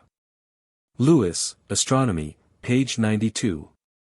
C. Heyman, Journal of Philology, 1879, page 139. C. M. M. History of Ancient Sanskrit Literature, pages 497 sequentia, on the introduction of writing in India. M. M. History of Ancient Sanskrit Literature, page 515. M. M. Hibbert Lectures, page 153. Learning was anciently preserved by memory. The Jewish, or rather Chaldaic Kabbalah, or tradition was not written for many centuries. The Druids of ancient Britain preserved their litanies in the same way, and to a bard a good memory was indispensable, or he would have been refused initiation. A. W. See my article on the date of the Kasika in the Indian Antiquary, 1880, page 305. The translation of the most important passages in Ait Singh's work was made for me by one of my Japanese pupils, K. Kasawara. See Bunyan Nangio's Catalogue of the Chinese Tripitaka, page 372, where Aryasura, who must have lived before 434 AD, is mentioned as the author of the Gadakamala. Wellington, 1880. De Bello Gall. 6, 14. History of Ancient Sanskrit Literature, page 506. C. de Coulanges, The Ancient City, Book I, 2. We find this worship of the dead among the Hellenes, among the Latins, among the Sabines, among the Etruscans. We also find it among the Aryas of India. Mention is made of it in the hymns of the Rig Veda. It is spoken of in the laws of Manu as the most ancient worship among men. Before men had any notion of Indra or of Zeus, they adored the dead. They feared them, and addressed them prayers. It seems that the religious sentiment began in this way. It was perhaps while looking upon the dead that man first conceived the idea of the supernatural, and to have a hope beyond what he saw. Death was the first mystery, and it placed man on the track of other mysteries. It raised his thoughts from the visible to the invisible, from the transitory to the eternal, from the human to the divine. The sacred fire represented the ancestors, and therefore was revered and kept carefully from profanation by the presence of a stranger. W. Principles of Sociology, page 313. The Hindu law of inheritance is based upon the Hindu religion, and we must be cautious that in administering Hindu law we do not, by acting upon our notions derived from English law, inadvertently wound or offend the religious feelings of those who may be affected by our decisions. Bengal Law Reports, 103. Earth-wandering demons, they their charge began. The ministers of good and guards of man. Veiled with a mantle of aerial light. O'er earth's wide space they wing their hovering flight. Cicero, The Leg. 2. 9:22, Deorum manium jura sancta santo, nos lito datos divos habento. See Atharvaveda 18. 2, 49. Rigveda X 14, 1-2. He is called Vivasvata, the solar, X 58, 1, and even the son of Vivasvat, X 14, 5. In a later phase of religious thought Yama is conceived as the first man, Atharvaveda 18. 3:13, as compared with Rigveda X 14, 1. Rigveda X 14. In the Avesta many of these things are done by Ahura Mazda with the help of the Pravashis. See Satapatha Brahmana I, 9, 3, 10, 6. 5, 4, 8. Rigveda 8. 48, 3, we drank Soma, we became immortal, we went to the light, we found the gods, 8. 48, 12. Rigveda 9. 97, 39. LCX 14, 6. LCX 16, 10. A translation considerably differing from my own is given by Sarvadhikari in his Tagore Lectures for 1880, page 34. C.F. Max Müller, Rigveda, Translation Volume 1, page 24. In a previous note will be found the statement by Professor de Coulanges, of Strasbourg, that in India, as in other countries, a belief in the ancestral spirits came first, and a belief in divinities afterward. Professor Müller cites other arguments which might be employed in support of such a theory. The name of the oldest and greatest among the Devas, for instance, is not simply Dyaush, but Dyash Heaven Father. And there are several names of the same character, not only in Sanskrit, but in Greek and Latin also. Jupiter and Zeus Pater are forms of the appellation mentioned, and mean the Father in heaven. It does certainly look as though Dyaush, the sky, had become personal and worshipped only after he had been raised to the category of a Pitri, a father. And that this predicate of father must have been elaborated first before it could have been used to comprehend Dyaush, the sky, Varuna, and other devas. Professor Müller, however, denies that this is the whole truth in the case. The Vedic poets, he remarks, believed in devas, gods, if we must so call them, literally, the bright ones, Pitris, fathers, and Manushyas, men, mortals. Atharvaveda, X 6, 32. Who came first and who came after it is difficult to say. But as soon as the three were placed side by side, the devas certainly stood the highest, then followed the Pitris, and last came the mortals. Ancient thought did not comprehend the three under one concept, but it paved the way to it. The mortals after passing through death became fathers, and the fathers became the companions of the devas. In Manu there is an advance beyond this point.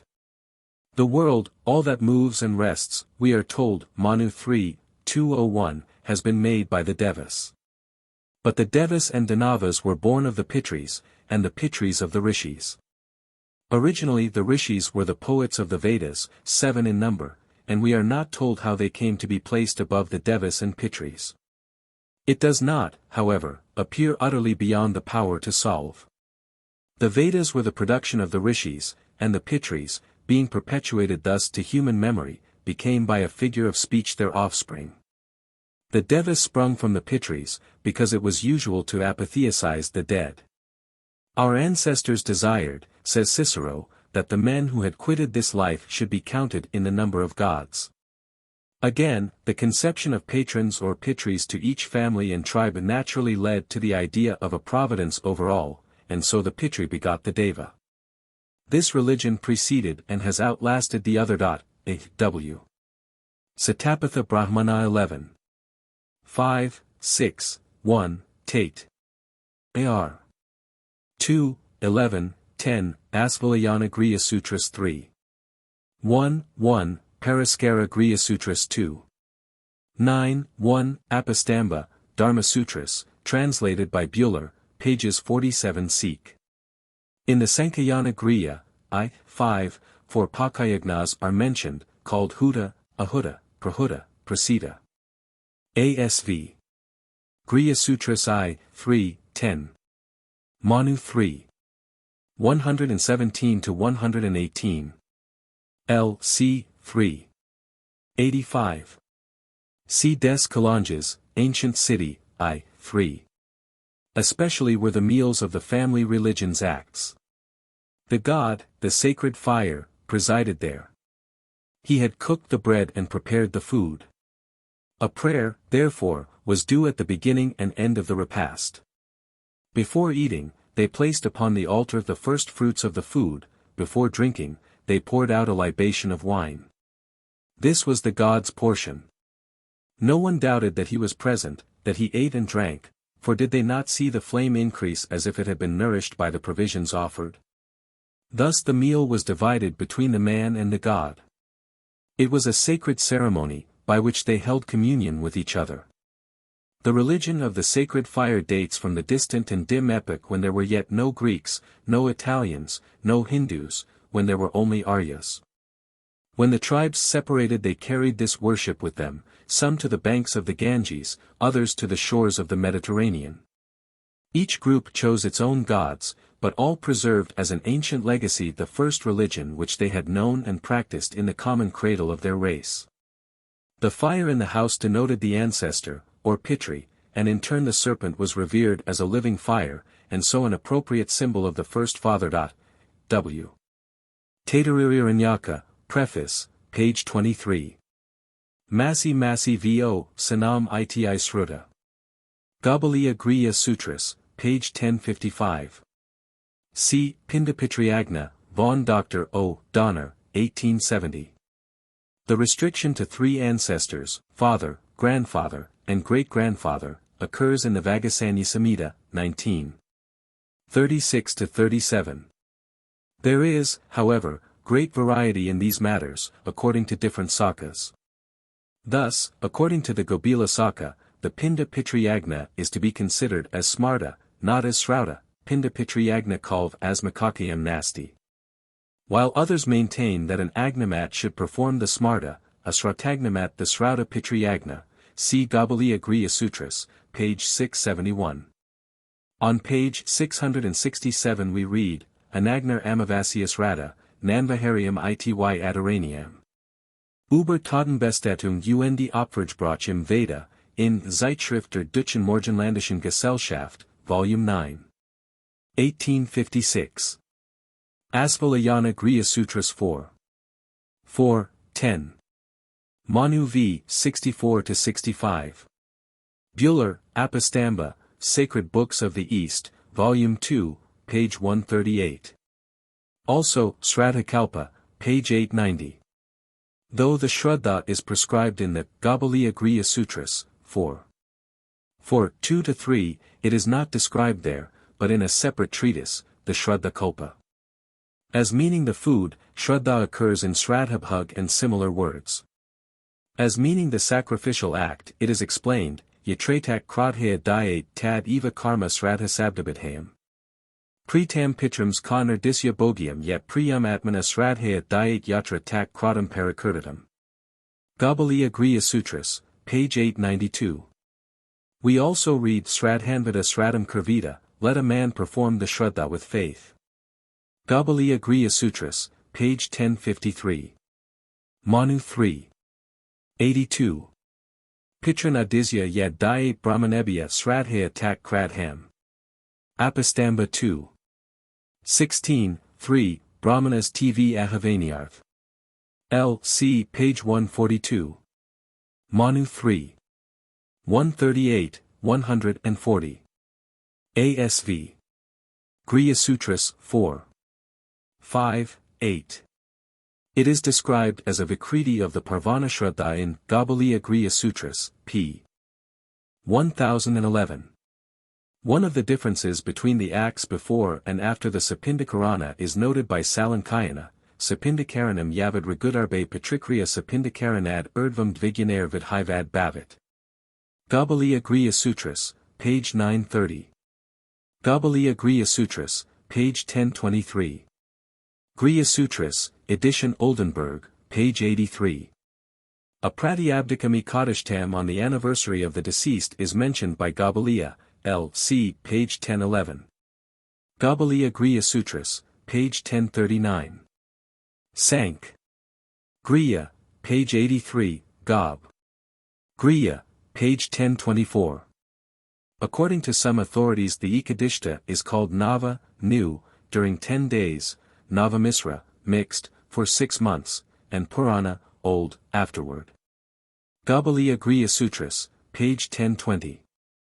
Gabaliya, L.C. page 1032. Gabaliya, L.C. p. 1047. Life and Essays, 2. Page 195. Colebrook adds that in most provinces the periods for these 16 ceremonies, and for the concluding obsequies entitled Sapindana, are anticipated, and the whole is completed on the 2nd or 3rd day.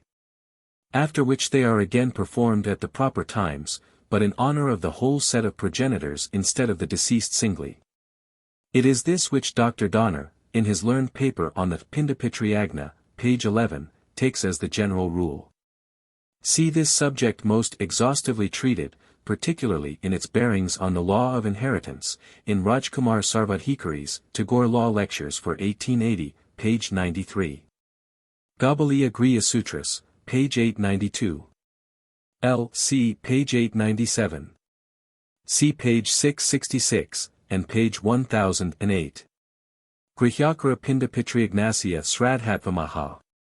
Gobila 4. 4, 3, Iterad Ambahariam. But the commentators add a Nagnar Amavasyasradam, Nanvahariam. According to Gobila there ought to be the Vaisvadeva offering and the Bali offering at the end of each Parvana Shraddha, see Gabaliya Griya Sutras, page 1005, but no Vaisvadeva at an Ekadishta Shraddha, L.C. page 1020. L.C. pages 1005 to 1010. Nirnaya Sindhu, page 270. C. Burnell, The Law of Partition, page 31. Kalau Tavid Gavalambo Mamsadanam Ka Srada Nishadham, Gabalina tu Madhyamashtakayam Vastakarmani Ka Gavalambo Vihita, Mamsakaris Kanvashtakyasrad. Gabaliya Griya Sutra, edition, Kandrakanta Tarkalankara, Vignapti, page 8. It may be seriously doubted whether prayers to the dead or for the dead satisfy any craving of the human heart. With us in the North, a shrinking from open manifestations of grief has nothing whatever to do with the matter. Those who refuse to engage in such worship believe and teach that the dead are not gods and cannot be helped by our prayers. Reason, not feeling, prevents such worship. Am. Pubs. A deeper idea than affection inspired this custom. Every kinsman was always such, living or dead, and hence the service of the dead was sacred and essential. The Shraddhas were adopted as the performance of such offices. There were 12 forms of this service. 1. The daily offering to ancestors. 2. The Shraddha for a person lately deceased, and not yet included with the Pitris. 3. The Shraddha offered for a specific object. 4. The offering made on occasions of rejoicing. 5. The Shraddha performed when the recently departed has been incorporated among the Pitris. 6. The Shraddha performed on a Parvan day, i.e. new moon, the 8th day, 14th day, and full moon. 7. The Shraddha performed in a house of assembly for the benefit of learned men. 8. Expiatory. 9. Part of some other ceremony. 10. Offered for the sake of the Devas. 11. Performed before going on a journey. 12. Shraddha for the sake of wealth. The Shraddhas may be performed in one's own house, or in some secluded and pure place. The number performed each year by those who can afford it varies considerably. But 96 appears to be the more common. The most fervent are the 12 new moon rites, for Yuga, and 14 Manu rites, 12 corresponding to the passages of the sun into the zodiacal mansions, etc. W. C. Hibbert Lectures, New ed. Pages 243 to 255. The same concept is found in the Platonic dialogue between Socrates and Euthyphron. The philosopher asks the diviner to tell what is holy and what impiety. That which is pleasing to the gods is holy, and that which is not pleasing to them is impious. Promptly replies the mantis, to be holy is to be just, said Socrates. Is the thing holy because they love it, or do they love it because it is holy? Euthyphron hurried away in alarm. He had acknowledged unwittingly that holiness or justice was supreme above all gods, and this highest concept, this highest faith, he dared not entertain. The W. In Chinese we find that the same three aspects of religion and their intimate relationship were recognized, as, for instance, when Confucius says to the Prince of Sung, honor the sky, worship of Devas, reverence the Manes, worship of Pitris. If you do this, sun and moon will keep their appointed time. Rita. Happel, Alchinesisch Riech's Religion, page 11. Rig Veda I, 164, 46, Hibbert Lectures, page 311. Rig Veda X, 114, 5, Hibbert Lectures, page 313. Rig Veda I, 164, 4. Tau delta phi rho nu eta mu alpha tau omicron pi nu epsilon mu alpha tau omicron zeta omega kappa alpha epsilon rho nu eta. See also Ruskin, Sesame, page 63. Major Jacob, Manual of Hindu Pantheism, Preface. Life and Letters of Gokulaji Samputarama Zala and His Views of the Vedanta, by Manasukarama Suryarama Tripathi. Bombay, 1881. A young man Gokulaji, the son of a good family, learned Persian and Sanskrit. His chief interest in life, in the midst of a most successful political career, was the Vedanta. A little insight, we are told, into this knowledge turned his heart to higher objects, promising him freedom from grief, and blessedness, the highest aim of all. This was the turning point of his inner life. When the celebrated Vedanti anchorite, Rama Bhava, visited Junagadh, Gokulaji became his pupil. When another anchorite, Paramahansa Sakhitananda, passed through Junagadh on a pilgrimage to Girnar, Gokulaji was regularly initiated in the secrets of the Vedanta. He soon became highly proficient in it, and through the whole course of his life, whether in power or in disgrace, his belief in the doctrines of the Vedanta supported him, and made him, in the opinion of English statesmen, the model of what a native statesman ought to be. Professor Quenin discovers a similar idea in the words placed in the mouth of Jehovah by the prophet Malachi, I, 14, for I am a great king, and my name is feared among the heathen. The reference, he says, is distinctly to the adoration already offered to Yahweh by the people, whenever they serve their own gods with true reverence and honest zeal. A1, even in Deuteronomy the adoration of these other gods by the nations is represented as a dispensation of Yahweh. Malachi goes a step further, and accepts their worship as a tribute which in reality falls to Yahweh, to Him, the only true.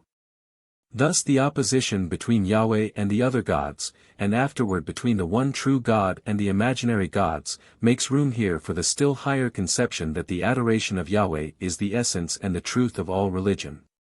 Hibbert Lectures, p. 181. A1, There is, we believe, not the slightest authority for reading Malachi in this way. Any reader of the Old Testament is competent to judge for himself the A.M. pubs. The author's enthusiasm has carried him beyond bounds. The weight to be given to Schopenhauer's opinion touching any religious subject may be measured by the following quotation: "The happiest moment of life is the completest forgetfulness of self in sleep. And the wretchedest is the most wakeful and conscious." A.M. pubs. Sacred Books of the East, Volume 1, The Upanishads, translated by M. M. Introduction, P. LXI. Index. A. Abba Seen River. Abrahman. Abu Fazl, on the Hindus. Active side of human nature in Europe. Aditi, meaning of. Adifir. Adifirs. Adroga. Aerial gods. Afghanistan. Inhabitants of. Agni, god of fire. Agni Ignis, fire. As a terrestrial deity. Aitareya Brahmana, on heaven and earth. Alexander the Great. Changes the name of a river. All sacrifice, the. Alphabet, the, whence derived. Ionian and Phoenician. Two used in Asoka's inscription. Amitba worship. Anaxagoras, his doctrine. Ancestors, spirits of. Worship of. Animism. Orita. Archaeological Survey of India. Aryan, on the Hindus. Rivers known to. Aryans, the, our intellectual relatives. 7 branches of. Found in Sanskrit literature. Religion of. Asmi, I am. Asoka, king. Adopts Buddhism. Author of the first inscriptions. Language of the same. Astronomy, ancient, in India. In the Veda. In China. Atman, the self. Avatars of Vishnu, 3. B. Babylonian division of time. Influences on Vedic poems. On Vedic astronomy. Zodiac. Barzoi. Bastion, on the Polynesian myths. Bengal, the people of. Villages of. Schools in. Bengali. Bhagavad-gita. Bhagavath, Supreme Lord. Bimetallic currency. Bhishma, death of. Bible, Sanskrit words in. And the Jewish race. Bibliographical Survey of India. Books read by ancient nations compared with modern. Bopp, his comparative grammar. Brahma sacrifice. Brahma Samaj, of India. Brahmana. Brahmanas, on truth. As a class. Buddha and the popular dialects. Buddhism, chief source of our fables. Striking coincidences with Christianity. Its rise. Burnuf. C. Kabul River. Caesar, on the Druids and their memorizing. Canaan. Carlyle, his opinion of historical works. Caste, origin of. In the laws of Manu. In the Rig Veda. Cat, the domestic, its original home. China, origin of the name. Chronicles of. Lunar stations of. Aspects of religion. Christian religion, the, and the Jewish race. Civil service examinations, Indian. Climatic influences on morals and social life. Coins of India. Colebrook's religious ceremonies. Commercial honor in India. Commerce between India and Syria in Solomon's time. Commercial writing. Confucius, a hard student. Conquerors of India. Coulanges, professor, his opinion on religious beliefs. Cunningham's Ancient Geography of India. Cylinders of Babylon. D. Dacoits. Darwin. Dawn, the. Dayananda's Introduction to the Rig Veda. Deluge, the. In Hindu literature. Not borrowed from the Old Testament. Its natural origin. Departed spirits. Honors paid to. Ceremonies to. Deva.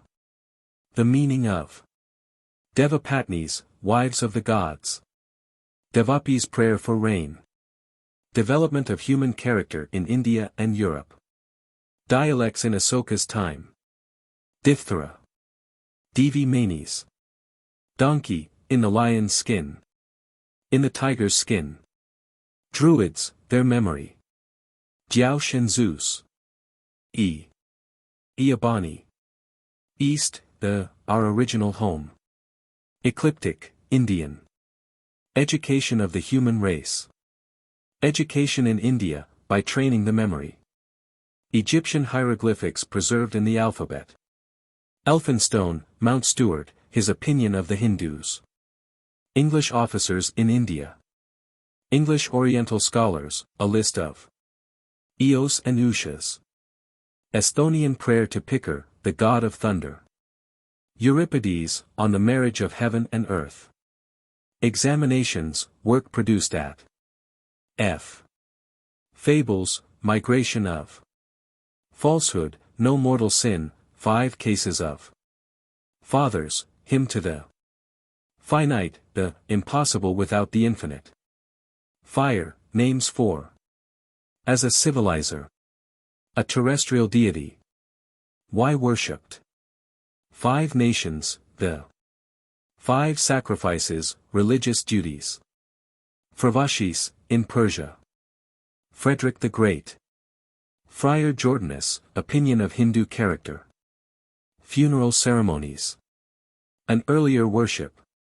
Striking coincidences. Burial and cremation. G. Gainas, language of. Galileo, his theory. Ganges, sources of. Its tributaries. Gataka. Gathas. Gautama allows a lie. Germany, study of Sanskrit in. Gems, the 9. Gill, Reverend W., Myths and Songs of the South Pacific. Savage life in Polynesia. Gods in the Veda, their testimony for truth. The number of. River gods and goddesses. Made and unmade by men. Growth of a divine conception in the human mind. Golden Rule, the. Goethe's Westostlicher Divan. Gokulaji, the model native statesman. Grassman, translation of Sanskrit words. Greek alphabet, age of. Greek literature, its study and use. When first written. Greek deities, their physical origin. Greek philosophy our model. Greek and Latin, similarity between. Grimm, identification of Pargania and Purin. Growth of ancient religions. Grunno on Old Prussian gods. Guidebooks, Greek. Gymnosophists, Indian. H. Hardy, his Manual of Buddhism. Hastings, Warren, and the Dairics. Opinion of Hindu character. Hebrew religion, foreign influences in. Heber, Bishop, opinion of the Hindus. Heaven and earth. Maori legend of. Vedic legends of. Greek legends of. Epithets for, in Veda. As seen by Vedic poets. Henotheism. Herodotus. Hindus, truthful character of. The charge of their untruthfulness refuted. Origin of the charge. Different races and characteristics of. Testimony of trustworthy witnesses. Their litigiousness. Their treatment by Mohammedan conquerors. Reason for unfavorable opinion of. Their commercial honor. Their real character transcendent. Their religion. Sacrifices and priestly rites. Knowledge of astronomy. First acquainted with an alphabet. Hindustani. Hiranyagarbha. History, its object and study. Its true sense. Hitopadesa, fables of.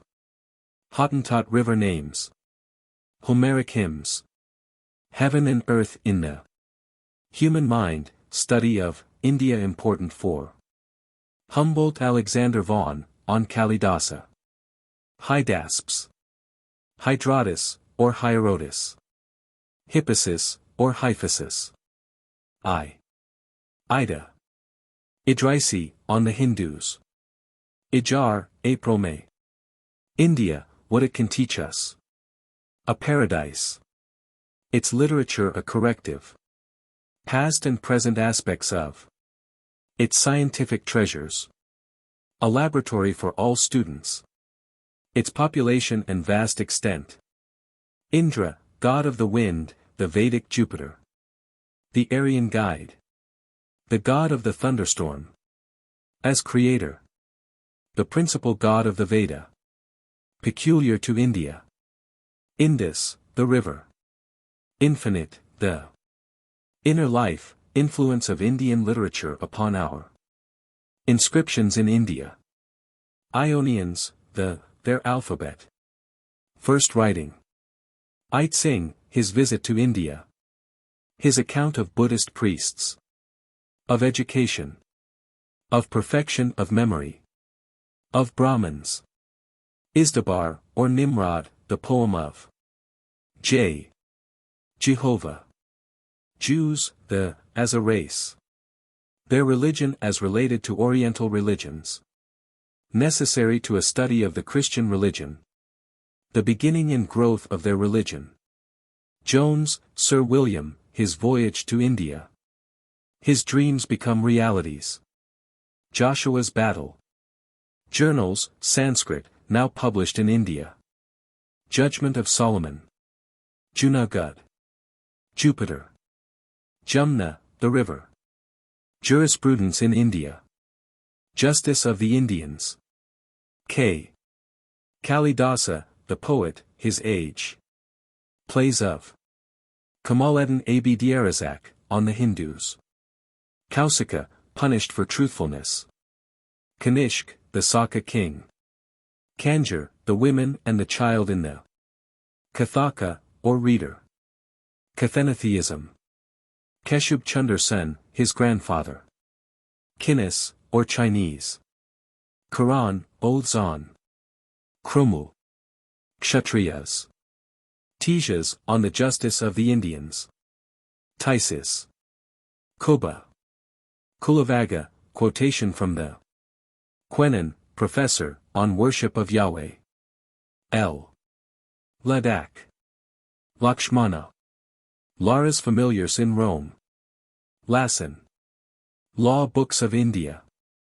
Life, Indian and European views of. Beautiful sentiments of, from Hindu writings. A journey. Law of nature. Laws of Manu. Liberal, the Keshub Chunder Sen's organ. Liberal education, the elements of. Lightning, son of Parganya. Literature, written. Lithuania. Its language. Its god of rain. Prayer to the same. Logography. Lost tribes, of Israel. Ludlow on village schools in India. Ludwig, translation of Sanskrit words. Lunar stations. Lunar zodiac. M. Mahabharata, an epic poem, speaks for the truth. Yet recited. Mahmud of Ghazni. Maine, Sir Henry. Malcolm, Sir John, on the Hindus. Manna, a golden. Manavas, the laws of, on evildoers. Mangaya. Manning, judge. Manu, his code of laws. Their true age. His connection with the deluge. Manuscripts, the first collectors of. Maori Genesis. Maruts, the storm gods. Maui, son of Ru. Legend of. Its origin. Megasthenes on village life. On Hindu honesty. Melanippe. Memory, power of. Metamorphic changes in religions. Mill, history of India. Estimate of Hindu character. Meena, its weight. Mitra. Invoked. Modern Sanskrit literature. Mohammedans, their opinion of the Hindus. The number of sects. Treatment of Hindus. Monotheism in the Veda. Morality, our, Saxon. Moral depravity in India. Monroe, Thomas, Sir, opinion of Hindus. Müller, Max, his teachers. Intercourse with Hindus. Opinion of their character. N. Nakshatras, the 27. Nakta and Nix. Nala. Native scholars. Nirchis. New and full moon sacrifices. New Testament, Revised Edition. Newspapers, Sanskrit. 9 gems or classics. Northern conquerors. Numerals in Sanskrit. O. Oath, taking in village communities. Its understanding by the Hindus. Fear of punishment connected with. Old Testament. Ophir. Orange River. Oriental scholars, names and work hardly known. Orissa. Orm. Orpheus and Rebu. Os, Oris. Aud. Auranas. P. Pahlavi, translation of the Panchatantra into Palestine. Pali dialect. Pundits. Professor Wilson on the Panini. Panchatantra. Papyrus. Parganya. Hymn 2. Derivation of name. Parvana Shraddha. Periegesis. Periodos. Periplus, or circumnavigations. Perjury, common in India. Perkins, thunder. Perkuna. Perkunas, Lithuanian god of thunder. Perkuno. Persians, what we owe to. Petersburg Dictionary. Phoenicians, what we owe to. Their letters. Pindapitriyagna. People tree. Pitris, the fathers. Invoked. Pitriyagna sacrifices. Plato. Pliny, Indian rivers known to. Political communities. Polytheism, the kind of, in the Veda. Positivist sentiments of a Brahmin. Primitive man. Prayers for rain. For the dead. Prometheus and Pramantha. Proto-Aryan language. Ptolemy. Pumice stone. Punjab, the rivers of the Puranas. R. Raghu. Rajendralal Mitra, on sacrifices. Rama, on truth. Rama Bhava, the anchorite. Ramayana, the plot of. Yet recited. Rawlinson, Sir Henry. Readers not numerous in ancient or modern times. Recitation of the old epics in India. Religion, its home in India. Our debt to Oriental religions. Its transcendent character. Metamorphic changes in. Began in trust, not in fear. Remusate on the Goths. Renaissance period in India. Revival of religion in India. Ribu and Orpheus. Rig Veda, editions of, now publishing. Known by heart. A treasure to the anthropologist. Character of its poems. Its religion primitive. Compliment to the author for his edition of. The number of hymns in. Age of the oldest manuscripts. Total number of words in. How transmitted. Ringgold, Duke of Lithuania. Rishis, the Vedic. Question of Earth's origin. Their intoxicating beverage. Rita, the third beyond. Rivers, as deities. Hymn 2. Names of, in India. River systems of Upper India. Robertson's Historical Disquisitions. Ru, the sky supporter. His bones. Why pumice stone. Ruckert's Weisheit der Brahmanen. Rudra, the howler. S. S, pronounced as H, in Iranic languages. Sacrifices, priestly. Daily and monthly. Saka's invasion of the Sakuntala, her appeal to conscience. Sanskrit language, its studied differently appreciated. Use of studying. Its supreme importance. Its antiquity. Its family relations. Its study ridiculed. Its linguistic influence. Its moral influence. A dead language. Early dialects of. Still influential. Scholars' use of. Journals in. All living languages in India draw their life from. Sanskrit literature, human interest of. The literature of India. Manuscripts existing.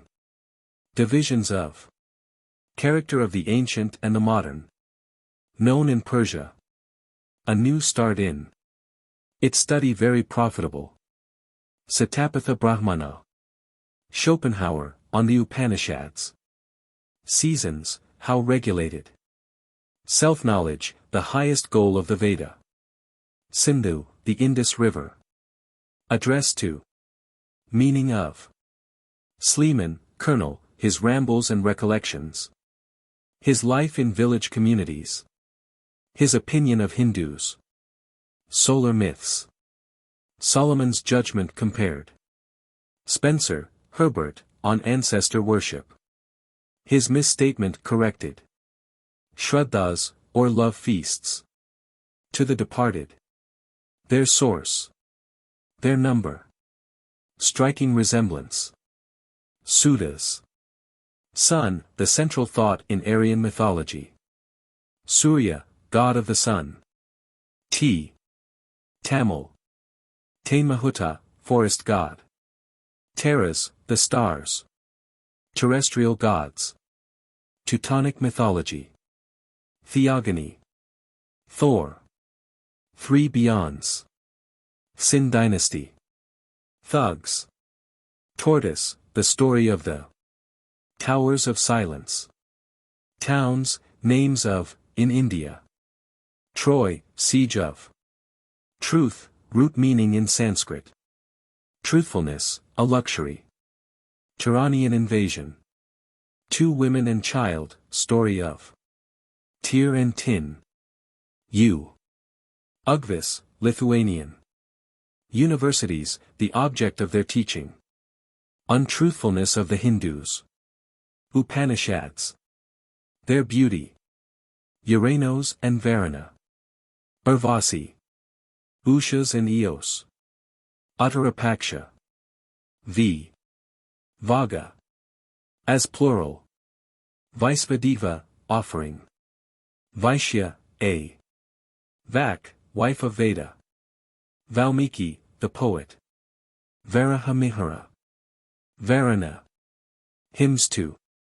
Vasishta, on righteousness. Veda, the wind. And Votan. Veda, their antiquity. Silly conceptions. Religion of. Necessary to the study of man. Objections to. Native character of. Lessons of. Use of their study. Character of their poetry. Knowledge of God progressive in. Their hymns, a specimen. Their gods, number of.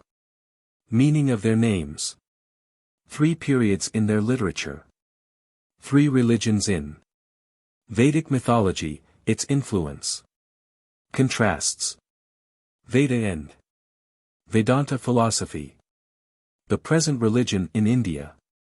Its prevalence. Commended to students. Its highest knowledge. Vidala, cat. Viharas, or colleges, the ancient. Vikramaditya. His varied experience. Village communities in India. Large number of. Morality in. Visvakarman. Vyasa, the poet. Warriors, native and foreign. Waters, divers gods of the. Weasel and the woman. Wilson, professor, on the Hindus. Witnesses, three classes of. Wolf, F.A., his questions. His dictum. Workingman. Worship of the dead. Votan and Veda. Writing unknown in ancient India. X. Xanthos, the Lydian. Y. Yag, Ishta. Yagnadatabata. Yagnavalkya, on virtue. Yahweh, worship of. Yama, Lord of the departed. On immortality. Invoked. As the first man. Dialogue on death. Yaska, division of the Vedic gods. Yuchi, and the Goths. Z. Zeus. The survivor of Jaush. The interval between. Zeus, Jaush, and Jupiter. Zimmer, professor, on polytheism. Translation of Sanskrit words. Zodiacal signs, known to Sanskrit astronomers. Zodiac, the Babylonian. Zoroastrianism. Books in the Standard Library. Their sterling worth. Opinions of critics. I. Life of Cromwell. New York Sun. Mr. Hood's biography is a positive boon to the mass of readers, because it presents a more correct view of the great soldier than any of the shorter lives published, whether we compare it with Southey's, Guizot's, or even Forster's. Pacific Churchman, San Francisco. The fairest and most readable of the numerous biographies of Cromwell. Good Literature, New York. If all these books will prove as fresh and readable as Hood's, Cromwell, the literary merit of the series will be as high as the price is low. New York Daily Graphic. Hood's, Cromwell is an excellent account of the great protector. Cromwell was the heroic servant of a sublime cause. A complete sketch of the man in the period. Christian Union, New York. A valuable biography of Cromwell, told with interest in every part and with such condensation and skill in arrangement that prominent events are made clear to all. School Journal, New York. Mr. Hood's style is pleasant, clear, and flowing, and he sets forth and holds his own opinion well. Episcopal Recorder, Philadelphia. An admirable and able life of Oliver Cromwell, of which we can unhesitatingly speak words of praise. New York Telegram. Full of the kind of information with which even the well-read like to refresh themselves. Indianapolis Sentinel, IND. The book is one of deep interest. The style is good, the analysis searching, and will add much to the author's fame as an able biographer. The Workman, Pittsburgh, Pennsylvania. This book tells the story of Cromwell's life in a captivating way. It reads like a romance.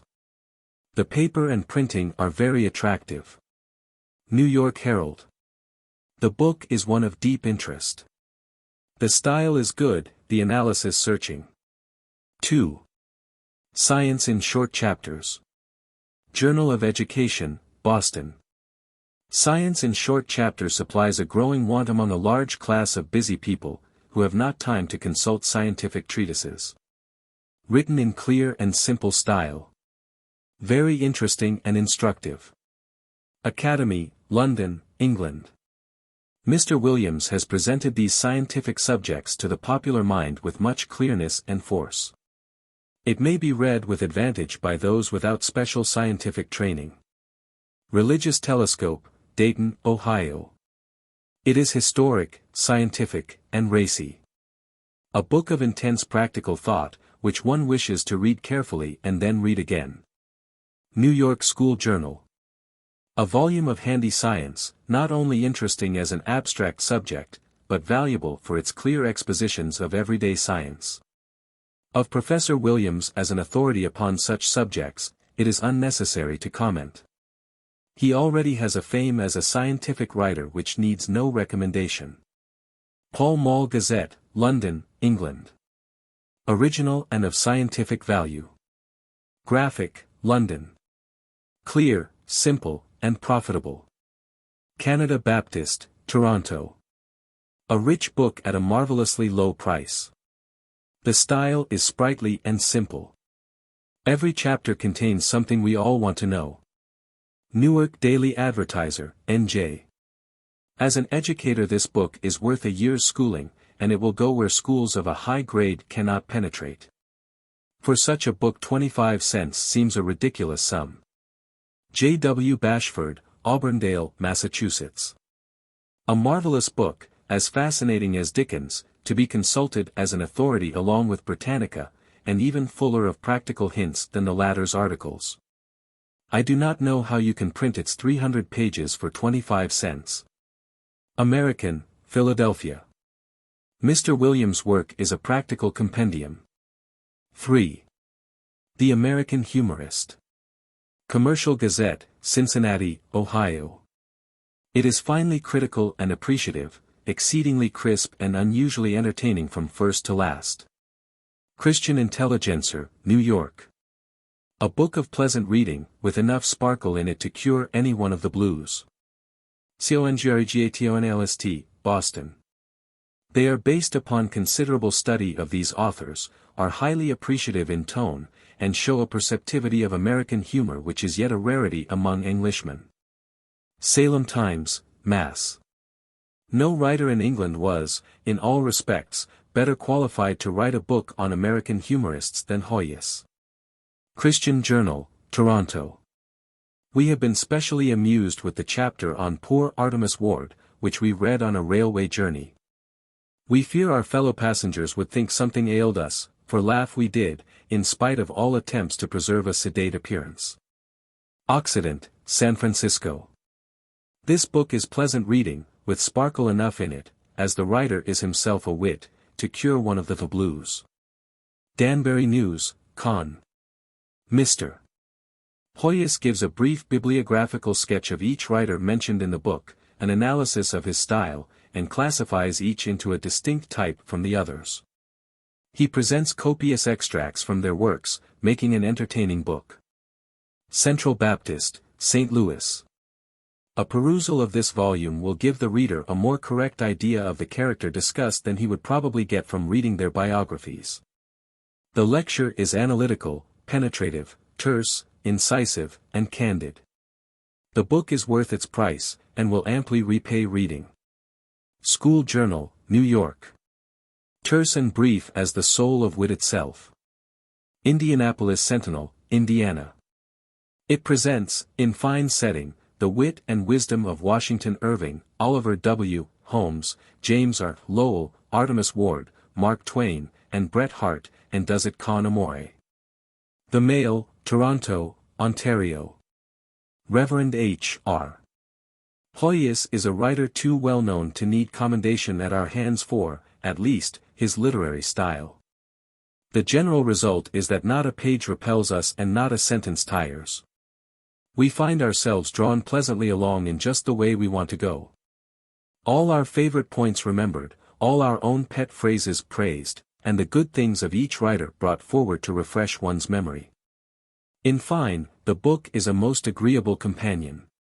Lutheran Observer, Philadelphia. The peculiar style, the mental character, and the secret of success, of each of these prominent writers, are presented with great clearness and discrimination. 4. Lives of Illustrious Shoemakers. Western Christian Advocate, Cincinnati. When we first took up this volume we were surprised that anybody should attempt to make a book with precisely this form and title. But as we read its pages we were far more surprised to find them replete with interest and instruction. It should be sold by the scores of thousands. Presbyterian Observer, Baltimore. The writer of this book well understands how to write biography, a gift vouchsafed only to a few. New York Herald. The Sons of St. Crispin have always been noted for independence of thought in politics and in religion, and Mr. Winks has written a very readable account of the lives of the more famous of the craft. The book is quite interesting. Danbury News, Con. The Standard Library has been enriched by this edition. Literary World, London. The pages contain a great deal of interesting material, remarkable episodes of experience and history. Boston Globe. A valuable book, containing much interesting matter and an encouragement to self-help. Christian Standard, Cincinnati. It will inspire a noble ambition, and may redeem many a life from failure. Christian Secretary, Hartford, Connecticut. Written in a sprightly and popular manner. Full of interest. Evangelical Messenger, Cleveland. Everybody can read the book with interest, but the young will be specially profited by its perusal. Leicester Chronicle, England. A work of the deepest interest and of singular ability. Commercial Gazette, Cincinnati. One of the most popular books published lately. Central Methodist, Kentucky. This is a choice work, full of fact and biography. It will be read with interest, more especially by that large class whose awl and hammer provide the human family with soles for their feet. The Western Mail, England. Written with taste and tact, in a graceful, easy style. A book most interesting to youth. Christian Guardian, Toronto. It is a capital book. Evangelical Churchman, Toronto. This is a most interesting book, written in a very popular style. V. Flotsam and Jetsam. Saturday Review, ENG. Amusing and readable. Among the successful books of this order must be classed that which Mr. Bowles has recently offered to the public. New York World. This series of reflections, some philosophic, others practical, and many humorous, make a cheerful and healthful little volume, made the more valuable by its index. Central Methodist, Cattlesburg, Chi. This is a romance of the sea, and is one of the most readable and enjoyable books of the season. Lutheran Observer, Phil. The cargo on this wreck must have been above all estimate in value. How much jetsam there may be we cannot tell, but what we have seen is all flotsam, and will float and find its way in enriching influence to 1,000 hearts and homes. New York Herald. It is a clever book, full of quaint conceits and deep meditation. There is plenty of entertaining and original thought, and Flotsam and Jetsam is indeed worth reading. Christian Advocate, Nashville, Tennessee. Many of the author's comments are quite acute, and their personal tone will give them an additional flavor. Methodist Recorder, Pittsburgh, Pennsylvania. In addition to the charming incidents related, it fairly sparkles with fresh and original thoughts which cannot fail to interest and profit. Good Literature, New York. Never fails to amuse and interest, and it is one of the pleasantest features of the book that one may open it at a venture and be sure of finding something original and readable. Herald and Presbyter, Cincinnati, Ohio. His manner of telling the story of his varied observations and experiences, with his reflections accompanying, is so easy and familiar as to lend his pages a fascination which renders it almost impossible to lay down the book until it is read to the end. New York Ledger. It is quite out of the usual method of books of travel, and will be relished all the more by those who enjoy bits of quiet humor and piquant sketches of men and things on a yachting journey. New York Star. Not too profound for entertainment, and yet pleasantly suggestive. A volume of clever sayings. Christian Secretary, Hartford, Connecticut. It is a book well worth reading, full of thought. Presbyterian Journal, Philadelphia. A racy, original, thoughtful book. On the slight thread of sea voyaging it hangs the terse thoughts of an original mind on many subjects. The style is so spicy that one reads with interest even when not approving. Christian Intelligencer, New York. No one can spend an hour or two in Mr. Bowles' gallery of graphic pen pictures without being so deeply impressed with their originality of conception and lively, spicy expression, as to talk about them to others. 6. The Highways of Literature. National Baptist, Philadelphia. A book full of wisdom, exceedingly bright and practical. Pacific Churchman, San Francisco. The best answer we have seen to the common and most puzzling question, what shall I read? Scholarly and beautiful. Danbury News. Its hints, rules, and directions for reading are, just now, what thousands of people are needing. Christian Witness, Newmarket, New Hampshire. Clear, terse, elegant in style.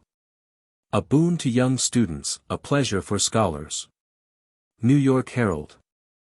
Mr. David Pride, the author of Highways of Literature, or What to Read, and How to Read, is an erudite Scotchman who has taught with much success in Edinburgh. His hints on the best books and the best method of mastering them are valuable, and likely to prove of great practical use. New York Tablet. This is a most useful and interesting work. It consists of papers in which the author offers rules by which the reader may discover the best books, and be enabled to study them properly. 7. Colin Clout's Calendar. Leeds Mercury, England. The best specimens of popular scientific expositions that we have ever had the good fortune to fall in with. New York Nation. The charm of such books is not a little heightened when, as in this case, a few touches of local history, of customs, words, and places are added. American Reformer, New York. There certainly is no deterioration in the quality of the books of the Standard Library. This book consists of short chapters upon natural history, written in an easy, fascinating style, giving rare and valuable information concerning trees, plants, flowers, and animals. Such books should have a wide circulation beyond the list of regular subscribers.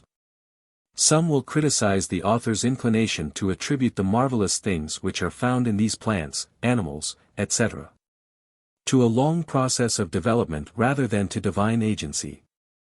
But the information is none the less valuable, whatever may be the process of these developments. A Great Sacrifice. Young's Analytical Concordance. Reduced to $2.50. For a limited time. Dr. Young cannot endure to have this, the great work of his life, judged by the unauthorized editions with which the American market is flooded. These editions, he feels, do his work and the American public great injustice. That Americans may be able to see the work as printed under his eye and from his own plates, he will sell some thousands of copies at a great pecuniary sacrifice. The sale at the reduced prices will begin March 1, 1883, and will continue until the thousands of copies set apart for this sale are exhausted. This is the authorized, latest revised and unabridged edition, in every respect the same type, paper, binding, etc., as we have sold at the higher prices. It is a burning shame that the great life work of one of the most eminent scholars, a work pronounced in both Europe and America as one of the most laborious and important that this century has produced, embracing nearly 1,100 large quarto pages, each larger and containing more matter than Webster's unabridged dictionary, should prove a great financial loss to its author. This great work is selling in England at $9, and is now imported and sold in America at $2.50. Orders will be filled in the order received up to the time of the exhaustion of the stock. Young's Great Concordance. Do not be deceived. There is but one authorized and correct edition of Young's Concordance sold in America. Every copy of this edition has on the title page the words, Authorized Edition, and at the bottom of the page the imprint. New York, Funk and Wagnalls. Edinburgh, George Adam Young and Company. All copies, no matter by whom sold, that have not these words printed on the title page are printed on the bungling plates made by the late American Book Exchange. Dar. Young says, this unauthorized American edition is an outrage on the American public, and on me, containing gross errors. Reverend Dr. John Holt says, Dr. Robert Young's Analytical Concordance is worthy of the lifetime of labor he has spent upon it. I deeply regret that his natural and just expectation of some return from its sale on this side of the ocean is not realized.